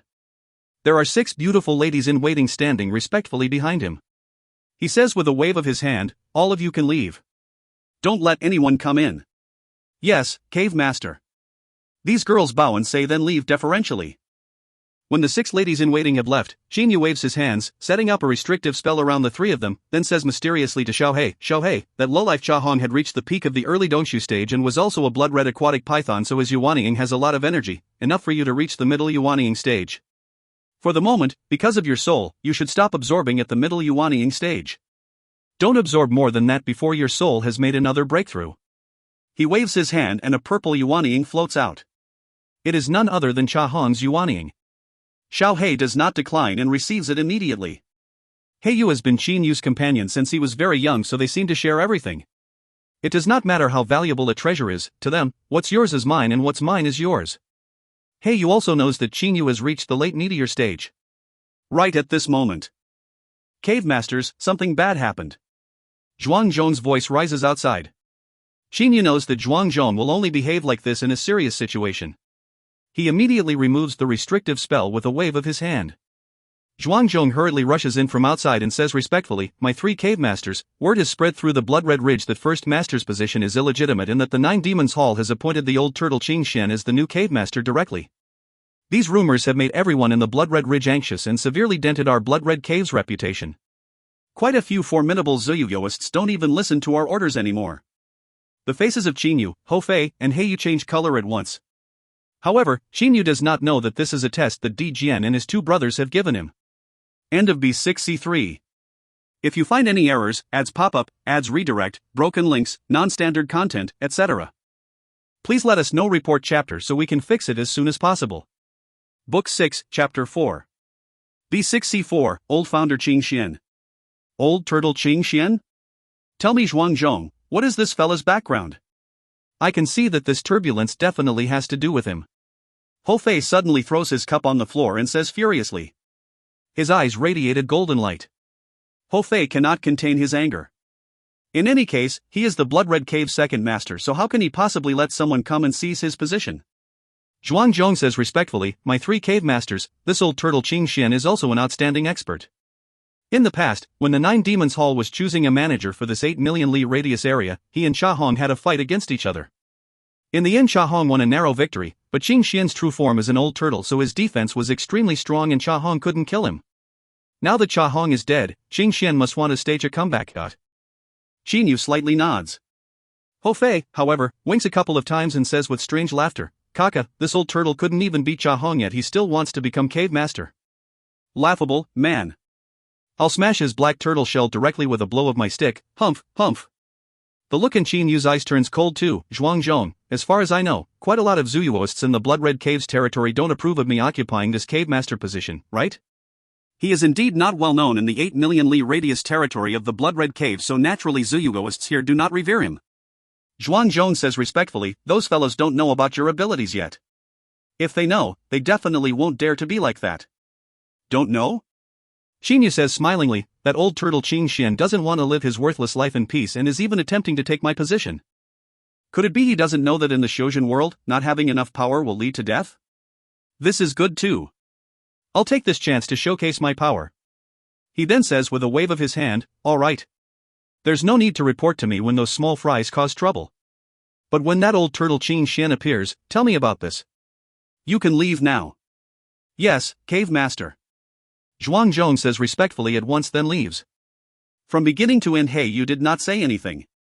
Because he heard Zhuang Zhong say that Qing Xian is approaching Cha Hong in power, he does not care about this old turtle. Now, in the eyes of the 3 brothers, Qin Yu, Hou Fei, and He Yu, ordinary Zuyuyoists are no longer a threat to them. Their greatest enemies for the moment are the 9 Demons Hall's 8 remaining purple demon aquatic dragons. Xiao He, you should do closed-door training to refine the yuanying first. Our lives will become much more interesting sometime later. If you aren't strong enough, you won't be able to take part in that grand meeting. There is a faint smile on the corners of Qin Yu's mouth. His eyes flash with fierceness. The 3 brothers of the Qin clan, whether Marshal Qin Feng, the reigning emperor Qin Zhang or Qin Yu, will show no mercy once they have become ruthless. Qin Yu has already thought about what can happen in the future and has considered the worst-case scenario. Since he has prepared for the worst, what is there for him to be afraid of? Now he, Xiao He and Hou Fei have all become strong. They are no easy meat for anybody. Want to touch us 3 brothers? Be careful or your hands will be cut off. Qin Yu looks outside the room. Qin Yu is standing in midair above the artificial mountain in the northern part of the Blood-Red Cave. He makes a wave of his hand and a building appears out of thin air. This is none other than Lei Mountain House, created by Lei Wei. He flies straight into this building. As soon as he enters it, he sees a huge pool before his eyes. Shinyu goes around the pool and comes into a drawing room. Training hall, he looks at the training hall and gives a faint smile. He is remembering the past. At that time, to protect his father, he risked his life to kill Wu Xing, and afterwards he was teleported into this building and regained consciousness in the training hall. Suddenly various beautiful flowers appear in the drawing room. There is a kitten in the middle of the flowers. Master, Starlet says while wagging its tail. Shinyu gives a smile. Starlet, do you feel lonely when I'm not here? Even though thanks to the book explaining the techno-scientific civilization left behind by Lei Wei he already knew that Starlet is an artificially intelligent being, he is still unconsciously treating it as a living creature. Starlet blinks its eyes a couple of times and says, lonely? What is it? Shinyu is slightly startled. Only now does he remember that Starlet is not a living creature at all and therefore cannot have human-like feelings. He cannot help giving a smile. Taking a look around, he quickly sees the door of the storeroom and feels frustrated. The storeroom is comparable to the training hall in size. It has such a large area, but more than half of it is packed with top-grade crystals. He walks to the door of the storeroom and gives it a thought. This door then automatically opens. He takes a look inside and sees that more than half of the room is full of various ores of different colors. These ores must be counted by the 10,000 and, moreover, every chunk is a top-grade crystal. Blue, crimson, green, golden, silvery, black. The crystals flicker non-stop with attractive glows. You can even feel their surging auras. Lei Wei had to roam countless places to be able to gather so many treasures. Not even superpowers like the Blue Water Mansion and the Azure Dragon Palace have so many top-grade crystals. After all, top-grade crystals are very rare. They can be forged into top-grade holy weapons. There are so many top-grade crystals before Shinyu, but he has no way to take them out. Master set up a restrictive spell and said it can only be broken when I've reached the early core stage. Now I'm at the late meteor stage. I'll have to overcome the 6 and 9 heavenly tribulation to reach the early core stage. Shinyu cannot help giving a faint powerless smile. After getting out of the storeroom, he goes towards the back of the building. The pill-making chamber and the weapon forging chamber appear in front of him. While he was in the wilderness, he forged his own holy weapons in the weapon forging chamber. However, when he killed Ditong, his flaming sword was destroyed and one of his flaming gloves was badly damaged. This time I want to forge top-grade holy weapons. Shinyu makes a wave of his hand. 5 top-grade crystals immediately appear. They come from none other than the spatial ring that Ditong left behind after getting killed. The 9 Demons Hall's brothers put their ordinary treasures in treasure-storing palace, but they all bring highly valuable treasures like top-grade crystals with them. The flaming gloves need very little top-grade crystal. 2 chunks are enough. As for the flaming sword, I can forge it from that long spear. Because Ditong's spear is also a top-grade holy weapon, Shinyu will not waste it. However, he cannot use it openly. If he did, this would be no different from announcing that he killed Ditong. With a stride, he enters the weapon forging chamber. The chamber's metal door then automatically shuts. After sitting down with legs crossed on a bulrush mat, he points with a finger. A deep blue flame flies into the 8 diagrams furnace in the center of the chamber. The furnace is set ablaze instantly. At the same time, a spear flies to the area just above the furnace. It is none other than Ditong's top-grade holy spear. Heavenly Gate, 8 diagrams, orthodox. Shinyu shouts in a deep voice. Several golden rays of light shoot out from his finger and fly into several holes on the side of the 8 diagrams furnace. Their respective written talismans and signs immediately brighten. Even the light inside the furnace also becomes much more dazzling. The ultra-young form of the stellar flame. The spear slowly melts. As it is burnt by the ultra-young flame, its many impurities are removed and it also becomes increasingly smaller. After 7 days, Shinyu finally succeeds in making his holy weapons. The top-grade holy spear has been reforged into a short sword, which is still called Flaming Sword. His forging technique is obviously more advanced than that of the 9 Demons Hall. Compared to the spear, the sword is not even half as large in volume because all of the impurities have been got rid of. Now the Flaming Sword is also a top-grade holy weapon and is even sharper than before. Some written talismans and restrictive spells made of liquid purple gold have been fused with its surface. The entire short sword is dark blue and there are purplish golden markings on its surface. Liquid purple gold is indeed an extremely good material for making written talismans and seals. The flaming sword is now even much more powerful than Shinyu's expectations. The new pair of flaming gloves took him 2 top-grade crystals to forge. These flaming gloves are exceptionally thin, just like a layer of skin attached to his fingers. However, they are much more powerful than the high-grade holy class flaming gloves in the past. After forging the holy weapons, Qin Yu quietly reads books on the balcony of the study. He also practices non-stop internally at the same time. On the balcony of the study on the second floor of Lei Mountain House, Qin Yu is leaning back in a chair reading the secret books that talk about many secrets of the Xiuzhen world left behind by Lei Wei. He can see patrolling guards in the distance from this balcony. Cave Master, someone is secretly stirring up trouble in the Blood Red Ridge. Many Zuyuyoists have begun to gossip about you at will. Obviously they have very little respect for you. Quite a few Zuyuyoists even think that old turtle Qin Xian should become the Cave Master. Zhuang Zhong says while standing outside Lei Mountain House. Qin Yu keeps reading the old book in his hands and simply does not look at Zhuang Zhong. He says indifferently, "There's no need to care about them. You only have to tell me when that old turtle Qin Xian has appeared." The guardians are worried, but Qin Yu is still as stable as a mountain. He continues to read the old books quietly on the balcony. Looking at Lei Mountain House before him, Zhuang Zhong exclaims in wonderment inwardly, "Where did Cave Master get this building from? It appeared all of a sudden. Even though this building's door is open, nobody can come in except for second master and third master. This is really very fantastic. Lei Mountain House certainly can identify arrivers. Therefore, other than Qin Yu and his two brothers, no one can enter it." As the days pass, the several tens thousand Zuyugoists in the Blood Red Ridge also secretly gossip about Qin Yu. In addition to this, old founder Qin Xian has sent subordinates to spread rumors, so most Zuyugoists do not think highly of this new cave master at all. At this moment, a white-clad man goes up to the entrance of the Blood Red Cave. "Give this to your cave master." The white-clad man hands a jade slip to a guard, then says arrogantly, "Our old founder has said, according to the Nine Demons Hall's order, the new cave master is our old founder. If this Lu Xing or something is sensible, he should quickly abdicate. Otherwise, there'll be a war and he'll lose his life." After saying this, the white-clad man immediately turns around and leaves like a beam of light. The guard who is holding the jade slip is still dumbfounded. Only after a while does he wake up with a start. This guard is greatly shocked. This is bad. That old founder Qin Xian is coming. What those brothers said is right. This Qin Xian must want to come here and seize the cave master position. Now he already intends to get into action. I wonder if Cave Master can be a match for him. The guard has heard that Qin Yu can defeat Guardian Tang Bai in one hit, but he has never seen this with his own eyes. Moreover, old founder Qin Xian is stronger than Guardian Tang Bai. In just a while, the jade slip is delivered to Qin Yu. He is leaning back in his chair, holding an old book in one hand and the jade slip in the other. After making a sweep with his holy sense, he laughs. A challenge letter. This is the challenge letter that Qin Xian has sent Qin Yu. That Qin Xian thinks that he himself is an expert of the same tier as Cha Hong, and that Qin Yu, being a former guardian under Cha Hong, is weaker than Cha Hong, so he is confident of killing Qin Yu. Junior Lu Xing. I'm old founder Qin Xian. You must have heard that in the past I had some connection with your previous cave master Cha Hong. At that time I was careless for a moment and suffered a narrow defeat. I've been training hard for several hundred years, intending to fight Cha Hong again soon. Who could have thought that he would die so suddenly? This can be considered his luck. But this is also a good thing. Junior, hand over the cave master position to me immediately. I don't want to argue with a junior like you. If you don't listen, I'm going to burn you to death with my internal flame, destroying your soul. Take your time considering this.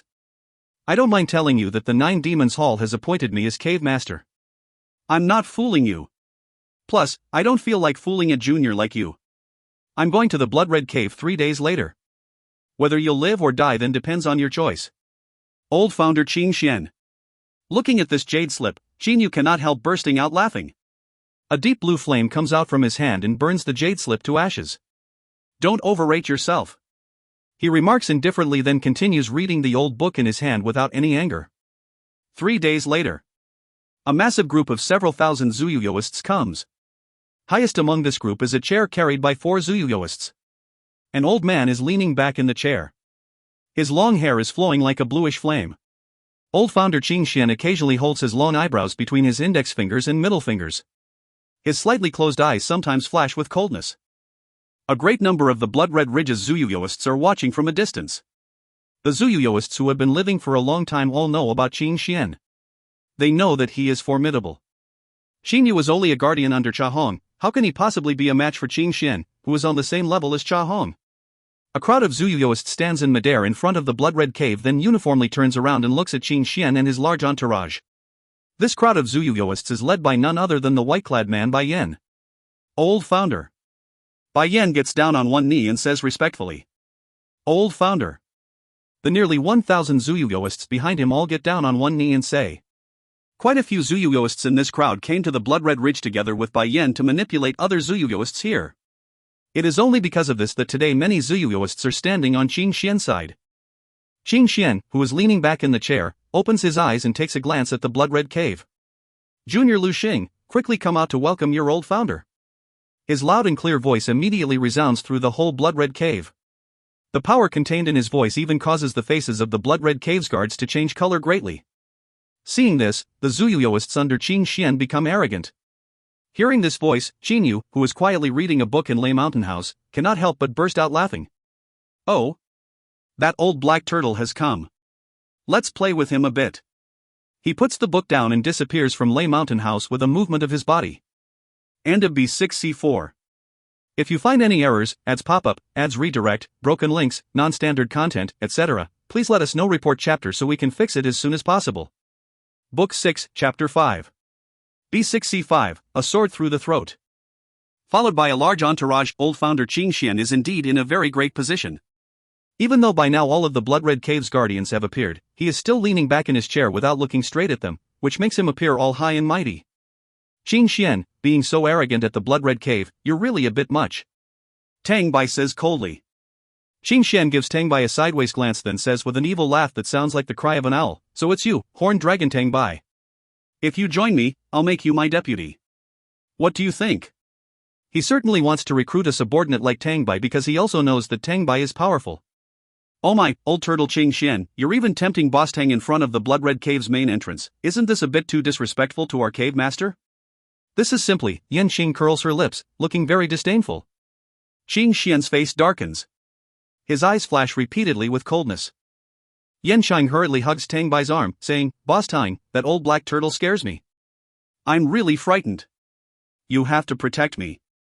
She looks very terrified, but actually there is a hint of derision in her eyes. Seeing Yan Xing acting like that, Tang Bai cannot help giving a faint smile. "You strumpet, I'll definitely take your yuanying and peel your snakeskin off, making you die in a world of pain," Qin Xian says in furious anger. This old founder Qin Xian hates being called Old Turtle Qin Xian or Old Black Turtle the most and likes being called Old Founder. However, Yan Qing has insulted him more than once by calling him what he hates, so how can he possibly not become furious? "Oh my, I'm so scared," Yan Qing says again in a flirtatious voice. Qin Xian is so angry that his eyebrows tremble. "Don't waste your time here, old black turtle. You want to seize the cave master position with your puny power? Don't overrate yourself so shamelessly."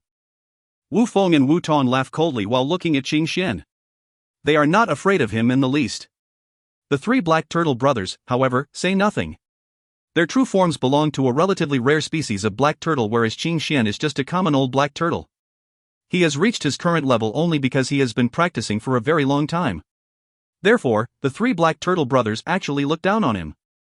"All of you prepare to be burnt to death and have your souls destroyed by my internal flame." Qin Xian points at the 9 guardians and angrily rebukes. Now he has become really angry. Coming here with a large entourage, originally he imagined how the Blood Red Cave's guardians would get terrified when they see him. But his imagination has proven to be wrong. These guardians do not care about him at all. Tang Bai, Yan Xing, Xian, Ba Ming and his 2 brothers, Wu Feng and his brother, and Zhuang Zhong, the 9 guardians, are not afraid of him in the least after they saw him. Other Zuyugoists do not know about Qin Yu's real power, but these guardians do. Moreover, both Second Master Hofei and Third Master Heiyu are already terrifyingly powerful, not to mention Qin Yu. "Oh, if you want to burn my guardians to death, you'll have to ask me, the Cave Master, if I like that first. You're really a bit much, old founder Qin Xian." Qin Yu's voice resounds through an area of several hundred li in radius in which all the Blood Red Ridge's 50,000 to 60,000 Zuyugoists have gathered to wait and see. Countless Zuyugoists all turn their heads looking at the Blood Red Cave. They only see black-robed Qin Yu get in front of the 9 guardians in just 2 steps and face old founder Qin Xian directly. He is now different from when he was still a guardian. There is a faint smile on his face at the moment, making him look very calm and collected. He is standing straight like a javelin. His black robe is fluttering gracefully even though there is no wind. As soon as Qin Xian sees Qin Yu, he slightly frowns. Looks like this brat is no ordinary at all. It won't be simple to beat him. After seeing Qin Yu, Qin Xian is no longer completely confident. But he changes his mind again, thinking, humph, this brat was only a guardian under Cha Hong, so he must be weaker than Cha Hong. Even if Cha Hong himself were here, he wouldn't be able to harm me, let alone this brat, who is inferior to him. When Qing Xian thinks about this, he becomes much more relaxed at once. Brat, have you read the jade slip I prepared and sent to you? What's your choice? Obediently stepping down and giving the blood-red cave to me? Or stubbornly resisting till the end so that I'll have to personally get into action, kill you and destroy your soul, but... Qing Xian looks very arrogant. Qin Yu frowns. Qing Xian, you've overrated yourself a bit, says he. Now he already feels that old founder Qing Xian has overestimated his own abilities too much. Humph. Qing Xian suddenly utters a cold humph. With a movement of his body, he flies out of the chair and stands in midair. His long blue hair straightens like sharp arrows and flaps wantonly. He looks coldly at Qin Yu. His eyes are radiating a strong green light. Brat, I've given you a few chances to save face, but you still think that you're cave master and have been very arrogant in front of me. Good, then don't blame me for being merciless. Qing Xian says with evil laughter. His words are containing killing intent. However, Qin Yu gives a laugh and looks at him. Qing Xian is enraged by Qin Yu's look. Brat, could it be you don't know that real power is the most important thing in this underwater shoujo world?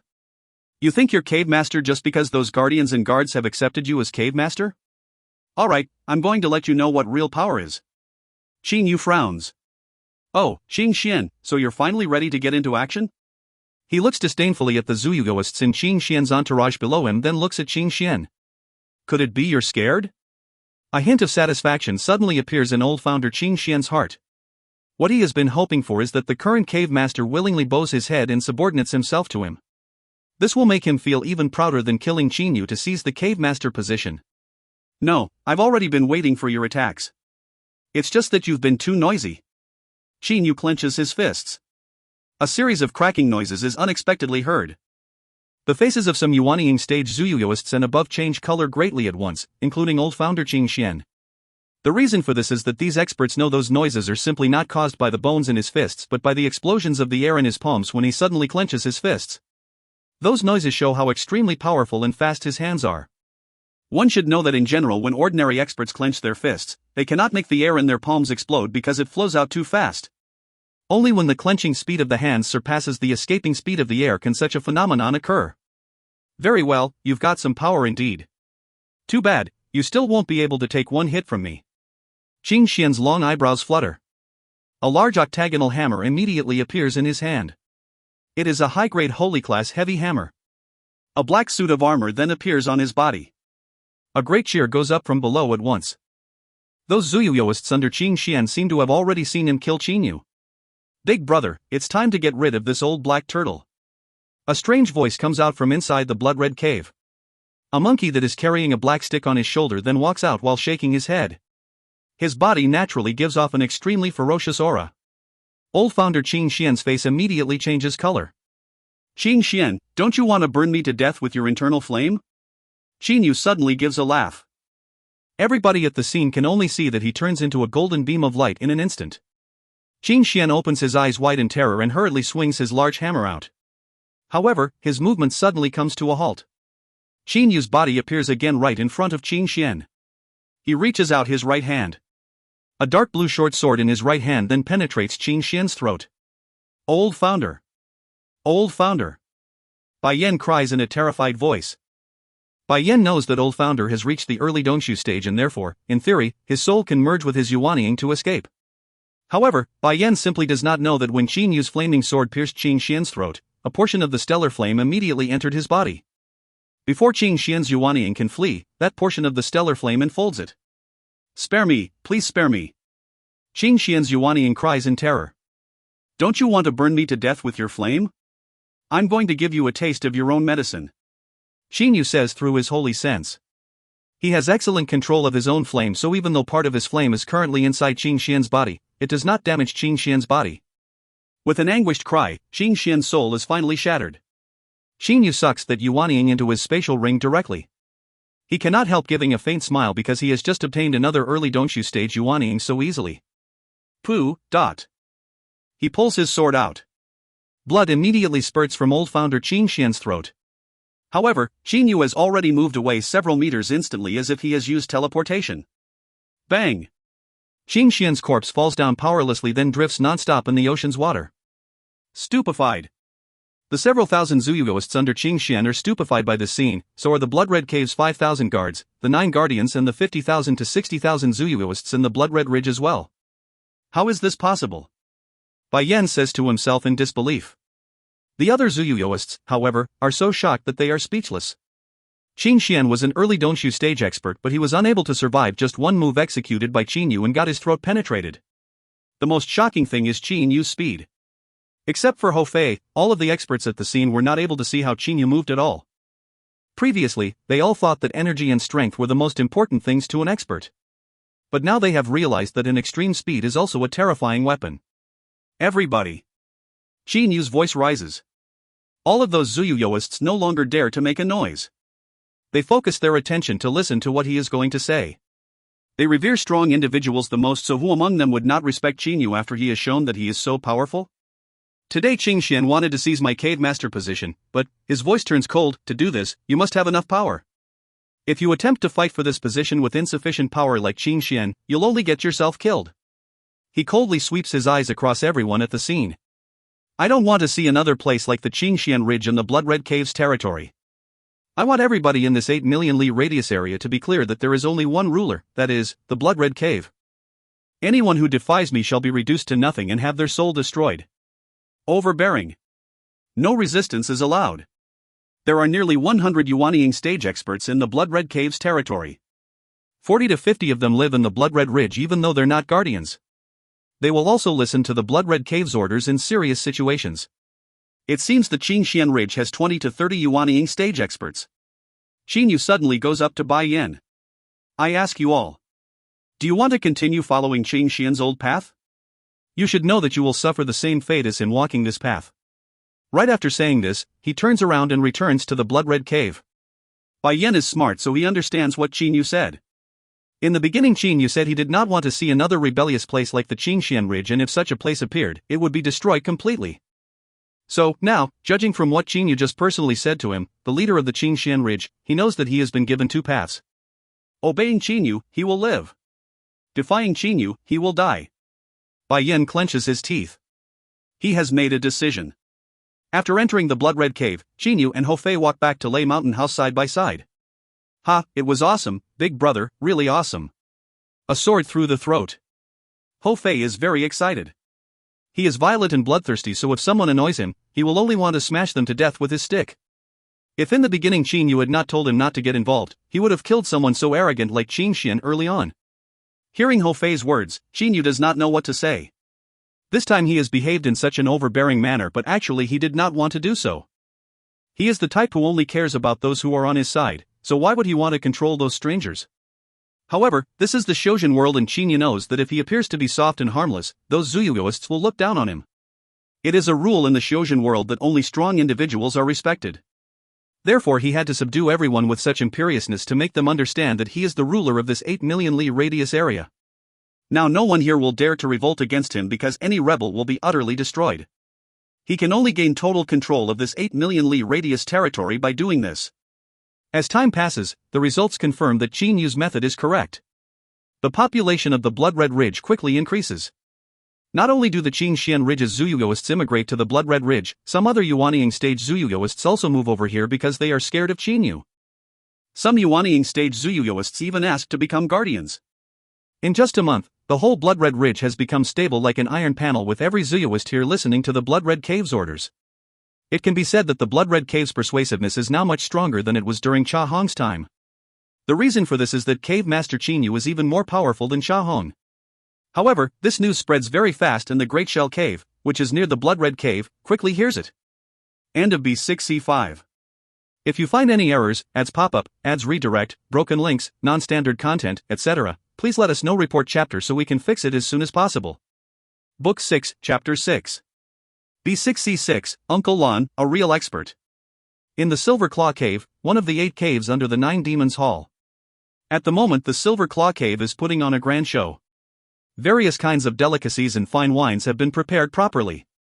Beautiful girls are also performing dances in the main hall. The 3 brothers, Di Jian, Di Chang and Di Luan, are sitting high in the main hall enjoying the singing and dancing. It is really too far from the Nine Demons' Hall to the Blood Red Cave, so these three experts cannot be on the move all the time. After rushing every 1 month or two, they will stop at a cave for a rest. My three majesties, Yu Qian would like to drink a toast to you. A silvery armored woman raises her cup and says. The Silver Claw Cave's master, Yu Qian, is a woman who has also reached the early Dongxu stage. There is an air of heroism and valor about her, which makes her different from the Blood Red Cave's Yin Chang and Shi Yan, who are seductive. Her manner is very swift and fierce, giving a feeling of ruthlessness. Perhaps it was only because of this ruthlessness that Yu Qian was able to become the ruler of the Silver Claw Cave's 9 million li radius territory. Xianer, there's no need to stand on ceremony too much. Di Qing says smilingly. He, Di Jian and Di Luan still raise their cups and drink with her. Even though Di Qing is being very nice to her, he will kill her with absolutely no hesitation if necessary. To Zayashinists, sex appeal is definitely not a determinant of their behavior. After 3 rounds, Di Jian and his brothers feel very good. They keep drinking while enjoying the singing and dancing. Suddenly Di Qing frowns. A transmitter appears in his right hand. As soon as he makes a sweep with his holy sense, his face changes color. Both Di Jian and Di Luan look at him. What happened, second brother? Di Luan hurriedly asks. Seeing that Di Qing's face has changed color, he knows that something serious has happened. Below them, seeing the expressions of the three majesties, Yu Qian immediately makes a wave of her hand to the dancers. They stop dancing at once and go to one side of the main hall. Yu Qian says nothing either so that she will not disturb the three majesties. Di Qing first waves his hands, setting up a restrictive spell around the three of them. He does not want to let Yu Qian and the others know about their business. He then says with a sigh, seventh brother, your prediction is pretty good. That old turtle Qing Xian has died indeed. Di Luan's and Di Jian's faces change color. Second brother, then, that fella called Lu Xing or something is highly suspicious. Maybe he's eighth brother's killer. Di Luan's eyes glitter with coldness. During this period of time, they have always been pondering who the killer really is. Di Jian suddenly stands up, let's go immediately. We're going to capture that Lu Xing fella directly. It doesn't matter if he's not the killer, let's capture him first. Wait a bit. I haven't finished saying. Di Qing says indifferently. Di Jian and Di Luan look at him again. Could there be something else, second brother? Di Luan asks doubtfully. Di Qing says with a nod, the message sent by the Great Shell Caves Master says that Lu Xing needed just one move to kill Qing Xian. Using only one move to kill an early Dongxu stage expert, his power is simply very frightening. One move. Di Luan is astonished. This time, among the three of them, Di Jian is at the late Dongxu stage, Di Qing is at the middle Dongxu stage and Di Luan, the weakest, is only at the early Dongxu stage. Even among the 9 Demons Hall's 9 majesties, Di Luan also ranks last in power. He killed an early Dongxu stage expert in one move. That's how powerful he is. Di Luan frowns. It looks like he's strong enough to kill eighth brother. Di Jian's face is expressionless but killing intent is surging in his eyes. It doesn't matter how powerful he is, if he's eighth brother's killer, he definitely won't escape from the palm of my hand. He totally looks like a ferocious god at the moment. Di Cheng slowly shakes his head and says, that Lu Xing fellow was able to kill Qing Xian not thanks to his powerful energy but thanks to his frightening speed. Speed? Both Di Jian and Di Luan become doubtful. Di Cheng says with a nod, that's right, his speed. According to the message, Lu Xing's speed is really frightening. The Great Shell Caves Master guesses that he relied on his speed to close in on Qing Xian instantly, making it impossible for Qing Xian to figure out his traveling path, and in the end penetrated Qing Xian's throat with a sword. Being able to kill an early Dongxu stage expert in one move, his speed is very fast. No wonder his name is Lu Xing. Di Jian praises. Di Qing says with a nod, now it looks like that cave master Lu Xing is very likely the killer. He's the prime suspect. Di Luan however slightly shakes his head, saying, second brother, now we mustn't make subjective judgments. If you were the killer of eighth brother in Cha Hong and got one of the 9 swords, what would you do? Could you display your power openly and become the new cave master? Di Qing is startled. After a while, he says in self-derision, seventh brother, I'm indeed not as smart as you. You're right, if I got one of the 9 swords, I'd definitely hide in a place that nobody knows about and train hard. When I'm strong enough to rival experts like Azure Dragon, I bring the Jade Sword out and go with them to open the 9 Swords Immortal Mansion. Exactly, is the Blood Red Cave really important compared to the 9 Swords Immortal Mansion? Di Luan says smilingly. Di Qing says with a nod, I understand what you mean. That Lu Xing fella has now become the Blood Red Cave's master so openly so he's unlikely to be the killer, right? No, Di Luan shakes his head. Di Cheng and Di Jian both look at him. Di Luan says, I don't know much about his character. What if he can guess our thinking, so he intentionally didn't go into hiding and, instead, made himself visible? So, Lu Xing is still a suspect. After he said this, Di Cheng and Di Jian are somewhat confused. Seventh brother, a while ago you said Lu Xing was above suspicion, now you say he's a suspect. What's your meaning actually? Di Cheng questions him closely. Di Luan says smilingly, second brother, sixth brother, I said this to make you understand that Lu Xing is a suspect, but he's not the only suspect. We mustn't totally think that he's the killer, because if we do, we may miss the real killer. Ha, I already get it, seventh brother. Lu Xing is a suspect, but we can't focus our entire attention on him. We have to look at other guys too, right? Di Cheng understands this point. Di Luan says with a nod, that's right. We have to pay attention to all suspects and can't focus our entire attention on anyone. Any of the suspects can be eighth brother's killer. If we can't find out who killed eighth brother, then we'll kill them all. Di Luan's eyes radiate coldness. He would rather kill 1,000 suspects than miss one. Good, then let's go right now. We have to investigate as soon as possible. The longer we wait to begin, the harder it'll be to investigate. Di Luan immediately stands up and says. Di Jian and Di Cheng nods. They then remove the restrictive spell around them at once. My three majesties, I've prepared very nice rooms for you. Would you like to get some rest? Says Yu Qian smilingly. Di Cheng says with a shake of his head, Jenner, we have to resume our journey now. After saying, he immediately flies out of the main hall with Di Jian and Di Luan. They then rush outwards extremely fast. In just a while, they disappear from Yu Qian's field of vision. Only now does Yu Qian let out a sigh of relief. When those majesties of the Nine Demons Hall were here, she did not dare to be indiscreet in the least and was really very tense. Xiaoer, Lanner, come here. She says to two dancers not far from her. Her eyes are blazing. In the Blood Red Cave. Today the number of the Blood Red Cave's guardians has reached 16. Originally there were even more Yuanying stage experts who asked to become guardians, but because, firstly, there are only a limited number of courtyard houses in the eastern part, and secondly, if there are too many guardians, the numbers of guards distributed to each of them will be too few, the number of guardians has been fixed at 16. Moreover, even though those Yuanying stage experts who live in the Blood Red Ridge are not guardians, they will still listen to the Blood Red Cave's orders at critical junctures. On the balcony of Lei Mountain House's second floor. This balcony is 6 to 7 m long and 3 to 4 m wide, so it has a relatively large area. You're still reading books, big brother? This is really boring. Today I gave those guardians a scolding in the main hall. Kaka, it was very interesting. But they actually needed scolding. They only know how to enjoy themselves and lack training.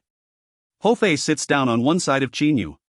Qinyu puts the old book he is reading down and says smilingly to Ho Fei, Fei, during this period of time, the Blood Red Cave has been run completely by you. I can see that you're very excited.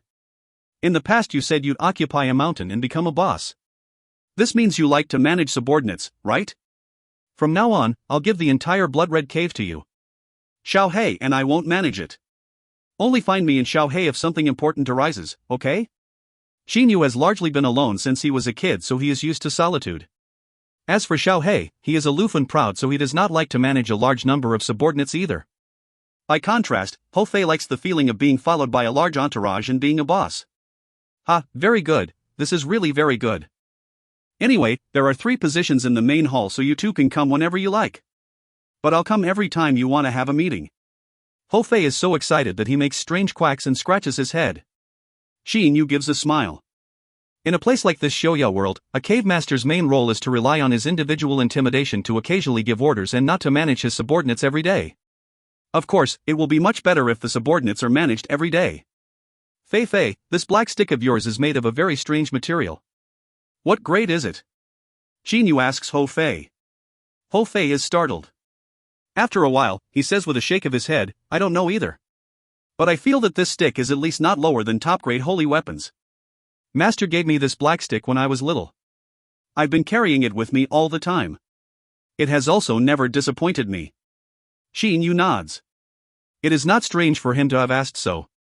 He has seen all kinds of holy weapons, low-grade ones, middle-grade ones, high-grade ones, and even top-grade ones, but he has never seen a weapon like Ho Fei's black stick. Judging by appearances, it is like a normal black stick. But this black stick is definitely not inferior to top-grade holy weapons. You said Uncle Lon gave you this black stick? Xinyu suddenly thinks about what Ho Fei just said. Ho Fei says with a nod, I started to follow Uncle Lon when I was little, so of course all of my stuff was given to me by him. If he hadn't, then who would have given me? Right, do you know how powerful Uncle Lon actually is? When I was in the ravine, I felt that he was unfathomable. You're his disciple, so you should know about his power, right? He made a certain decision long ago. Now he is only collecting some additional information related to it. Ho Fei says with a glare, don't doubt my master's power, big brother. He's so strong that you simply can't imagine it. In the past I once entered berserk mode and felt that I was too strong in that state, but he knocked me out with just a palm strike. Xinyu's heart skips a beat. A knockout palm strike. Xinyu certainly knows well how powerful Ho Fei is. He is a divine beast, so even without using berserk mode he is already extremely strong. Once he enters berserk mode, he will be terrifying.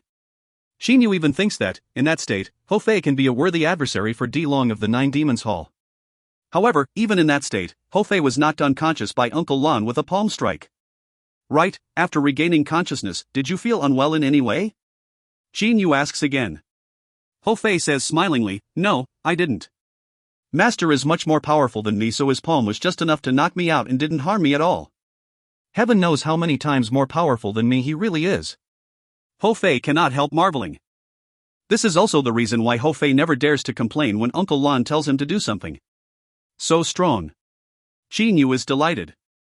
When he was pondering what would happen if he killed Di Tong, he thought that in the worst-case scenario the Nine Demons Hall would want to hunt him down. Just before he got into action, he remembered Uncle Lon, a real expert who was totally unfathomable to him. Xinyu felt that Uncle Lon was very strong, extraordinarily strong. At least he could not even sense a clue about Uncle Lan's power. Therefore, he dared to kill Di Tong and to occupy the Blood-Red Cave with his two brothers. If in the end the Nine Demons Hall really hunts for him, he and his brothers will fight an exciting battle against it.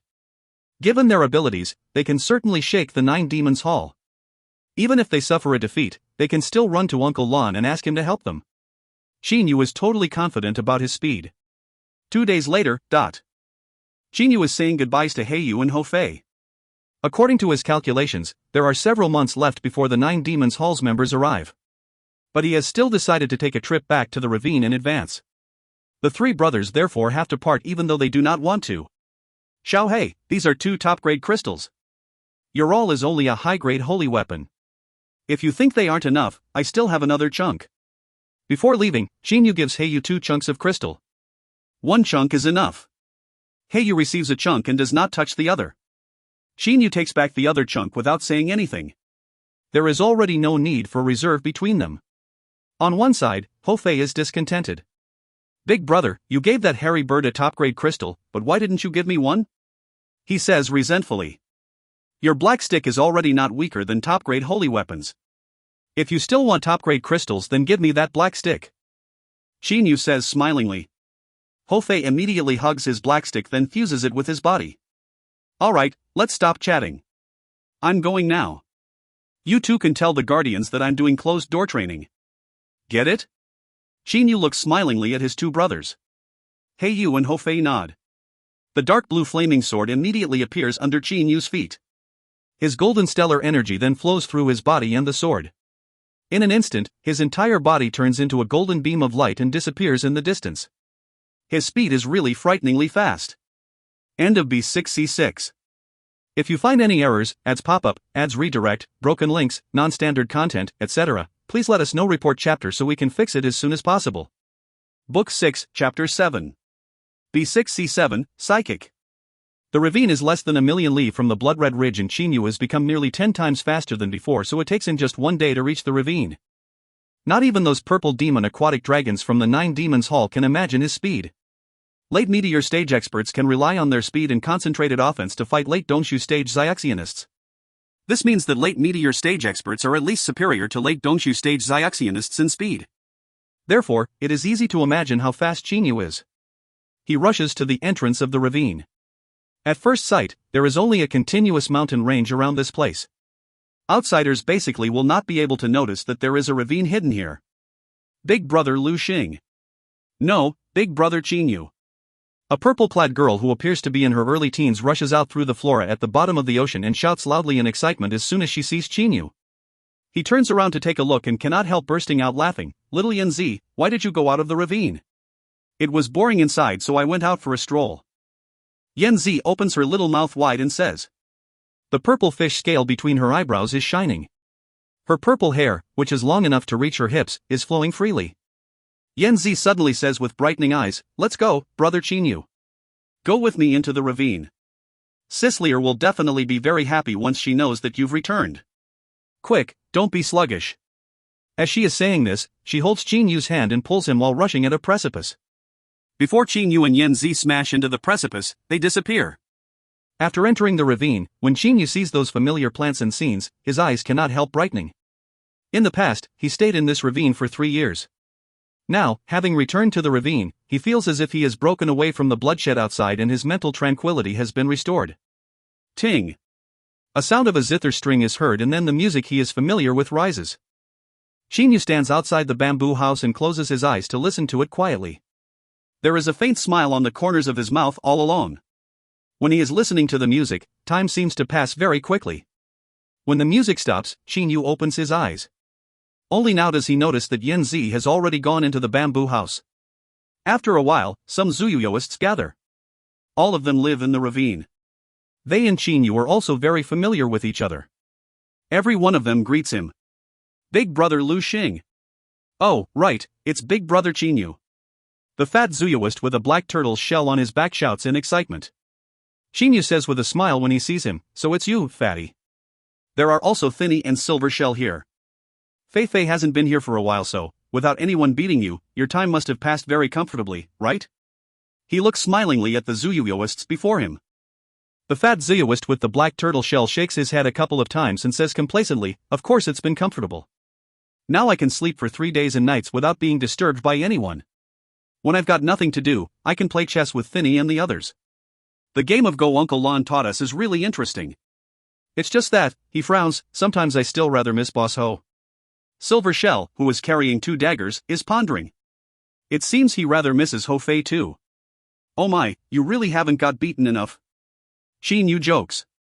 Alright, you guys keep playing. I've still got something to discuss with Uncle Lon. He says goodbyes to these few Zuyuyoists then goes straight into the bamboo house. After entering the house, he sees at a glance that Uncle Lon is quietly enjoying tea in the courtyard. Come here, Chinyu. He slightly raises his head and says smilingly. Chinyu nods and walks up to Uncle Lon just like when he was in this bamboo house before. After Chinyu sits down, Uncle Lon turns his hand over and a teacup appears. He fills it for Chinyu, who sniffs the scent of the tea carefully. Uncle Lon, this is your 100-leaf tea, right? When he was here before, he already drank this 100-leaf tea a good few times. Looks like you still remember. Uncle Lon says smilingly. Alright, Chinyu, say, why have you come to find your Uncle Lon? Don't tell me that you've come to drink tea with me. I think if you say you've come to see Lear, that's still somewhat believable. He jokes. After Lear's name was mentioned, Chinyu turns his head and looks at her room. He cannot help concentrating his energy in his ears to listen to the conversation between Miss Lear and Yanzi in the room. Yanzi, what flower is this? Where did you get it? It's very beautiful. Why didn't I see it when I went out? Miss Lear's voice rises.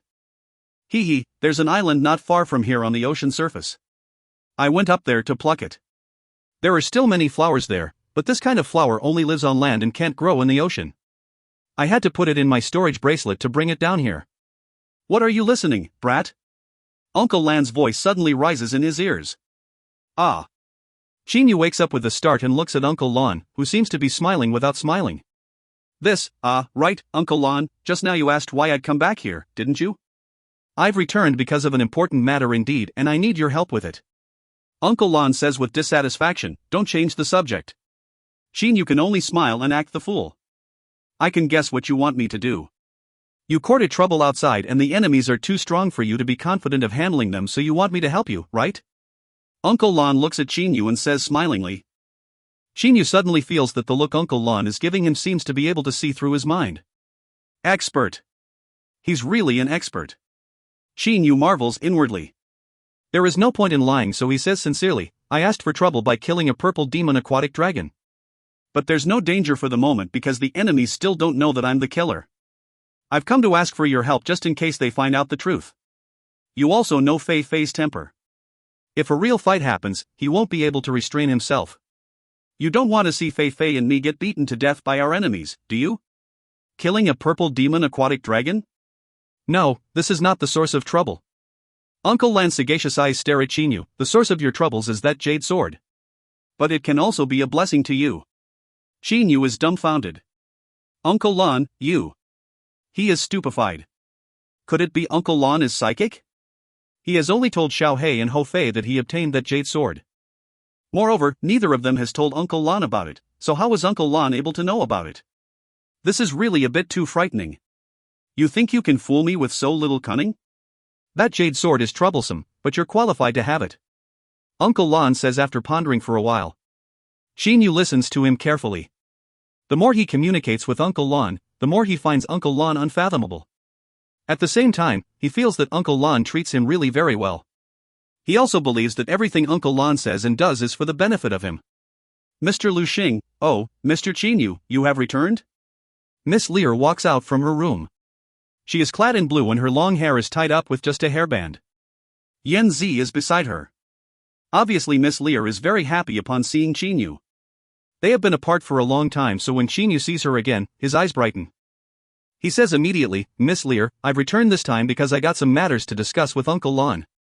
As Uncle Lan sees Chinyu's current expression, his facial expression changes several times. His eyes also slightly redden. Now Miss Lear also notices the changes in his expression. Despite being a calm and natural person, she becomes anxious and hurriedly says, Is something the matter, Uncle Lan? Unlike outsiders, she knows what happened to him before. Chinyu also looks at Uncle Lan in amazement. During his 3-year stay in this bamboo house before, Uncle Lan once had this expression in a talk between them too. In those 3 years, he only saw it once. Chinyu, I'll give you an advice. After regaining his composure, Uncle Lan says coolly to Chinyu. Chinyu looks at him. Uncle Lan says firmly while looking at Chinyu, you have to be true to your feelings no matter what happens later. To survive in this world, you'll have to restrain yourself on many occasions, but if you restrain yourself too much, something that makes you feel regretful for the rest of your life can happen. Remember, sometimes, you have to be true to yourself even if you'll die from this. Uncle Lan. Miss Lear looks at him and exclaims. Uncle Lan says with a wave of his hand, Lear, you and Chinyu can keep chatting. There's no need to care about me. After saying this, he reaches out a hand. A stone immediately flies into his hand. It then radiates many purple rays of light, blue rays of light and green rays of light. In a moment, the stone is turned into a transmitter. Chinyu, I know why you've come to find me this time. If you're in danger, just send a message into this transmitter with your holy sense and I'll know immediately. Uncle Lan tosses Chinyu the transmitter that he has just forged instantly. Chinyu feels very doubtful. If it is about messaging each other, then why can he not use his own transmitter to send messages to Uncle Lan's? Why did Uncle Lan specifically create a transmitter for him and say that he, Uncle Lan, will know as soon as he sends a message into it with his holy sense? When he receives this transmitter, he feels that it is special and different from anything he has seen, that is, it does not give off any energy. Uncle Lan. Chinyu raises his head, but he discovers that Uncle Lan has already left the courtyard and gone back to his room. Miss Lear looks solemnly at Chinyu, saying, Chinyu, since Uncle Lan already gave you even this, you must remember his advice just now. Don't forget it. Afterwards, she lets out a sigh. No one knows what she is thinking about. Chinyu is very doubtful in his heart. But he still commits that advice to memory. You just called me Chinyu, Miss Lear. It's really rare for you to do this. You seem to have always called me Mr. Lu Xing or Mr. Chinyu before. Chinyu says smilingly. Lear shakes her head and says with a smile, Chinyu, actually I've always felt that there's a lack of mutual understanding between the other Zayashinists and myself. It seems we don't belong to the same world. So, I've mostly stayed at a respectful distance from them. Alright, from now on don't call me Miss Lear anymore. It's okay to just call me Lear. Chinyu's heart trembles. What Lear said means that she no longer notices any barriers between them, does it not? Lear, I've called you so, are you happy? Chinyu does not reveal what he is thinking one bit. Miss Lear gives a smile then looks at Uncle Lan's room. Chinyu, do you know that in my clan, Uncle Lan is absolutely one who overflows with genius? His power has reached. Oh, why am I talking with you about this? Right, are you going to leave immediately after discussing your matters with him? There's no hurry. I'm going to stay here for several months. Xinyu has calculated carefully that even if the 9 Demons Hall's members set off as soon as Ditong died, perhaps they would need a year to arrive at the Blood-Red Cave. Miss Lear is slightly happy to hear this. Xinyu, I'm leaving first. See you later. Xinyu nods and smilingly watches her go back to her room. He feels that the changes in Uncle Lan just now have caused Miss Lear to change her attitude towards him. Lear and Uncle Lan have usually mentioned their clan. What clan is it actually? He ponders for a long time but cannot figure out anything. However, his current mood is not bad because he feels that he seems to have become a bit closer to Miss Lear. Among the 8 caves under the 9 Demons Hall, the Great Shell Cave is adjacent to the Blood-Red Cave. The name of the Great Shell Cave's master is Fu Hao. At the moment he is leaning back in a chair carved from a large chunk of jade. His pot-belly is bulging. 2 ladies-in-waiting are massaging his shoulders and 2 others are kneading his legs. 2 other ladies-in-waiting on his 2 sides are taking turn putting some rare fruits in his mouth. In the 8 caves, Fu Hao is the fattest and greediest. He is not very strong and is weaker than Cha Hong. He has only reached the late Yuanying stage, but his cave master throne is as stable as a mountain. Alright, all of you can leave. Fu Hao's eunuch-like high-pitched voice rises. The 6 ladies-in-waiting immediately bow and leave his place. Fu Hao himself begins to ponder while stroking his soft white chin and frowning deeply.